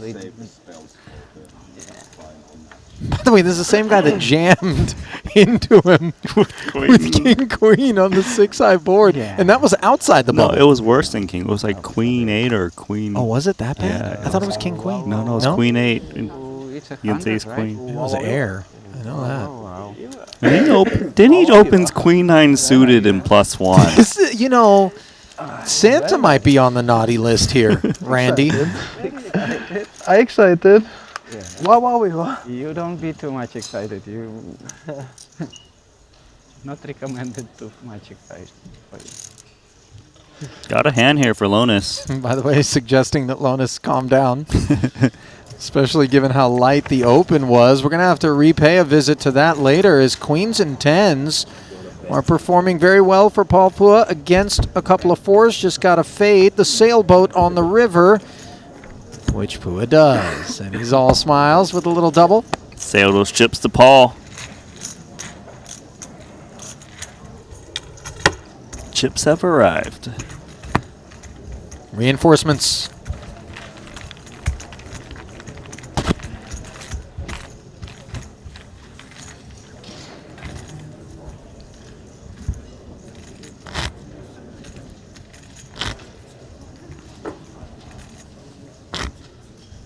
Didn't we have a situation involving Lonis and Vladimir back there? That ace-jack suited?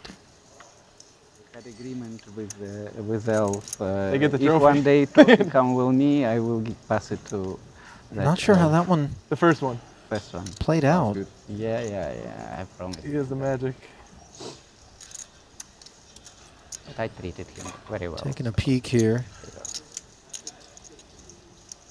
I think Lonis did end up jamming for 595 and Vladimir folded. Did you use the Triton Poker Plus app to figure that one out?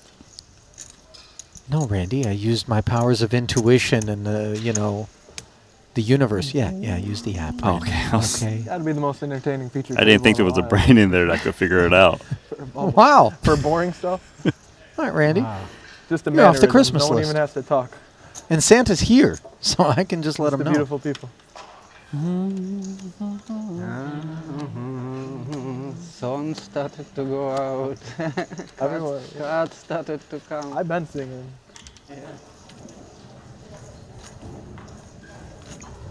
We got one cooking. 10-9-4, bottom pair for Malva. Defended his big blind against 110K open from Orpin's ace-7. Ace of spades working. 7 could come in handy. Check. No follow through. And now that 7 does work. Open ender for Orpin. It's the bottom end of the open ender. Which would be no good if the jack showed up. Exactly. So it's not the cleanest, but of course it's helped at least pick up some outs in case you are behind. Check. Which he is.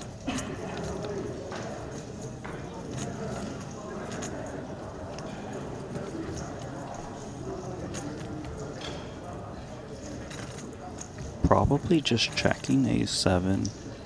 Unless you feel that you can get a pair down. I mean, a pair of 4s is not looking too hot.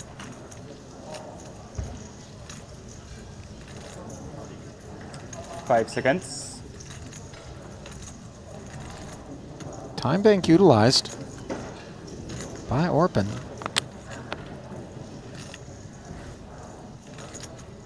Feels like if Leonard had a flush draw, he probably would just jam this turn as played. And check. That makes me weight Leonard's range a little bit more towards some kind of showdown. Check back from Orpin. Fairly clean river here for Leonard. Doesn't complicate things. Yeah, strangely quite a good river card for him.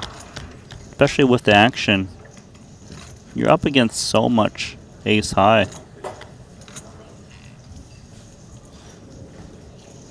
Feels like he's actually contemplating seeking value 5 with seconds. this 4. This is a nice 100,000. find.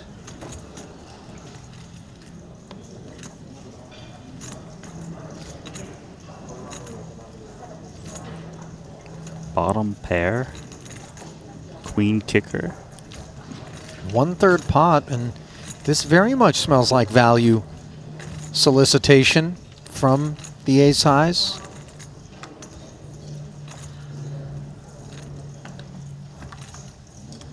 Five seconds.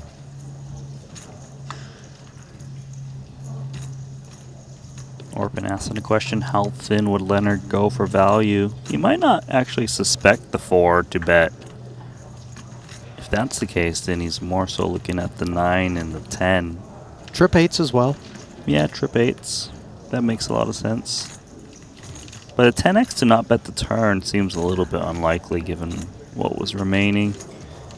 And that very 5 wet seconds. turn card. Fold. Only one time bet.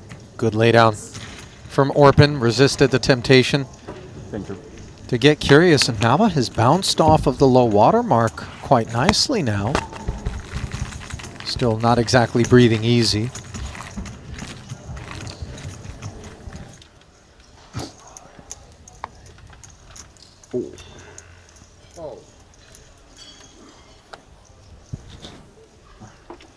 Do you remember that video game, Big Mother Truckers? By hand? I actually don't know this game. I think I found it in like the $5 bin at like the Well, movie what- rental store. What system is this? I want to say it was like PlayStation or something.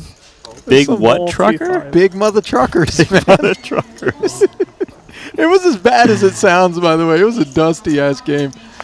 All right, all in confrontation. incoming. $5 well spent, by the way, as Kenny will How many likely hours be you put in, spending buddy? for that. Not a lot, man. It didn't have that much replay value.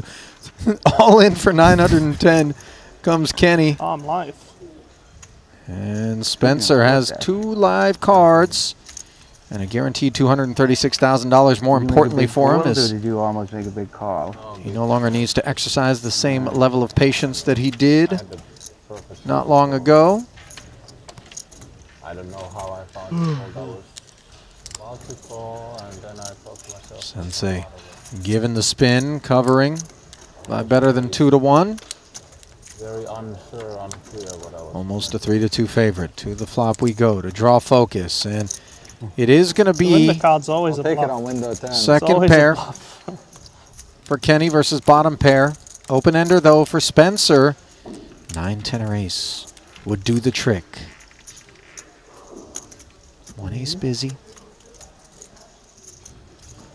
Turn doesn't provide relief. And now Foresight. Spencer calling for the 4-sider here on the river, and instead it's a no-sider. And it is no joy for Lewis, who's had himself a difficult Monte-Carlo festival. And obviously it would have been a lot worse had he been on the outside looking in.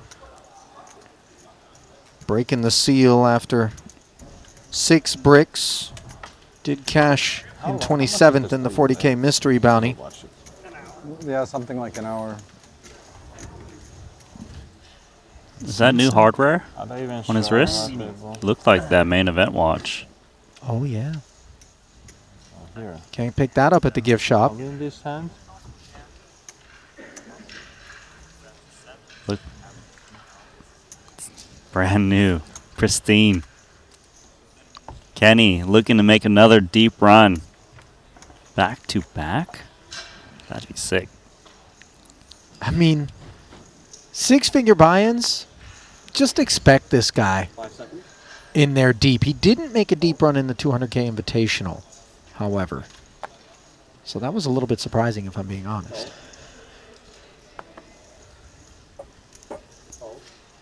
And it's weird because it's not exactly easy to do, and it's not exactly a given. And yet, when it comes to him, he's just conditioned us to expect. What was the average cash he has? 2.6, I think. Something stupid. It's 800K, I thought, wasn't it? No. Is it bigger than that even? Fine, I'm gonna look for you. All right. You know that's going to require you to do math. That's Oh. not a built-in feature on the app. Oh, Randy's reaching for the calculator. Here we go. I'm sure he'll be back in 5 to 6 minutes with You know, it's funny, you with the guys both answer. knocked me out of this tournament. 2.7 million is the average Come on, cash. that's absurd. That is Yeah, he that knocked- is yeah, so Salle absurd. knocked me. Yeah, we Nothing. have- They both fucked me. We don't give a shit to legends. Everyone told it to me, yes. We love them, but don't give a shit. He is bad Santa. No. 100. 100 to go, 3 says minutes Smith. Still smoke. Jesse, 3 minutes still smoke. Yes. Yes. Katola I'm feeling this one. I'm ready. Yeah, me too. defends. Don't fuck it all up. 8-4. Oh, sorry guys, it was. Cancel that. Cancel that. This guy is so lovable. Yeah. People like the raw. You gotta. Yeah, of course, natural. Yeah. Absolute fan favorite. The show Cops. It used to be so popular on TV for 20 years. There's a reason. Because it was all real. America, the show Cops. It used to be on like every channel fucking all day. It was just cops busting people. Oh, did I steal yours? You have your own? Or why I have them 4? His. Then. I steal your 4, right? Why you have 4 of them? 2. Smith's a little busy, Vladimir, checking back the ace high and picking up the nut flush draw.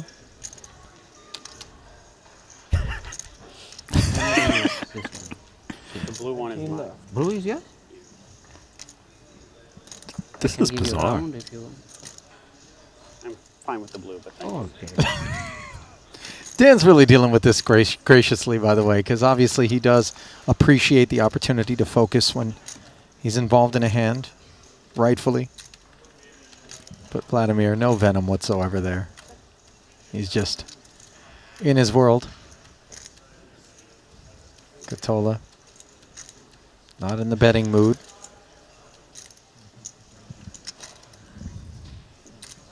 Smith with plenty of excuses to fire if he wants to. If you stay in the same place, you covered your entry. 318 on 7s. Yeah. Whatever. I've already covered my entry.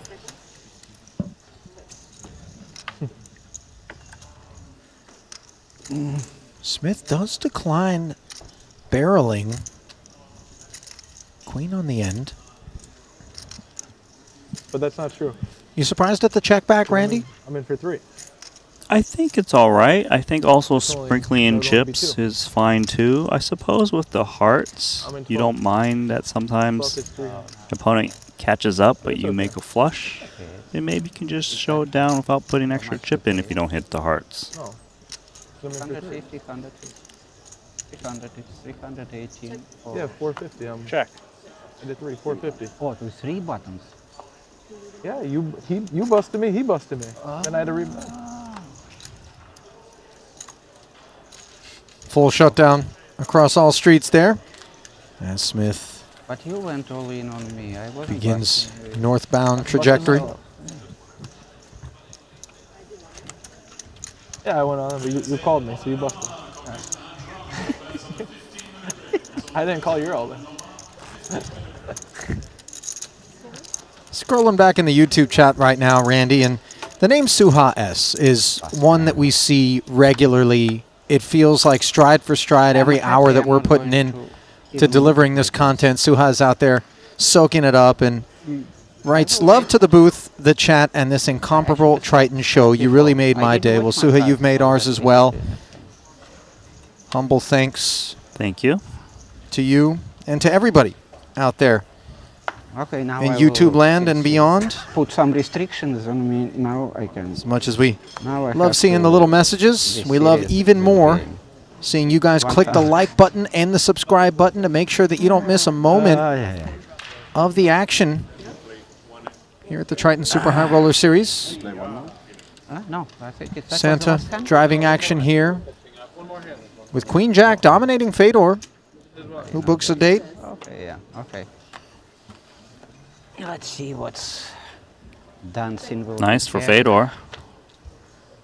Quick check around, and the ace is a little bit dangerous. Well, they're playing fast. They want to get the break. It would seem that way. Fedor Queen.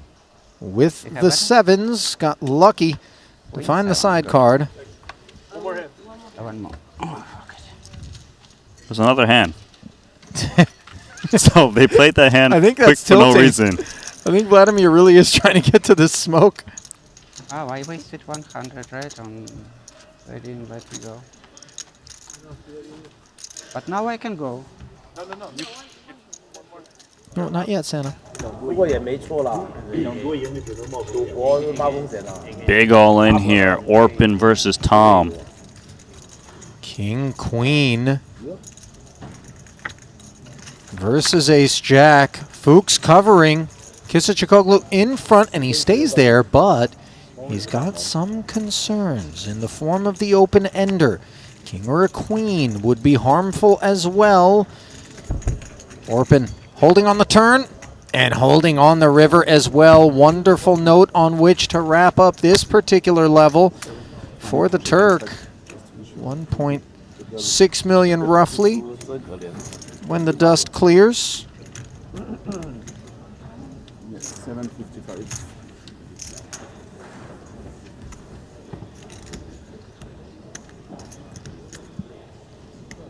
Okay, break, right? One more hand over here. And then one anybody's the other, because this table was behind hands, and we have to catch it, unfortunately. Thank you. We play too slow. Many big hands. Yeah, many flops, many balls. No ICM now, no pressure. It's 50, yeah. Oh.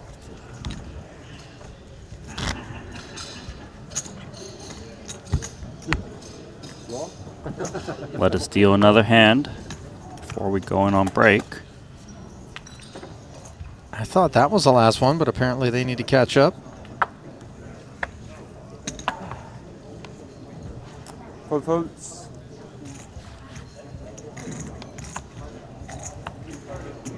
No, folds.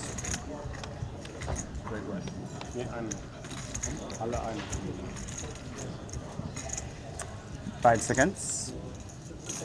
No, folds.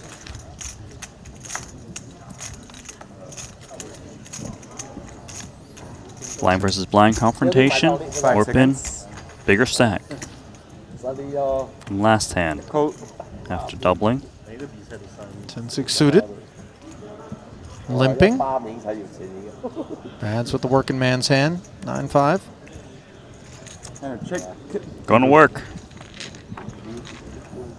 Gotta try to hit a flop.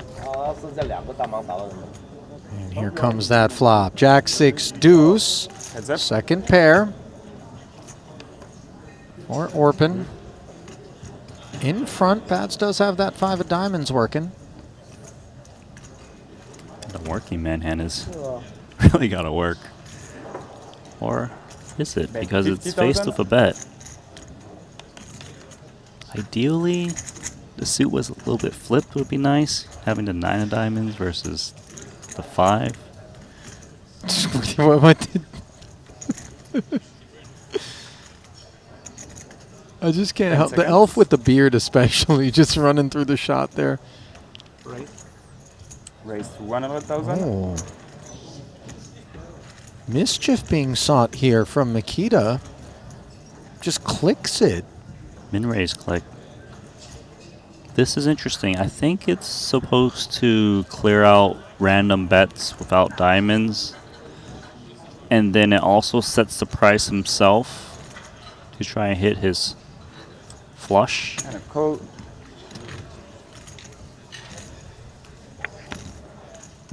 Pairs up. Orpin's flat. Leaves him a little bit adrift. 350. Unsure what exactly in this limp pot pre motivated the cheeky raise from Bads, who, as you pointed out, Randy, now has paired and perhaps feels like there's less reason to go barreling off. That 8 on the river should kill action a little bit, given that their pairs have gone a little bit down in value. Orpin's kicker is not that strong to value bet himself. Plus there's some fear of the jack that might have raised that flop. Check. Go check, check. And check. Showdown in the clockwise. 6. I think that'll be just fine by Orpin. Wow, Open, you cannot be on VIP side anymore. Fake VIP. Did Boss just call Orpin a fake VIP? He did. Well, the nomenclature from here forward in the Invitational is invitee and pro, and certainly Orpin is about as professional an invitee as there is out there, and we say that with admiration and respect because he Two-hand shove. doesn't play for a living, but Ding Biao does, and with ace-6 suited, he's decided 10 blinds plus. He was standing up like ready to go on break. He might be going on a longer break than expected because this ace-queen is coming in. Yeah, Greenwood, I don't think is going to be bowing out here. It is a little bit funky. Antonius has 1.4 behind us. I mean, he just comes in with the jam, making sure to clear all sorts of kit behind him, especially those pesky pairs that if he flats, might mess around and get involved. So they're on their backs here with almost 1.2 million in the middle.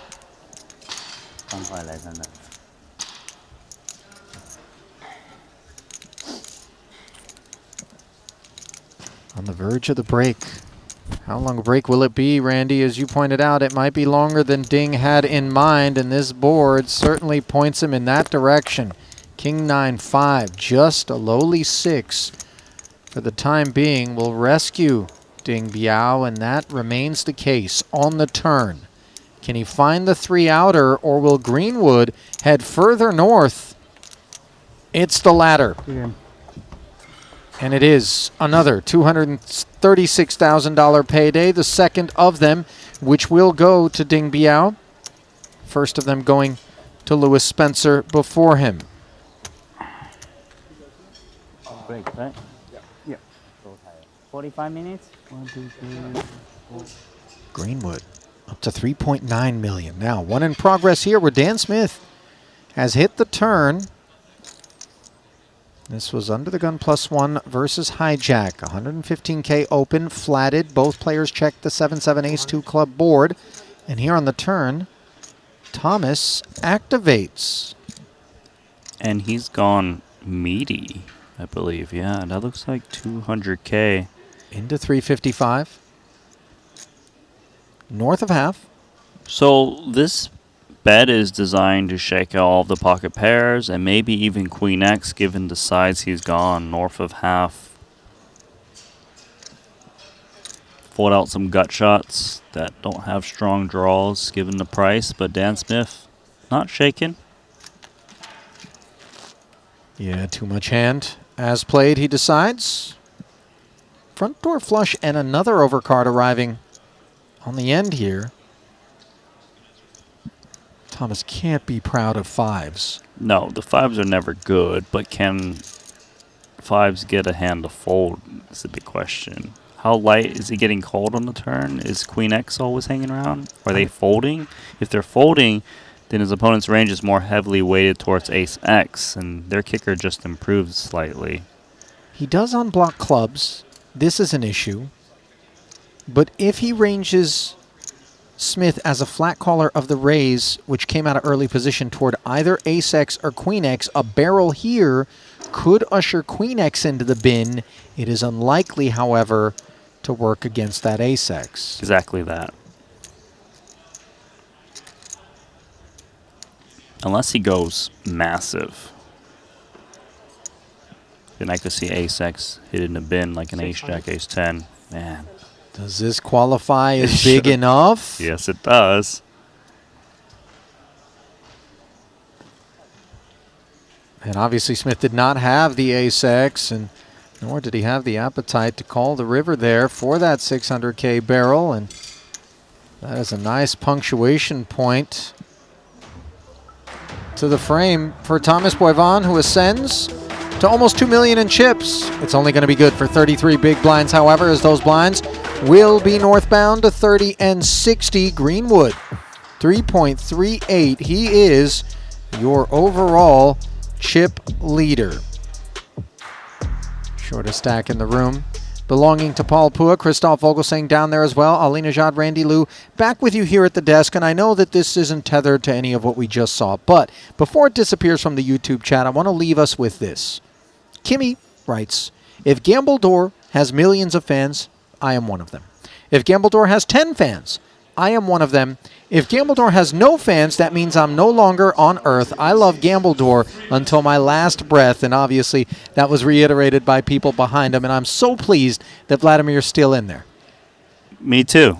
I'm a fan as well. And no, I'm one of the 10. That's all I got to say. There's more than 10, Randy. Unfortunately, while Vladimir's in there, you no longer are. We're going to give you a break, my friend, but we're replacing you with not one, but two names. Brian Rast and one Jonathan Jaffe. You're not going to want to miss this next frame. Stay close. Continuing coverage of the 150K comes your way after this.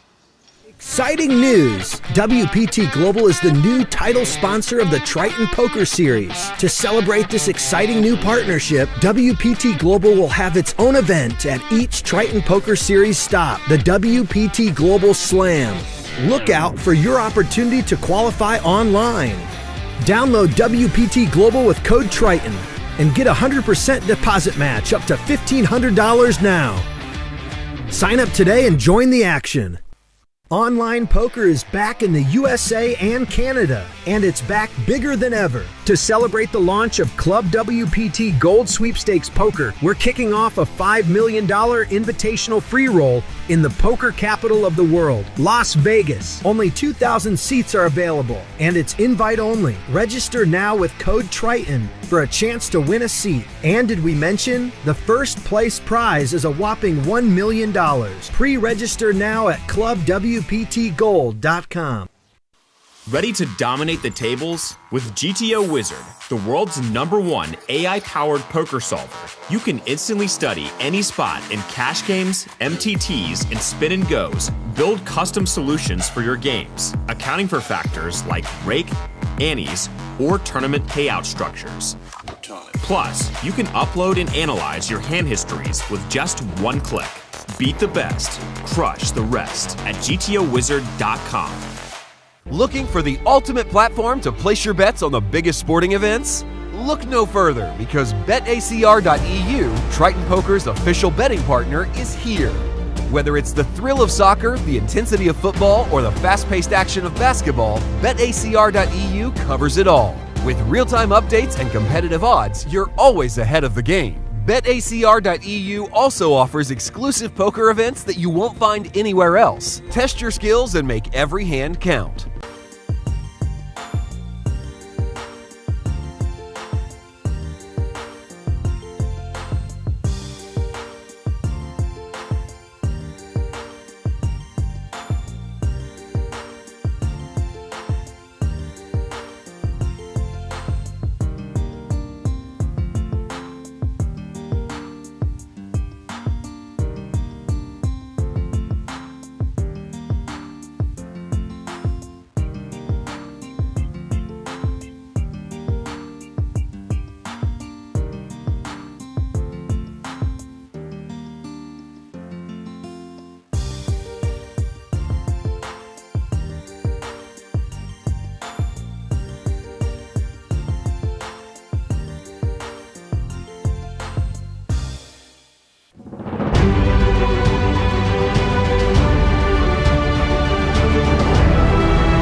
And welcome back to a crowded desk, and we're so pleased that it is here in the 150K in Monte-Carlo. Triton Super High Roller Series, Ali Najad, Brian Rast, and front and center, none other than Jonathan Jaffe, who Randy commented when you first showed up, how was this guy in such a great mood? Because it has been a difficult go of it. You did make the final table, of course, of that 125K main, and then it did come undone a little bit. You had a big stack. Today, the 150K, a couple of coolers, as you mentioned, and yet you're giving us the time, Jaffe, and we're so glad that you are. Yeah, it's I got something to do.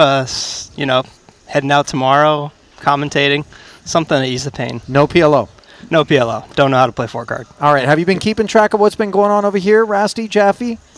Yes, good to see you, man. You as well. Listen, I had a question for you. To me, because I was following, I was in the booth then, the most interesting, there was a group of you that all had big chip stacks. No one had pulled away. Then you played that pot with the 8s, which I thought was one of the most interesting pots of the day.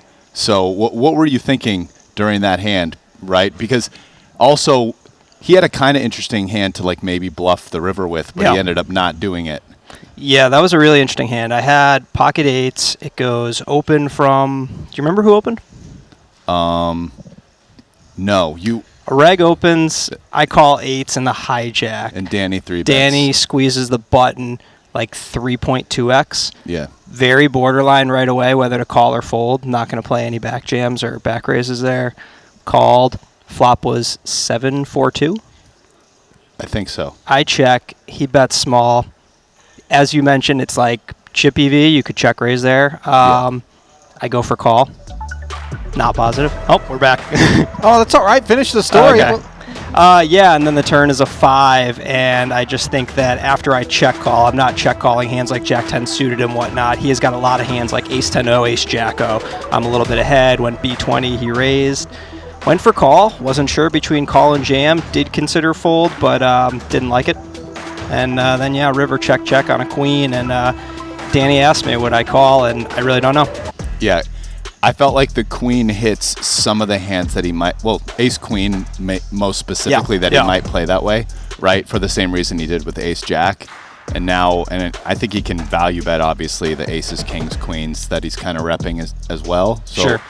Felt like it would be a tough river, but I guess luckily you didn't get put in the spot. Yeah, it was nice to not get put in that spot. Yeah. And luckily, Christoph Vogelsang and Paul Pua managed to find the money in this one, as unfortunately Chris Brewer did not. On that dreaded bubble, outside looking in, wrong side of the membrane. Currently 18 remain.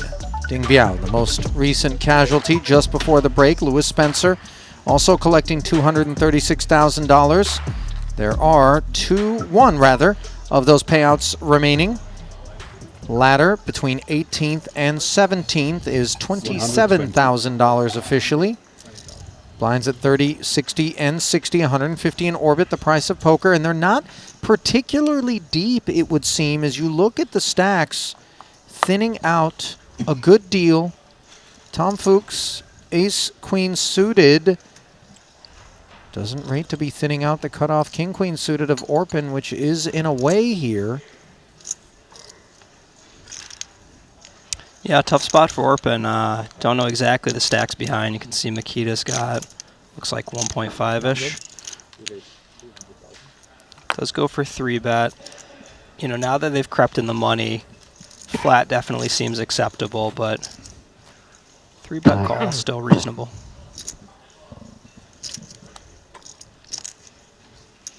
$300 total. Announced and now being considered. Targeting an under-the-gun opener here can be hazardous. Do want to remember, 6-handed, so under the gun in this case being the low jack. Oh, and now piles from Tom. Fair point, though, Yeah. Jonathan. If that was under the gun 8-handed, I don't think we'd see Orpin 3-betting, because 3-bet call would get a little dicey there, and we definitely don't want to 3-bet. He is the covering stack and does end up making the call. Apologies for the interruption. 2.2 million is Tom Fuchs. Maybe interrupting this ascent for Kisachoglu. Rates to do it 71% of the time. Queen 7-6 board. Both players with top pair. Orpin still hunting a cowboy. No heart on board isn't great. Turn isn't either. Not that this is how you evaluate poker, but had he flatted pre-flop, it's probably all in by the turn. Yeah. Yeah. We find ourselves at times, as Fuchs does submit the coins for replication, maybe feeling a bit better about the decision, going, okay, I had options, and in any case, outcome would have been similar.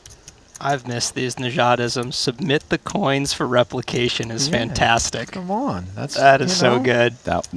Yeah, he likes that one. Oh, really? I hadn't heard that one before. I've gone to the well a few times with it, the Xerox machine.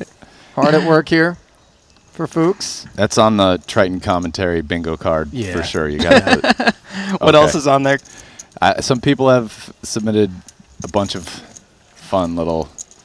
We should get one going, like a Triton drinking game, right? What are the top 5 Ali only quotes? I don't know how many are me only. I just ramble on. I say courtesy of a lot, product of a lot, but I don't know if that's an ism of sorts. I still remember when I got trolled by Jaffe's bio where he said he was a dolphin trainer, and I totally bit. You've had some good trolls. Here's a few. Refers to a player's cards as their kit. Yes, that's me. That's for sure me. 120. Expert commentator makes a judgment, and Ollie says, "Well, not this time," as they hit their 3-outer. I think I've been a part of that one. There were a couple submitted by somebody. I love it. Keep them coming, chat. Chidwick comes with 120 here. Jack 10 suited. As the accounting complete for Fuchs. I'd say that this is a stage here where you see some differing philosophies. Chip EV being pretty static. A lot of people have studied the same or similar setups.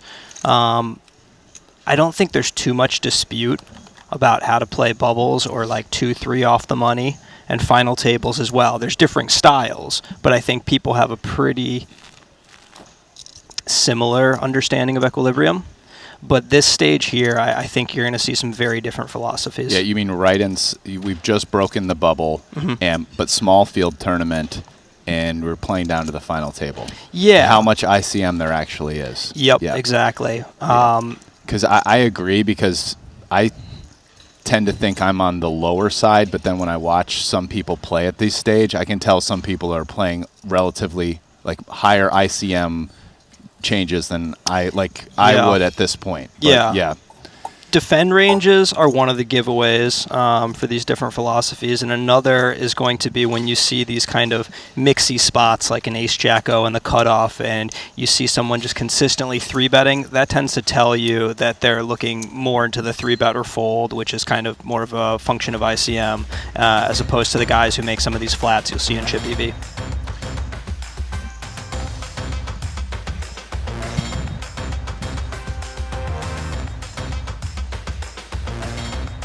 Well, if you want to make optimal decisions in high-pressure spots, GTO Wizard AI has you covered. You can study any situation using any bet size, making it the ultimate tool to prepare yourself for those critical moments at the table. Check it out at gtowizard.com. And Jaffe, I recognize the awkwardness of having to sit through that particular promotion, considering that you have joined the GTO Lab team, which offers... Let's call it a competing product. Yeah, maybe not so much at the moment. We're more ICM heavy pre-flop at the moment, and launching a coaching platform that's more akin to Run It Once in a couple weeks. Okay. Stay tuned. Yeah, looking very much forward to that. You see Orpin rocking the patch. Yeah, to me, the most interesting part of the hand that you played was the turn decision to lead with eights.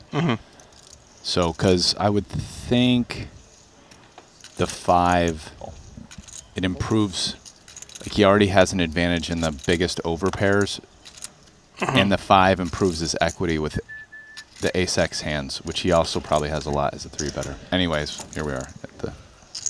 Malva, Jack 10, jamming, Chidwick, ace-9 out of the big, giving a spin. And holding on a king-high board. Malvo, by the way, versus Chidwick, found himself down to just 3 big blinds.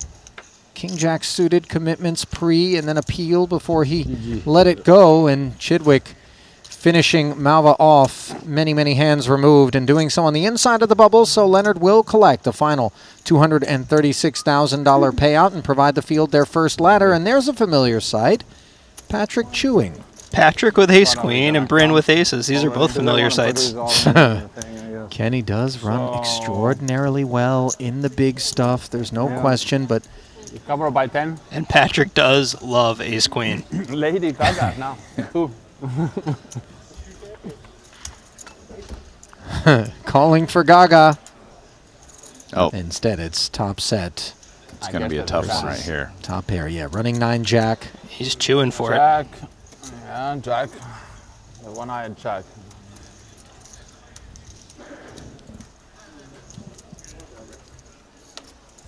Good game. Drawn dead is Patrick. And that was not a small exchange. Yep. He does secure a ladder, but he can secure no more than 17th place, $263,000. And with Patrick eliminated in 17th, we are down to 16 in a relative hurry as the locker room fills up here in Monte-Carlo. 2 10s. Is Bryn just going to win this one too? I mean, Jaffe, I don't, he's here deep. I wouldn't count this dude out ever. Sensei just has a nose. He's 3rd in chips now. 145. If having a nose is a prerequisite, I should win. Not literally, Jaffe. Oh. 145, the open. Ducklings for Orpin. Uh-oh. You think we're on the pond? Yeah, I think he probably jams over this. GT, go to the showers. Right, you're hoping it's a raise fold from a big stack attacking you. You heard Orpin immediately say what? Nice, he said. You need to go to a landing zone. Maybe the 3rd one flying in. Felt a bit more like a chicken dance, but waterfowl is what we need here. Coming.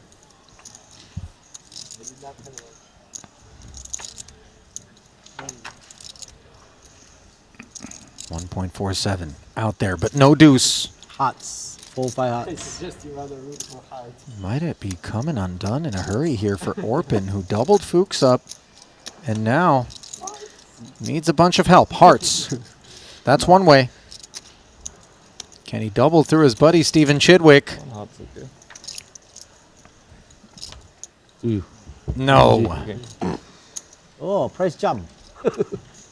And another one bites the dust.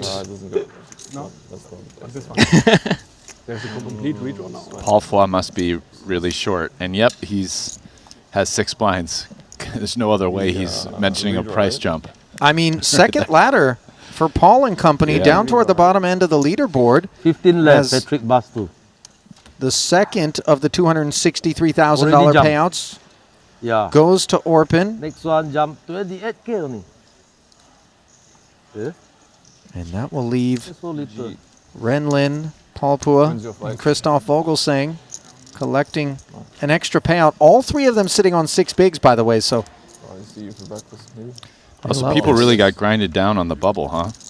Yeah, you have a bunch of short stacks. It was a fairly protracted affair. Yeah. Oh.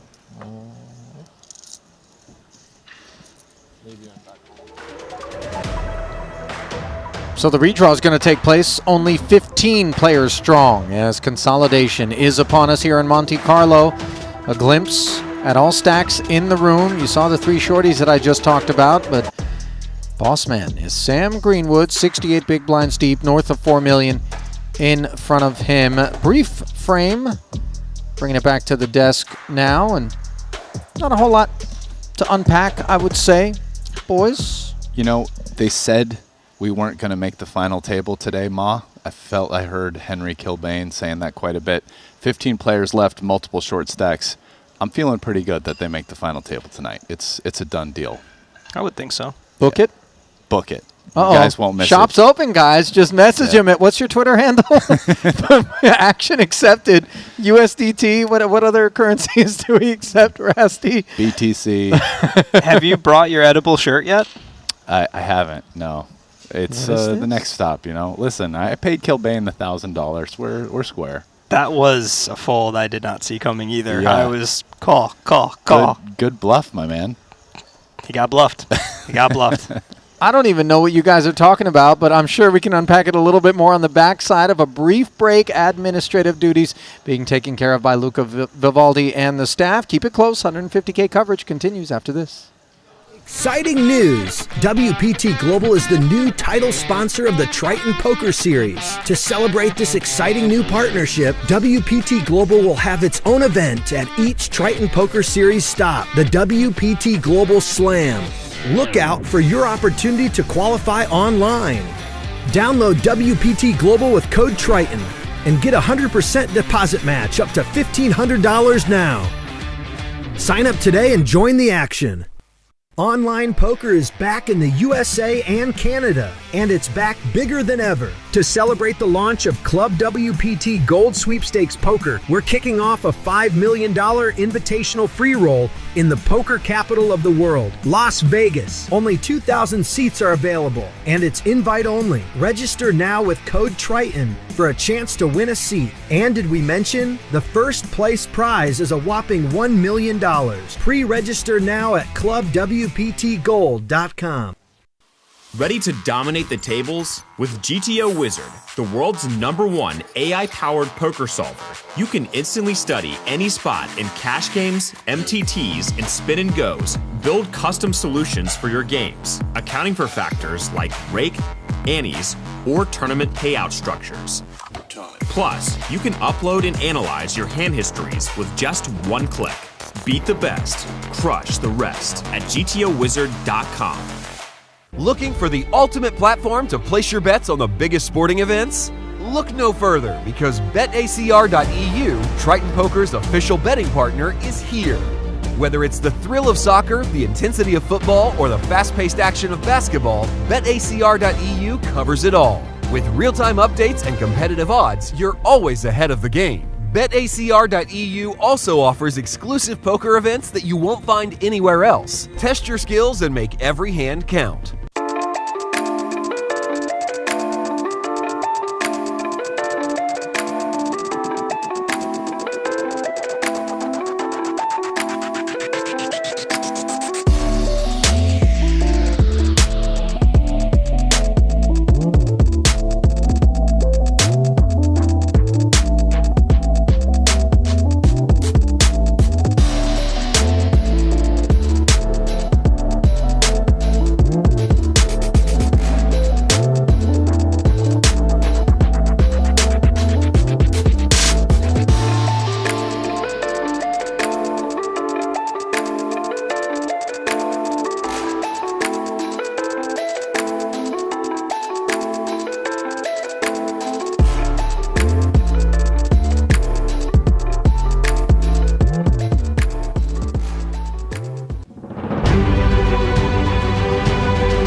And welcome back to the desk here in Monte-Carlo. Ali, Jonathan, and Zarasti with you here. I want to dive right into this Triton Poker Plus app because during the break, we were just kind of dissecting the landscape here. We're going to allow you guys to do it alongside Jonathan, Jaffe, Rasty. I know you got it up as well. Gentlemen, talk to me about things of interest in terms of names with stacks, maybe toward the bottom of the leaderboard, ICM implications, with the average stack currently 1.6 million, 27 bigs.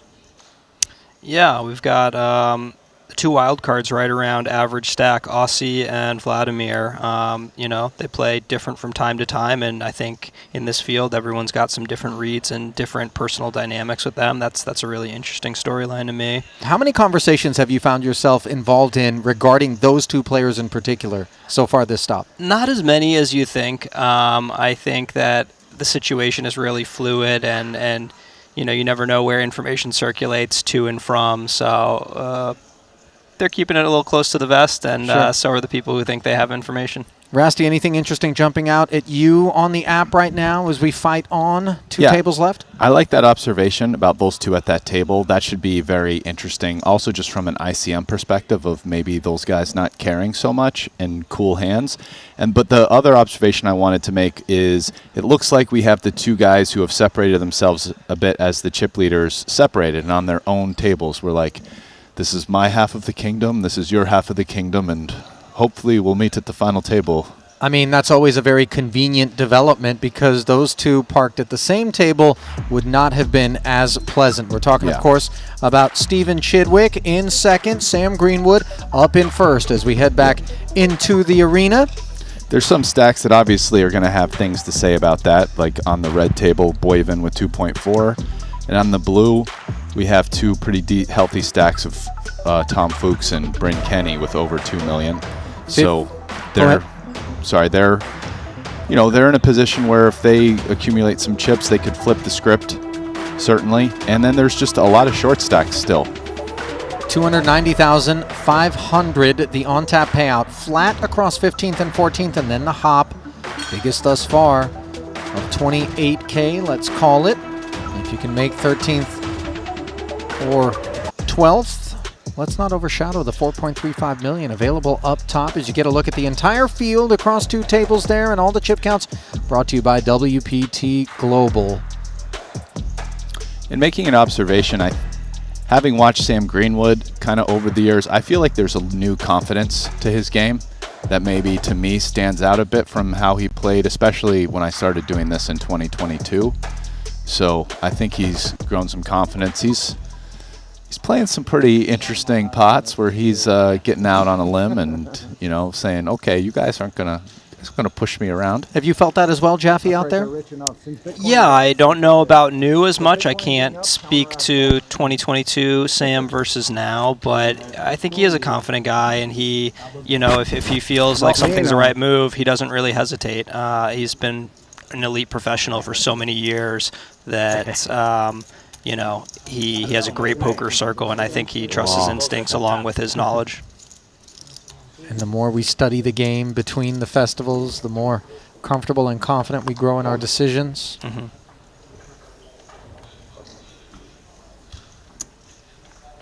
There is the fan favorite, the Estonian, VK. He had a pretty cool pot today where he 3-bet King-9 suited and flatted a small 4-bet from in position. I'm trying to think who it was, Ponikov's. How much you playing, Christoph? And ended up stacking Ponikov's. Ponikov's had Jack-10 suited. I think it came king high with the flush draw, and the SPR was just under 1, and Ponikov's, who had less chips, check jammed. And he put Punsri in a blender, by the way. Greenwood bet called the King-9, which was, pretty cool. Flatting the 4-bet, bet calling flop. Mm-hmm. I like it. Well, Greenwood likes Jack-5 suited here on the button. 140 to go. Lord Vogel is going to deploy the bulk of the biscuits, leaving 30K back with King-10 offsuit. This a clear candidate versus button open in the big stack? Yeah, I think this is one of those ones after the bubble breaks and there's not any big move-ups for a while. Christoph's got to make moves. Sam's got a very wide open spot.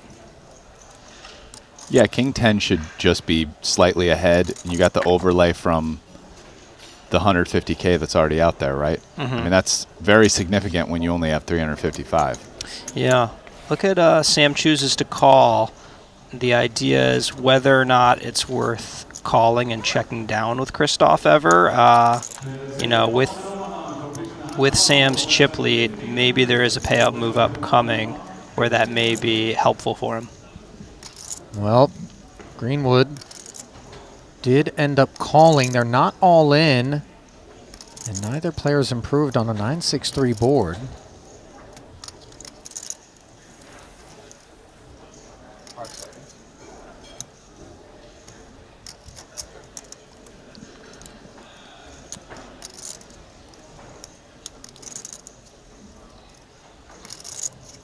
Vogelsang checking over. This mechanic is not one for spectator poker, unfortunately. I mean, obviously it is what it is, and it is important if you are looking to kind of gain an appreciation for exactly how things take shape throughout the various phases of a tournament, to showcase them all in their entirety. And appreciation is what Greenwood's going to have for this turn card that gives him a double gutter and the heart draw. Vogelsang calls with just the gutter. King High is in front. No, he shoved with the King 10. He went all in first. Oh, he went all in first? Yeah. Which is curious to me. If you decide to check flop, I would think you would just check and then, call if Sam shoves again. But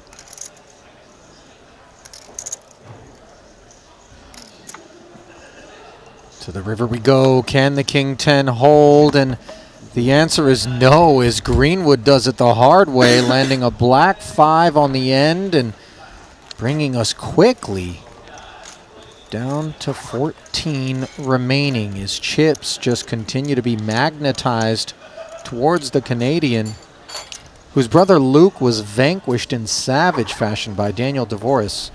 Queen, 9 board. King, queen for Luke versus Queen, Jack. River Jack. Saw that one.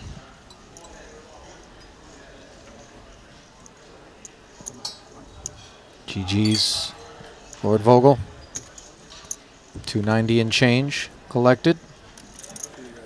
See you, Chris. Show must go on.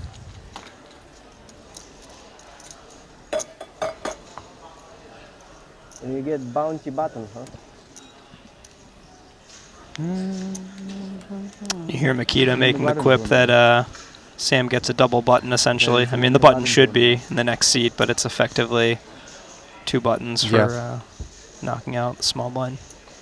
You could park it on Christoph as a dead button, but it's essentially the same thing. Vogelsang, by the way, 4th cash of this festival after placing 15th in both the 40K Mystery Bounty and 50K 8 Max, 8th in the 100K 8 Max, and another 15th place finish here today. So, interesting little fact on him is Sam again taking interest. Boss stack behavior, Jack 9 offsuit.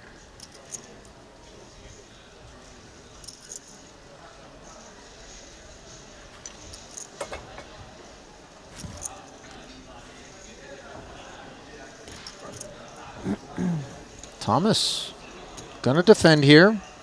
Dominated. Similar holding, 370 in the middle.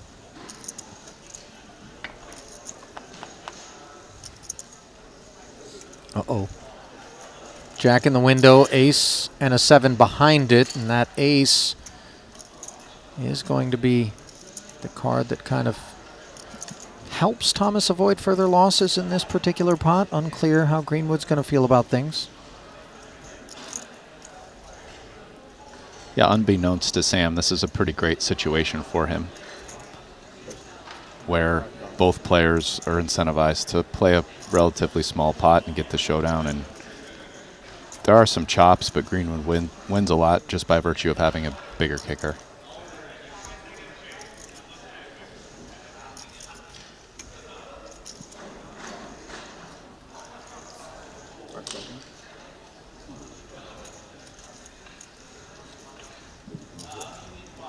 $95K ahead, bringing us to this turn.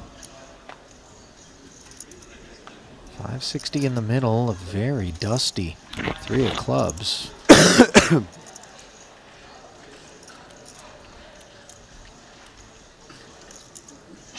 What do you favor here, Jonathan? Given the presence of the ace, Greenwood knows he's raising wide. Yeah. No hesitation. Check would seem to be the preferred course of action, and Sam does agree. Yeah, and that type of play is very consistent with what I pointed out on the flop, which is, you know, they both have middle pair, bad kicker, and so it's kind of like, we're not really trying to build a big pot where by the time we get there, our opponent's always beating us, right? You can only put in so much money with middle pair, bad kicker before your hand's not really good anymore. Front door flush shows up, neither player with a diamond in hand. Pretty common block for Thomas with all the 8, 9, 9, 10 that missed. you know, Sam is going to check back some better hands, and he will have made a flush occasionally on the river. But yeah, this pretty standard block and call. The question is, how much does Thomas want to bet? And on rare occasion, you know, does he want to throw his hand into the check? Well, it was 140 ahead, bringing us promptly to showdown, and Greenwood again collecting one.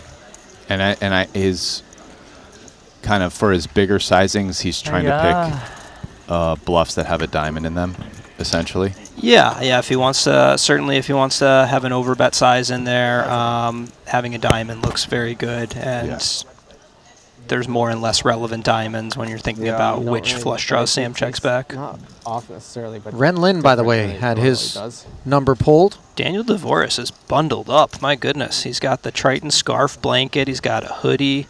What's going on there? Well, I don't know if you were outside today, but winter has officially arrived in Monaco, it would seem. That's true. Plummeting. Seas look choppy. Dan's from Toronto. Or from Russia, but like lives in Toronto. You know, either of those locations, he should be able to handle cold weather, That's if we're what I'm being thinking. honest. Maybe he's been spoiled by Triton destinations being by and large. Maybe you should borrow Aussie's hot. Aussie's got that nice the warm marshmallow, hat. the fur marshmallow. Yeah. It's like a Cossack hat, right?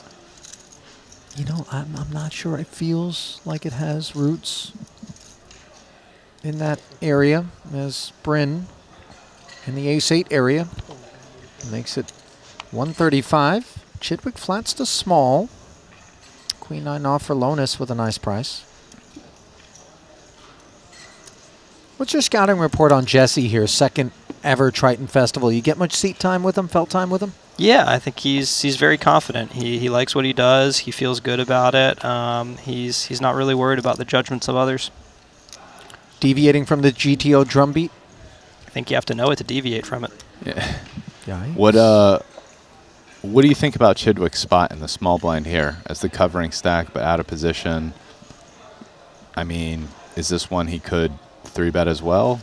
Yeah, I think the first question Stevie wants to ask himself when trying to figure out what to do with King Jack is, what's the lowest pocket pair I feel like getting in against Bryn here? Is this jacks? Is it tens? Is it queens?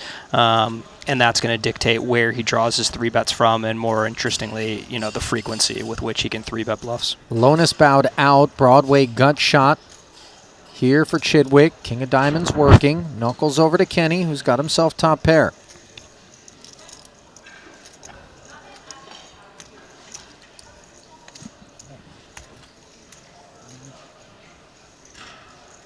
$95K follow through. On the modest side. 1/3 pot. Standard, I would imagine. Yes. Looks pretty reasonable. Or actually, I think it's quarter pot. Yeah, closer to that. And yeah, it seems like a very easy continue for Chidwick. He agrees. Things grow to 580. Ali, a guilty conscience is overwhelming me on that Jesse Lonis comment. I got to point out, Jesse will be the first to tell you that he does not know GTO.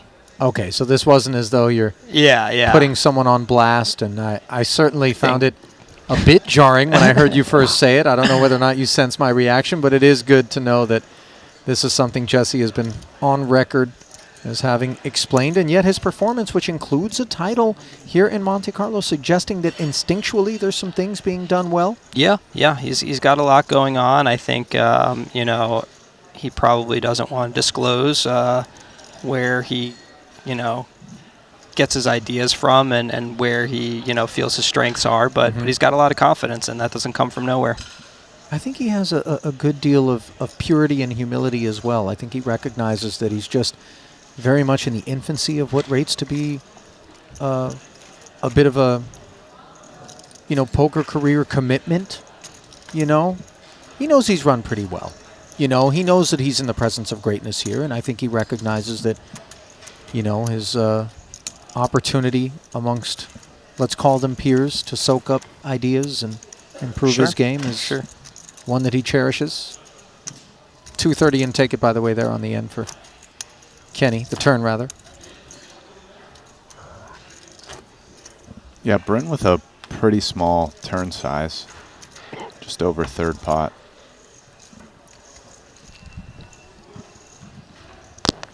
I feel like that's influenced from the two big stacks. I mean, it's his hand, his bet size makes a lot of sense intuitively for his hand, but in a spot where, at least without ICM, I feel like turn sizings are usually large and represent more polarized range from value, right? Yep.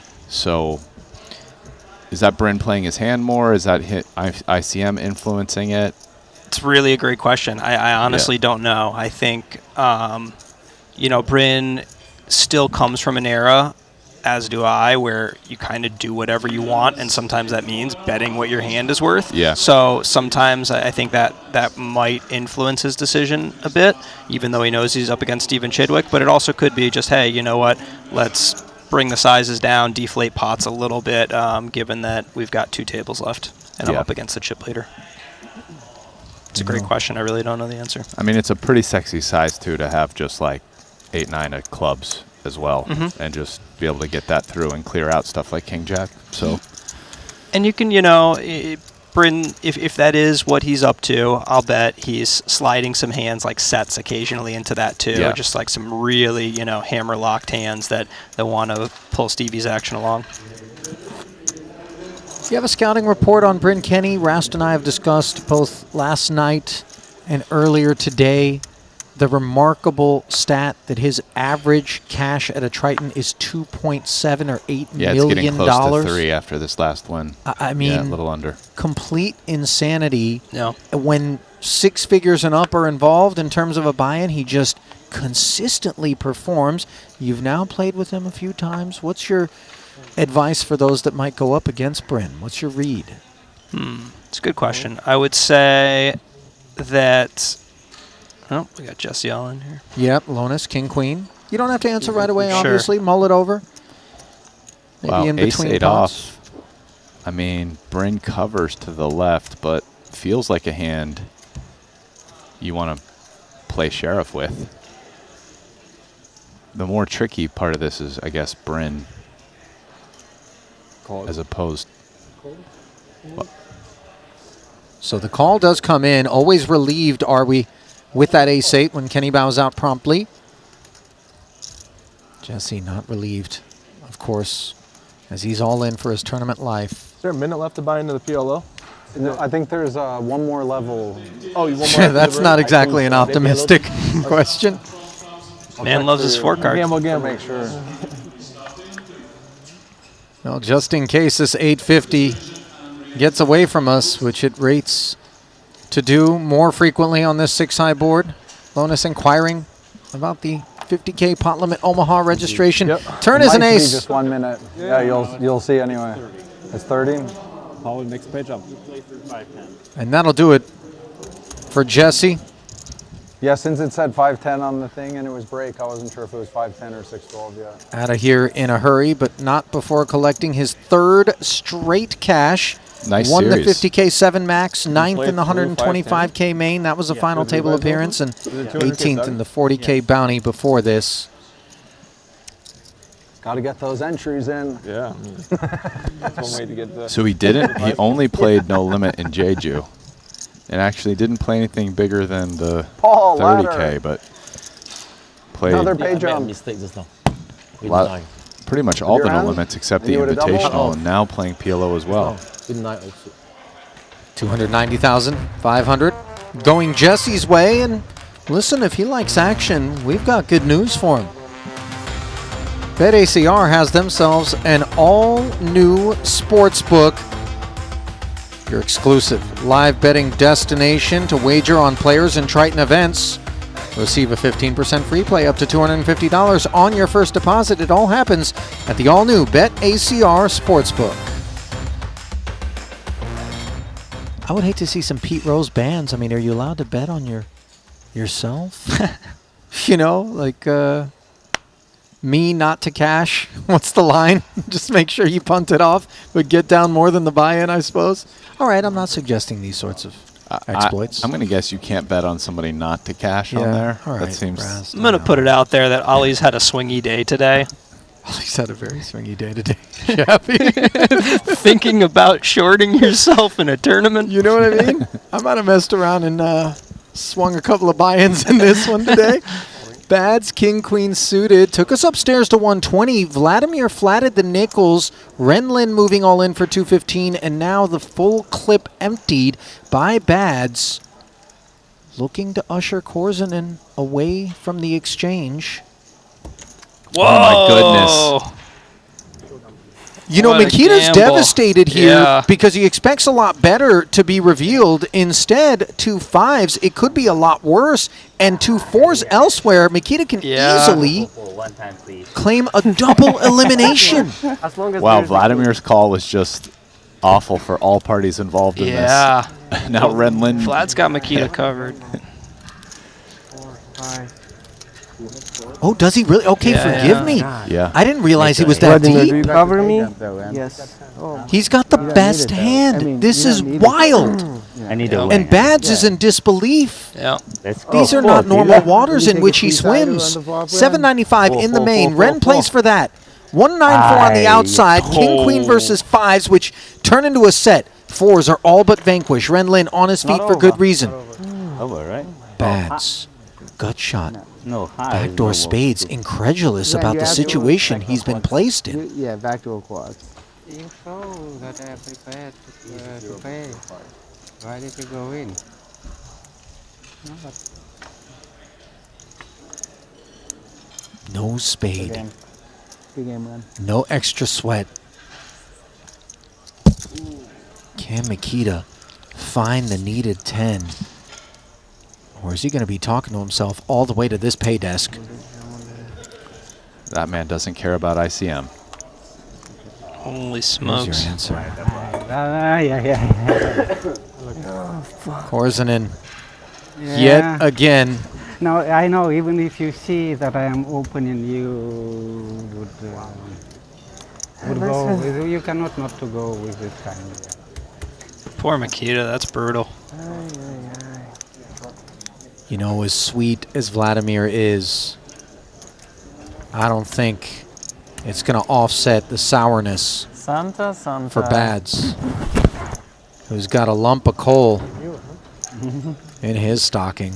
Granted, if all lumps of coal came in $318,000 value, that would be one thing, but Yeah, more confidence. boy, More confident. that one's going to sit with Mikita for a long time. Yeah, I mean, I won a 40-60 against him in a huge spot in the main with 10 left, and then that. He's run bad in these big spots recently.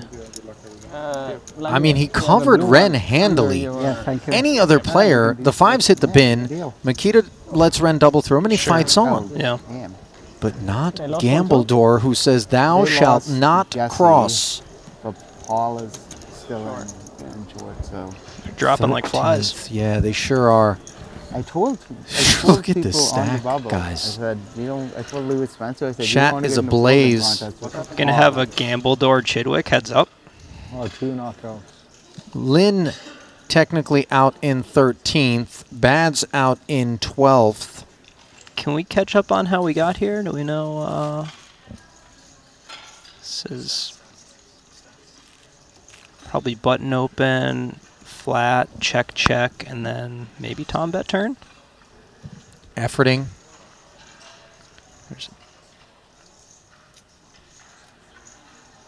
Stevie also could have stab flop and Tom check call. That looks very reasonable. Another pay jump. This was an open from Chidwick to 120,000. Fuchs 360K 3-bet. Chidwick called 10-8-6 board. It went check, down. check. Turn, brought the 3. They checked again. Third and final check out of Chidwick. And now Fuchs deciding to activate with that top pair, which was lying in the weeds. $500,000 and take it. As the German is beginning to climb rungs. Not just in terms of payouts, but also on the leaderboard. 3 million in front of him. Leveling off with Chidwick, Bryn Kenny also in the 3 million club. Yeah, it's a lot of guys with 50 big blinds. And Gambledore at the other table. Big drop off, by the way, to Smith with 21 bigs. Dvoris at 13 bigs. And then Boss, Paul Pua, pictured here, just 4 bigs, but he finds 2 kings. It's go time. Easy, Owen. Easy. He's not lying. Yeah, I think the range is still relatively wide. Easy fold. Okay, Dvoris has never looked more like a babushka. Yeah, a than he babushka does about right to now. lose 4 big blinds. Yeah. 230. He looks like today's been a little bit of a headache. He looks tired. I'll tell you, when I was walking over here, I got in the elevator with him on the way down. I guess he's on the same floor. I think he was really. He looks tired. He looked exhausted in the elevator. Like I'm like, okay, we both were just getting up from a nap, but he looks like he's still recovering. Well, we're pretty deep into this festival for it to be jet lag, so not sure what it is, but it's way lower energy than other times we've seen him on. 100%. Yeah. And the King's performing well here. Paul can get down with it. 580 in the middle, and Dvoris looks like he'd rather be anywhere else. King 10 drawing dead on the turn. And DD is going to get a bite taken out of him there. Too little chip. I can't remember the last time I've seen this visual on Dvoris. I mean, we're deep into 150K here. Jaffe, that's very uncharacteristic. Yeah, maybe he's getting sick. He takes really good care of himself, so it would surprise me if he's just naturally tired. Yeah. I think he knows how to order a coffee if that's the case. Yeah, run an espresso or 3 down there. Yeah. Might not be a bad idea. 11 remaining. All parties guaranteed. 363,000. Next 2 payouts flat. No immediate pay jump.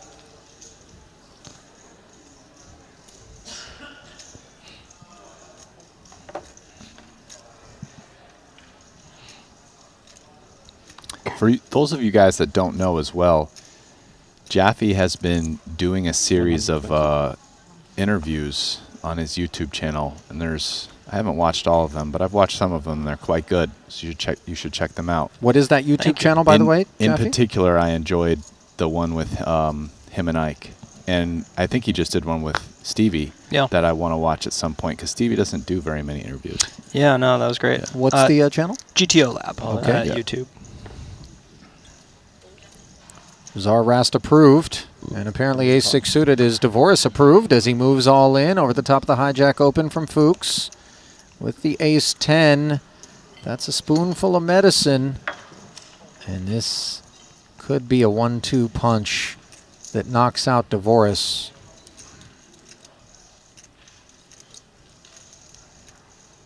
$1.2 million chip pot.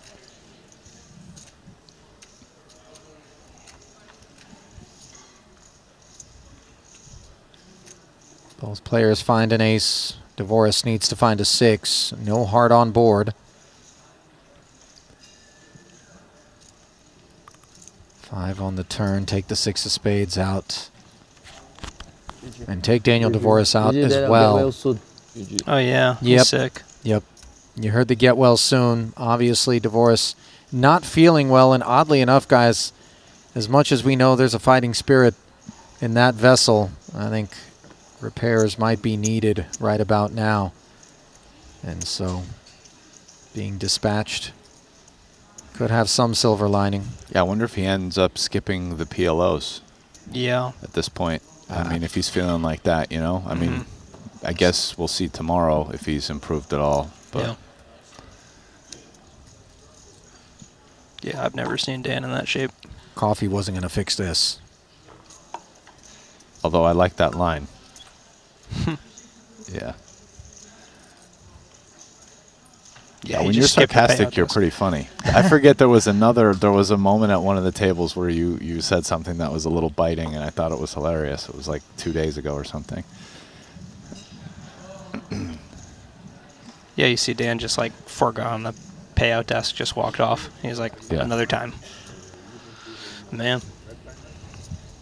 Yeah, we wish him well and a speedy recovery. Yeah, that's like the worst when you're like mid-tournament, you know, because you're already in there. And it's like day 2, you're just sick. Yeah, I had a migraine once in a 25K at the Hard Rock in Hollywood, and I remember Bryn was next to me. I couldn't keep my head up. I was like so ready to puke. I would put my head down between hands, and Bryn would just put like my blinds in and tap me when it was time to like play my hand. Yikes. Yeah, it was brutal. And Bryn on your left was not the headache. No, I can understand, but no. So there are the 2 tables of 5 as we're on the final table bubble now here in the 150K final 2-card event here in our Monte-Carlo Festival. I mean, Dan Smith's been real quiet in the last hour or whatever since we've been doing this, but yeah, I mean, he's had a lot of runs at this festival, especially recently. I mean, he 12th place in the Bounty Quattro, didn't cash the 200K, then 3rd in the 50K, and 19th in the 125, and here he is on the bubble. Real good shape to make the final table, despite being relatively short. I mean, Paul only has 8 blinds. Yeah, we've got the ICM creeping back in now.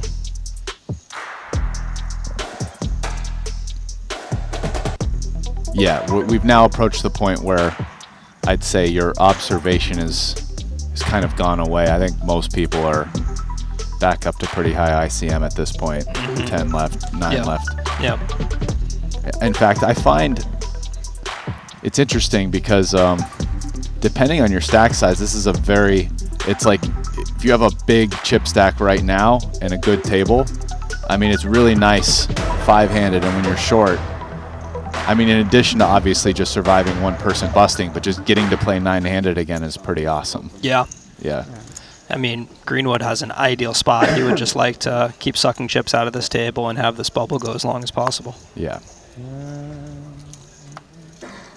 Pocket 8s for Aussie Katola.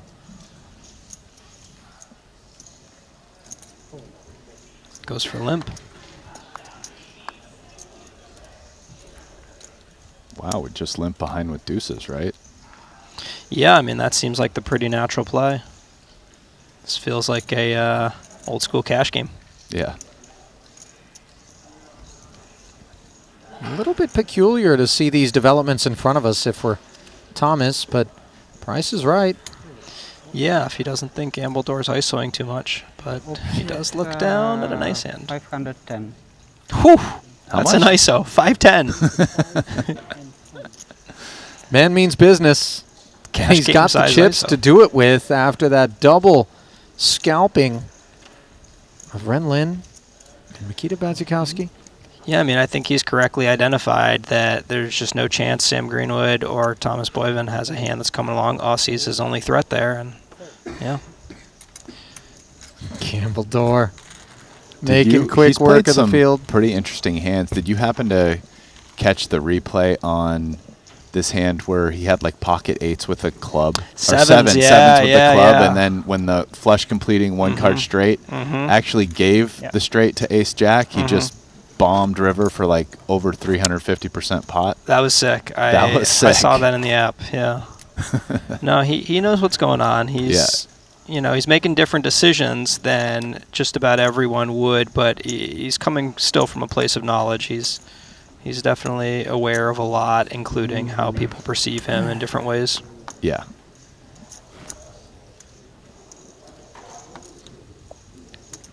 I think that's one of the more interesting dynamics that emerges in poker games as someone who's not studied in modern poker theory, but is sharp and is picking up on other people's perceptions.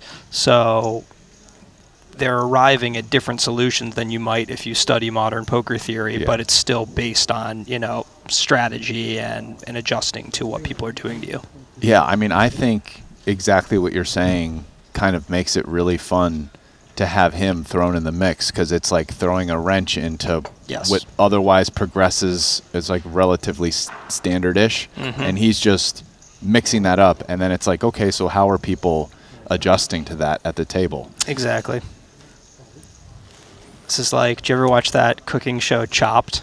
Oh, yeah. Yeah, they throw you like 10 random ingredients and then you make a gourmet dish. They Yep. watch these chefs like cook it up. Yeah. That's throwing a couple of curveballs at a table and seeing how people adjust. And I think some of the guys who are really sharp with their studying may not have the necessary tools to adjust quite as well as the guys who have a lot of years of experience of playing with, you know, these curveball opponents, if you will. Yeah. Got to be able to hit all the pitches. Yeah, I think, you know, when you think about a Fedor, Sam Greenwood, Dan Smith, these guys have the experience playing in all sorts of different games. Fedor has top pair after defending his big against the cutoff ace-deuce open for Sam. Action checked over.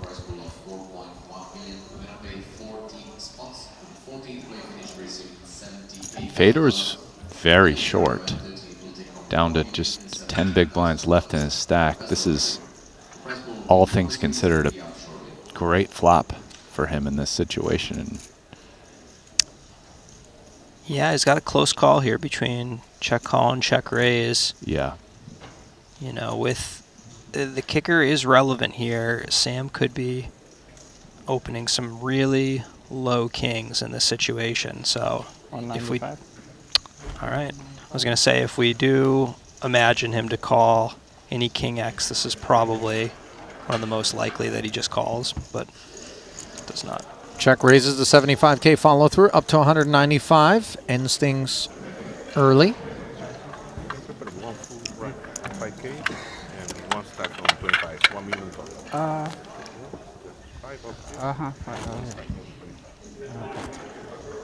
This is an interesting group. Out of the clear pros who have made it through, I mean, most of them are not kind of younger players. A lot of them are the guys with more experience who have been around, who we were talking about, like Greenwood, Kenny. At this point, I would Chidwick is in that group, Dan Smith, Fedor. Yep, Boivin experienced. I think Yeah. Tom is the only young guy in the group. I'm not sure Yeah. Tom's exact age, but I'm fairly positive he's in his 20s. Ace King, and I'm fairly positive this one's going up. 120. Not exactly a hot take. Tom's game is nice. I've been enjoying watching him here in the booth. I've kind of not really familiar with him as much. I think in this festival I've seen him more than I remember seeing him previously. Oh, he likes that 5-10 number. Yeah, 3 bets. Oh, this is from the pocket eights. This is going to be a collision. I mean, yeah.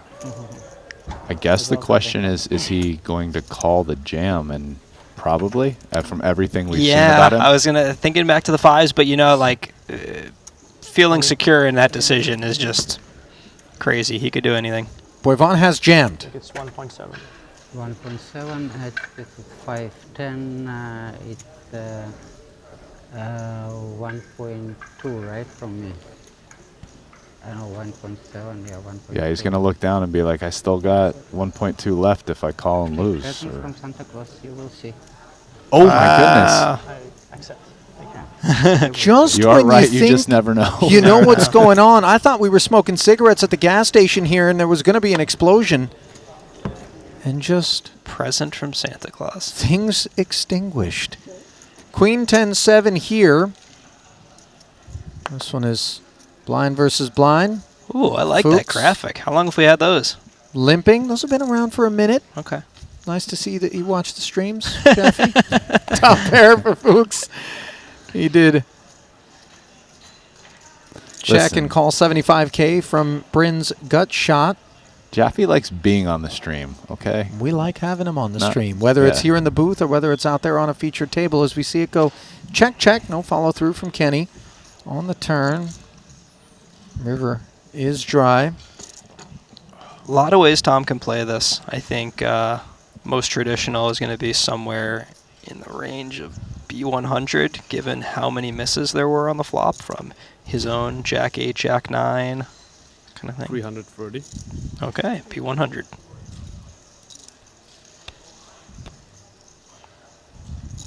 Just seems like what his hand is worth, you know.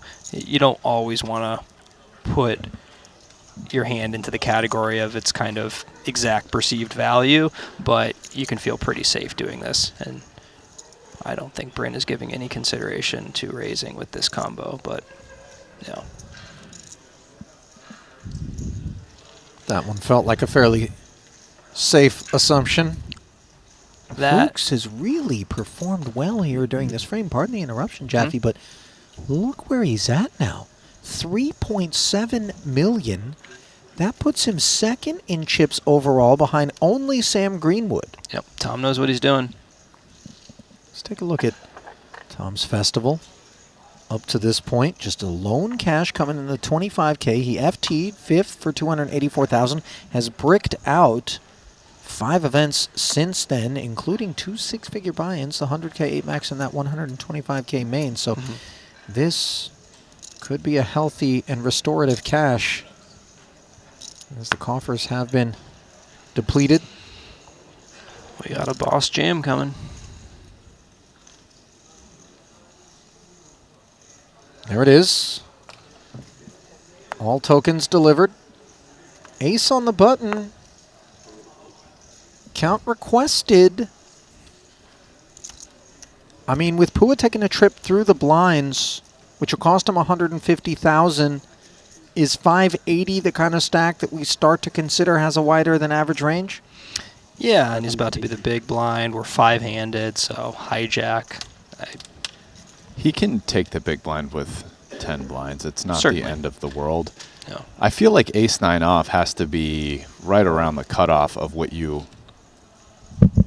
Right? Like, does he call ace-8 off here? I mean, certainly not like ace-7. Yeah, not ace-7. I think ace-8 off is close, and given the situation, no, I think we're talking bottom, ace-9. Yeah. Well, unfortunately for Pua, that bottom is on top of the king-queen, as the flat clears the blinds behind and leaves. Strong hand over there. Medium Paul too. Above medium, but no S. playing for 1.3. They're still not on their backs yet, awaiting authorization. It's been granted, and now the revelation on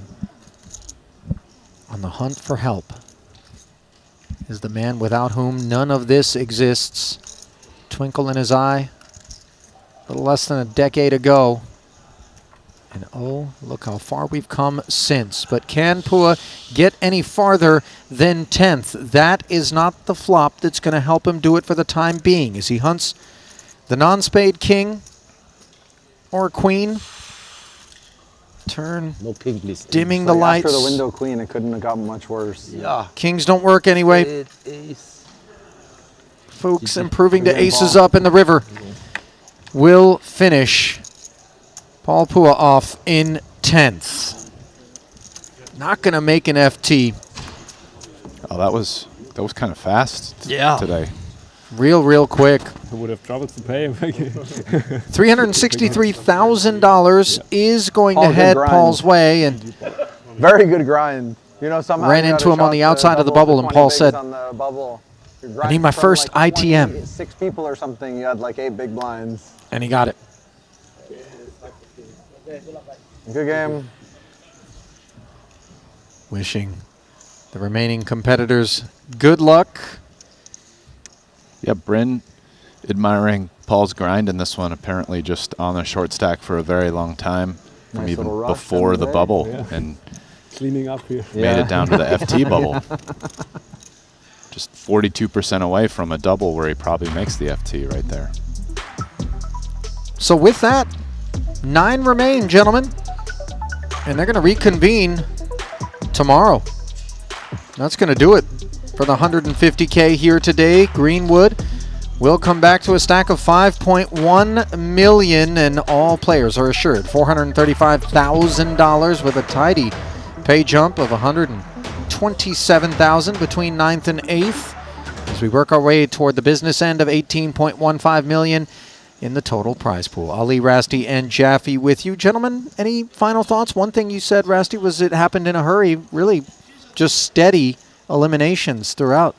Yeah, we had that little pause and we were breaking it down, and when there was like 12 people left, and I thought, okay, we'll probably get a couple bust outs here with some short stacks, but even from what I was thinking, like that was quite fast. It just seemed like the short stacks got it all in relatively quickly and didn't win. It wasn't one of those where sometimes it's like the short stack always wins and we kind of keep going. No, I don't know, just didn't break that way. Yeah. I mean, the hand worth talking about, though, Jaffe, is the Fives with Korsen and Nikita? fives. Yeah.